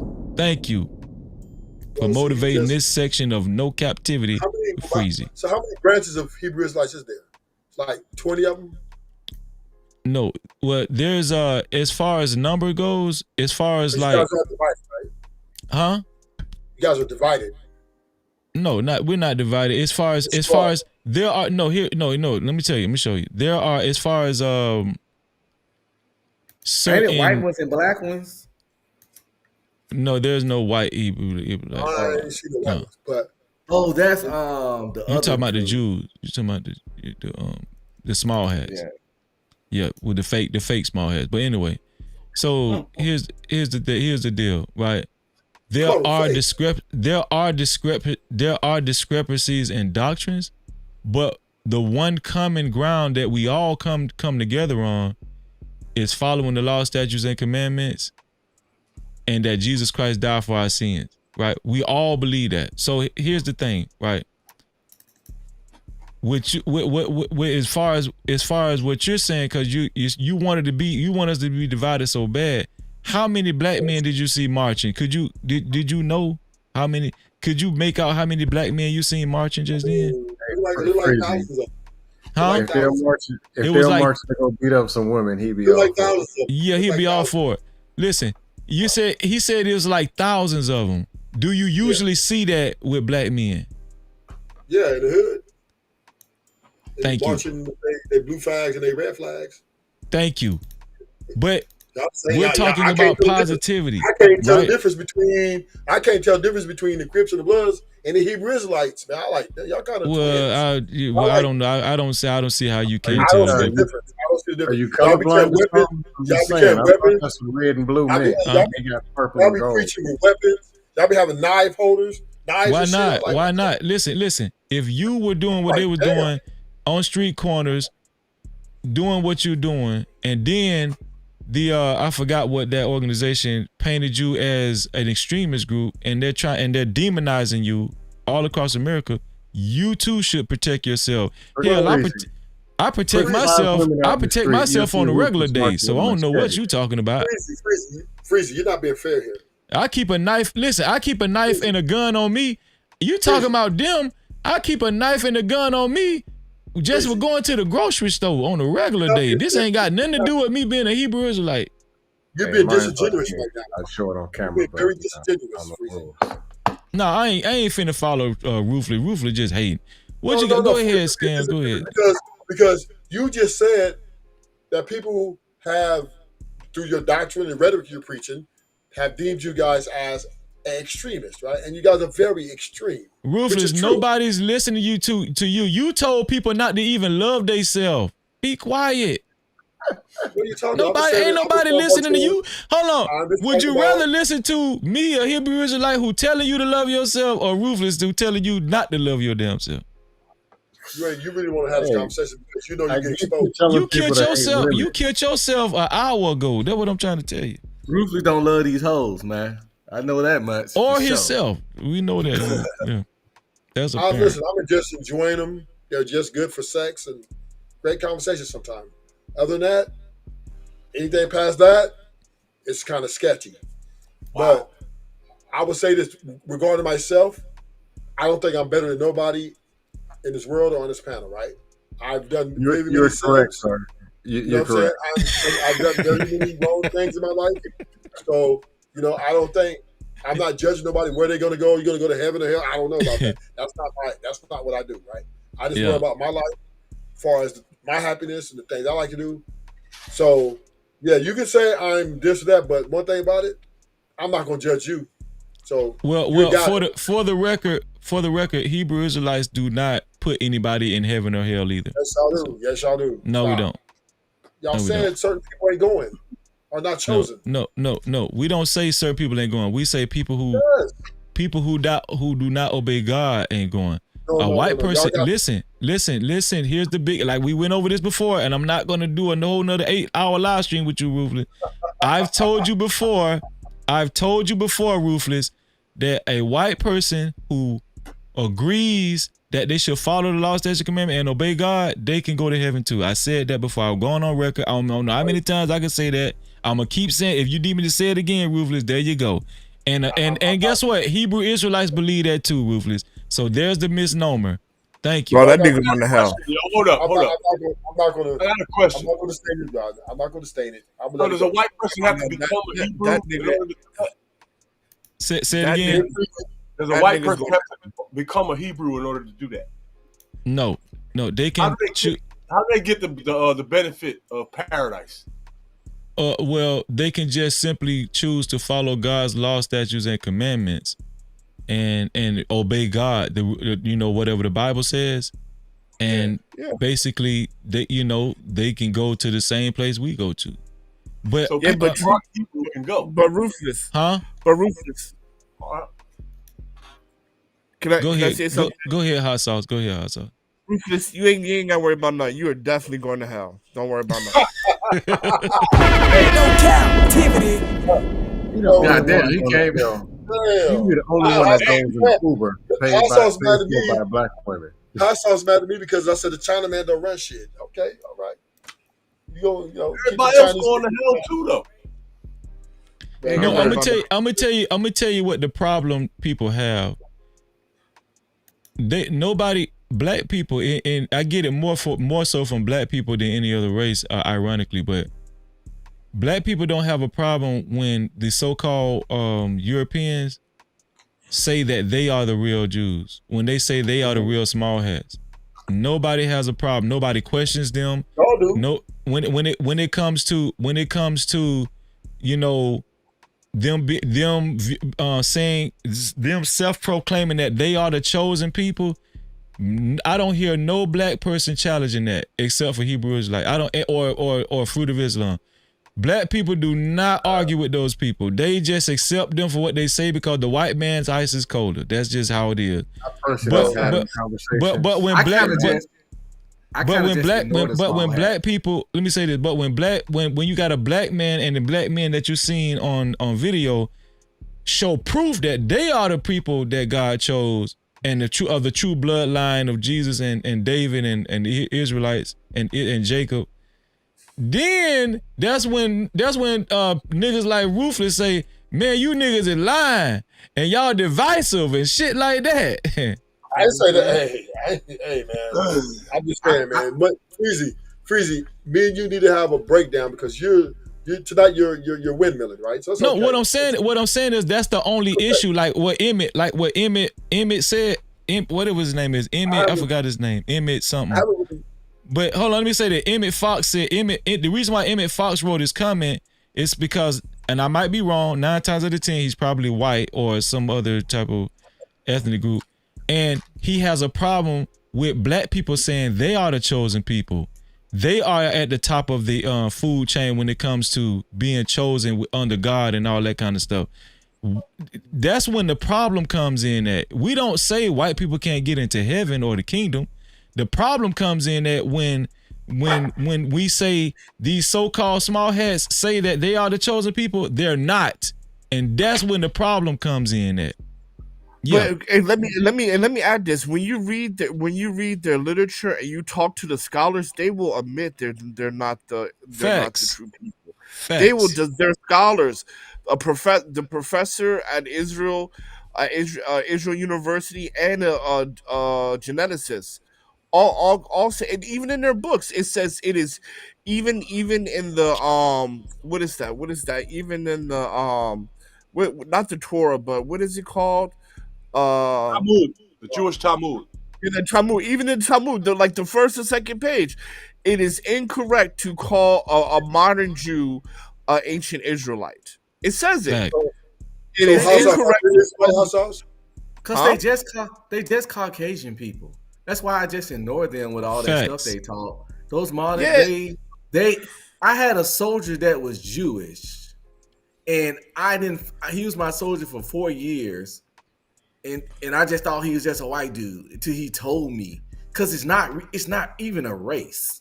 They're Polish or German. Yeah, it's an ethnicity and a religion, but it's not a race. So people need to get that Jew ain't a race. No Cap-tivity.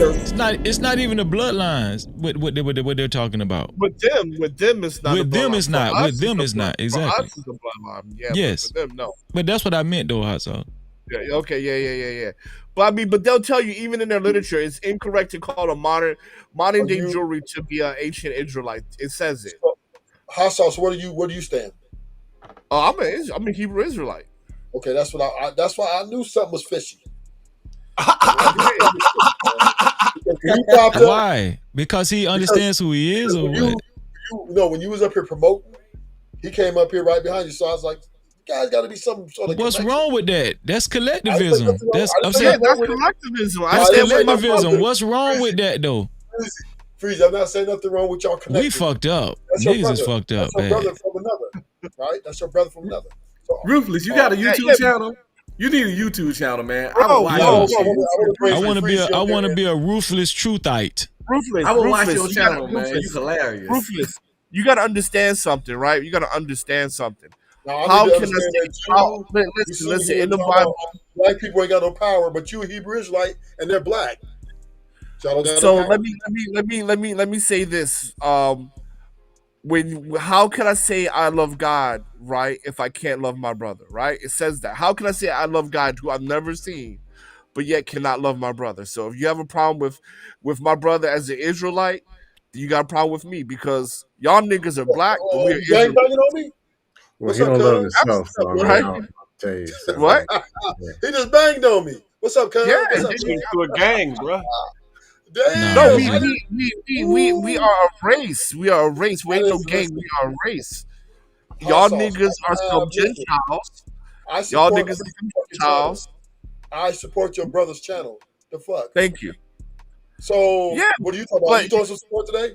Are you throwing some bread up in here today? So, all I'm saying is, I don't have a personal problem, Preezy, even though I do believe, what do I think about your doctrine from what I've had conversation with you guys? Because there's quite a bit out here in Cali, too. I do believe you guys are extreme about who's getting in and who's not. But that's another no. story. It's not an idea of whether or not you have a problem because I don't have a problem with you. I think you're crazy, but I don't have a problem with you. The problem is what I have with you is that when Let's you're stay wrong, bro, Preezy. you get too emotional. That's the I don't thing, get bro. You that just down. get too emotional. I'm far from emotional. You're just too emotional, bro. What you shoot? What you shoot? Blanks? hey, listen. Shout out to Chuckle Igwe. He said the 10 Commandments, when read in context, prevents murder, lying, and theft only within the tribe, not against outsiders. This is because Yahweh is the God of their tribe. So here's the thing. That's kind of false. We aren't to commit those sins against anyone. The Bible instructs us, if possible, to live peaceably with all men. That's in Can we all Isaiah. admit I mean, that all of those things were illegal before the 10 Commandments?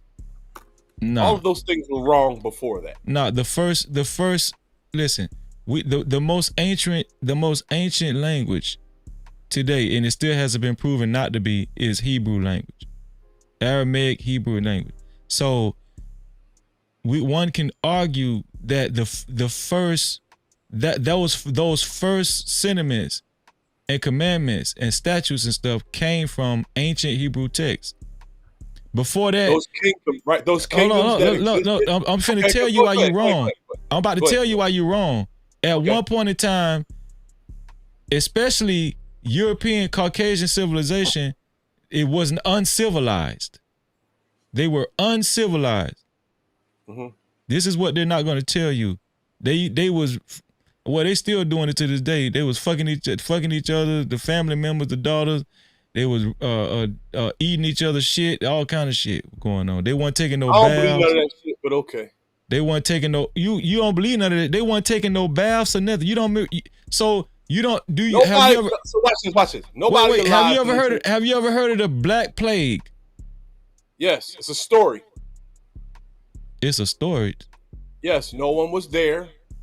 Nobody knows that it happened. It came from a book. Books come from liars. Bro. This is a historical fact. I learned this in college and history school. No. Watch it. History comes from books. Books are written by liars. I'm not finna go down this damn rabbit hole with you, man. Okay. They told you a disease killed. Bro, this is foolishness. Stop it, Reese. God damn. I can't do it, man. I can't do it. I can't do this dumb shit. Reese, I'm not finna go down that rabbit hole with you, man. Yo, listen, let me get y'all. All right, let's do it. Let's say books are real, right? Because you got books out here that say thousands of years before a Hebrew ever walked the earth. So don't believe no books. Reese, don't believe no books. No, wait a minute, hang on. Because if you want to go by books, there are books that say thousands of years before a Hebrew ever walked the earth, people were being executed and hung for murder, stealing, and lying. Mm-hmm. So those things were illegal before the 10 Commandments. What books? Books. Not me. Wait. What books are those you talking about? I mean, there's thousands of. Oh, come on, man. No. Okay, hold on. Wait, no, because you just talking out the side of your ass. Listen what I'm saying. Everybody on this panel has heard the dashikis go against the Hebrews, go against the Christians and the Moors for the past 20 years. And everybody brought books from everywhere. And everybody let me ask you a question, Reese. Let me ask you a question. How old? I always avoided that. Wait, I'm just ask this one question to Reese. How old is the Hebrew text? Ancient Hebrew text. Nobody knows. Thank you, Reese. Hang on. I didn't cut you off because books are written by liars. So before you go crazy, nobody knows, but you don't either. So Reese, Reese, if that's the truth, if what you're saying is true, how do we know the books you talking about wasn't created by liars? Exactly. I told y'all this shit was a rabbit hole. I told y'all this shit. Horse shit. All of it. But hold on, Reese, Reese, let me say something. Reese, let me say so okay, let's not go by books. Do you have a religion or no? Hold on, can I say something? Let's not go by books, right? But we can go by archaeology, right? we know that the skulls of the slaves in Egypt are the same as the African American skulls that are here in America today. We know that we know fucking shit. We know that because there's video that will explain it to you. No, there's no nigga archaeologists went and did the motherfucking thing. White archaeologists went and did that shit that took a bunch of dumbass college students with shovels with them and then lied to every fucking body. That's where archaeology is. It's government funded. We know that Beta Israel. We know that Beta or what Paleo Hebrew is a Bantu language, which is an African language. Matter of fact, we still have people on the continent that can still speak Beta Hebrew to this day. We know that the Lima in South Africa have the same genetic genetic markers of Hebrews of old, right? So we don't have to look at books. We can look at archaeology. We can look at the oral traditions of the different people in Africa that migrated from Yemen, right? So there's all types of resources out there. Right. You said resources, right? Right. There's all types of resources. Okay. Resources often include books. But there's from liars. Everything you just said in the last 2 fucking minutes was something that came out of a book that you read. So don't believe Reese. Wait a minute. I ain't cut nobody off. Another nigga can come up here with his doctrine and his fucking book, and it's gonna say something totally different, and he's gonna tell us that we go to hell if we don't do what he says. And there's 50 million different Johns like that. That is the proof that it's all horse shit. Okay, so don't believe no books. We heard Reese. No books. No books. But see, like Reese, respectfully, man, that's why I gave examples outside of a book. And I do know what, I do apologize for coming on here and immediately saying somebody was going to hell. I'm not the kind of person that condemns people to hell. No, but you was just joking though. Yeah, that's what I'm getting to. I was just joking with Ruthless, man. So somebody tell me how you can have hell and Ruthless know that. So where do people? I'm talking to Reese because this is my first interaction. But hell no. Wait. Reese going to hell. I don't give a damn what you say. I live in North Philly. It's impossible. I'm going to hell. Man, I'm just playing. Reese, I'm just joking, dog. God damn. Just joking, man. Can I ask joking, you a question, please? Can I please? Because I just this hate book thing that people read. I can't stand it. Hey, Reese, would you say smoking weed is bad? Fuck no. Fuck no, right? So you should. So why would a man or a woman trust weed when I see so many people's lives get fucked up by weed? Because I didn't plan it. Anybody could come and just say they got good weed, whether they at a dispensary or on the street, right? I'm gonna keep it 100 with you, dog. You could come up here with 100 motherfucking analogies, nigga. Books come from liars. The internet is a deception tool, and so is the fucking printing. I ain't done. And so was the printing press 300 years ago. That's why there's more than one doctrine. Okay. So why wouldn't that apply to weed for you? What the fuck? I don't know. I don't even know. You don't know? I don't even know. So it does apply to weed then, right? Weed grows from the ground. Books come from human beings. Bullshit. You think people give birth to books? Give birth to books.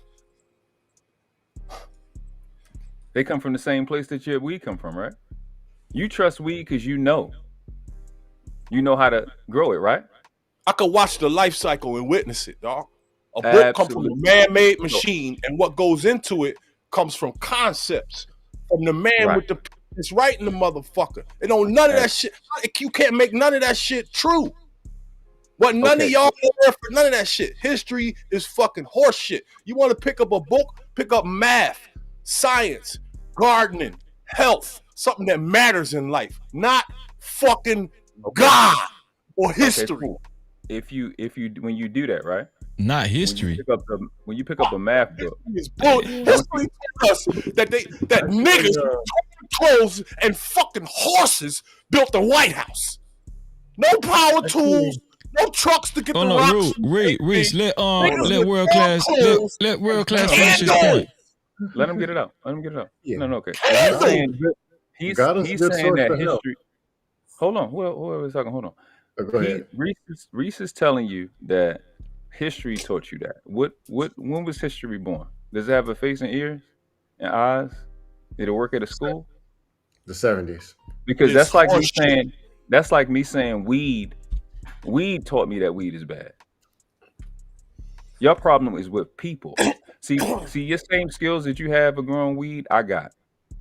It's called etymology, parse, and syntax. It ain't a white man or a little hat or hotep or a simp or a boule that can sit the fuck in front of the world class and tell me a lie, because I know etymology, parse, and syntax. The only reason somebody can tell you something you don't understand because you don't have the skill set. The only reason I would sit in front of you and tell you that weed is bad and you can't trust it, all of it is lace, and you could tell me no, you wrong, nigga, because you do it. Don't you grow weed? Wouldn't you know more than what the world class knows because you grow weed? That was a fancy ass fucking poem and nothing else. Ain't nothing come out of it, dog. I ask you a question. You can criticize the self-soothe, but I ask you a question. You know how to grow weed, do you not? Yes. Okay. All the weed that's grew, is all of that shit laced? No. With embalming fluid? Nope. Okay then. So every Bible that you're talking about and the religions that you're talking about, they're not laced. You know how I know? Because I know etymology, parse, and syntax. And the Bible got a 9 on it, nigga. The Bible got a 9 on it. And so it had a 9 on it before you was born. So it's the biggest piece of bullshit in material existence in this fucking world. The problem with that is you can't prove it. You can't prove one word of that shit. It's miracles in that shit, nigga. It's people living in fish. If I can't prove it, then why would the math book be fine? It's people wasting the dead. The math book and the science book, oceans and shit with a math stick. And science use the same words as the Bible. Yeah. So all of it would be wrong. All them evil ass BL words, blasphemy, and all that shit. Name a positive word, Mr. Etymology, that begins in BL. Let's go, motherfucker. Why wouldn't all of them be positive? What does positive mean? Ain't none of them positive. I got it. Dutch English is sorcery, and that's why the Bible was written in it. It was a deception tool to fuck mankind, and it worked perfectly. Right. Etymology proves that shit. Oh, that's okay. So what does posit mean? That's the root word of positive. What does posit mean? Exactly. You don't know what words mean. Your problem is not religion. Your problem is grammar. It's grammar. Bullshit. I went down that road. Etymology proves all the horse shit in the books. It's just like gematria. It's an evil wizardry. It's wizardry. It's sorcery. Dutch English is sorcery. It's third grade grammar. Etymology is third grade grammar. I'm saying for everybody. You can't have etymology without Dutch English, dog. Grammar. Etymology breaks down Dutch English. Dutch English is sorcery, and that's why gematria and the fucking etymology are both evil sciences. Yes, you can figure shit out with them. And it's designed that way. It's a deception tool. It's all part of it. Right. So etymology comes from the word etymon. So Etymon comes from a word. Hold on. Etymon comes from a word ethos. Let me just say this really quickly. No. Hold on. Let me finish. I don't give a fuck where the words come from. They are designed to decipher Dutch English. It's not for you. Etymon comes from a word ethos. Ethos means the true sense. That's what it means. Hold on. So first of all, English is not Dutch derivative. It's actually Latin and German derivative. Yeah. So that's what I'm. Latin is the language that all the other languages stole from. The Dutch English that we speak in America is sorcery. The English you speak is a derivative of Old German and Latin. English is 70+% Latin. Even the German has Latin influence. Right, it's German and Latin. It's a combination of Old German and Latin. That's how I got an SAT score of 1500, my friend. By studying German. Watch this. Pennsylvania, right? Word Savannah is a Latin word for God of the forest. The English of that is God of the forest. How in the fuck does God of the forest sound anything like Savannah? Hold on, Reese. God of the forest is a corruption of the word Savannah. That's what Dutch English is. It corrupts Latin. That's not. Let me read this. Let me read this super chat right quick. There we go.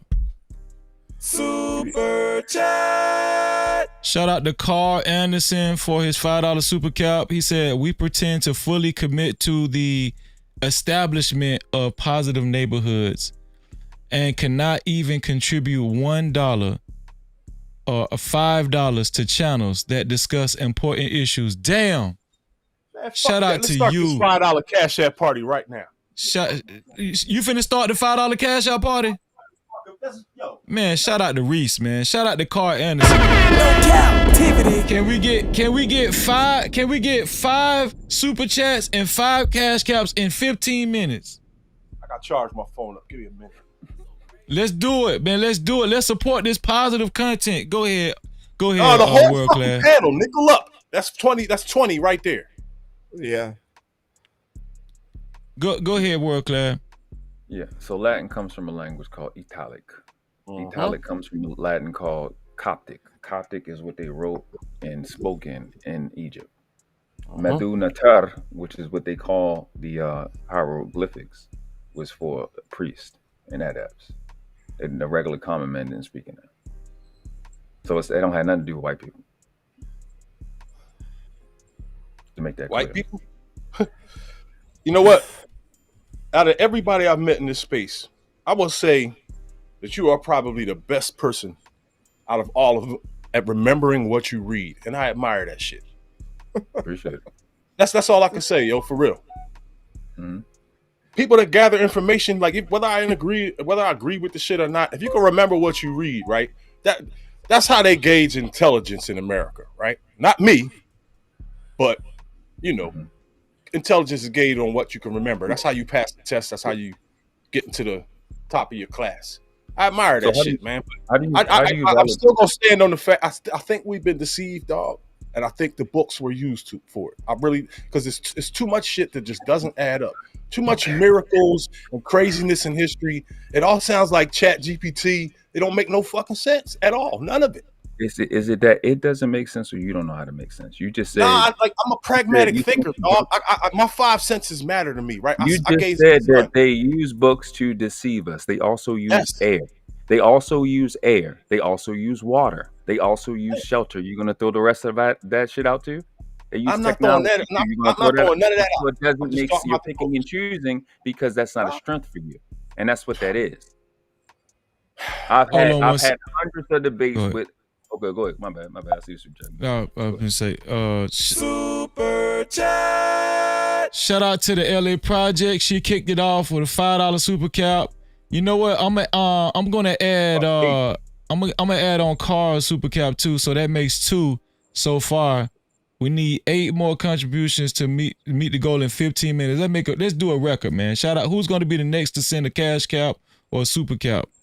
Thank you. I appreciate you. Thank you, LA Project. Cap-tivity. Go ahead, World Class. My bad, bro. Yeah, so you're picking and choosing because that is a thing that's not a strength for you, which is fine. It don't have to be, but you have to appreciate it when somebody else understands it. I know how to go through this information in these books and find the truth because I'm from the hood. You can't tell me anything. You can't just run your mouth. I'm gonna see proof of concept or it's bullshit. I know how to go through it and decipher the shit. I'd have had dope fiends and motherfuckers in my face lying to me, and I know how to read through the truth. If I can read a human being in real time, you don't think I can read pieces of paper? That's hundreds of years old. It can't move. It can't lie. It can't escape. Y'all problem is y'all can't protect yourself from people. Ain't no Bible or no Quran hop the fuck off the table and kick you in the leg or lie to you not one time. If you're good enough, nobody can sit in front of you and lie to you. Words can't move and dodge and duck. You need to be strong enough to be a grown-ass man and a grown-ass woman, not for a fucking word to trick you. You can't run. You can't adapt. You can't yell. You can't That's why holler I use at you. common sense, dog. My 5 It's just cents. simple baby. It is what it is. There ain't a Hold breathing on, nigga hold that on, ever hold lived on, on Reese. rights. Hold on, Reese. Hold on, Reese. Super chat. We got our third super cap, $5 super cap. Thank you, Scam Likely. He said dust. No Cap-tivity. Seven more. We got like a little under 8 minutes left. We can do it.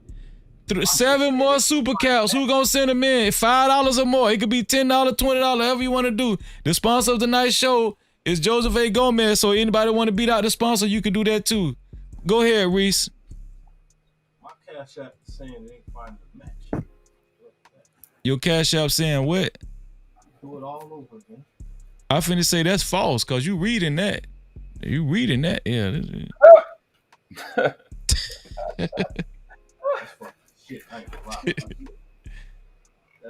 I appreciate y'all, man. Thank y'all. And shout out to Poetic Flacco for coming through too, man. Shout out to Poetic Flacco for coming through tonight. That's my bro. That's my bro, man. My dog, man. Poetic Flacco in the building. Yo, it don't bother you that you go to hell if you don't get baptized or take shahada? That don't bother you at all? That's not real. Yeah. See how it goes? All that shit came from books. No, it didn't. Came from people. That too. Chat-GPT, the motherfucking printing press. You think Chat-GPT wrote the book? Wrote the Bible? That's crazy. All of that shit. Every history book in the fucking world was Chat-GPT. Every last one. You could tell.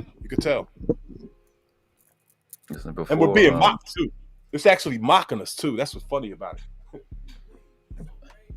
Listen, there's a skill set that you can develop and acquire to be able to fight through deception. You know what I'm saying? You just gotta pick it up. What you saying, Scam? YouTube content creation. I just don't get the don't believe books notion because I mean you went to school. Didn't you go to school, Reese? I mean, how you pass your grades and stuff? I mean, all the books aren't bad, y'all. You got science, math, and other stuff. All kinds of books. But history, right? History is horseshit. I passed high school flying colors. Yo, never studied for a test in my fucking life. Never. I breezed through. I backstroked through high school. All A's. You know what I'm saying? All it is about memory. It don't mean the shit is correct. We've been memorizing bullshit for like the past 300 fucking years. What about talking points? Jesus Christ. You can't help yourself. Hold on, y'all. Hold on. Check the cash out, bitch. Shout out to Next Level. That's the 4th contribution, man. Next Level for the $5 cash cap. He represent for the No Cap crew. Let's get it. No Cap-tivity. Only 6 more. Only 6 more. Only 6 more to go. Let's get it. Go ahead, Reese. I'm sorry. What about the labels on the back of food? Huh? What about the labels on the back of food? The labels on the back of food, that ain't food. Anything come in a container ain't food. That's probably true. It's probably made all those own I ain't fucking debating life. that with no fucking body. Huh? I'll hit this red X. Fuck out of here. Reese, I thought you sent the cash out. I thought I did too. Shit. Man, that shit ain't shit. Come on now. You. My phone is still doing this shit here, dog. There we go. It's okay. What you got? You got a Wi-Fi situation? Oh, I heard something. There we go. Oh yeah. Shout out to Reese, man. Shout out to Reese Reese from Philly, man. Check the cash out, bitch. That's number 5. Shout out to Reese from Philly, number 5. Thank you for your cash cow, Reese from Philly. No Cap-tivity. My brother, I appreciate you. Only 5 more to go, man. 5 more. Who's going to be a part of the wonderful 5? The wonderful 5. Let's get it. Yo, please don't get it twisted. I never gave a fuck what anybody did in the world until I had children. And now that my kids is walking around on the earth, I feel like they have a right to walk down the street and not see no motherfucker from no religion standing nowhere screaming and yelling legally on a fucking loudspeaker talking about bullshit while my fucking kids is walking down the street. And you can't even shoot these motherfuckers. You'll go to jail. But they get to fucking manipulate your children and say dumb shit. They don't even believe what they fucking saying. But they get to fucking say dumb. And then you got to answer all kinds of dumbass questions when your kids come in the crib. Dad, what's this? What's this? Because of these stupid motherfuckers. They should, you wouldn't do heroin in front of a kid. Everybody that does their bullshit should do it behind their own fucking front door, not on the corner with a loudspeaker. Keep your dumb bullshit in your house. Listen, everybody that sent a contribution, I wish you $12 million in your life. We up the ante for the night. I wish you $12 million in your life. I really do. I hope you get 12 million, man. That's to you too, Reese. That's history right there. That's history. History? Freezy, how we get right here? How y'all get right? Nah, he's restarted professing his hatred for history and history books and stuff. So that's how we got here. That's what it brings. Hatred. I mean, there's nobody in this space that hates the modern history that we've been given more than me. But I tell people exactly how to find the truth, because at the end of the day, people are still people, and stupid people and dishonest people telling themselves. And what's more in their history, when you know etymology, parts, and syntax, they telling themselves more than they tell a lie, and it's right in front of your face. You just gotta learn how to look, because one thing that's dope about life is you can't hide the truth. It's too much of it, and you got to use the truth to lie. And you telling yourself, all you gotta do is look. When you look up what words mean, like, these people are really dumb. Like, the people that lie to us about history are really stupid, and it's right in front of your face. Facts. Shout out to Maui. Shout out to Maui Gomes for his $5 super sticker. Thank you, Maui. Only 4 more to go. Only 4 more to go. No Cap-tivity. We just got a cash cow. We just got a cash cow. I got a question for world class. Hold on. We just got a cash cow. Let's see. Cause we oh man, we got a new sponsor too, man. Shout out to the LA Project. Shout out to the LA Check the cash out, bitch. Project for her $15 cash cow. No Cap-tivity. LA, you are a co-sponsor of tonight's show, right along with Joseph A. Gomez. We only need 3 more. 3 more. 3 more. Let's get it. So you've been inside the White House, right? No. We're outside. I ain't been inside. You've seen it though, right? Yeah. Face to face, right in front of it. Mm-hmm. That building is magnificent. Yes, and it's colossal. It's a mosque. No. I got a question. Mm-hmm. Did niggas with torn clothes, candles, mules, ropes, levers, and wagons build that building? They had that, but they had stuff that they really built the building with. And no, they didn't do it the way they told us. Absolutely not. And these buildings are older than a building, like 400 or 500 years old at minimum. It was a palace. It was brown. It was actually a mosque. Mosque. Yeah. I built it. Oh, get the fuck out of here. Mosque. So that's a part of the big deal about like geology. You'll see that a lot of these structures in America was here, but like Philly got a whole city under it. You know that. Every major city in the world has a city under it. There's a whole city under it. So it was shit that was here before these colonists came here. So that's one of them. And the buildings like the White House, right? The buildings like the White House and the biggest churches in every major city on the whole planet, right? All of the free libraries, all of the train stations. What else do they use these buildings for? City Hall, 100%. Some of them are fire stations. These old world buildings are in every major city on the whole fucking planet. You could research any one of them. There are thousands of them. And you know what you're going to find? In every last one of these, I don't care which one you research, you're going to find a fire story where it was burned and completely destroyed. And you'll find a story where rebuilt. Huh? Go ahead, my bad. Somebody want to jump in? No, I played something. I played something by mistake. No, but if you look at it, yeah, it's the same bullshit story, and it's just impossible. People with wagons and camels and stuff did not build these buildings. There was another civilization here, and it wasn't niggas with torn clothes and slave owners with wagons. It was not them. I'm sorry. You're correct. You're correct. That's a fact. Whoever it was had machines that are much bigger and much, much better than anything we have on the earth right now. That's a fact. Period. Correct. That's absolutely 3D positive. printers, heat machines, cranes, maybe even airships to put the rocks in place. But it was not built by people with camels, and the whole world believes this shit. Nobody came over here with a blanket and killed 90 million Indians. That didn't happen. Okay? It's all of history is horseshit. See, we agree. Byzantine Empire, Roman Empire, religious wars, all of it. I'm not buying none of that shit. Damn, I'm upside down. Your camera. That's me? Yeah, your camera flip. You just got hit the whistle. Yeah, on your V cam. You just gotta hit the button again. So yeah, you're correct about all of that. You ain't. It's nothing. It's nothing wrong with nothing you're saying, because all of that is absolutely true. All these structures, like not only that, the map they show you is upside down. Yep. All the words is in. Did y'all know the River Nile and I'm sorry, the Mississippi River and the River Nile run north, or what they call north? I go ahead, get your stupid Jack. No, I was just that was just a promo. That's all. Yeah, so it's a lot of stuff that they don't teach you. So our shit is just telling people shit that the missing information, so you can be able to process it. Because we're the etymology parts and syntax will help you in this history conversation. It'll help you in math. It'll help you in science. It'll definitely help you in law. So you know what they're lying to you about. Because it's insulting your intelligence. And I understand, like, I've had hundreds of these conversations that I'm having with Reese.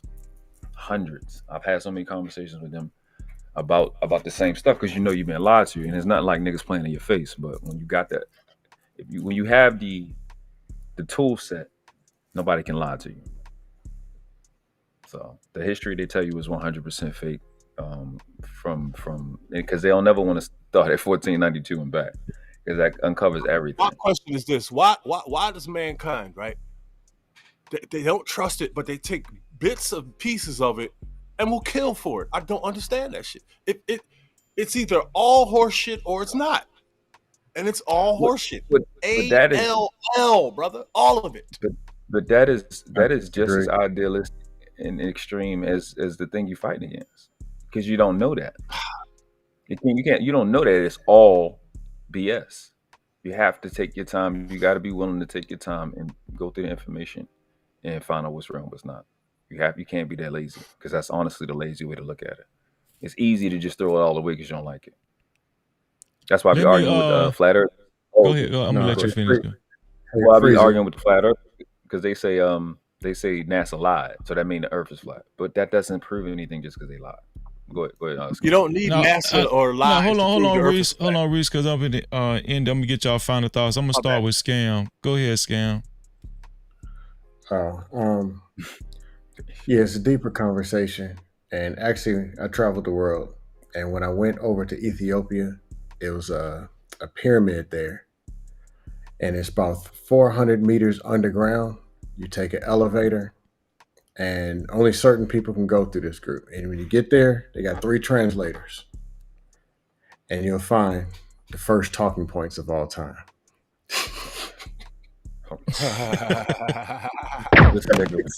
No, anyway, long story short, my final thoughts. Help some people, help yourself, be a better person. Or I'm gonna have to come up here and troll you. I mean, it's just what it is. Every time. Probably gonna disappear from YouTube, because I've been missing for months, and go back in hibernation. But when I come back, some of y'all gonna be fat. I don't know why. I don't know why y'all gonna keep eating them Twinkies and big burger cakes and pigger pies. I'm gonna eat fruits and vegetables. Somebody's gonna be hating in you. Women's. I don't know why y'all doing that. It just doesn't work. This nigga, yo, I can't stand this nigga. Yo, it's just veins popping out your head, foaming up out the mouth. Black women's. It's just not what it is. It don't. Come on, man. Why are you like this? For what? The talking points, man, they fried my brain. 50-50. Feminine and women and just one too many times. All right, yeah, this is what I want you to do. I want you to send me as many talking points as you know. And just send it to me through IG and shit, and I'm gonna destroy all of them. Scam got them all written down. We've done it. We've been eating them alive for years, and they won't stop. The talking point mafia said, "We don't die, we multiply." 38.2% of black women. Not they baby kids. Women can't do nothing because they black. Come on, man. This is not the way. But anyway, I'm going to sleep. Y'all have a good night. Until next time, Scam. Likely that is. No Cap-tivity. Hope you dream of talking points. Whoa! What the fuck you be doing? How the fuck you do that sound? It's hilarious. Reese, let me get your final thoughts, Reese. Yeah, the world is a stage. Everything is bullshit. You can read it whatever the fuck you want. You can turn on whatever channel you want. They're not going to reset anything. Don't be scared of that because everyone is still stupid and acting like a goddamn baboon or a sheep. So they're not going to reset nothing and kill everybody. They got more than enough dumbass slaves to keep all these billionaires. So just everybody keep reading and getting smart. See what happens. Shout out to Reese, man. From Philly, that is. No Cap-tivity. Appreciate you, Reese, man. Thank you, man. I appreciate you, dog. All right, man. All right, bro. Shout out to World Class, man. Class, man, thank you for coming up, man. I appreciate you, dog. What's your final thoughts, bro? First of all, I usually be like, peace to the channel, the chat, the panel. Yeah, I came in at the tail end of it. Pause. And we definitely gonna two people that we gonna blame for it. Both of them are light skinned. And those were the two people I was gonna blame. Dr. Quantum and Sue. It's definitely their fault, mainly from being light skinned. So one of the things I want to tell y'all is don't be light skinned. It don't work out for you. Light skinned people look like Vaseline. They ain't no good. Blame all these sister hoodlums. Reese is a terrorist. But so is Sugar Bomb, and we love her. So I think, like I said, it's equip yourself with learn, research skills, man. I understand. I study like that because I have the same passion about being lied to. You know what I'm saying? So I feel it. But I think, like I said before, you can either get in politics or religion. You shouldn't do both. It's not good for your health. And I think when I do have those debates with guys, with Hebrew Israelites, with the Hotep community or Kemetic community, where we can meet at is research, and we can exchange research skills to come to because it's about the truth in it. At the end of the day, it's not about who's right. It's about what's right. You know what I mean? That's what matters the most. And because you see, not to use him as an example, you see he has Riz has a passion about because he's been insulted. And stuff he's saying is he has that passion, that position because it's insulting to him, and it's on us to to really help people understand what's going on at at a higher level.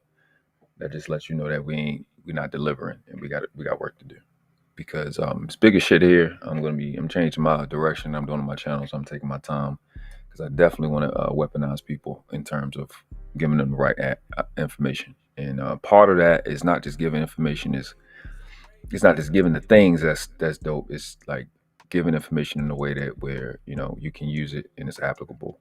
We can change the kind of the culture on YouTube. I prefer to create a ecosystem than a sector, to where we really are funneling information and getting real results. People getting healthier, people saving money, having their money earned, people being set up the correct way, and just equipping these children. Shout out to Gore. Gore sent he sent a cash app for me to get like this coding thing for my son. So I went and got that, and that's basically my point. So we can take information and invest in the next generation. These 2010 babies are mine. They under my protection. They belong to me, and I'll do the best I can to invest as much resources as possible to this next generation, so we can get to a point where our people is producing 1 to 200 trillion a month. That's my goal for our people and our economy. And over the next, to be realistic, over the next 30 years. Wow. Get to that, or equivalent. That's my goal. So I'm not. Luckily, I'm God's son, so I don't gotta hide. I feel sorry for y'all. I gotta hide and sneak and be indirect about your goals, but I'm God's son, so I don't gotta hide, and that's my goal for my people. Then the next 30 years, moving between 1 to 200 trillion a month. In terms, if not, the dollar equivalent, even if we do away with fiat and mediums of exchange. But I know we're capable of it. I know a lot of extremely talented people, and it's just time to get that value from us to them. Because I think the biggest problem in the world is that 1% own 99% of the wealth. And we got to change that up, because that's our shit. So what I say, man, it ain't but 2 classes on this planet, never been 3. You a world class or you outclass. And the question is not which class you want to live in. The question is which class do the ones coming behind you deserve for you to die in. On your feet, on your knees, respect the craft. Noble. We up, slick. World class, ladies and gentlemen. No Cap-tivity. Make sure y'all subscribe and hit that notification bell. Y'all see what he dealing with. I appreciate you, class. Listen. Shout out to the sponsors of tonight's show, man. Joseph A. Gomez and our sister LA Project. Let me put her down here too.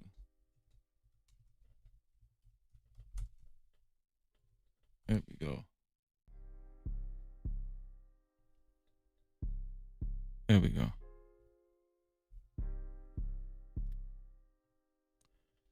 Shout out to Joseph A. Gomez and the LA Project, man. $20 a piece. They're both co-sponsors of tonight's show. It looks like they're going to be the official sponsors. Nobody else matched them. Nobody else beat them out.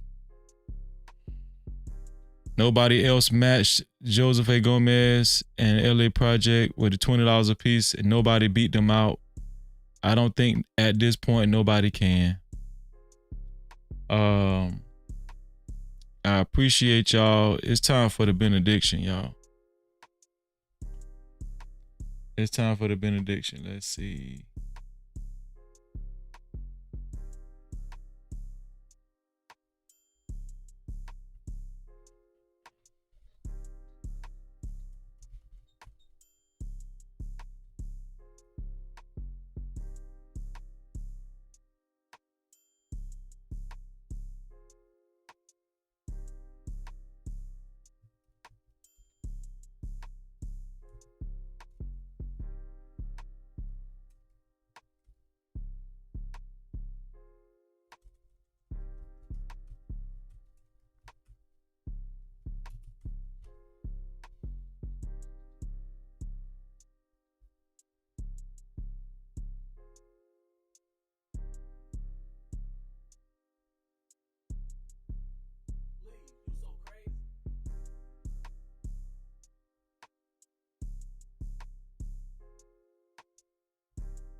This scripture right here is referring to God's people. Let me repeat this.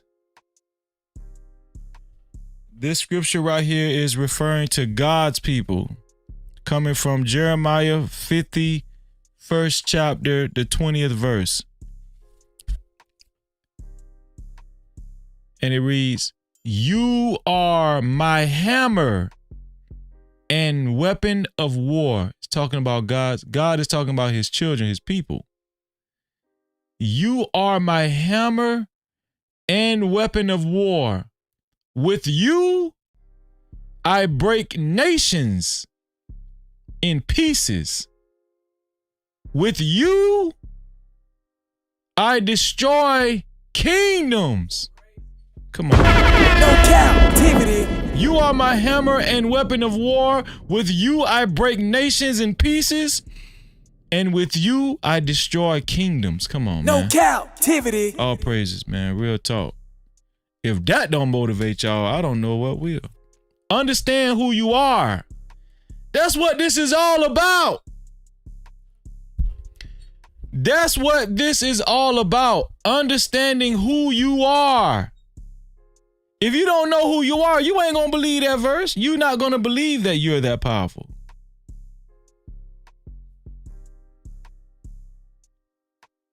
Shout out to 907. Shout out to Fear No Motors. 907 said, I know that's right. Fear No Motors said, amen. Quantum said, powerful words. Joy's Real Online said, amen and amen. Yeah. Y'all feel it. I know y'all do. Listen, shout out to everybody that, shout out to Fierce Soul. What's going on, Fierce Soul? What's going on, Fierce Soul? Great to see you, bro. No captivity.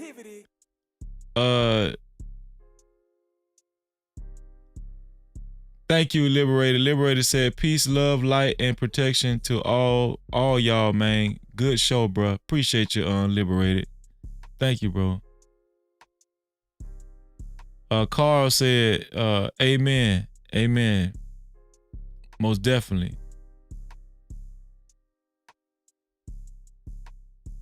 Quantum said, I can add that to my list of mantras and affirmations. Why not? World Class said, we up. Let's get it, man. Hashtag we up. That's it. World Class, you might as well go and make that some merch at this point, bro. You might as well go and make that at least some merch or something. You gonna sell out, bro.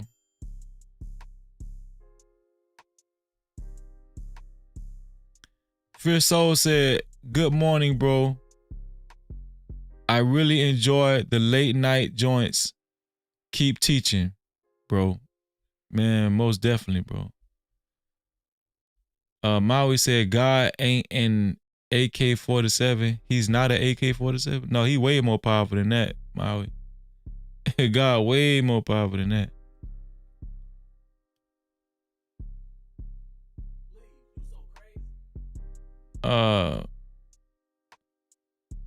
Class said, praise be to the Most High. Honors be unto whom it is due. Most definitely. Most definitely, man. Mo Love said, awesome show, Freezy. And great word. Hallelujah. Let's get it. 907, she throwing the praying hands up, man.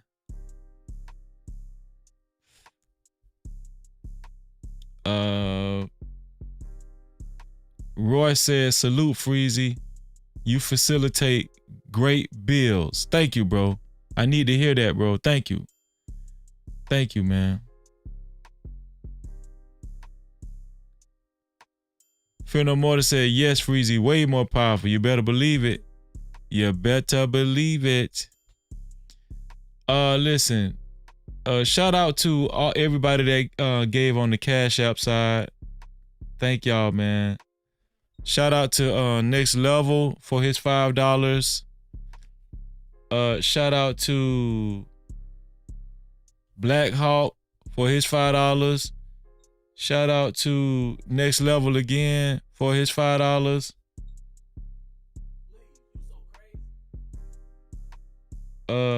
Shout out to Next Level again for another $5. Shout out to Reese from Philly, aka Reese, for his $5. Let's see. Shout out to Maui Gomes for his $5 super cap. Shout out to Scam Likely for his $5 super cap. Shout out to Carl Anderson for his $5 super cap. Thank you, bro. Shout out to Marcus for his $5 super cap. Shout out to Stan Joseph for his $2 super cap. Shout out to Dragonfly for his $2 super cap. Shout out to Laura ADS for his $5 super cap. Shout out to our sister Mo Love for her $5 super cap. Shout out to Jess J for her $5 super cap. Shout out to Terlonius KG for his $5 super cap. Last but not least, shout out to Joseph A. Gomez for his $20 super cap. Thank you, bro. I appreciate you. Joseph A. Gomez is a co-sponsor of tonight's show. And listen, don't forget, we're gonna play that celebration video to all the sponsors of tonight's show. We about to celebrate y'all like we do every live stream, right? Like it's your birthday. And shout out to LA Project for her $5 super cap, and also her $15 cash cap that she added on, which makes $20 as well, which makes her a co-sponsor of tonight's show as well. Shout out to LA Project. No Cap-tivity. Thank you, sis. And listen, let's celebrate the sponsors of tonight's show, man. Let's celebrate the sponsors of tonight's show, because we really appreciate y'all. We appreciate everybody, but the sponsors of the at the end of the live stream, they always get celebrated. So y'all join us in celebrating Joseph A. Gomez and the LA Project. Let's get it. I appreciate y'all.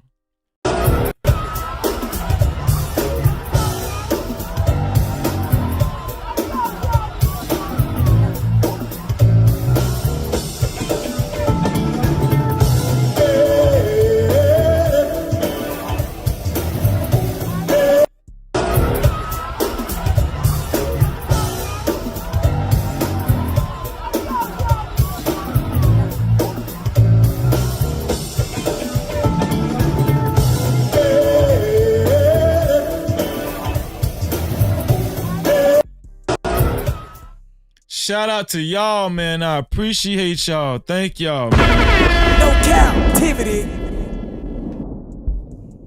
I appreciate y'all, man. Y'all, we finna get up out of here. Shout out to everybody that shared the live stream. The share button is right below the video, right next to the like and the dislike button. I wish you $11 million in your life. Shout out to the 105 people that hit that like button and the one person that hit the dislike button. Thank you so much. I wish you $4 million in your life. We finna get up out of here. Once again, thank you to Flacco, Poetic Flacco, for coming through, man. Shout out to Poetic Flacco for coming through. I appreciate you, bro. Thank you. And Flacco, if you listen, I'm gonna reach out to you to your email. This is Freezy, man. No Cap-tivity with Freezy. That's my email. So that's the name of my email, man. No Cap-tivity with Freezy. I'm gonna reach out to you again. We need to do some things together, Poetic Flacco. How many of y'all think me and Poetic Flacco linking up, or just even remotely online, how many of y'all think that's a good combination, me and Poetic Flacco? That's my dog now. Don't get it twisted. Poetic Flacco is my dog now. Okay? That's my brother, man. I appreciate you, bro. Thank you, man. And he a real dude too, man. You know what I'm saying? Just for showing up. Just for showing up on my small ass platform. That's a real dude, man. Real talk, man. I appreciate you, bro.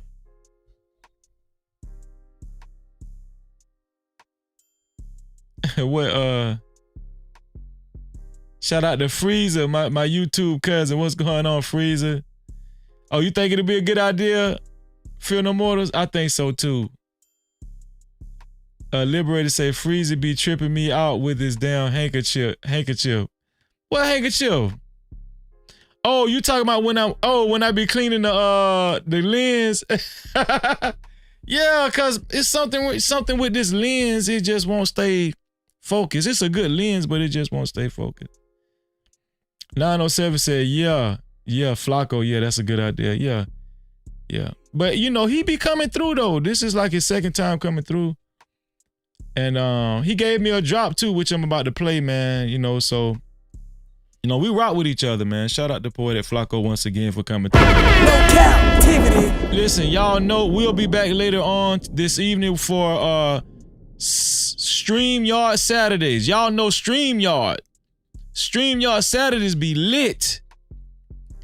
Shout out to StreamYard Saturdays. Listen, y'all know we take over the weekends. We take over the week too, but we take over the weekends. I'm just letting y'all know that. The week be lit, but we take over the weekends. I'm just being honest with y'all. Shout out to y'all. Make sure you subscribe and hit the notification bell. I love y'all. Make sure y'all pray. And listen, I want to say this too.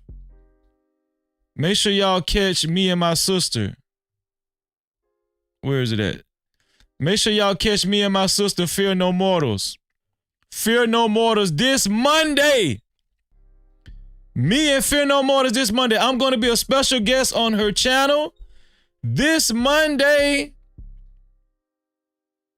at 3:00 p.m. Fear No Mortals Parley. Fear No Mortals, put your link in the chat so they can, I'm going to keep this up until you put your link in the chat so everybody can click the link and make sure they subscribe and hit that notification bell. I'm going to be a guest on Fear No Mortals channel. Make sure y'all come through. Huh? I'm going to tell you one more time. I'm going to give you one more time. And you're through. Okay? I done gave you too many chances, baby. It ain't no joke. Thank you, Big Bad Boy. There's the link right there. There's the link right there. Big Bad Boy put it in the chat 3 times. So y'all ain't got no excuses. Make sure y'all subscribe and hit the notification bell, man. Shout out to Fear No Mortals, man. And y'all can catch your boy over there Monday, this coming Monday at 3:00 p.m. Eastern time. Make sure y'all mark your calendars. It's gonna be something to remember. No Cap-tivity. Y'all know what I always say. To free yourself, you must heal yourself. Hold on, before I say that. Me and Mo Love, we didn't do our show this Sunday, but y'all familiar with Mo Love. Make sure y'all subscribe. Somebody put Mo Love's link in the chat too. We're gonna get Mo Love. We're gonna be back on Mo Love's channel this Sunday. I'm telling you right now, Mo Love, we're gonna be back on your channel this Sunday. That's if you if you're up for doing it, okay? Shout out to Mo Love. Big Bad Bull put it in the chat 3 times. Make sure y'all subscribe and hit that notification bell. I'm gonna be on Mo Love channel this Sunday. That's if she decides to do a live stream. Okay. Shout out to Mo Love, man. Shout out to Mo Love, man. No Cap-tivity. And now, make sure y'all join the Discord. Thank you, Big Bad Boy. Make sure y'all join the Discord too, man. Listen, we're approaching 200 Discord members and 200 YouTube members. Make sure you join the YouTube membership and become a part of the VIP crew, the VIP crew. There's the No Cap crew, then you got the VIP crew. And then make sure you join the Discord, okay? Make sure you join the Discord, man. All right, hit that link and join our Discord. Excellent conversations. Shout out to Big Bad Boy for dropping the YouTube membership as well. Thank you, Big Bad Bull. I appreciate you. And listen, y'all know what I always say, right? Y'all know what I always say. I'm going to let Big Bad Bull say it for me. To free yourself, you must heal yourself.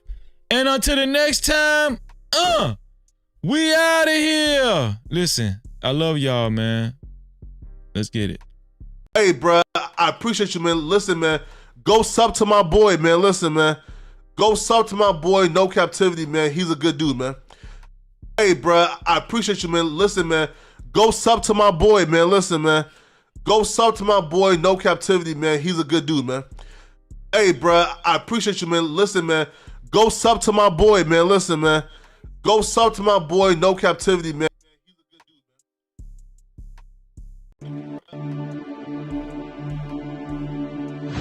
Unlock the future of branding while outpacing your competition. Dive into the digital realm, transforming raw footage into video epics. Our editors redefine storytelling. At Prime Your Logos, where pixels become portals. Prime Your Logos. Unleash the unseen. Your brand amplified.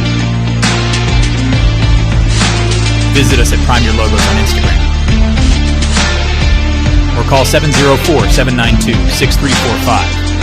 That's 704-792-6345. Prime your brand. Prime your logos, where artistry transcends reality.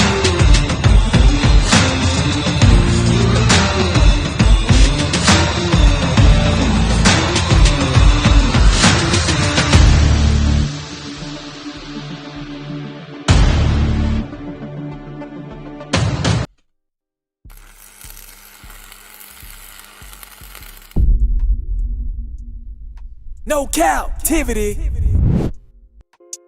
Freezy.